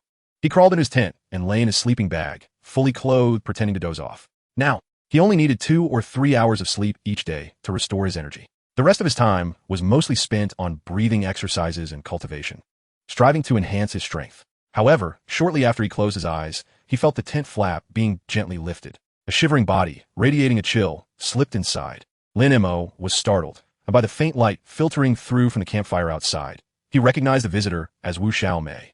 "Mo go," she said, her voice trembling like a frostbitten kitten. She gave him no time to react and immediately burrowed into his embrace, seeking warmth. Lin Mo was at a loss for words. In this darkness, with a solitary man and woman squeezed into a small tent, wasn't this a test of character?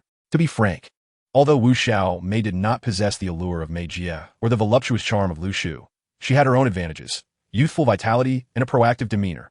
At this moment, she resembled an octopus, her icy arms and legs tightly wrapped around him. Her cold nose brushed against his neck, sending waves of tingling sensations through him. Lin Mo struggled to maintain his composure, clearing his throat and feigning seriousness. "Wu Xiaomei, what brings you into my tent? You should return to your own."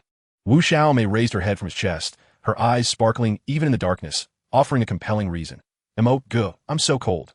Really so cold. Let me sleep with you. Let's huddle together for warmth, all right?" As she spoke, she nestled even closer, her body still trembling from the cold. Lin Mo found himself uttering words of refusal. Isn't this a bit inappropriate? Men and women should keep their distance. Yet, his hand, lacking a place to settle. Inadvertently came to rest on her thigh, clad in sheer black stockings. Even through the delicate fabric, he could feel the firmness and smoothness of her skin. Wu Xiaomei immediately sensed his subtle movement. Instead of retreating, she leaned closer, her breath warm against his ear as she whispered enticingly, "Guh. I brought more than one pair of stockings. If you fancy, you can tear them at will." Her words ignited a spark, igniting the dry wick of his restraint. Tear. It was a necessity. Who could resist? To hell with the biting cold. To hell with the test. Lin must mija resolve complete instantly. With a swift motion, he turned and growled, "You said it. I won't hold back." Within the confines of the tent, the sound of tearing fabric soon echoed, accompanied by muffled, breathy gasps and moans of a tantalizing nature. However, as exhilarating as this new venture was, it came with its own perils. Care was paramount. For one must not accelerate too violently, lest they risk damaging the foundation. By the latter half of the night, Wu Xiaomei felt entirely spent. Her voice hoarse as she pleaded, "Guh, I can't take it anymore. Really, I can't. Let's take a break." But Lin was just getting warmed up, fully immersed in the heat of the moment. He had already discarded several tattered pairs of black stockings on the floor. Had Wu Xiaomei not come prepared with a few extras, she might have been left with nothing by morning. Yet, just as the fervor within the tent reached its peak, an unusual commotion erupted outside, followed by the chilling cries of a night watchman piercing the stillness of the night. Lin furrowed his brow, his movements momentarily stilled. His powerful consciousness spread out like mercury, sweeping across the ruins beyond. Damn, he cursed inwardly. His perception revealed several large, distorted creatures, exuding a faint, polluted aura, approaching. It seemed they were drawn by the presence of living beings. Why did these nuisances always choose the most inopportune moments to disrupt his affairs? Nevertheless, Lin was no longer the novice cultivator who had once felt anxious in the presence of mere ruffians. Though anger simmered within him, he did not pause his actions. Instead, he intensified his pace. At the same time, a thought sparked within him, Buzz. The mother and child golden light shuttle, suspended in his dantian, was activated.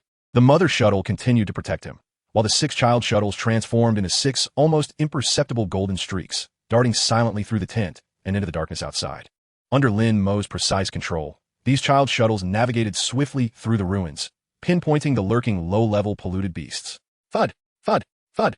The muffled sounds of sharp blades piercing flesh resonated in the night, accompanied by the brief cries of the creatures as they met their end. For these beasts, merely tainted by pollution and mutated, the sharpness of the golden shuttles was akin to a dimensional strike, slicing through them with ease as though they were tofu.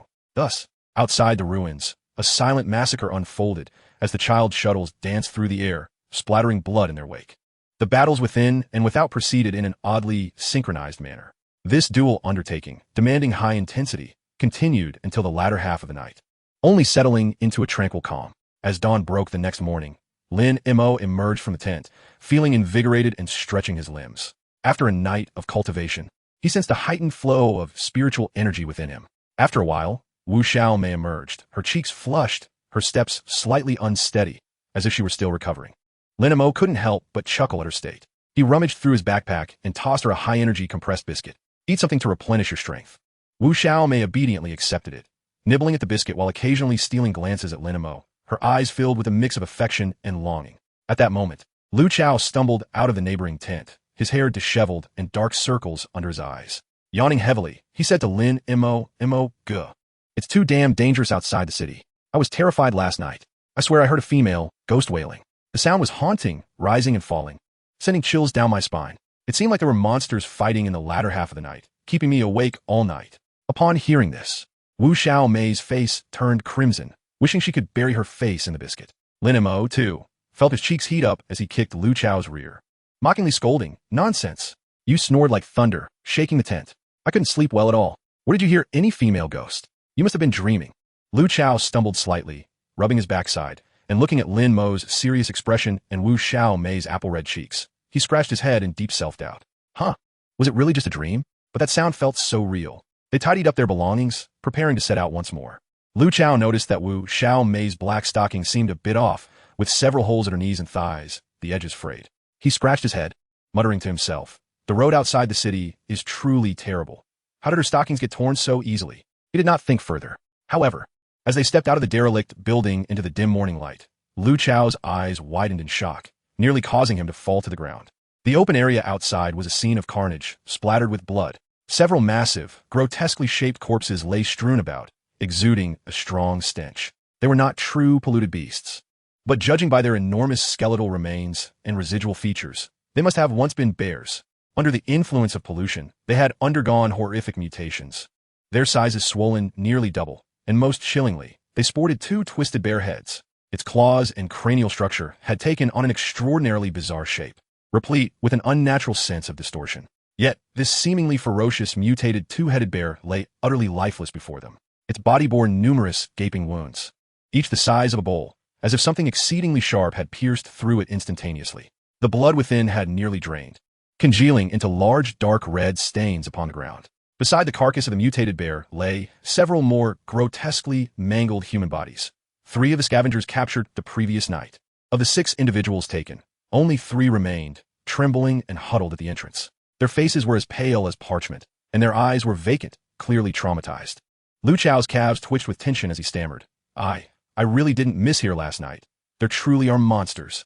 Lin Mo furrowed his brow and stepped forward, examining the mutated two-headed bear closely. This was his first encounter with a contaminated creature, and he couldn't help but feel a surge of curiosity. Upon closer inspection, he realized that while the contamination had rendered the creature enormous and deformed, it fundamentally still belonged to the realm of biological entities, merely evolving in an exceedingly strange direction. It appeared that this creature had attempted to intrude for a meal, only to be dealt with by his sub-gold light shuttle.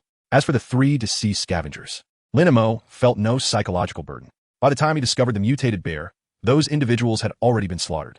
Even if he had not captured them, given their survival methods outside the city, they would inevitably have become another meal for various contaminated creatures. This was the harsh reality behind the high mortality rate beyond the city walls. However, observing the suddenly diminished labor force, Lin Mo couldn't suppress his frustration, exclaiming, "Damn, this means our manpower has been halved." Yet, Lu Chao, regaining his senses, found himself puzzled. How had this contaminated creature met its demise? He had slept like a dead pig the previous night. Although he had experienced nightmares, he had not awakened at all. Under normal circumstances, this contaminated creature, having consumed the scavengers outside, should have come in to feast upon them. Yet, the outcome was that after killing 3 scavengers, it had inexplicably perished. Surely, it could not have died from overeating after consuming 3 individuals. Enough wailing, he said to the 3 still shaken scavengers. Consider yourselves lucky. Follow along. Reluctantly, the group continued onward, burdened by their reduced numbers and the oppressive atmosphere of recent bloodshed. The electronic dog seemed to sense the air of danger, no longer as lively as before. Quietly trailing at Lin Mo's side, its electronic eyes scanning the surroundings with vigilance. It was likely that it had also run off yesterday. The group hastened their pace, and at last, by noon, when the sun reached its zenith, they successfully traversed the boundless ruins of the city. Before them lay an expanse of even more desolate and silent wilderness. At the center of this wasteland, a massive entity abruptly entered their line of sight. Rather than a creature, it seemed more akin to a slowly decaying mountain of flesh, emanating wisps of eerie black smoke. Even though Lin Mo had prepared himself mentally, witnessing it firsthand caused his heart to skip a beat, sending a primal shockwave through him. Beep, beep, beep. High-risk target confirmed. Contaminated beast carcass. High-energy residual detected. Warning. Warning. The electronic dog beneath him instantly entered a state of heightened alert, emitting sharp, urgent alarms. Its body crouched low as its electronic eyes remained locked onto the colossal figure ahead. It was enormous, truly gargantuan. The carcass of this contaminated beast, even in its collapsed state, towered like a 5- or 6-story building. Its massive body sprawled out like a twisted hill. Its form was grotesque and fearsome, covered in a dull shell resembling a blend of metal and rock. Countless twisted, desiccated tendrils or bony spikes protruded from the fissures in its shell. The entirety of its being was marred by gaping lacerations and penetrating wounds. Dark purple coagulated blood mingled with some foul-smelling viscous substance, gathering beneath it to form a small swamp. The most grievous wound lay at its head, which had become unrecognizable, where a gaping hole nearly 3 meters in diameter had been brutally blasted open. The edges were marked by irregular tears and charred remnants, as if a violently explosive energy had detonated from within. Lin Mo gazed at the horrific gash, gasping in disbelief. Could this have been the work of an ability user? His previous understanding of ability users had been limited to those possessing unique abilities and exceptional physical attributes. Yet, the sight before him shattered all his preconceptions. The capacity to slay such a colossal creature indicated a level of destructive power among these ability users that was utterly staggering. And the Lord's Manor governing the safe city housed hundreds of such beings. Astonishingly, all of them were under the control of that woman, Su Ling. Through her, They commanded such power. Simultaneously, he finally grasped why the Alliance and the Lord S. Manor placed such importance on the timely disposal of contaminated beast carcasses. Even in death, this creature's body remained a colossal source of contamination. The dark purple blood was highly corrosive, sizzling as it dripped to the ground and emitting white smoke. The ruptured glands and internal organs continuously released a nauseating stench. This odor was not merely physical, but carried a sense of spiritual contamination that left those nearby feeling dizzy. The air was thick with the acrid scent, akin to long-rotted flesh mixed with sulfur and chemical toxins. Lin Mo felt his sense of smell nearing failure, his stomach churning violently. Fortunately, he had captured a few laborers. Lin Mo felt a wave of relief. Had he been forced to delve into the carcass of this giant creature himself, the mere smell and visual assault would have caused him to regurgitate the previous night's meal. Lu Chao, bring out the gear. Lin Mo commanded the 3 pallid scavengers, pointing to the protective suits. You 3, put these on and venture inside. Gather the glowing glands and the crystalline structures near the heart, and seal them in containers. Be swift. He naturally stepped back a few paces, finding a position upwind to observe from a distance. Such filthy, odorous, and perilous work should rightly fall to the captives. The 3 scavengers, glancing at the massive carcass exuding smoke and flowing with strange liquids, wore expressions filled with fear and reluctance. Yet, under Lin Mo's coercion, they could only grimace as they shivered and donned the cumbersome protective suits, putting on their filtration masks. Like condemned prisoners, they cautiously made their way toward the mound of flesh that reeked of death and pollution. As the scavengers, clad in protective gear, trembled and ventured into the carcass of the contaminated beast to collect materials, Lin Mo noticed that the electronic dog beneath him was not idle. Its large electronic eyes continued to scan the contaminated beast's body, projecting analysis data onto Lin Mo's communicator screen. He cast a casual glance, only for his gaze to freeze. Shock washing over his face. D-grade contaminated beast, corruption sac lizard. Characteristics: flesh and blood contain high-intensity neurotoxins and hallucinogenic components. Though brief, the information was densely packed with significance. First, he discovered that contaminated beasts indeed had clear levels of classification. This terrifying creature, resembling a small mountain, was merely classified as the lowest D-grade. What catastrophic forms must the higher C, B, or even a grades possess? Furthermore, Lin Mo's heart raced at the revelation that this creature contained potent toxins. Specifically, neurotoxins and hallucinogenic toxins. A bold thought flashed through his mind like lightning. Could this potent toxin be refined and then attached to my subgold light shuttle? The answer seemed almost certain. He vividly recalled glimpsing a peculiar technique named by Du Chui Ling Ju within the martial arts section of the system mall. This esoteric method specifically elucidated the extraction and refinement of various toxic substances, which could then be infused into magical artifacts or used in attacks, embodying a sinister yet remarkably effective nature. Although this place lacked the vibrant spiritual beasts teeming with ethereal energy, the polluted beast was still a beast in its own right. Moreover, its toxicity was likely far more potent than ordinary poisons. Contemplating this, Lin Mo could no longer restrain himself. Ignoring the overwhelming stench, he approached and requested several specially designed, corrosion-resistant sealed sample bottles from Lu Chao. With utmost care, he maneuvered to one side of the polluted beast's carcass, locating a wound from which a dark purple viscous liquid was slowly seeping. Utilizing his specialized tools, he collected nearly half a bottle of the viscous toxic blood, along with a small piece of glandular tissue containing toxins. His sudden actions left Lu Chao and Wu Xiao Mei nearby in a state of bewilderment. Lu Chao could not suppress his curiosity and queried, didn't you say to let them handle it? This isn't quite the way to lead by example, is it? It stinks. Lin Mo maintained a stoic demeanor, responding earnestly, ahem, as a leader, one must be present on the front lines during critical moments to gain first-hand knowledge. You and T understand. As he observed the ominous purple liquid flowing from the massive carcass of the polluted beast, Lin Mo's desire to refine the deadly toxin into magical artifacts intensified. Without further hesitation, he immersed his consciousness into the system mall, swiftly locating the refinement section of Bai Du Chui Ling Ju. Exchange. Ding. Exchanging Bai Du Chui Ling Ju refinement section requires 3,000 credit points. Insufficient balance detected in the host account. Please recharge. Gazing at the displayed amount on the screen, Lin Mo felt a twitch at the corner of his mouth. Indeed, valuable items were never inexpensive. His previous purchases of magical artifacts had nearly depleted his savings, and the funds provided by Mei Jie and Lu Shu had also been mostly spent. He rubbed his nose and glanced over at Lu Chao, who was curiously examining the polluted beast not far away. Chao, come over here, Lin Mo beckoned. Lu Chao hurriedly approached. What is up, Mo Ge? Do you need some cash? Lin Mo endeavored to keep his tone casual. Upon hearing this, Lu Chao readily produced his communicator. No problem, Mo, go. Let me check. He manipulated the device a few times, but his expression shifted from relaxed to awkward. Ultimately, scratching his head, he chuckled nervously. Mo, I only have about 300 credit points left. I spent quite a bit on gear and supplies. Want me to give it all to you? He nearly thrust the communicator's account interface into Lin Mo's face. The pitiful balance was clearly visible, and he even pretended to rummage through his pockets, muttering, I think I might have a few coins in my pants. Lin Mo found his desperate demeanor both amusing and pitiful. 300 points were still a far cry from 3,000. All right, keep your meager savings for yourself. Lin Mo waved his hand with a sigh. It seemed that acquiring this toxic technique was not feasible for the time being. Just as disappointment began to settle in, a hesitant voice chimed in from the side. Brother, I still have some.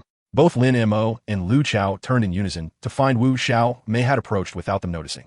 I have 2,600 points. If you really need it, take it. Lin Mo was taken aback. He understood how desperately Wu Xiao Mei needed money. She worked tirelessly to save enough for 100,000 points to purchase an identity for a safe city, hoping to escape her status as a black household. This amount, over 2,000 points, was likely the result of her frugal living and risky efforts. Lu Chao's eyes widened in shock. Wu Xiao Mei. But that's your identity money. Wu Xiao Mei bit her lip and looked up at Lin Mo, her gaze filled with pure trust. I believe in Mo Go. He must have an important matter for which he needs the money. Besides, he just saved us and helped me take revenge. Lin Mo was deeply moved by her words.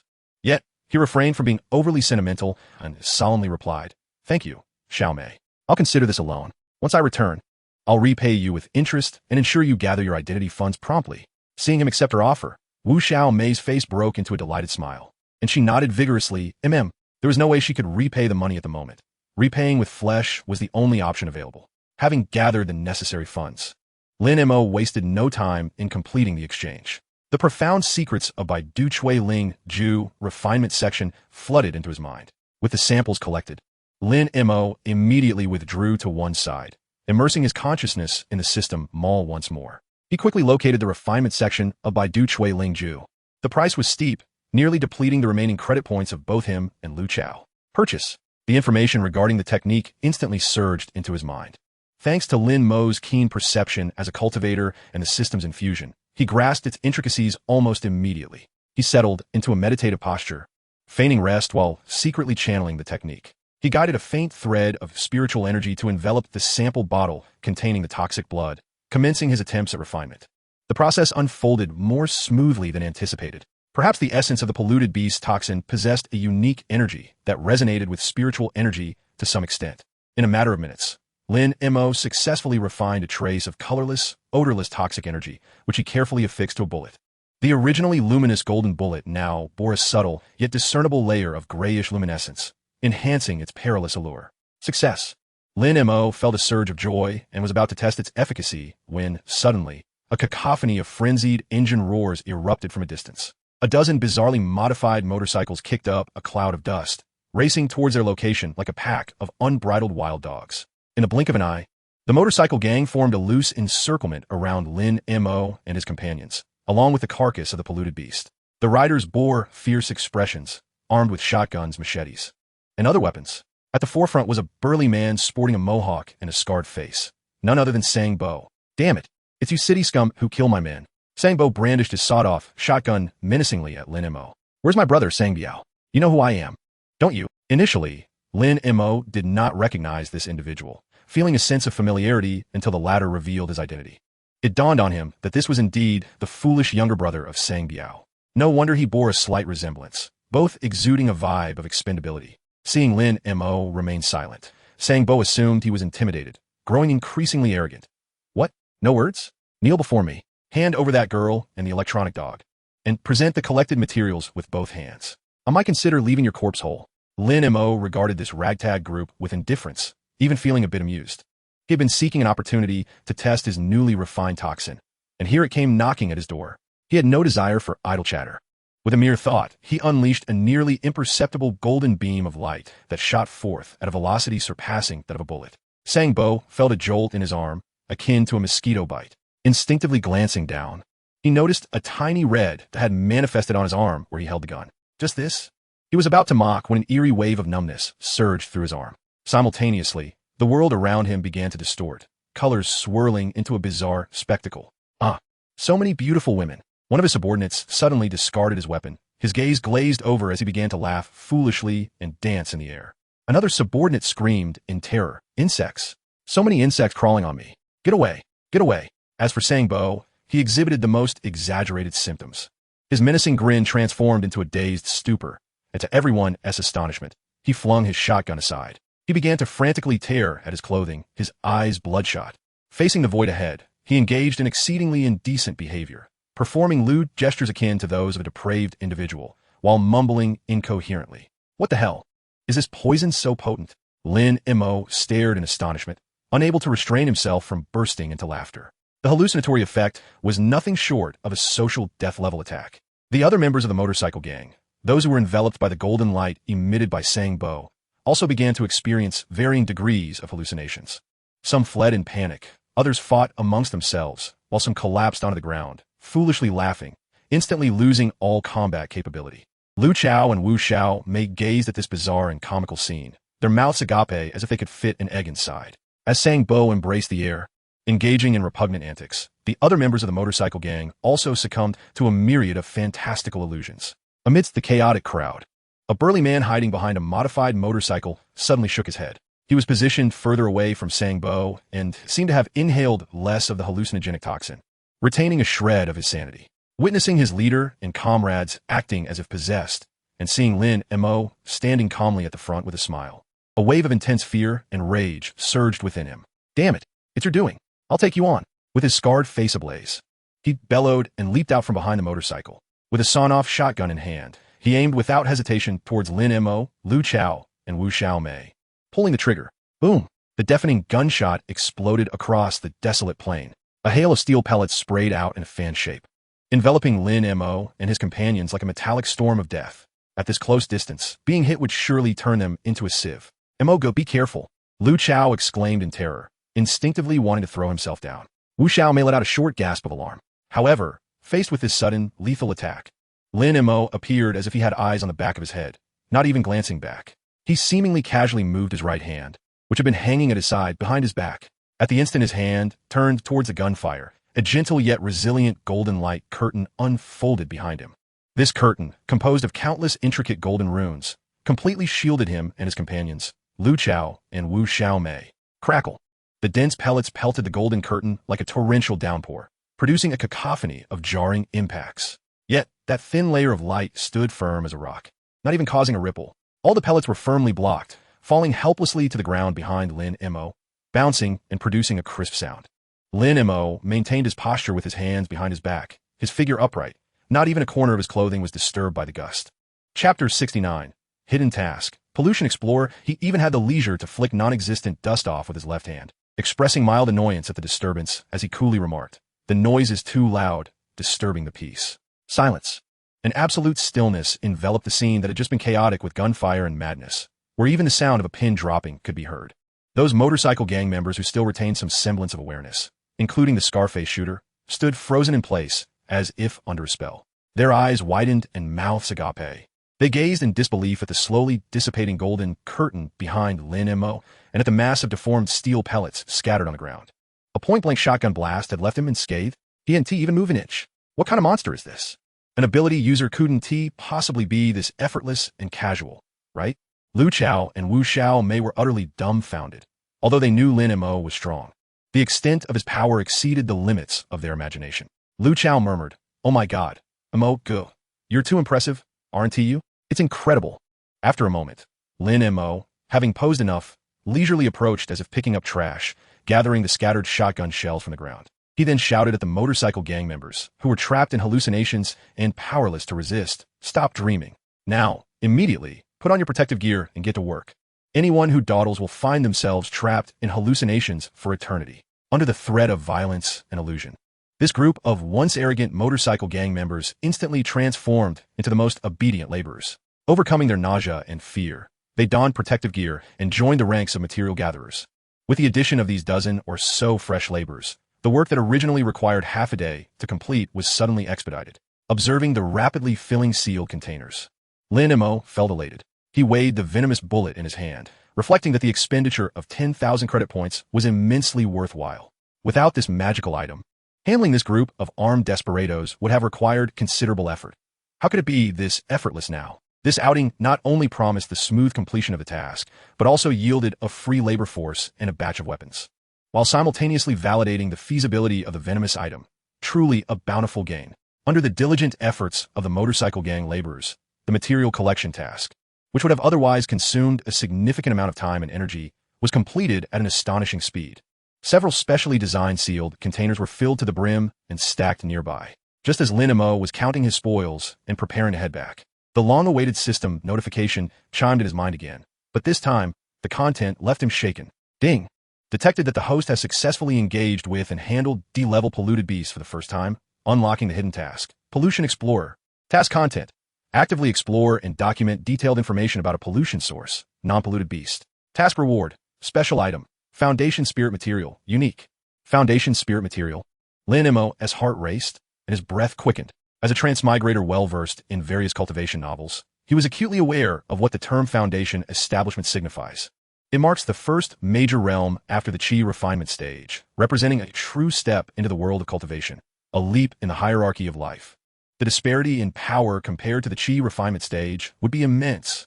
Moreover, the success rate of foundation establishment, aside from one's cultivation level and technique, hinges critically on possessing suitable foundation establishment pills or even more precious foundation spirit materials as aids. Without these, forcibly attempting foundation establishment would yield a minuscule success rate, potentially resulting in the complete loss of one's cultivation or worse, death. He had just been reveling in his breakthrough to the third layer of Qi refinement, maintaining a respectful distance from the eerie and dangerous pollution sources outside the city. Yet now, the system informed him that simply exploring a pollution source could provide him with precious insights crucial for his future foundation establishment. The temptation was overwhelming. No longer fearing the pollution sources, Lin Mo's eyes ignited with fervent anticipation. He had to find an opportunity to explore this pollution source. He resolved internally. Despite the danger, it was worth the risk compared to the hope of foundation establishment. Once the material collection was completed, the labor value of the motorcycle gang diminished. Before leaving, Lin Mo thoughtfully activated the venomous bullet again, administering a dose of the hallucinogen to ensure they remained immersed in delightful illusions for a while longer, preventing them from recovering and causing trouble. As for why didn't he kill them, where else would he find such free labor? After all, this excursion was not a one-time deal. Then, his gaze fell upon the modified motorcycles, which appeared to be full of power. He chuckled. These iron steeds are quite nice. Consider them ours. Lin Mo unceremoniously accepted this spoils of war, mounting the most formidable-looking one. Wu Xiaomei cheered, nimbly leaping onto the back seat. Without any hesitation, she tightly embraced his waist. Lu Chao quickly chose another vehicle and started it, mimicking the process. The roar of the engine shattered the silence of the wilderness. Lin Mo twisted the throttle, and the motorcycle surged forward like a wild stallion. The road outside the city was rugged and uneven, causing severe jolts. Ah! Wu Xiaomei exclaimed from the back seat, her body involuntarily crashing against Lin Mo's sturdy back with each bump. The soft sensation was unmistakably felt through their clothing, causing her to blush uncontrollably. She playfully punched Lin Mo and exclaimed, "Mo, go! Are you doing this on purpose? Slow down." Lin Mo felt the pressure from behind and relished the moment internally, yet maintained a serious facade, shouting in protest, "It's unfair, Xiaomei. You can see the road conditions. Even if I want to drive steadily, it's simply 1T allow me. Do you think I, Lin Mo, am someone who takes advantage of opportunities? You do." Wu Xiaomei retorted, her words sharp, yet her grip around his waist tightened further. The trio rode the motorcycle at a significantly faster pace than before, racing back towards Anshuanshan like the wind. As they traversed the vast city ruins once more, Lin Mo instinctively heightened his alertness. However, as they reached a relatively open area beneath a fractured elevated bridge, an unexpected turn of events occurred. Without any warning, Lin Mo's heart raced with alarm. A strong sense of crisis enveloped him in an instant. Without a second thought, he sharply turned the handlebars while his mind raced. The Zimu Jingguang Shu rapidly formed a dense protective barrier before him. A sound akin to an invisible blade slicing through the air echoed. To his astonishment, a series of blinding sparks erupted from the golden light shield in front of him. A tremendous force struck him, causing his blood to surge. Both he and the motorcycle were forced to slide sideways for several meters, the tires screeching against the ground. "Who is it?" Lin Mo steadied the bike and shouted fiercely, his gaze scanning the surroundings, yet found no one. The attack came from thin air. Chapter 70. First encounter with an ability user. Lu Chao and Wu Xiaomei were equally startled and quickly stopped, nervously drawing closer. Lin Mo expanded his spiritual awareness to its fullest extent, creating invisible ripples that swept through the surrounding ruins. Finally, within the perception of his spirit, he caught a fleeting glimpse of a blurred figure, swift as the wind. This figure seemed to meld seamlessly with the environment. Without the intricacies of spiritual awareness, it would have gone entirely unnoticed. An ability user. Moreover, one adept in stealth and assassination. Lin Mo instantly comprehended the identity of his adversary, a heaviness settling in his heart. This was his first genuine encounter with an ability user in this world. Initially, he believed that with his cultivation at the 3rd level of Qi training and his remarkably sharp magical artifacts, he could hold his own against an ability user. Yet reality delivered a harsh blow. The opponent's abilities were exceedingly strange. Not only could they perfect their invisibility, but their attacks were also elusive and insidious, making them nearly impossible to defend against. While his spiritual awareness could barely track the opponent's movements, their speed was astonishing, seemingly able to predict his defenses, launching attacks from lethal angles. Whoosh! Another invisible strike came from the side, and Lin Mo barely managed to maneuver the Zixuo to block it. A fresh explosion of sparks erupted as his arm was jolted, leaving it numb. He attempted to counterattack, sending the Zixuo shooting towards the position locked by his spiritual awareness. But it merely left a deep hole in the concrete wall. Damn it! I can't see them, can't hit them. How am I supposed to fight? Lin Mo felt a wave of frustration nearly overwhelming him. He possessed immense power, yet it felt like striking a cotton ball. No point of impact. It wasn't that the Zixuo was too slow, but rather that the opponent was cunning, constantly shifting positions. Moreover, it seemed that after each attack, their presence would vanish for a brief moment. Although fleeting, it prevented Lin Mo's spiritual awareness from locking onto them in advance. He realized that if the struggle continued, his spiritual energy would dwindle, and he would eventually reveal a flaw. Plus, Lu Chao and Wu Xiaomei were still beside him, making the situation far too perilous. Let's go. Lin Mo decisively declared, no longer hesitating. He abruptly shot several Zixuo in various directions to disrupt the opponent's line of sight while shouting for Wu Xiaomei. He swiftly climbed onto the motorcycle, cranking the throttle to its maximum. The motorcycle roared to life, darting towards the ruins like an arrow released from a bow. Lu Chao quickly caught up, and invisible attacks once again rained down from behind, striking the golden light shield with resounding thuds. However, Lin Mo was resolute in his escape, channeling all his spiritual energy into defense and acceleration. He braved the attacks, not looking back as he burst forth from the area. Only after confirming they had distanced themselves from the elevated bridge did Lin Mo ease his speed, casting a dark glance over his shoulder. Shortly after he departed, on the empty, shattered bridge pier, the air rippled as if disturbed by water. A man dressed in a gray, form-fitting combat suit, with a stern demeanor, slowly materialized. He furrowed his brow, fixating on the direction Lin Mo and the others had vanished, his expression betraying a hint of surprise and gravity. He actually let them escape. Such keen perception and that golden defense technique ISNT, an established type of ability. Could it be that this individual has awakened abilities as well? He muttered to himself, and his figure gradually blended back into the air, vanishing as if he had never existed. Having narrowly escaped, Lin Mo's mood remained heavy. His first confrontation with an ability user had culminated in a hasty retreat, deeply impressing upon him that strength alone does not define the powerful in this world. Invisibility is indeed a troublesome ability. It appears he must find a way to enhance his spiritual awareness or seek means to counter invisibility. He rubbed his still, throbbing chest, feeling quite vexed. To flee upon encountering an opponent was utterly uncharacteristic of him. Furthermore, it wasn't that his magical artifacts lacked power. Rather, his spiritual energy and awareness were too weak to unleash their full potential. It was utterly frustrating. Lin Mo sped away, not daring to linger for a moment. The attack from the invisible ability user left him shaken and fueled a burgeoning desire for vengeance.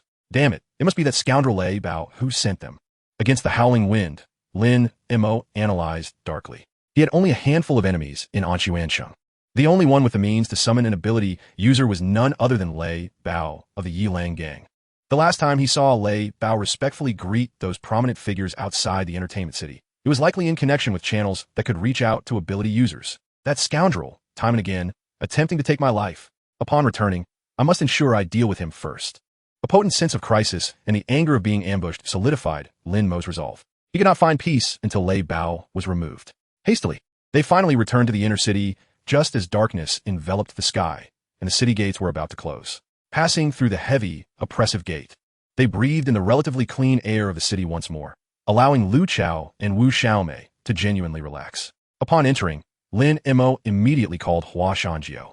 Shortly thereafter, Hua Shanjiu arrived in a car with several subordinates. Upon seeing Lin Mo return unscathed, bringing with him several large sealed boxes of materials and riding a particularly formidable modified motorcycle, his eyes nearly bulged out of their sockets. "Goodness, you're absolutely incredible."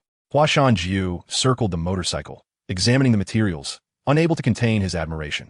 "In just 2 days, you managed to gather all this and even brought back a few good vehicles? Your efficiency is beyond what that scoundrel Sang Biao could ever match." Lin Montak, uninterested in idle chit-chat, directly inquired, "Jioge, where's Mei Jie?" Mei Jie went to negotiate with the old fellows in the North District about territory division.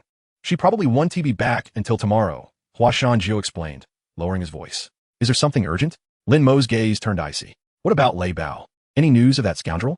Hua Shanjiu shook his head, saying that old fox is deeply hidden, and our people are still investigating. However, Mo Gu, rest assured, he won't be bouncing around for much longer. Come on, let's go to my place. Allow me to host you and dispel any bad luck. Hearing this, Lu Chao's eyes immediately lit up, clearly nostalgic for the entertainment there. Lin Mo also felt a genuine desire to unwind. Yet, his gaze fell upon Wu Xiaomei beside him, and thoughts of Lu Shu still in the safe house filled him with unease. Bringing Wu Xiaomei along? The thought of that scene was thrilling, but the consequences were likely to be dire. On the other hand, if he chose to go out with Hua Shanjiu without Wu Xiaomei, Lu Shu would undoubtedly throw a tantrum upon discovering he had returned without seeking her first.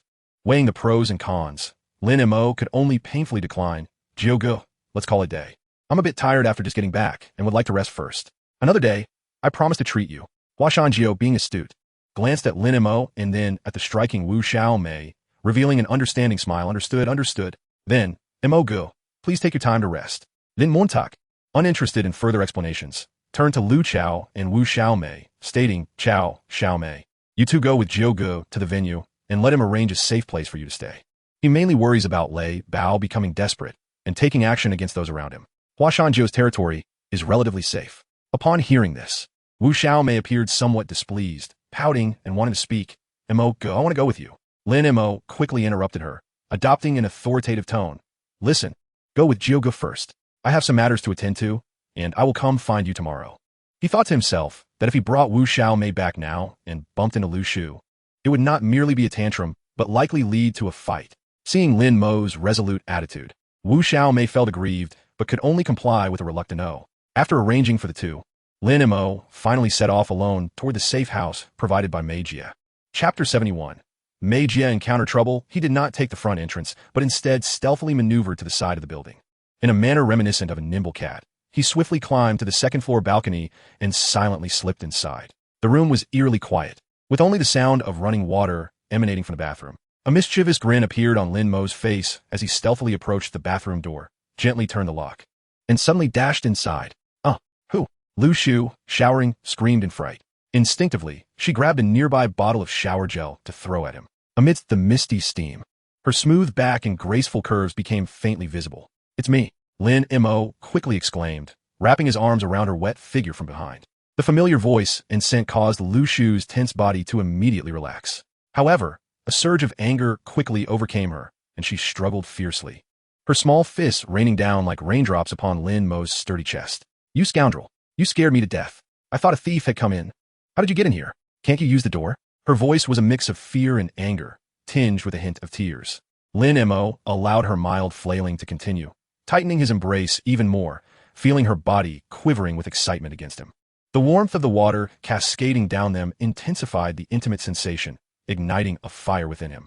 "I just wanted to surprise you," he mumbled, leaning down to capture her complaining lips in a kiss. "You rascal." Lu Shu's protests soon transformed into muffled whimpers. Her strength gradually diminished, ultimately melting into a soft surrender in Lin Mo's arms. In the bathroom, the steam thickened and the temperature soared. Soon, the sounds of breathy gasps and moans filled the air.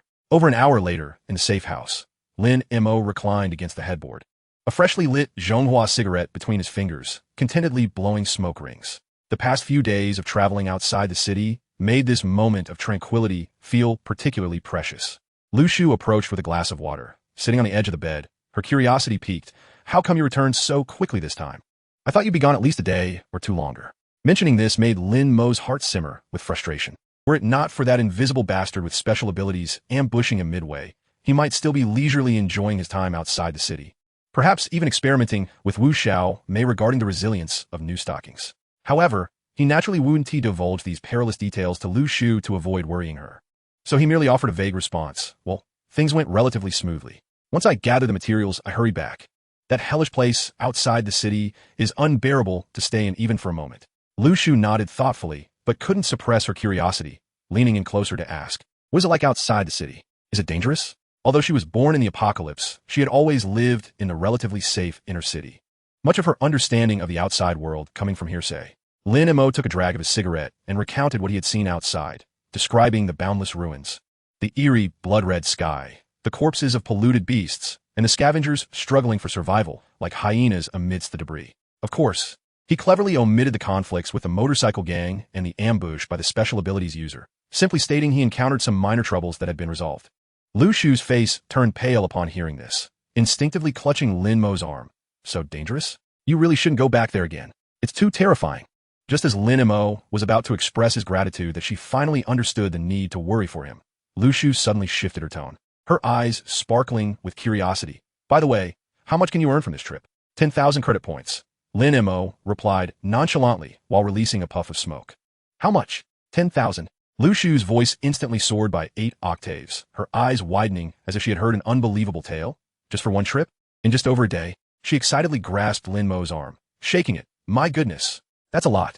You should go more often. This money comes too quickly.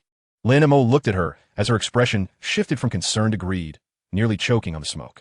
Rolling his eyes at her, he said, Hey, who was it that just said not to let me go? You, woman, truly are a natural-born miser. Lu Shu's face flushed as she retorted.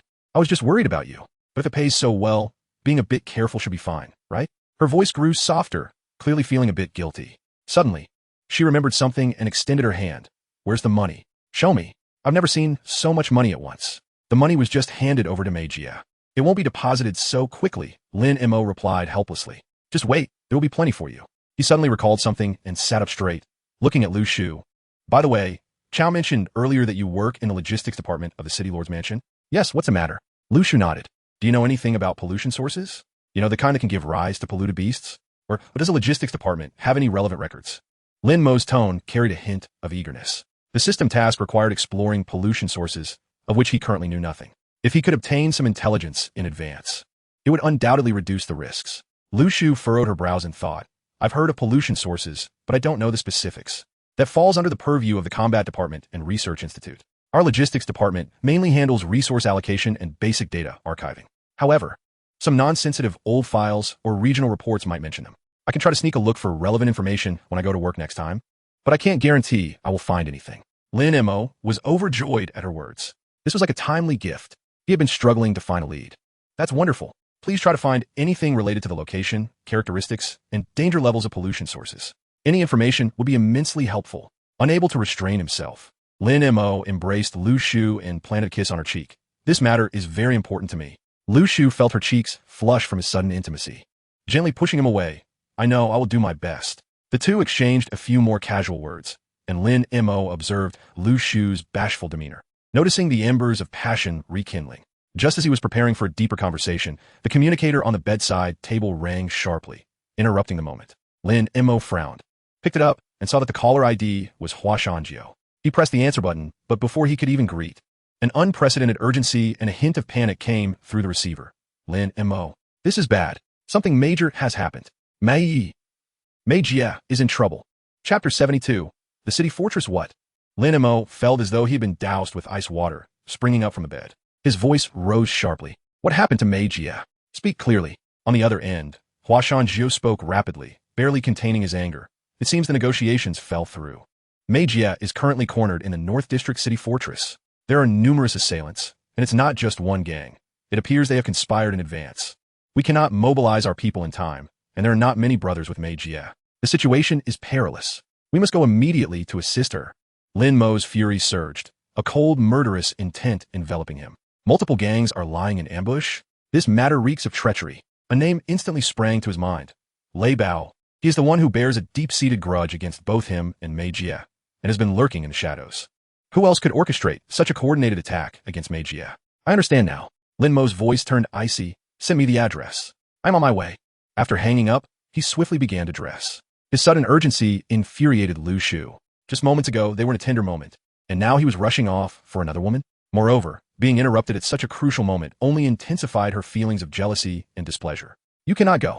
Lu Shu grasped Lin Mo's arm tightly, her eyes wide with indignation and anger. What are you talking about? It's my boss who is in trouble. I must go. What boss? I see you're just rushing off to find that maid Jia. Is she that alluring that you are in such a hurry? I forbid you from going. Lin Mo stumbled slightly from her grip, both amused and exasperated. As he explained, my dear lady, she's my boss. The goods I worked so hard to bring back are in her hands, with a final payment of 10,000 credit points still owed to her. If something happens to her, who will I settle my accounts with? We would have worked in vain. I would have saved my money, not for some woman. Upon hearing about the 10,000 credit points, Lu Shu's grip on his arm loosened a bit, though her expression remained furious and skeptical. Really? Is it just for the money? Absolutely, Lin Mo assured. My relationship with her is purely financial. If she were to perish, I would suffer immense losses. Despite his words, Lu Shu couldn't shake the discomfort in her heart. She sensed that Lin Mo's concern for Mei Jia seemed to go beyond mere monetary matters. Pouting, she huffed, regardless. I am unhappy. If you go, do not expect to see me again. Seeing her jealousy mixed with a hint of threat, Lin Mo felt his anger dissipate slightly. He leaned closer, mischievously pinching her sensitive spot, and grinned. All right then, you better keep your word. When I return after handling this, I will see how to deal with you. Don't come begging for mercy. Get lost. Who's begging for mercy? Go after your maid Jia. Lu Shu felt weak under his teasing. Her face flushed even more, though she refused to yield. Lin Mo recognized her bravado was merely a front and wasted no time. He turned and dashed out of the room. The address was already sent to his communicator, North District, Heishui City Fortress. Although the safe city is known for its security, the internal divisions are stark. The West District he had previously visited was filled with abandoned factories and warehouses, where gang disputes were often resolved. In contrast, the North District presented a different picture. There stood a massive, almost self-contained fortress composed of countless illegally constructed buildings tightly interwoven. The gaps between buildings were minuscule, with numerous aerial corridors and platforms constructed from bamboo poles, iron sheets, and wooden boards. The windows were densely packed like a beehive, and various tangled wires and pipes resembled a spider's web. Light struggled to penetrate the depths, leaving the area perpetually damp and dim. The narrow passages barely accommodated 2 or 3 people side by side, emanating a noxious blend of garbage, mold, and unknown substances. This was the infamous lawless territory of Heishui City Fortress within Safe City. Here, chaos reigned, inhabited by several fierce gangs. And the laws of the city lord often failed to penetrate its depths or were disregarded altogether. Mei Jia had been specifically summoned to the Heishui City Fortress for negotiations, signaling an unusual occurrence. Gang conflicts typically adhered to unspoken rules, such as refraining from attacking on another's core territory or having the alliance's head, Qin Yi, mediate. However, it appeared that Lei Bao, driven to desperation by losses to Mei Jia, had completely abandoned any semblance of decorum, intending to exploit the fortress's convoluted terrain and chaotic power dynamics to eliminate Mei Jia, a significant threat within its confines. It was evident that Mei Jia, in her negotiations, would not have brought many people with her. Likely, only the surly female bodyguard. Yu accompanied her. In a place like the fortress, once surrounded by multiple gangs, it would be akin to calling for help with no response. A situation fraught with peril. Mei Jia had underestimated these individuals, overestimating their moral boundaries. Lin Mo rushed to the North District with utmost urgency, spotting the grotesque silhouette of Heishui City Fortress from a distance. Before he could approach, he was met with the thunderous clamoring of battle cries and the clash of weapons. At the narrow entrance of the fortress, Hua Shanjiu was desperately attempting to push inside with dozens of brothers, but the defenders within had evidently anticipated their arrival, utilizing the terrain to their advantage. They had barricaded most of the entrance with debris and caltrops, leaving only a small gap through which armed gang members poured out to engage in melee with Hua Shanjiu's group. The scene was utter chaos. Though Hua Shanjiu had a considerable number of men, their unfamiliarity with the fortress's layout put them at a severe disadvantage. The defenders, leveraging their knowledge of the terrain and their endless reinforcements, effectively kept them trapped at the entrance. Every step forward came at a cost, with blood staining the muddy ground at the entrance. Ye, what's the situation? Lin Mo rushed to Hua Shanjiu's side, his voice urgent. Hua Shanjiu, having just fended off an attacker, his face splattered with blood, looked at Lin Mo with desperate eyes. Lin Mo, you're here. Damn it, these bastards have blocked the way. We can't get in. Mei Jia and you have been inside for almost 10 minutes without a word. The phone is also unreachable. If this drags on, his words trailed off, but the implication was clear. Lin Mo surveyed the labyrinthine, perilous entrance of the fortress, his gaze turning ice cold. Damn it, Lei Bao. You are truly courting death. I'll go in. His eyes scanned the ground, spotting a fallen brother's machete nearby. Without hesitation, he bent down to grab it, shouting, "Everyone, get out of my way." Instantly, he propelled himself forward, leaping over the heads of the fighting crowd like a cannonball, landing directly in the narrow, dimly lit entrance of the fortress. Damn, someone jumped in. Kill him. Chapter 73. Those who block my path shall die. The gang members guarding the entrance were momentarily taken aback. Suddenly, a throng of assailants surged from all directions, swiftly surrounding Lin Mo, who had just landed. Those who obstruct me shall perish. Lin Mo's eyes glowed crimson, his mind consumed with concern for Mei Jie's safety, and he struck with merciless intent. The hand axe in his grasp transformed into a shimmering arc of cold light, slashing through the air like a whirlwind. With a sickening thud, the foremost attackers found their weapons and bodies cleaved asunder by his violent might. Blood erupted like a fountain, splattering against the narrow corridor's walls, while screams of agony echoed incessantly.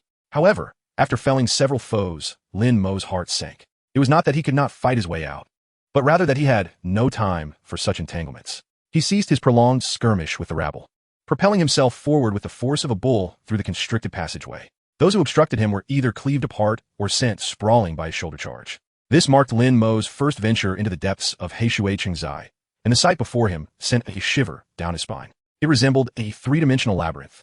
The corridors were so narrow they could barely accommodate a single person, flanked by a chaotic array of dilapidated doors and windows. Countless forks, staircases, and suspended walkways sprawled like a spider's web. The light was dim, the air thick with the stench of mildew, urine, and blood. In such a place, finding anyone would be a feat. Simply not getting lost would be an accomplishment. This relentless search could drag on until dawn without yielding results.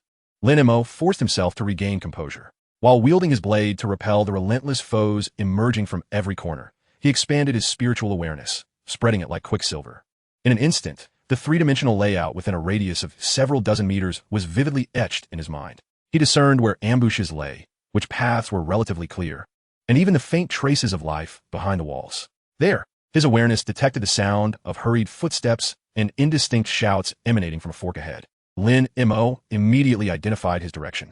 Yet, at that moment, more adversaries surged forth from every surrounding passage. A throng of dozens completely obstructed his path. The leader, a burly man bearing a scarred face, was recognized by Lin Mo as a minor chief of the Wild Wolf Gang. Lin Montak, do you dare come to your doom?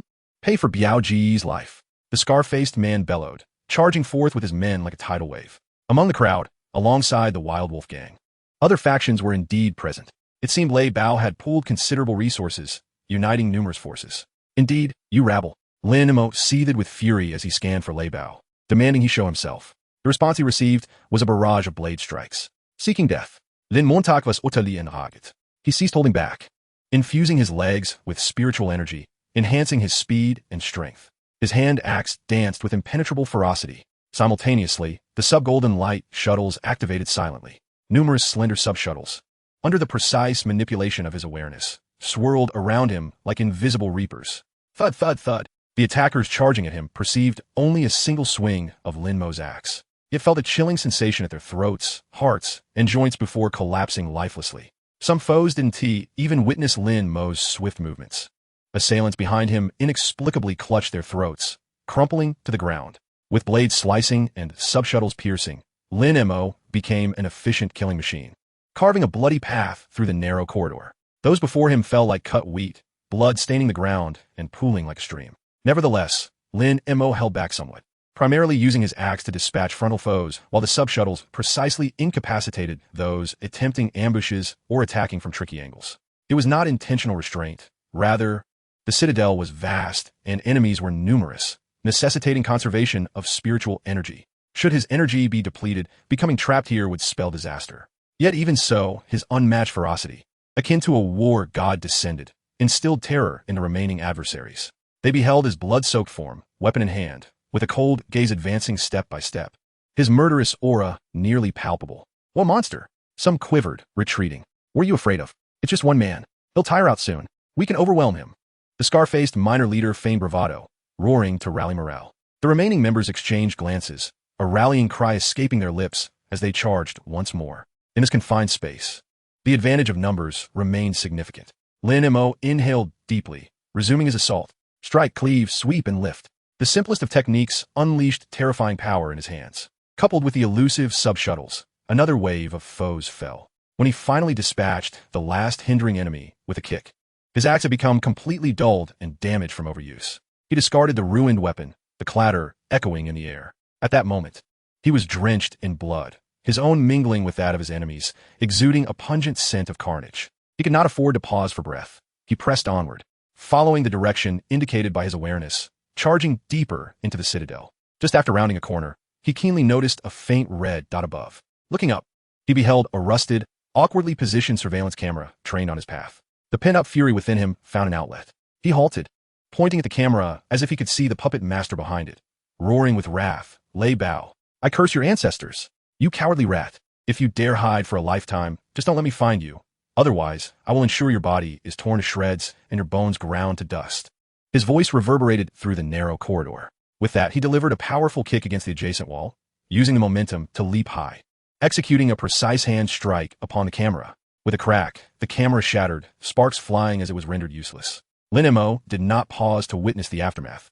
He fell to the ground and continued into the deeper darkness and chaos of the citadel. Meanwhile, behind the surveillance, Lei Bao trembled with rage. Damn it, how did that brat return so quickly? What happened to the superhuman I sent? Did they fail? He was seething, realizing that Lin Mo had easily overcome the numerous obstacles in his path.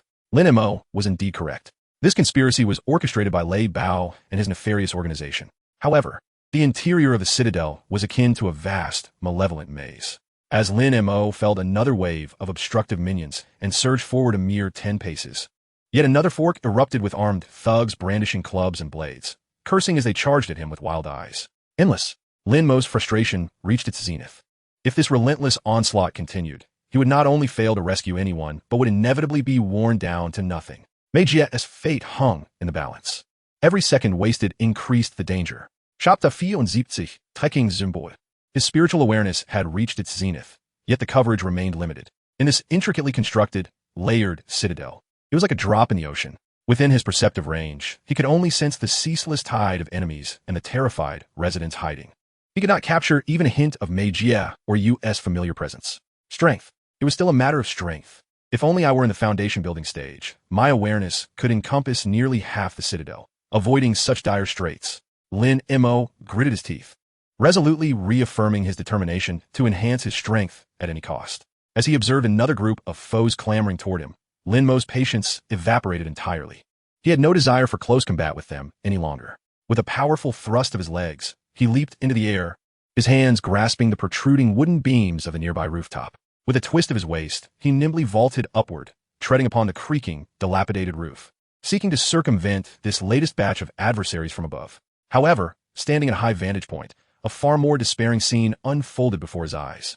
An intricate maze of rooftops and makeshift shelters sprawled chaotically, while countless narrow, dimly lit passages meandered like veins, disappearing into the unknown. Below, more figures emerged from every corner, converging towards his position like a swarm of ants. Each gang comprised several hundred core enforcers, and within this walled city, 3 or 4 gangs held sway, alongside numerous petty thugs, bringing their numbers perilously close to the thousands. Even if Lin Mo possessed unparalleled combat skills and formidable spiritual power, facing a true sea of adversaries would ultimately lead to his overwhelming demise. No, he could not charge in recklessly. A strategy must be devised. Lin Mo forced himself to calm down, his mind racing. As he anxiously scanned his surroundings for any potential clues, his gaze abruptly fixed on a dark alleyway's corner below. There, quietly resting, lay a wine-red high heel. The shoe was elegant and alluring with a slender heel. Even in the dim light, its leather gleamed with quality. Lin Mo's pupils constricted. He recognized this shoe. It had been worn by Mei Jie. She had undoubtedly passed through here. The situation was so dire that she had even lost a shoe in her flight. This discovery set Lin Mo's heart racing. He immediately leaped down from the rooftop and dashed to the corner, carefully retrieving the high heel. The shoe was still quite new, showing almost no signs of wear, confirming it was indeed Mei Jie's. Clutching this shoe, which still carried a trace of warmth and a familiar scent of perfume, Lin Mo felt a surge of urgency. Merely knowing she had been here was insufficient. The city was vast. How could he possibly find her? The system. Yes, the system store. In this critical moment, Lin Mo placed his hopes once more upon the system residing within his mind. He quickly focused his thoughts, swiftly searching through the myriad of items in the store. Tracking talisman. a low-tier talisman that can guide the user's direction within a certain range through a target's personal belongings or residual aura. Effective range, 1 kilometer. Price, 300 credit points. That's it. Lin Mo's heart leaped with joy, but upon seeing the price, his spirits plummeted. 300 credit points. He had rushed out without any money. There was no time to rely on Lu Shu and Hua Shanjiu, embroiled in battle outside. Wouldn't be able to send money in either. Damn it. Borrowing it was the only option. A glint of determination flashed in Lin Mo's eyes. He abruptly raised his head, gazing at a nearby, tightly shut wooden door that resembled a small grocery store. Bang! Without hesitation, Lin Mo delivered a powerful kick. The flimsy wooden door shattered, splinters flying. This walled city housed not only gangs, but also many ordinary people. There were even numerous undocumented residents, along with various shops. Behind the door stood a frail, terrified old man, clutching a money box with trembling hands. "Hero, please spare me. I have no money." The old man stuttered in fear. Lin Mo had no time for idle chatter. He directly stated, "Lend me some money. I will return it later." Though he said it was a loan, his actions were far from courteous as he seized the wooden money box and pried it open. Inside lay a few scattered credit notes and coins, amounting to perhaps a few dozen points. This was outright robbery. The old man winced in pain, tears nearly spilling from his eyes. Lin Mo ignored him, stuffing the money into his pockets and turning to leave. He repeated the process, forcefully kicking open 2 more doors of what appeared to be shops. Amid cries, curses, and pleas for mercy, he gathered funds as swiftly as possible. Fortunately, despite the poverty in the walled city, those engaged in small businesses had at least some cash on hand. Soon, Lin Mo had amassed the required 300 credit points. Exchange for tracking talisman. Success. 300 credit points consumed. A special talisman, adorned with vermilion runes, materialized in Lin Mo's hand. Without hesitation, he pressed the talisman against Mei Jie's high heel, silently invoking her name, and then crushed the talisman. Buzz. At the moment of the talisman's shattering, it transformed into a barely perceptible, faint golden light, swirling around the high heel as if it had a life of its own. Then, like a compass, it resolutely pointed towards a direction deep within the walled city. He found it. Lin Mo's heart soared with joy. He dared not delay for even a moment. Grasping the high heel tightly, he followed the faint golden light, accelerating to his utmost speed, racing through the intricate passages of the walled city like a cheetah. Lin Mo pushed himself to the limit, disregarding everything as he followed closely behind. His mind was consumed by a singular thought. Faster, even faster. At the innermost depths of the alley, illuminated by a sliver of light filtering through a high crevice, Mei Jie sat on the ground, her once pristine updo now disheveled. Her face was smudged with dirt and streaked with tears, one foot bare, her ankle swollen and clearly injured.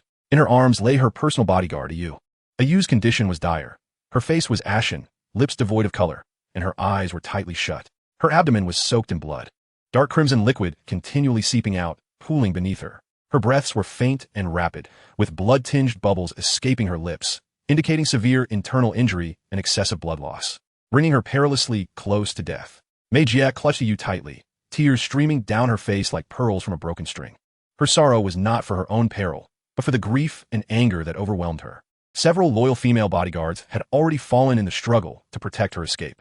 Now, even her most trusted Yu. Hold on, hold on. Mei Jie's voice trembled with desperation as she futilely pressed her hands against the Yu's abdomen, attempting to stem the tide of life slipping away. Yu summoned her last ounce of strength, faintly uttering a few words. Mei Jie, find a way to escape. Before she could finish, her head drooped, and she lost consciousness entirely. Mei Jie gazed down at her fading Yu, then surveyed the dead-end alley. A bitter smile of despair etched across her face.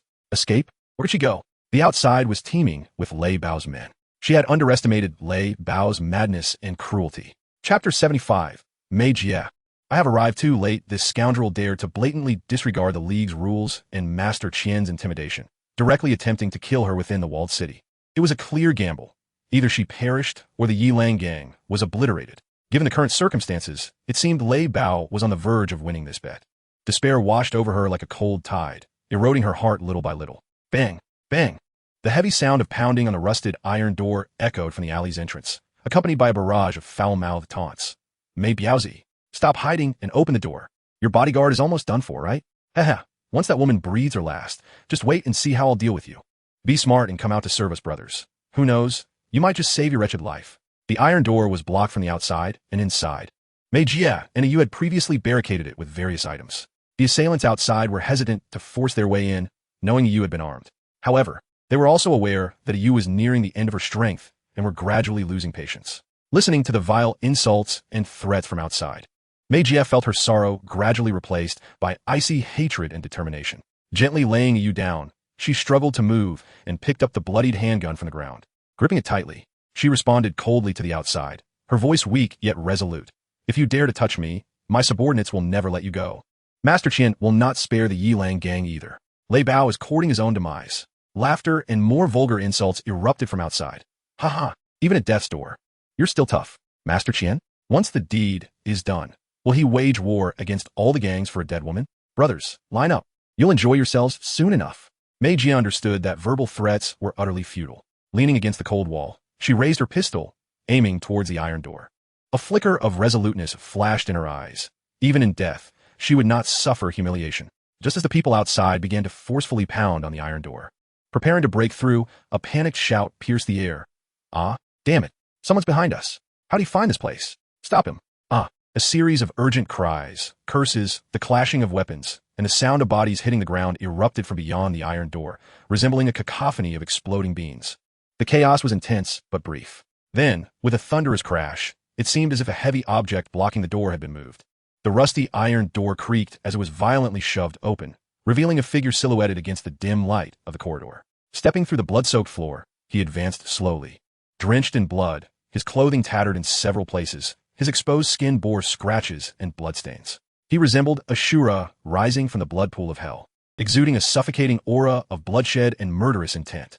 However, when he discerned Mei Jie leaning against the wall, gun in hand, her tear-streaked face reflecting determination, that icy murderous intent dissipated instantly. It was replaced by a sense of overwhelming relief. He exhaled heavily, his voice hoarse from the previous skirmish but laced with concern.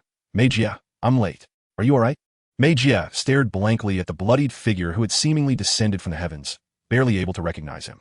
Only when he approached, illuminated by the faint light, was she able to see that familiar face, though stained with blood. Shock, disbelief, and an exhilarating joy at the prospect of survival flooded her senses. Shattering the facade of calm she had tried to maintain, the gun in her hand clattered to the ground. Her lips trembled, tears streaming down once more, but this time, they were tears of relief. Lin Mo, seeing Mei Jie's tearful yet joyous gaze, Lin Mo felt a wave of calm wash over him, knowing he had arrived at a critical moment. However, his eyes drifted to the barely conscious Ayu on the ground, and his heart sank. He feared she might truly perish here. This was the perfect opportunity for a hero to save the damsel and win Mei Jie's favor. Yet the looming crisis left no room for complacency. Entering alone as a lone wolf, he had fought without hesitation. But now he had to carry an injured Mei Jie and possibly a gravely wounded Ayu out of his perilous den. The difficulty of escaping was exponentially increased. The gang members outside had suffered significant losses and were surely regrouping, lying in wait at the exit. To escape unscathed would undoubtedly lead to a brutal battle. Damn it. There was no time to ponder. Lin Mo steeled himself. Having come this far, retreat was not an option. He quickly moved forward, hoisting the nearly unconscious Mei Jie from the ground. Urgency lacing his voice. Can you walk? We must leave this place immediately. Mei Jie, leaning on his strength, managed to stand upright. The excruciating pain in her ankle made her gasp, yet she clung tightly to Lin Mo's arm, pleading with her eyes towards Ayu on the ground. Lin Mo, take Ayu with us. Please. She protected me. She still has breath left. We cannot leave her here to die. Lin Mo furrowed his brow, glancing at Ayu. The woman had not treated him kindly before, and now she was an additional burden. Carrying her would diminish their chances of escape. Yet the desperation in Mei Jie's eyes, along with the thought that without Ayu's sacrifice, Mei Jie might have already perished, compelled Lin Mo to relent. Cursing under his breath, he bent down and hoisted the unconscious Ayu over his shoulder as one would carry a sack of rice. I'll do my best, but if she collapses on the way, don't blame me for leaving her behind, Lin Mo stated bluntly. Mei Jie nodded vigorously, her eyes brimming with gratitude. Thank you, Lin Mo. Just then, voices erupted from the entrance. They're inside. Don't let them escape. Block the door. Kill them. The chaotic sounds of footsteps and shouts surged like a tide from the alleyway. The corridor, which had just been briefly cleared by Lin Mo, was instantly congested with more gang members rushing in. Bright blades and fierce faces danced in the dim light. Damn it, they're here so quickly, Lin Mo cursed, his gaze sharpening like an eagle's. He adjusted Ayu on his shoulder and shouted at Mei Jie, stay close to me. At the same time, he kicked up two bloodied machetes from the ground into his hands. Armed with dual blades, he radiated an aura of death. Kill. Faced with the surging wave of adversaries, Lin Mo charged forward, akin to a frenzied whirlwind.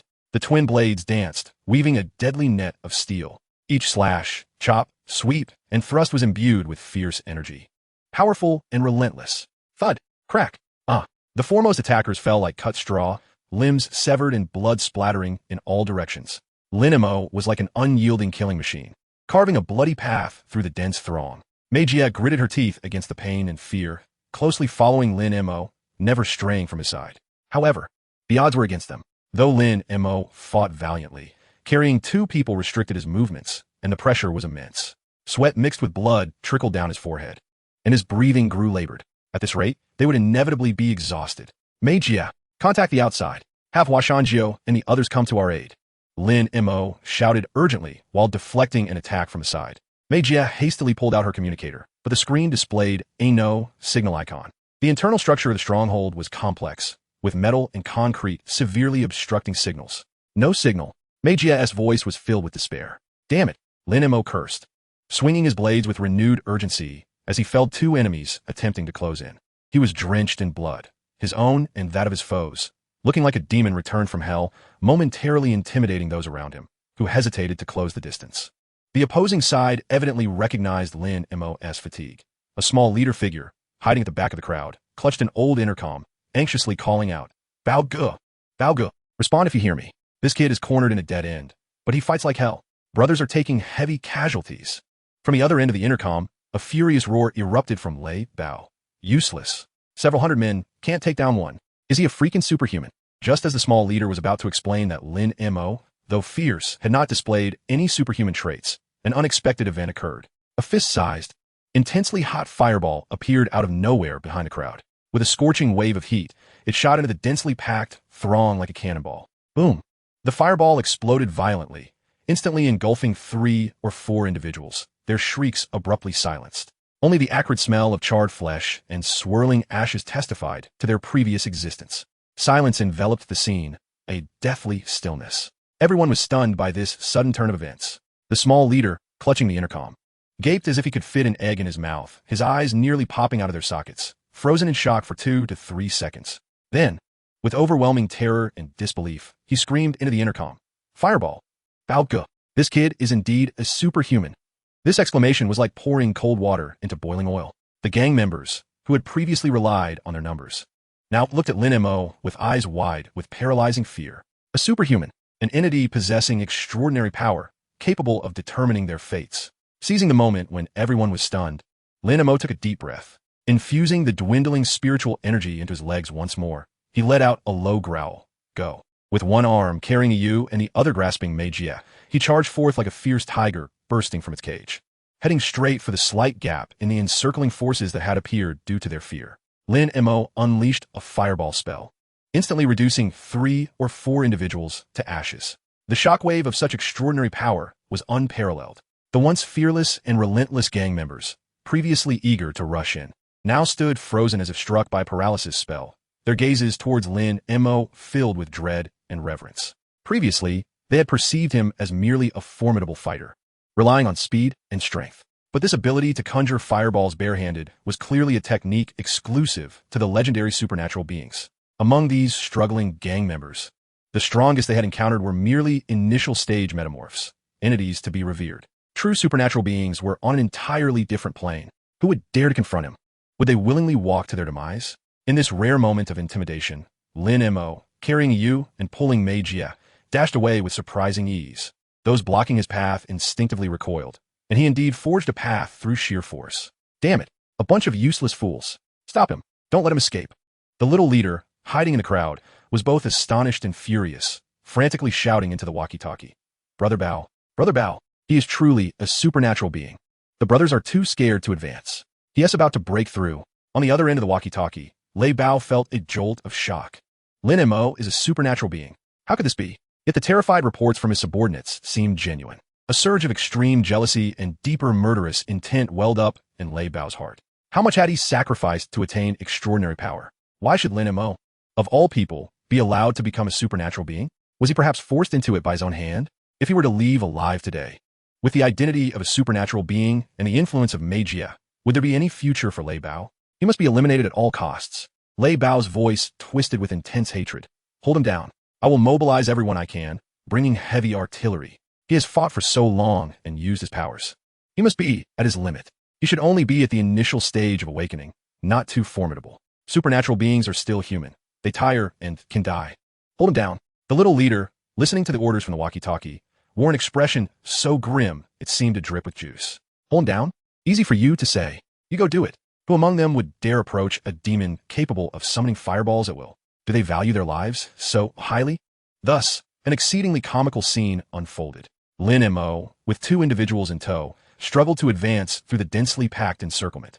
The gang members surrounding him, although still encircling, mostly shouted hollow threats, brandishing their weapons without genuine intent to engage. Those who dared to step forward to fight were few and far between, easily dispatched by Lin Mo. They simply watched as he moved step by step towards the outskirts of the city fortress. Lin Mo himself was somewhat astonished. He had not anticipated that the intimidation of a fireball spell would possess such immense power. He felt a flicker of hope. Perhaps escape was within reach. However, he was well aware that this fireball spell consumed a tremendous amount of spiritual energy. In his current state, he could manage only one or two more before he would be utterly depleted. It was best to conserve his strength. Yet, just as they were about to break through the city fortress's most complex and crowded core area, danger re-emerged. A razor-sharp, killing intent suddenly surged from the void to his front side. The speed was astonishing. Lin Mo's hair stood on end, without a moment's thought. He pushed a U towards Mei Jie while raising his mountain-splitting blade to block with all his might. Clang! Sparks flew. A tremendous force transmitted through the blade, numbing Lin Mo's arm and nearly causing him to lose grip. He staggered back 2 steps, blood surging in his chest. Damn! It's that sneaky bastard who can turn invisible. Lin Mo instantly recognized the identity of his assailant. The invisible supernatural being who had previously ambushed him outside the city. He immediately heightened his spiritual awareness to the utmost, capturing a fleeting, swift figure that blended seamlessly with the environment. So close, just a little more, and he could have broken free. Lin Mo cursed inwardly, feeling utterly thwarted. His current condition was dire. Most of his spiritual energy had been consumed. He bore several light injuries, and his stamina was waning. Meanwhile, this invisible supernatural being was at full strength, poised to strike. In this disparity, Lin Mo dared not engage head-on, relying instead on the warnings from his spiritual awareness and the passive defense of the submachine gun to awkwardly dodge and deflect the elusive attacks. Swoosh! An invisible wind blade grazed his shoulder, leaving a trail of blood. Lin Mo grunted, forced to retreat repeatedly. The gang members, who had previously been hesitant, now saw Lin Mo seemingly going mad, slashing at thin air and sustaining new injuries. Initially stunned, they began to suspect he had lost his mind, battling against the unseen. The little leader's eyes gleamed with opportunity, and he shouted, "Brothers, do you see? He has finished. That fireball was definitely a trick, or he used some one-time tool. He is not a supernatural being at all. He is just putting on a show. Attack. Kill him." Brother Bao said, "Whoever kills Lin Mo gets 5,000 credit points. Capture Mei Jie alive, and there is another 5,000. With this heavy bounty dangling before them, the gang members, once terrified by the fireball, felt a surge of adrenaline, greed, and ferocity eclipsing their fear. Kill. He is injured. Finish him. The reward is mine." The crowd surged forward like a tidal wave, with the invisible supernatural being lurking menacingly in front and a multitude of gang members closing in from behind. Lin Mo found himself besieged on all sides, the situation escalating to a critical level. Gritting his teeth, he glanced at the pale-faced Mei Jie and the unconscious AU, realizing he could no longer force his way forward. Reluctantly, he had to change direction, brandishing his dual blades and attempting to retreat into the labyrinthine depths of the fortress, hoping to exploit the complex terrain to evade capture. However, driven and guided by the invisible supernatural being, he unwittingly found himself cornered once more into a new, even narrower dead end. Bang! The pursuers behind him blocked the sole exit once again with heavy objects. Lin Mo pressed his back against the cold wall, shielding Mei Jie and Yu behind him, staring at the advancing crowd with greedy and fierce eyes, along with the hidden figure in the air exuding lethal threat. His heart sank to the depths of despair. Was he truly destined to perish here? Leaning against the cold, damp wall, Lin Mo's chest heaved violently, sweat and blood mingling. Dripping from his chin, he gazed at the approaching crowd, resembling ravenous wolves, and the invisible supernatural being, akin to a venomous snake poised to strike. A surge of intense unwillingness and regret welled up within him. He had miscalculated. No matter how many plans he devised, he never anticipated that Lei Bao could summon a true supernatural being to deal with him, and the most troublesome type at that, the invisible kind. He had just returned from outside the city, had not yet had the chance to process his gains and enhance his strength, only to crash headlong into this deadlock. Had he known this would happen, he should have disregarded everything and taken the initiative to eliminate the root of the problem, lay bow from the start. But now, it was too late for any remorse. I'm sorry, Lin Mo, I've dragged you down with me. Feeling Mei Jie tremble slightly behind him, her body a reflection of fear and guilt, and the icy touch of her tightly clasped arms, a bitter smile crept onto Lin Mo's lips. Was it truly the case that upon finding a powerful ally and acquiring the capital for ascendance, one was destined to be buried alongside this enchanting woman in the filthy corners of the city? He was unwilling to accept such a fate. A fierce glint flashed in his eyes. Even in death, he vowed to take down as many foes as possible with him. Although his spiritual energy was nearly depleted, he would summon the last remnants of it to conjure a final fireball aimed at the concealed enemy lurking in the shadows. Just as Lin Mo took a deep breath, preparing to expend every ounce of his remaining energy for a last stand, a thunderous roar suddenly reverberated from above. The sound approached rapidly, drowning out the chaos below. Everyone was momentarily stunned by the unexpected noise, instinctively looking up. There, amidst the shattered sky of the city, a weathered military transport helicopter hovered ominously. Its paint chipped and faded. The fierce winds generated by the spinning rotor blades sent debris swirling and clothes flapping wildly, forcing everyone to squint against the gusts. Then, a familiar figure leaned out from the open door of the helicopter, holding a megaphone and shouting hoarsely below. Lin Mo. Mei Jie, are you down there? Hold on. We're coming. It was Hua Shanjiao. Lin Mo looked up at the anxious face above and the massive steel bird that seemed to be a lifeline. A wave of indescribable emotion surged through him, and his eyes instantly misted with warmth. Damn it, Jiuge, you finally made it. He was on the verge of tears, an instinctual release of emotions in the face of despair. Hua Shanjiao had clearly spotted Lin Mo, drenched in blood and surrounded by enemies, along with Mei Jie and Yu behind him. He immediately shouted to the pilot, "That's the spot. Lower the altitude. Drop the rope ladder. Hurry. The helicopter." It was the helicopter. They were trying to escape from above. Block them. We cannot let them get away. The gang members below quickly regained their composure. After a brief moment of shock, they launched a more frenzied assault. The invisible attacker intensified his onslaught, sending invisible wind blades raining down on Lin Mo. Forced to defend with all his might, he could not approach the area where the rope ladder would descend. Damn it, get away from me. Hope was within reach, and Lin Mo's vision turned crimson. He no longer cared about exhausting his spiritual energy or any aftereffects. Boom, boom, boom. With swift motions, he forced every last bit of his dwindling energy, unleashing fiery orbs like a barrage upon the densest cluster of enemies and the location of the hidden assailant. Cries of agony erupted as more than a dozen were consumed by the flames. The invisible attacker seemed taken aback by Lin Mo's desperation, forced to reveal a blurred form as he stumbled backward to evade a bursting fireball. Chapter 78. Mei wept simultaneously.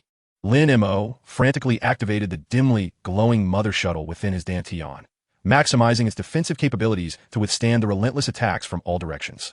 Like a golden hedgehog, it shielded Mei Jie and Yu as he struggled forward toward the rope ladder. Block him. Yes, at his limit. The small leader, hiding behind others, shrieked hoarsely. Get away. Lin Mo roared, his fury akin to madness, having long since lost his weapons. He carved a path solely with his fists and the sharpness of his talismans, each step drenched in the blood and bodies of his foes. Finally, he reached the base of the rope ladder, yet it was still a height of at least 5 stories above the ground. The helicopter, hindered by the dense buildings below, could not descend further. The rope ladder swayed violently in the air. Pursuers were closing in behind him, the nearest blade nearly grazing Mei Jie's back. There was no time left. Jump! Lin Mo yelled at Mei Jie. She looked at the high-hanging rope ladder, fear flashing in her eyes. Yet she knew this was the only path to survival. Gritting her teeth, she summoned all her strength and leapt upwards, her hands gripping the very end of the ladder. Yu.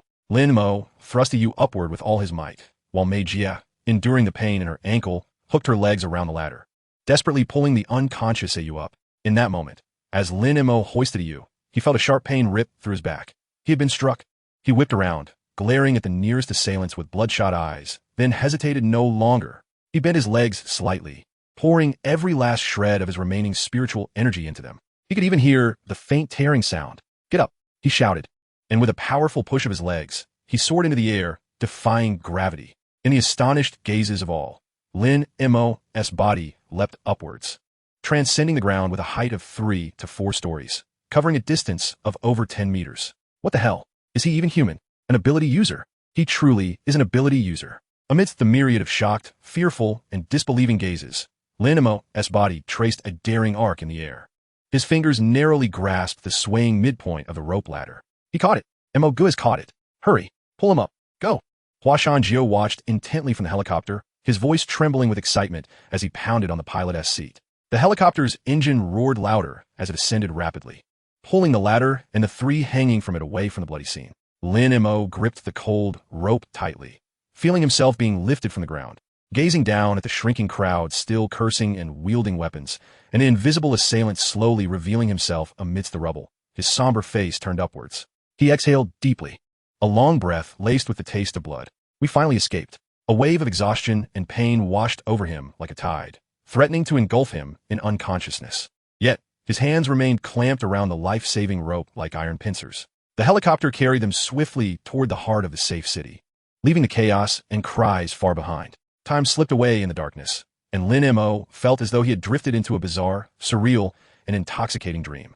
In this dream, Li Li, Mei Jia, Lu Shu, Wu Xiao Mei, and even Yu, who usually regarded him with indifference, surrounded him, clad in disheveled attire. Their eyes seductive, engaging him in various indescribable exchanges. The scene was tantalizing enough to stir any man's blood. However, the bliss was short-lived, as the women in his dream suddenly began to quarrel. The cacophony of their voices became overwhelming, leaving Lin Mo with a splitting headache. Amidst this chaotic dream, he felt a cool, wet sensation on his face akin to tears. This chilling touch gradually sharpened his muddled consciousness. Struggling to extricate himself from the mire of enchantment and discord, he pried his heavy eyelids open just a crack. The blinding white light instinctively forced him to shut them again. After a moment of adjustment, he slowly opened his eyes. The first thing he saw was a bright yet gentle light overhead, illuminated by a shadowless lamp. It seemed he lay upon a soft bed. The rhythmic, faint beeping of a monitor filled his ears. As he slightly turned his stiff neck, he spotted a familiar figure resting at his bedside, Mei Jia. She appeared exhausted, asleep. Yet even in slumber, her delicate brow remained furrowed tightly. Undried tears clung to her long eyelashes. One of her hands held Lin Mo's hand, the one not receiving in for drip, and the cool sensation on his face was indeed the tears she had shed earlier. A surge of emotions, mingled with heartache and an unusual sentiment, washed over Lin Mo. His throat felt parched and sore, akin to being scraped by sandpaper, and instinctively he emitted a hoarse, feeble voice. Mei Jia. This faint utterance stirred Mei Jia, who had been lightly dozing, akin to a clap of thunder. She suddenly lifted her head, and upon seeing Lin Mo's eyes wide open, gazing at her, the weariness and sorrow etched on her face were instantly replaced by overwhelming joy. Tears cascaded uncontrollably once more. But this time they were tears of elation. Lin Montauk, you've awakened. You've finally awakened. She grasped his hand tightly, her voice laced with a quavering sob. How wonderful, truly wonderful. I almost thought. Lin Mo attempted to conjure a smile, to comfort her, but the movement tugged at the wounds on his face, causing him to grimace in pain. He sought to sit up, but realized his body was entirely weak and limp. Even the slightest movement sent waves of excruciating agony coursing through him. Glancing down, he found himself almost entirely swathed in white bandages, resembling a large zongzi, with only his eyes, nose, and mouth exposed. Water, he managed to croak out. Mei Jia promptly rose, carefully dipping a cotton swab in warm water to moisten his cracked lips, and then used a straw to feed him a few small sips. Are we safe? Lin Mo gasped, his voice still hoarse. Safe. We are all safe. Mei Jia nodded vigorously, a look of lingering fear on her face. Thanks to you, we escaped.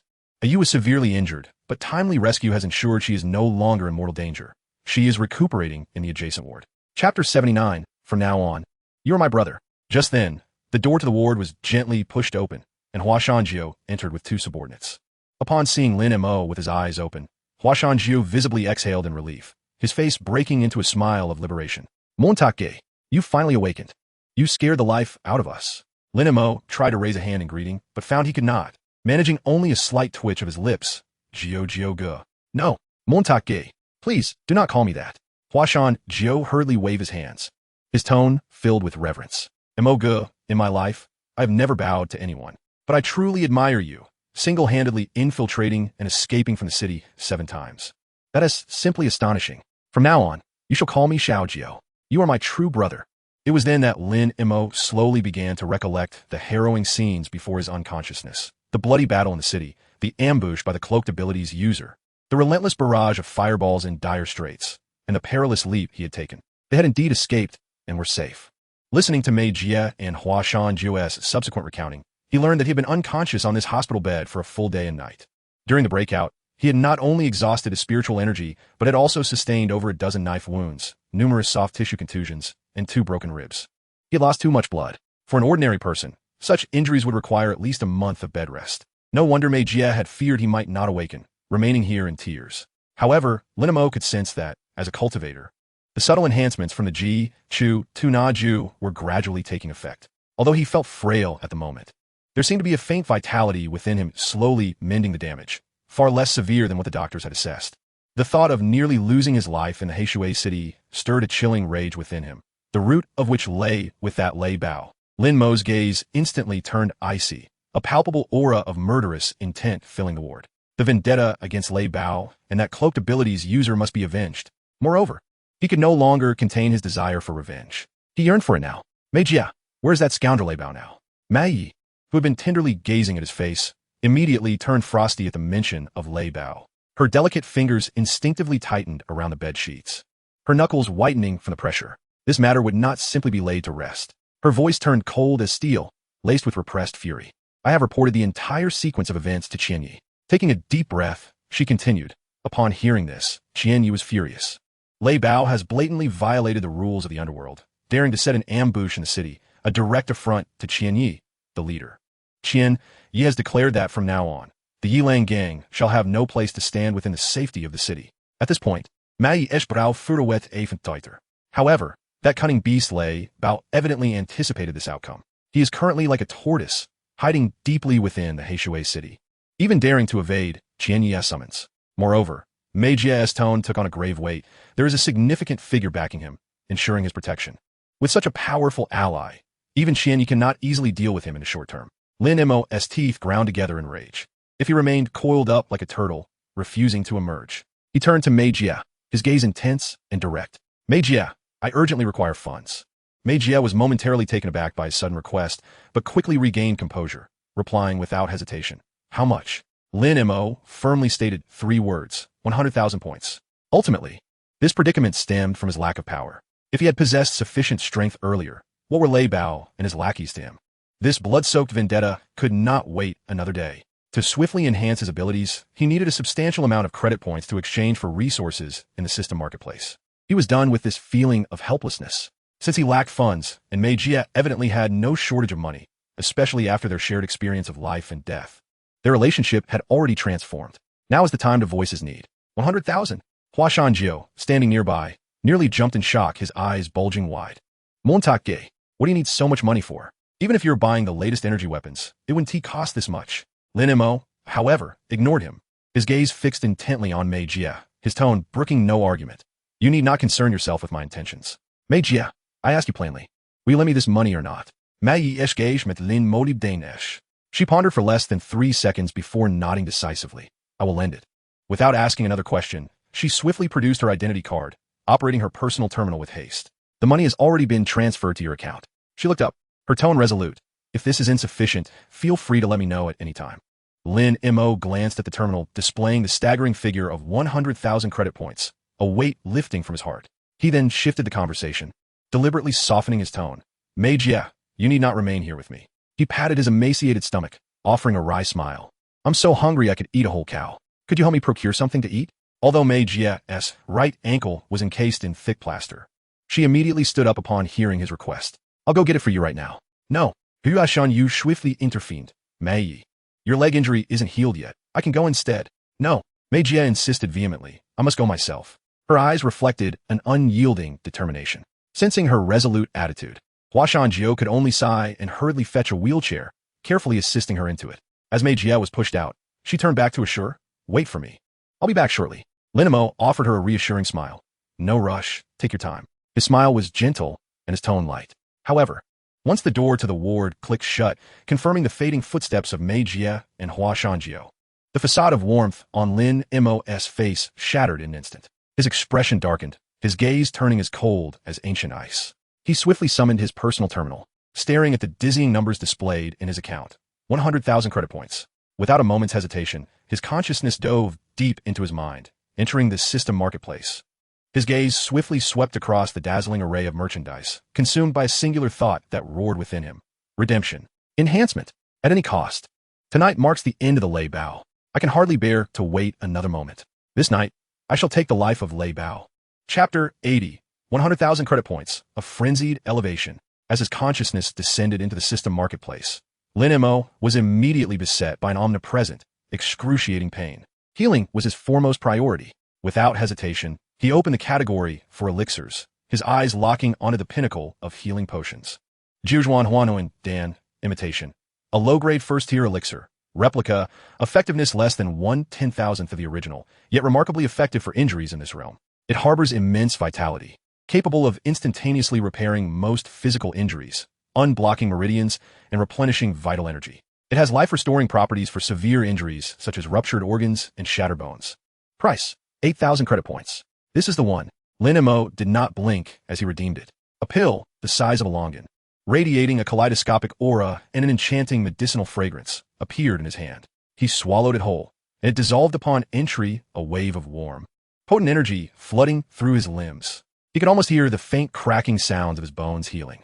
He felt the torn muscle fibers swiftly reconnecting and regenerating. His depleted vital energy surged back as if replenished by a spring. The excruciating pain receded like a tide, replaced by an indescribable sense of relief and strength. In mere moments, he abruptly opened his eyes, brilliant light emanating from them. The bandages encasing him shattered under the slightest pressure, revealing smooth, powerful bronze skin beneath. His injuries had not only healed completely, but, as a twist of fate, he had broken through his bottleneck, advancing to the fourth layer of Qi cultivation. Breakthrough. Fourth layer of Qi cultivation. Feeling the near doubling of his spiritual energy and the solidification of his soul, Lin Mo remained unyieldingly ambitious. Not enough. Far from it. His gaze returned to the marketplace. First, to upgrade his equipment. Xian Gui's shield, a medium-grade magical artifact, forged from the essence of a millennium-old black turtle shell, once activated. It can form a 360-degree protective shield around the user, boasting formidable defensive capabilities and automatically guarding its master. It effectively counters both physical and energy attacks. Continuous infusion of spiritual energy can enhance its defensive strength. Price, 15,000 credit points. Exchange, a palm-sized black shield, smooth to the touch and inscribed with intricate turtle shell patterns, fell into Lin Mo's hand. With a thought, the shield transformed into a dark light and melded into his body, nurturing alongside the child mother spindle in his dantian. By Lai Huang Shi, a medium-grade magical artifact. This set comprises 108 seemingly ordinary stones, yet each is imbued with explosive runes. When scattered simultaneously, they cover a vast area and can be manipulated through spiritual awareness to detonate upon impact, each akin to a high-explosive grenade, specifically designed for clearing minions and creating chaos. Price, 12,000 credit points. This is excellent. It will serve to eliminate the minor nuisances. Lin Mo purchased it without hesitation. An unassuming gray cloth bag appeared in his hand, containing the 108 seemingly mundane stones. Next, he targeted that elusive ability user, Yin Shen Dan, a top-tier first-grade elixir. It can significantly enhance the user's soul strength and spiritual awareness for a short duration, lasting for the equivalent of a joss stick, approximately half an hour. After consumption, the range and precision of spiritual awareness can increase up to 5-fold, providing exceptional insight against concealment and illusions. Price, 20,000 credit points. No side effects. 5-fold enhancement of spiritual awareness? Let us see how you hide. Lin Mo gritted his teeth and purchased this costly elixir. It was crucial for dealing with the invisible foe. Hui Yuan Dan, upper grade, rapidly restores a large amount of spiritual energy. Price, 500 credit points each. Lin Mo directly bought 10, spending 5,000 credit points. Spiritual energy is vital for sustained combat. Finally, various functional talismans that could turn the tide in critical moments. Imu In Lei Fu summons the ethereal blue lightning to strike a designated target, wielding immense power and accompanied by a paralyzing effect. It inflicts additional damage on sinister and concealed targets. Price, 1,500 credit points each. Purchase 2, costing 3,000 credit points. Jinggang Hu Shun Fu instantly forms a layer of indestructible armor on the surface of the body, boasting astonishing defensive power, capable of withstanding a lethal attack. Price, 1,000 credit points each. Purchase 3, costing 3,000 credit points. Shun Xing Fu significantly enhances movement speed and agility, lasting for a joss stick. Price, 800 credit points each. Purchase 2, costing 1,600 credit points. Lian Shi Fu. perfectly conceals all personal auras, blending into the environment, making it exceedingly difficult to detect. Price: 1,200 credit points each. Purchased 1, costing 1,200 credit points. Ideal for infiltration or surprise attacks. Lin Mo nearly closed his eyes while shopping, acquiring anything that might be useful or increase his chances of victory. He paid no mind to the prices, simply adding items to his cart. 100,000 credit points vanished like flowing water. 8,000 for the Huanhuan Dan, 15,000 for the Xiangui Shield, 12,000 for the Bai Lai Huang Shi, 20,000 for the Yun Shan Dan, 5,000 for the Hui Yuan Dan, 3,000 for the Yin Lei Fu, 3,000 for the Jin Gang Fu, 1,600 for the Shun Xing Fu, and 1,200 for the Lian Shi Fu, totaling 69,800 credit points. In a brief span, nearly 70,000 credit points had been squandered. Gazing at his account balance, which had diminished drastically, Lin Mo felt no regret. Instead, he experienced an exhilarating sense of being fully equipped and the impending desire for destruction. With 30,000 credit points remaining, Lin Mo contemplated. That cunning Lei Bao was as slippery as an eel. He could not escape this time. The roots must be severed. He once again plunged his consciousness into the system marketplace, directly filtering for formations. His gaze swiftly traversed the options before finally settling on a formation diagram emanating a chilling aura of slaughter. Zhuyo Suo Ling Zhan Fragment, a top-tier first-grade confinement and killing formation.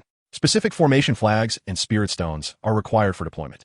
Once successfully arranged, it can create a sealed barrier covering a radius of 100 meters, isolating the inside from the outside, with space within the barrier shackled, spiritual energy disordered, teleportation rendered ineffective, and communication severed. Enemies trapped within will find themselves mired in a treacherous quagmire, their movements hindered, and their strength diminished. The one controlling the formation can manipulate part of its power, binding enemies with sinister chains. Price: 30,000 credit points. This is it. Lin Mo's eyes shone with brilliance. Covering 100 meters, isolating the inside from the outside, shackling space, and severing escape.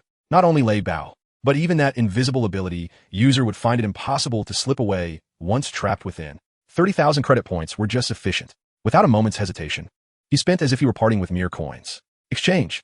Ding. Exchange successful. 30,000 credit points consumed. In a flash of light, a set of items appeared in Lin Mo's hands. 9 palm-sized triangular formation flags, entirely black and inscribed with countless eerie runes, each radiating a chilling aura. Alongside them, 9 small spirit stones, clear and translucent, containing pure spiritual energy, served as the energy core for the formation. The flags felt cold to the touch, neither metal nor wood. Their runes seemingly alive, writhing slowly. Gazing too long could unsettle one's mind.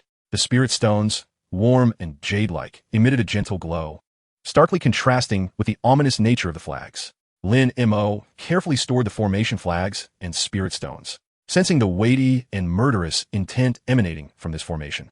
A cold, cruel smile crept across his lips. He felt the surging spiritual energy within him, alongside the newly nurtured magical artifacts in his dantian, and the myriad of elixirs and talismans in his storage space. An unprecedented sense of power coursed through him. As for Lei Bao and that lurking scoundrel, Lin Mo slowly clenched his fist, the joints cracking audibly. His gaze was as frigid as eternal ice, the murderous intent almost palpable. Are you ready to meet your demise? Chapter 81. He has returned with vengeance. In the depths of He Shui Changzhai, within a chamber fortified by heavy metal plates and concrete, the atmosphere was so oppressive that it felt as if it could drip with moisture. The air was thick with the mingling stench of inferior tobacco and the metallic tang of blood. Lei Bao's face was ashen, seated upon a crude, ironwood chair, his fingers turning white from gripping the armrests with force. Before him stood 7 or 8 disheartened subordinates, each bearing various injuries. Useless. You are all nothing but a bunch of useless fools. Lei Bao could no longer contain his fury. He slammed his palm against the table, causing the empty bottles to rattle ominously. Veins bulged on his forehead as he spat, nearly spraying saliva on the face of the closest man. Hundreds of people. Multiple gangs united. And you had everything set up in advance. And yet, that bastard Lin, along with that Mei woman, managed to escape right under your noses? What have I been feeding you for? Just to sit around and do nothing? His anger escalated, his chest heaving violently. He had staked the future of the Yilang gang in Anshuancheng on this operation, investing immense resources and connections. The outcome was not only a failure, but also a complete offense to the alliance's leader, Qian Yi. Now, the Yilang gang was like a rat scurrying through the streets, forced to hide like a sewer rodent in this sunless enclave.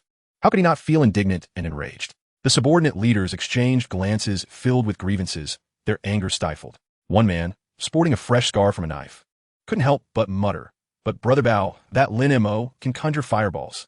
He's an ability user. We're just guys with knives? How can we fight against him? ISNT, that just sending us to our deaths? This remark ignited a spark among the others, who whispered in agreement. Exactly, Brother Bao. One fireball, and we're done for. We've already lost so many brothers. Enough, Lei Bao bellowed, cutting off their complaints. Though deep down he recognized the truth in their words. In the face of extraordinary power, mere mortals were indeed powerless. Yet, he could not swallow this humiliation. At that moment, from the shadows in the corner of the chamber, the air twisted like rippling water, and a figure cloaked in a voluminous black robe. Its face obscured by the hood, silently emerged. Upon seeing this individual, Lei Bao's pupils constricted, forcibly suppressing his rage to force a somewhat stiff smile. He rose, his tone laced with feigned respect. Sir, you have arrived. However, beneath his lowered gaze, an even deeper fury and dissatisfaction churned. This very mysterious ability user had been procured at an exorbitant price through the connections of his backer. Twice, they had attempted to ambush Lin Mo. And each time that brat had escaped. How dare he show his face after such failures? A low, hoarse voice, devoid of any emotional fluctuations, emerged from beneath the black robe. Leader Lei, the remaining payment is due. Lei Bao's lips twitched, cursing inwardly. Damn it. You come to collect when the job hasn't even been done? Do you think my credit points grow on trees? He quickly shifted his gaze, cautiously inquiring. Sir, that Lin Mo is indeed a thorn in our side. Might you consider taking action once more? We can negotiate the price. The figure in black remained silent for a moment, the shadow beneath the hood appearing to shift, before articulating 3 cold words. It will cost more. Lei Bao nearly choked, feeling his blood pressure spike, his nose flaring with indignation. He fought the impulse to curse, his fists clenched tightly within his sleeves, producing a cracking sound. Yet, he dared not confront this being. Ability users were not to be trifled with, especially one sent by his employer.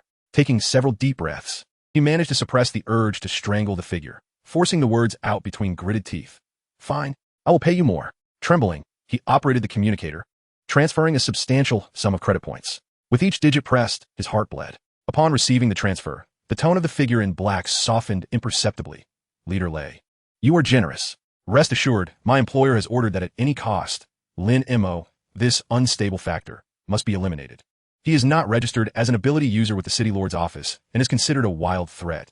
They will not interfere. He won't last long. Hearing this, Lei Bao's mood lightened somewhat, a genuine smile gracing his face. With your assurance, I can finally breathe easy.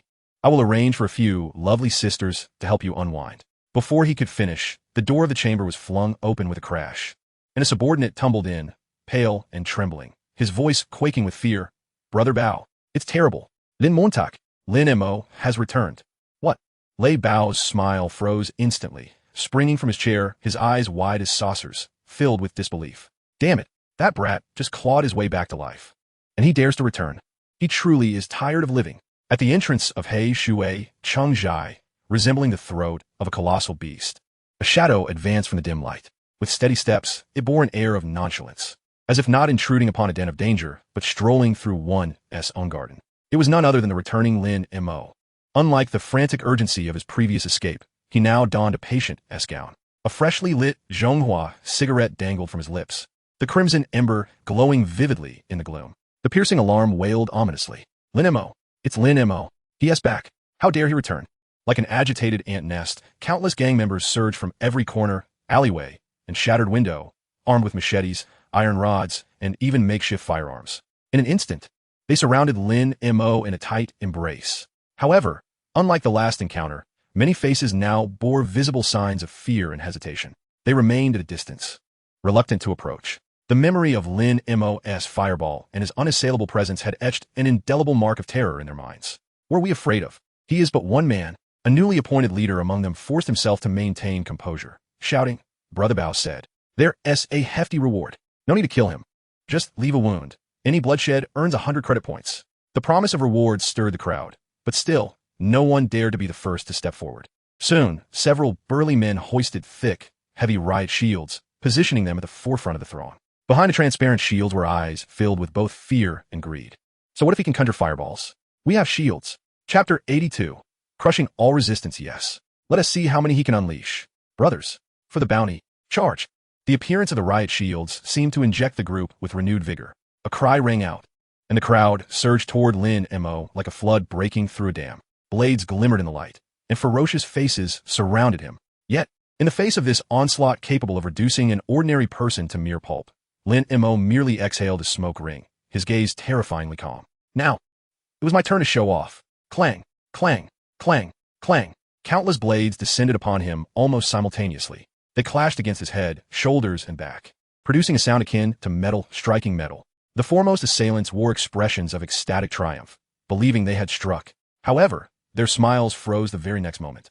Before Lin Mo, a thin yet remarkably resilient golden shield materialized around his body. Every slash of the knives against it merely sparked a shower of embers, leaving no trace whatsoever. The immense recoil rendered their arms numb. This was the Jin Gang Fu. Lin Mo did not even flinch.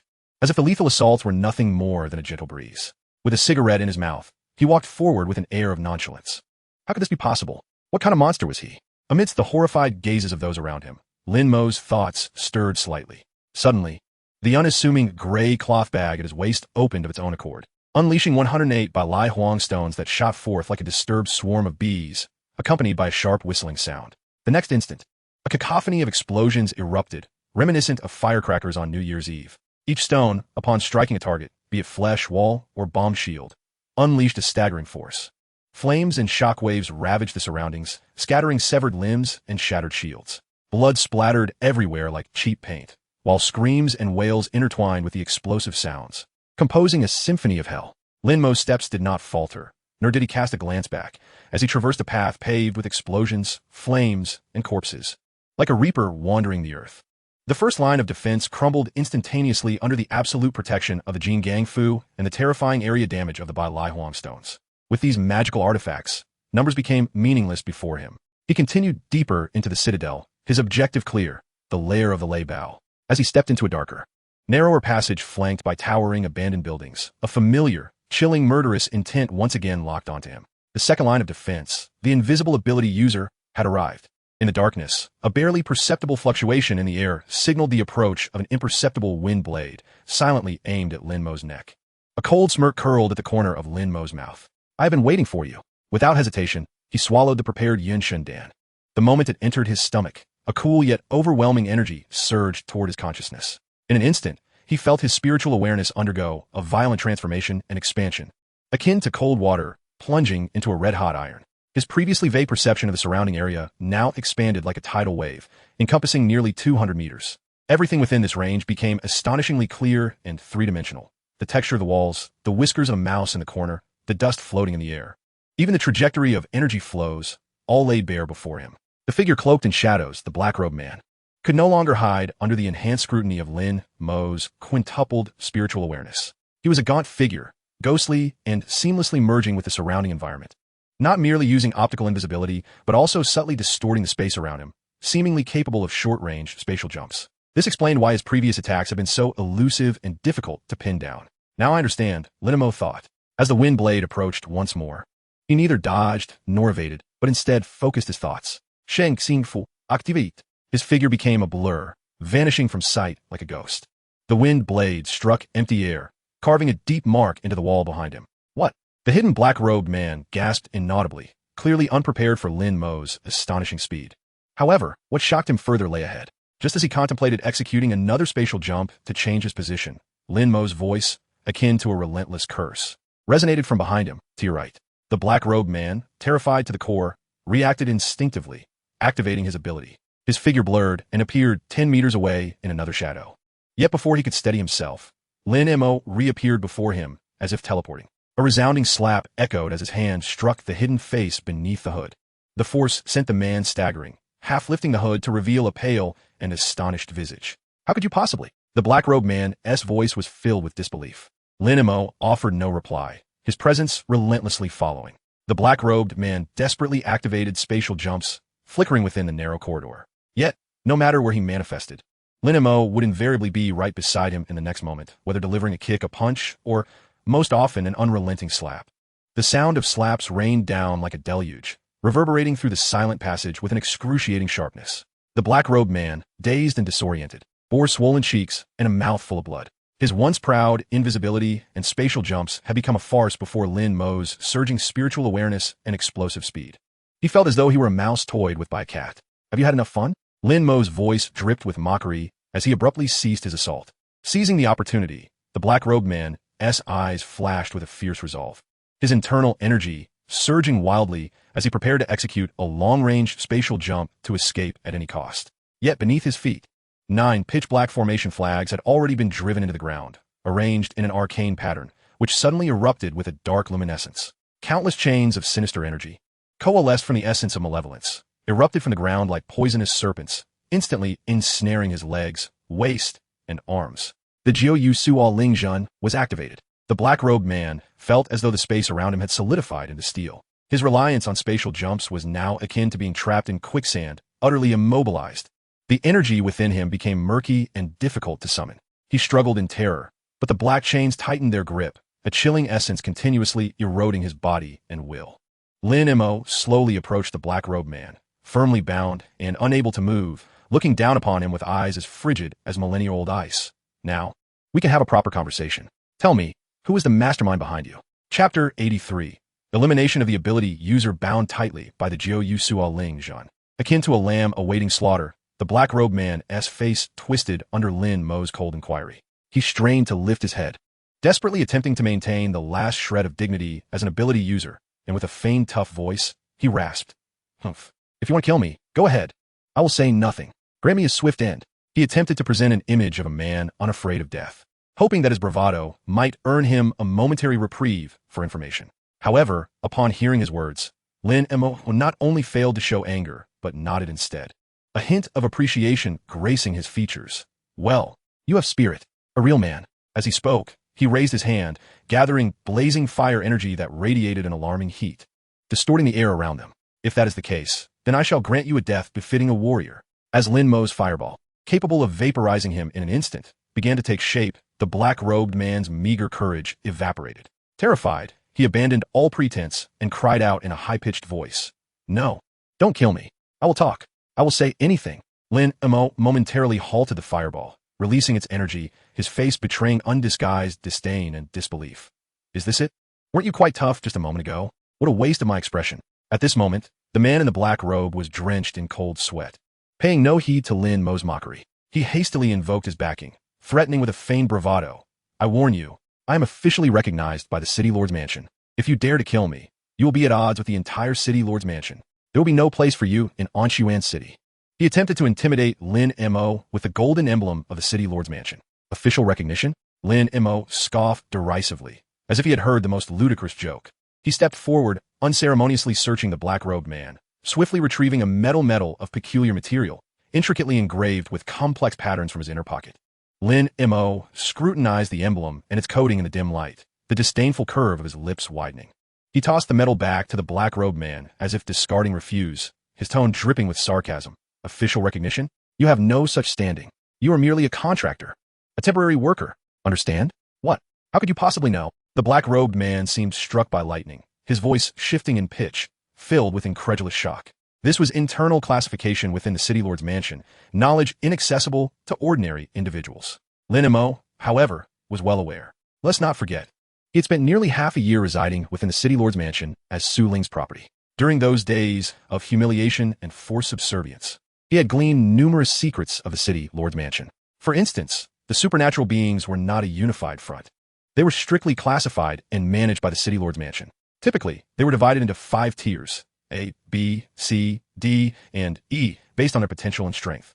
From high to low, only those with B-tier potential or higher were genuinely valued by the City Lord's Mansion, granted formal recognition, and afforded the best resources and treatment, becoming core combatants. In contrast, C and D-tier supernatural beings, while also registered and controlled, held a significantly lower status, akin to contractors, engaged primarily in menial labor with vastly inferior benefits, relying on tasks issued by the City Lord's Mansion for remuneration. Their identification medals differed from those of official members, easily recognized by those in the know. As for E-tier, they were essentially nascent, possessing weak or unstable abilities, barely qualifying for contractor status. Clearly, this individual before him, with his void talent, was at best a D-tier, and even then, his capabilities were of a non-aggressive support nature. In the eyes of the City Lord's Mansion, he held limited value and was thus merely a disposable contractor. Having ruthlessly exposed the black-robed man's facade, Lin Mo effectively deflated his last vestige of bravado. The black-robed man slumped in his chains, dejectedly admitting, "Since you know my talent is void, rated only D tier. Currently, I have awakened 2 abilities, merging with the void, temporary invisibility, and phasing, not invincible, and short-range spatial jumping. He recounted, however, each use comes at a great cost. Maintaining the merging with the void state at full power lasts a maximum of 10 minutes, and my offensive means are scarce, lacking powerful lethal skills. Encountering area attacks or perceptive opponents poses significant challenges. Indeed, Linimo thought to himself, a cold smile creeping across his face. No wonder this fellow had only dared to launch surprise attacks. With insufficient endurance and inadequate combat capability, he would flee at the slightest hint of danger. The one who instructed me is Zhao Yonglian, the deputy minister of the Resource Management Department in the City Lord's Mansion. The black-robed man finally divulged the name of the mastermind behind the scenes. Zhao Yonglian? Lin Mo searched his mind, but found no recollection of his figure. Clearly, he was a mid-level official with real power within the City Lord's Mansion. Lin Mo silently noted the name, having dared to plot against him in secrecy. A grudge had been established, and he would settle this score in due course. I've told you everything I know. Can you let me go now? The black-robed man pleaded. Lin Mo glanced at him, suddenly extending his hand. Transfer all your credit points to me. The black-robed man's face turned ashen. He had just received the payment from a miserly lay bow, and it was still warm. Yet under Lin Mo's icy gaze, he could only mournfully operate his communicator, transferring the recently received 30,000 credit points back in full. Seeing the 30,000 points added to his account, Lin Mo felt a slight sense of relief, as if he had reclaimed some interest. Now can I leave? The black-robed man inquired cautiously. Lin Montag nodded, seemingly trustworthy, turning to act as if he would release the binding formation, saying, all right, you may go. But next time we meet, I won't show mercy. However, as he turned away, a flicker of malice and determination flashed in the black-robed man's eyes. Believing he had found an opportunity, he secretly gathered his strength, preparing to activate a spatial jump the moment the chains loosened, aiming to deliver a fatal blow to Lin Mo from behind. Little did he anticipate that Lin Mo's spiritual sense had remained firmly locked onto him. At the instant his energy stirred, a golden flash struck faster than his thoughts. A sub-projectile from the mother shuttle pierced through his heart at an unimaginable speed. The black-robed man's body stiffened abruptly, and he looked down in disbelief at the gushing wound at his chest, then raised his gaze to Lin Mo, who had slowly turned around, his expression devoid of surprise.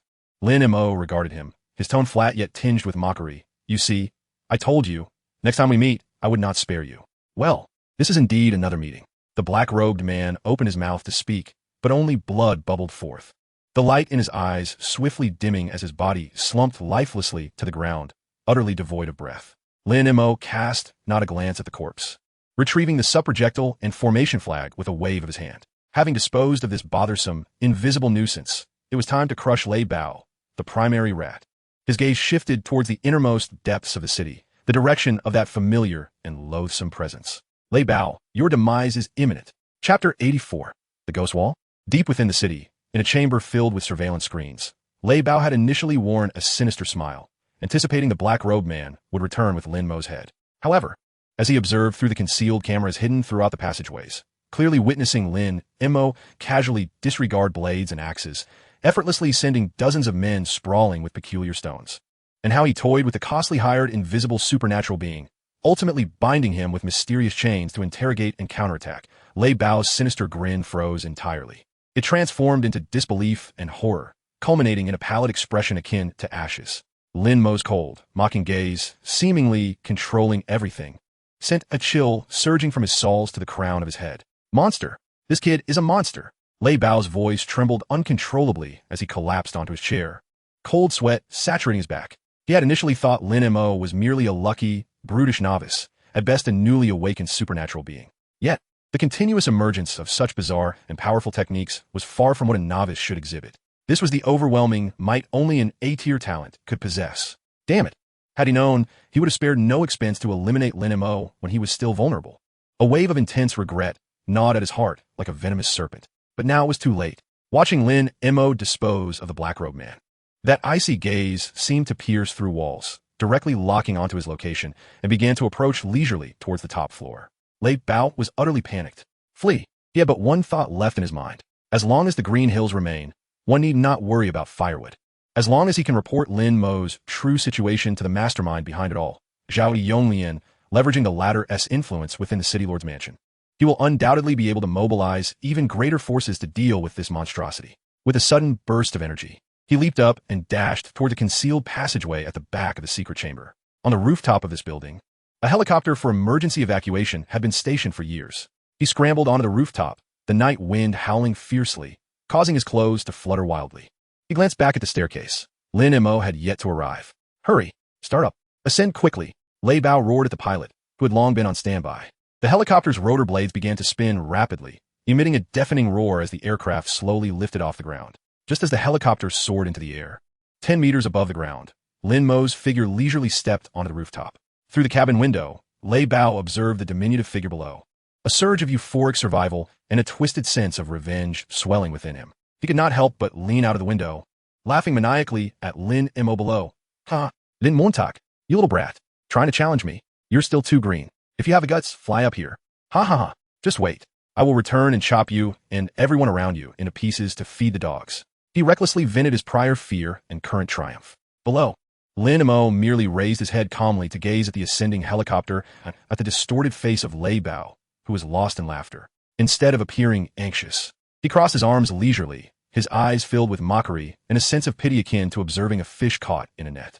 The helicopter ascended swiftly, soon disappearing into the thickening clouds that hung low in the night sky. Once engulfed by the clouds, the surroundings plunged into chaos, visibility plummeting to nearly zero. Brother Bao, something's wrong. The instruments have failed. The radar is filled with static. The pilot exclaimed in panic, desperately wrestling with the unresponsive controls. Shut up. Fly forward. Keep flying forward. We just need to break through this cursed cloud. Although a sense of foreboding stirred within Lei Bao, he forced himself to maintain composure, his voice a facade of bravado. The helicopter blindly navigated through the dense clouds for what felt like an eternity, Lei Bao's heart racing. Finally, a faint glimmer of light appeared ahead. We made it. We made it. The pilot shouted excitedly, steering the helicopter towards the light. However, when the helicopter suddenly broke free from the clouds, revealing the scene below, the pilot let out a chilling scream, and Lei Bao's eyes widened in horror, his pupils shrinking to pinpricks, his face drained of color. Below, the densely packed outlines of buildings resembled a monstrous nest, Blackwater City. After all that time, they had merely been going in circles? Turn around. Quickly turn around. Fly in the opposite direction. Lei Bao bellowed in a frenzy, fear gripping his heart. No, we can't. Brother Bao, the fuel is running out. The alarm is blaring. The pilot cried, his voice laced with desperation. Lei Bao stared at the glaring red fuel warning light on the dashboard, his face turning pale. With the fuel depleted, they could only make a forced landing, and once they descended, facing the monstrous Lin Mo, he could hardly bear to imagine his fate. No, I will not go down. The peak of terror ignited a ruthless resolve within him. A fierce glint flashed in Lei Bao's eyes as he abruptly drew a well-maintained AK-47 assault rifle from beneath his seat. He flung the cabin door open, the biting wind rushing into the cockpit. He aimed the gun at Lin Mo, who remained with his arms crossed, seemingly enjoying the spectacle below, and pulled the trigger. The gunfire erupted. Bullets rained down like a torrential storm. Lei Bao's marksmanship was commendable, as most bullets rained down upon Lin Mo's vicinity. Die for me! He shrieked, his face contorted in rage. Yet, facing this lethal metallic storm, Lin Mo remained unfazed, leisurely blowing a smoke ring. Just as the bullets were about to strike him, a shadowy, ancient tortoise shell appeared before Lin Mo, completely shielding him. The Xiangui shield, automatically protecting its master. The bullets struck the tortoise shell, producing a dazzling shower of sparks. Yet it was as if they had collided with the most impenetrable barrier in the world, bouncing off, deforming, and falling away without even causing the shield to waver. Impossible. Lei Bao's eyes widened in disbelief at this scene that shattered his understanding. His hand trembling as he held the gun. What the hell kind of ability is this? How many powers does he possess? Typically, an ability user awakens with only 1 or 2 core powers. Yet Lin Mo displayed abilities such as fireballs, defensive golden light, strange stones, explosive speed, visibility detection, binding chains. And now, this absolute defense of the tortoise shell. He was practically a mobile repository of powers, just as his mind teetered on the brink of collapse. A click echoed as the rifle's magazine ran dry. Below, Lin Mo remained unscathed, even his clothing unruffled.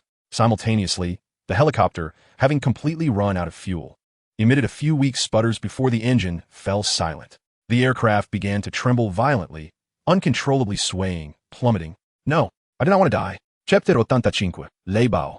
Death. In despair, Lei Bao shrieked, hastily grabbing the only parachute pack on his seat, fumbling to strap it on. Even if the abyss awaited below, leaping down offered a glimmer of hope. Just as he secured the parachute pack and prepared to leap from the cabin, An unexpected twist occurred. The dense clouds around him seemed to come alive, gathering lightning. Thunder rumbled. A bolt of lightning, as thick as a barrel, suddenly struck down, hitting its mark. The Emu lightning charm activated. A colossal, irresistible force yanked the spiraling helicopter back toward the rooftop. With a deafening crash and a burst of flames, the helicopter plummeted onto the rooftop like a fly swatted dead, instantly disintegrating and exploding. Fiery flames engulfed the wreckage, and a scorching wave of heat surged outward. Amidst the burning debris, a figure, charred black, clad in tattered clothing and disfigured, struggled to crawl out from the twisted metal.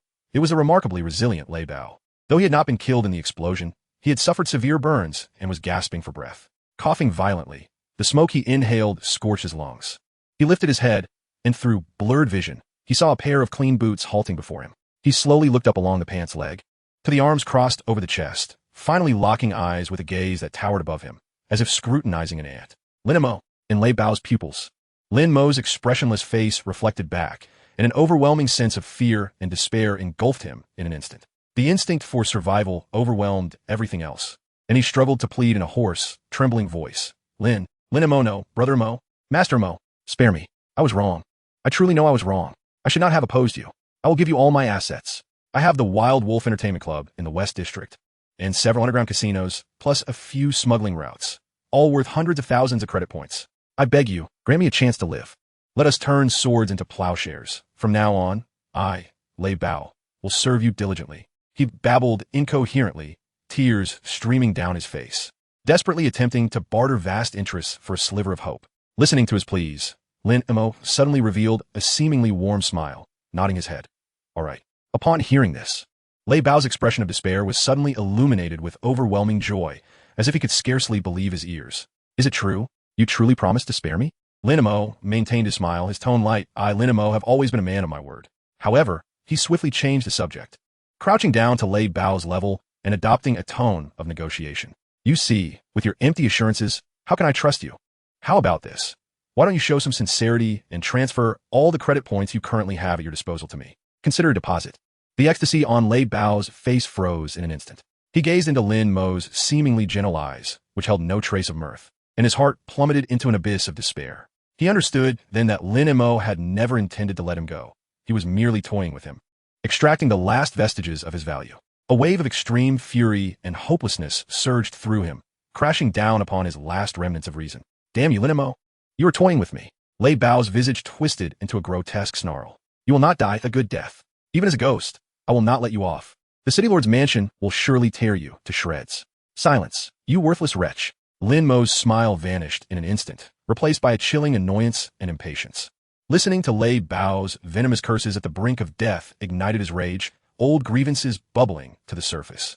How dare you still curse? If it weren't for you, that scoundrel, causing trouble time and again, would I have to go through all this? You were the one who kidnapped Lu Chao. You sent people to kill me.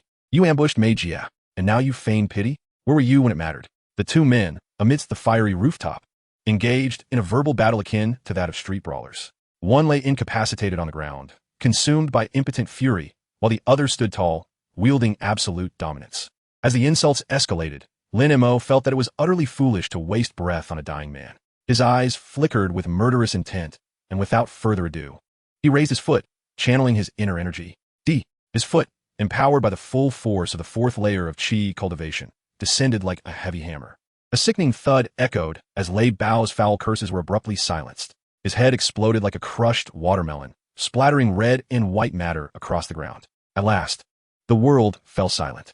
Lin Mo looked down at the headless corpse beneath his feet, a significant portion of his pent-up resentment finally released. Disgusted, he wiped the blood from his shoe and turned towards the hidden chamber where Lei Bao had previously concealed himself. Damn it, I almost forgot the main objective. I have yet to scour for money. He eagerly dashed into the surveillance-laden chamber, rummaging through every drawer and cabinet. However, after scouring every nook and cranny, he found only a few scattered bills and some worthless gang tokens, with no sign of any substantial credit storage cards. Damn, a pauper. How did he become the leader of a gang with pockets cleaner than his face? Lin Mo was so furious he nearly overturned a table. This operation had been costly, and if these were all the spoils, it would be a grievous loss indeed. Just as he was about to leave in utter frustration, his gaze caught sight of an inconspicuous box tucked away in the corner. He approached and forcefully smashed the lock with a punch. The lid sprang open to reveal 3 layers of thick, shock-absorbing foam, quietly cradling 3 vials emitting a ghostly blue glow, with wisps of energy swirling gently within. Jean's Spirit Liquid Beginner. Beside it lay an explanatory card detailing its ability to marginally enhance physical attributes and possess a certain probability of awakening low-tier abilities in ordinary individuals. A valuable commodity worth thousands of credit points on the black market. Huh, what a treasure. Lin Mo's spirits soared. Finally, he would not leave empty-handed. These 3 vials of spirit liquid would perfectly compensate for the financial losses incurred during his quest for vengeance. It seemed even the useless Lei Bao wished to awaken some abilities. Giddy with delight, he closed the box and lifted it into his hands. However, just as he prepared to vacate this perilous place, a sudden hum resonated in his mind. The connection to the 9 nether spirit locking array surged with frantic urgency. The formation detected 2 immensely powerful energy sources rapidly approaching. Their strength far exceeded that of the previous D-level figure, cloaked in black. This is bad. A master. The formal organization of the City Lord's Mansion. Lin Mo swiftly assessed the situation. The intensity of the response from his simplified version of a 9 nether spirit locking array indicated that the newcomers possessed B-level strength. They were the core combatants of the City Lord's Mansion. Almost simultaneously, a robust voice called out from outside the chamber, penetrating through the thick door to the person inside. We are the Ability Management Bureau of the City Lord's Mansion, Special Operations Team. We have detected unusually high energy reactions and spatial fluctuations in this area. Immediately disarm and come out for investigation. Repeat, come out at once. Lin Mo was left speechless. Damn it, are these guys trained like dogs? Their noses are so sensitive. They couldn't arrive sooner or later, but they choose this moment to spoil my fun. He sensed that the 2 powerful presences were drawing near, evidently attempting to breach the periphery of the formation's confinement.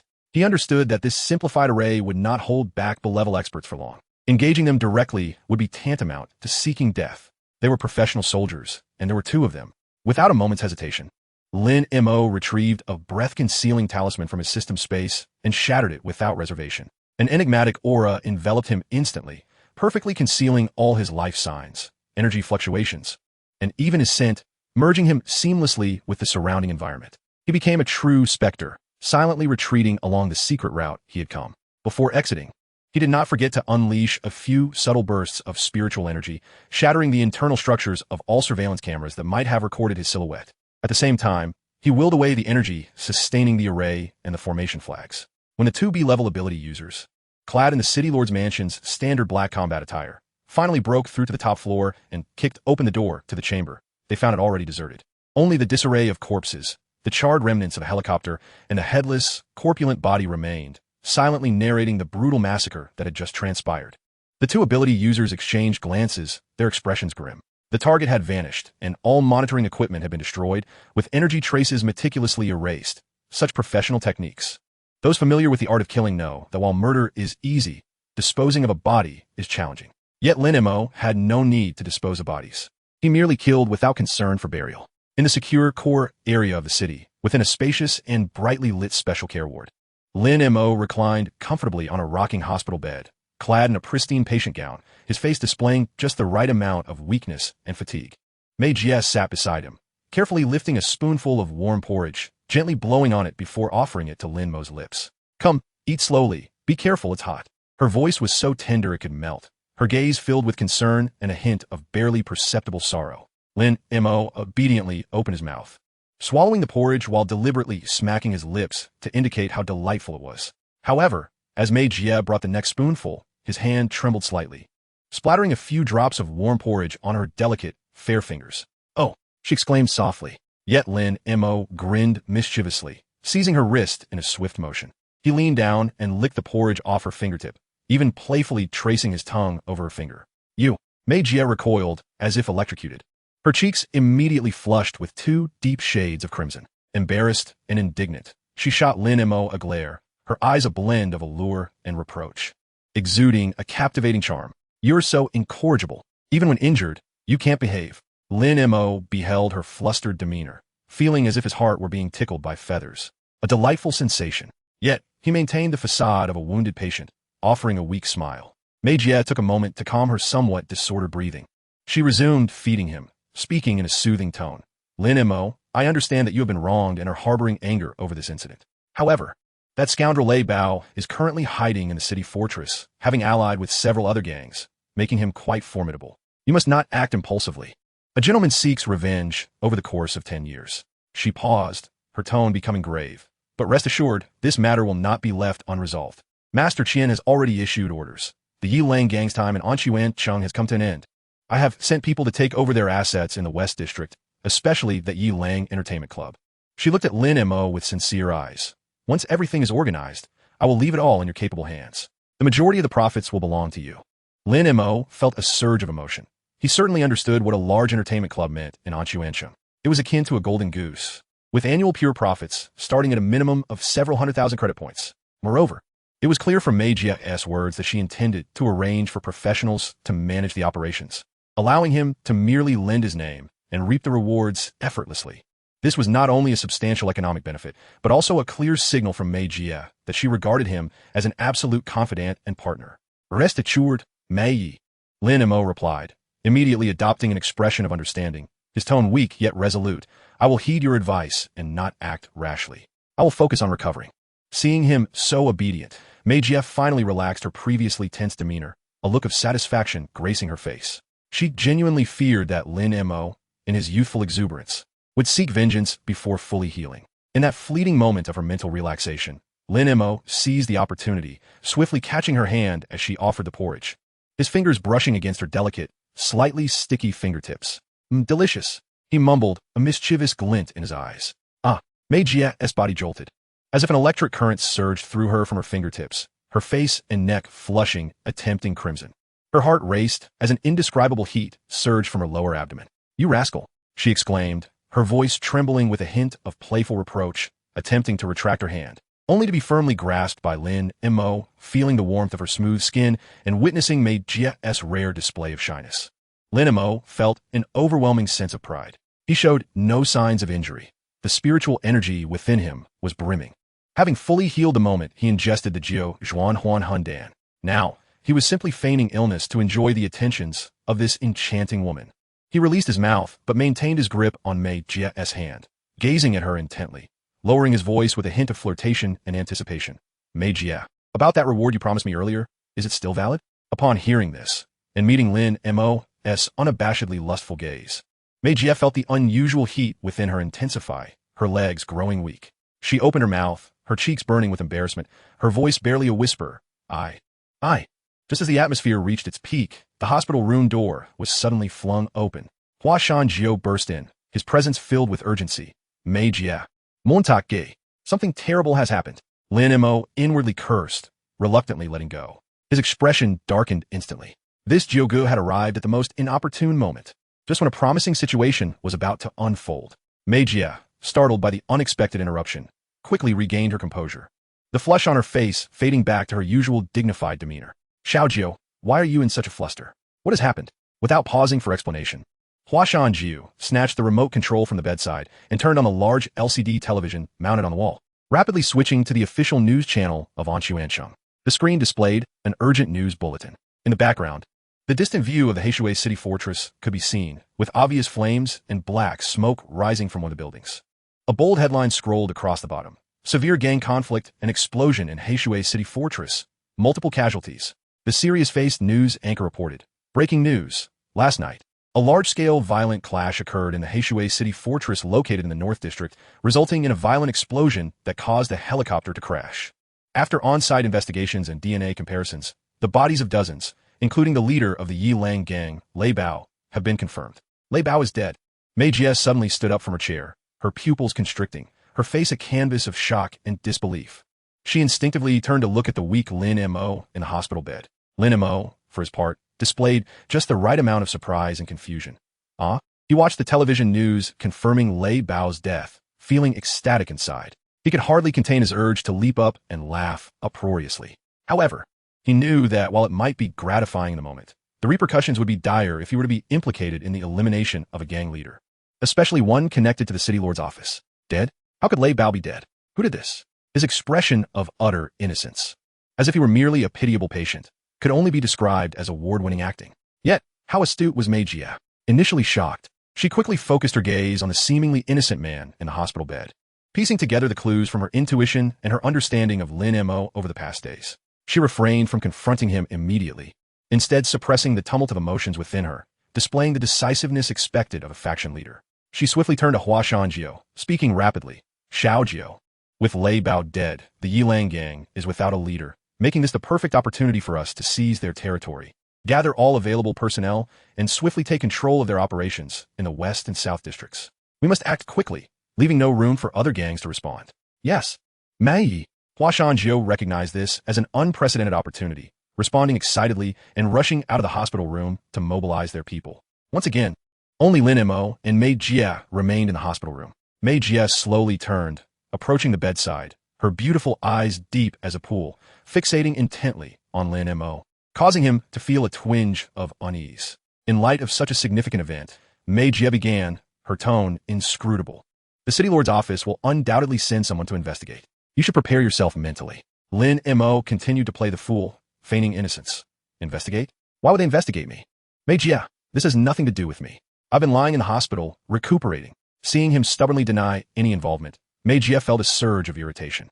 Suddenly, she leaned down, her hand darting under the covers with lightning speed, seizing him with a firm grip. Lin Montag guspit in surprise, pain shooting through him as he nearly leapt from the bed. Still pretending, Mei Jie whispered, her voice laced with playful anger and a hint of grievance. You thought you could keep this from me, didn't you? Treating me like an outsider? Her grip tightened further, realizing he could no longer maintain the facade. Lin Mo understood that this woman was too perceptive. He grimaced, grasping Mei Jie's hand as he pleaded for mercy. Ouch, easy there. My dear Mei Jie, I confess. With a resigned sigh, he lowered his voice to admit. It was that scoundrel Lei Bao. I took care of him. His gaze sharpened, the lingering bloodlust evident. That bastard tried to take my life multiple times and nearly harmed you and you. I couldn't rest easy until I dealt with him myself. Hearing Lin Mo's confession, despite her earlier suspicions, Mei Jie felt a tumultuous storm brewing within her. She released her grip, but her expression darkened, a mix of anger and fear crossing her face. Humph, such a significant matter, and you ventured off alone without even bidding farewell. Do you not regard me at all? Lin Mo, upon witnessing her genuine anger, quickly donned a smiling visage and soothed her. I merely wish to spare you from worry. Had I informed you in advance, you would undoubtedly have done everything in your power to prevent my departure, right? Mei Jie pondered for a moment, recognizing that her concern for Lin Mo would indeed compel her to thwart his efforts. Yet, this revelation could not entirely alleviate her dissatisfaction or the sense of exclusion that lingered within her. What astonished her further was how you managed to accomplish such a feat. Mei Jie's voice trembled with disbelief as she considered Lei Bao's refuge in the fortress, surrounded by numerous subordinates, and possibly even enhanced individuals for protection. How could you, all alone, have truly executed such an improbable assassination? Subsequently, she posed a question that had long hovered in her mind, her gaze intensely fixed upon Lin Mo. Lin Mo, are you truly an enhanced individual? Lin Mo's heart sank. He possessed no such abilities. His path was that of an immortal. Yet, who would believe such a claim? It might render him a lunatic or invite further unwanted scrutiny. He could only chuckle awkwardly and respond vaguely. Well, Mei Jie, everyone must harbor a little secret, do they not? He neither confirmed nor denied. Mei Jie, sensing his reluctance to elaborate, wisely refrained from pressing further.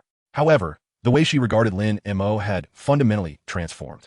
Previously marked by admiration, gratitude, and even a hint of romantic tension, her gaze now brimmed with an unexplainable fervor, curiosity, and an almost possessive desire, as if she had stumbled upon a rare treasure. She perceived this man before her as a trove shrouded in mist.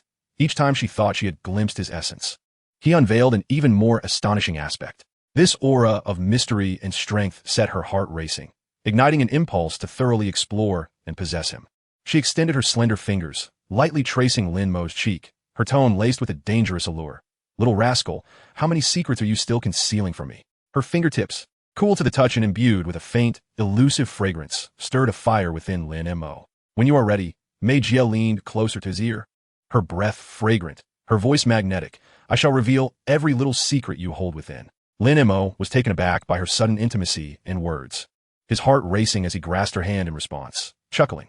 Mei Jie, no need to wait. I am already prepared, brimming with vitality. Chapter 88. A Use Recompense?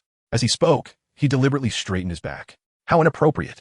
Mei Jie shot him a playful glare, the flush that had only just faded from her cheeks returning with vigor. She gently withdrew her hand, adjusting her slightly disheveled attire. Rest well, I have matters to attend to. She emphasized the word rest, casting a flirtatious glance at Lin Mo before turning and leaving the hospital room, her graceful figure lingering in his thoughts. Once the door closed behind her, Lin Mo gazed after Mei Jie, feeling the unspent energy she had ignited within him, now frustrated and vexed. What is this nonsense? He lamented, flopping back onto the bed and pulling the covers over his head. With such pent-up frustration, how could he possibly sleep? In the dead of night, Lin Mo slumbered soundly. The relentless battles, vengeance, and the energy stirred by Mei Jie rendering his sleep deeper than usual. In a hazy state, he began to dream once more. This dream was remarkably vivid and enchanting. He felt a warmth enveloping him. A familiar, uniquely cool fragrance wafted around his nose, prompting him to inhale deeply. Apart from his own gradually heavy breathing, there seemed to be another voice, trembling ever so slightly, growing clearer. No, this sensation, this sound, felt far too real. Then Montag Jotadavaka. He opened his eyes to darkness, his vision still adjusting, yet his body was acutely aware of an undeniable fact. Someone was indeed atop him. What the hell? This is not a dream. A chilling sensation raced up his spine.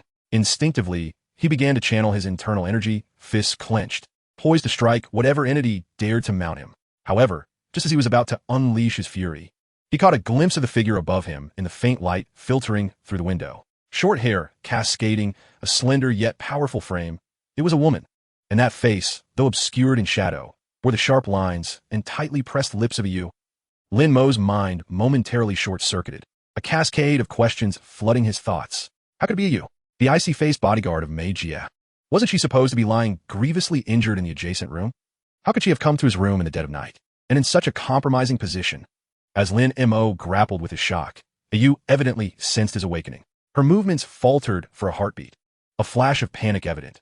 Yet she hastily resumed her efforts to tear at Lin Mo's hospital gown with even greater urgency. In the darkness, although he could not discern her full expression, he could distinctly feel the heat radiating from her face, along with the rapid thumping of her heart, as if it might leap from her chest. He had never seen this typically frosty woman, who often regarded him with disdain, display such raw emotion. Crucially, in the dim light, he noticed the thick white bandages wrapped around her waist, remnants of her injuries sustained while protecting Mei Jie. Yet at this moment, she was exerting her core with remarkable agility, almost with vigor. What the hell are you doing? Lin Mo finally regained his voice, tinged with incredulity and a hint of anger. Ayu's gestures did not cease. She merely lowered her face further, speaking in a trembling voice that mingled desperation with resolve. You saved my life. I, Ayu, never owe anyone a favor. So now, I return it to you, just this once, and we shall consider it settled. Lin Mo nearly choked on the absurdity of her reasoning. What? Repaying a favor? Is there such a way to repay? If you wish to repay me, you could have discussed the time, place, and method beforehand. Why ambush me in the middle of the night? You nearly scare me to death. He found it utterly incomprehensible how this woman's mind operated. This method of recompense was far too unconventional. Initially, he had not intended to save this woman who had always looked down on him. He acted merely to honor Mei Jie. Who could have anticipated she would repay him in such a manner? Lin Mo instinctively considered pushing her away, as this was far too bizarre. However, Ayu seemed to anticipate his resistance, suddenly lifting her head, her face flushed crimson. Yet her gaze held a stubborn defiance and a hint of disdain. Stop pretending. You old lecher. I have a good figure. You certainly will not come away empty-handed. As she spoke, she seemingly exaggerated her assertion by thrusting her chest forward. I am genuinely a loss for words. The thought of resistance crumbled rapidly before Ayu's audacious demeanor and her undeniable assets. An hour later, Ayu donned her clothes and stood up. Our matter is settled. Should you dare to speak of this, I shall end you. Observing her return to her icy demeanor, Lin Mo was rendered speechless. Is this what they call a stark contrast? Ayu let out a hum, then staggered away, supporting her waist. What on earth is happening? Lin Mo was quite disheartened. He felt that the image of an old lecher had been firmly established. It was an enormous misunderstanding. Now, sleep eluded him completely, and he decided to forego it altogether. Lin Mo sprang up from his bed with a nimble leap, settled himself cross-legged, and began to practice the Ji Chu Tu Na Ju. The spiritual energy flowed gently through his meridians, gradually calming his restless blood and emotions, leading him into a state of cultivation where self and the world became one. Time flew by in the midst of his practice, and the dawn began to break outside the window. Mei Jie entered the room with a delicate breakfast. Gently pushing open the hospital door, she placed the meal on the bedside table, her finely shaped nostrils slightly flaring, revealing a hint of suspicion on her face. How strange. There seems to be an indescribable odd smell in this room. Lin Mo's heart skipped a beat, realizing the gravity of the situation. He chuckled nervously, saying, Surely it must be the scent of disinfectant? Or perhaps, Magia, your perfume is so delightful that it has left my sense of smell bewildered. Magia gave him a skeptical glance, observing his untroubled countenance. She chose not to probe further, attributing it to her own heightened sensitivity. After finishing breakfast, Lin Mo wiped his mouth and stated directly, Magia, I feel much better. I wish to be discharged.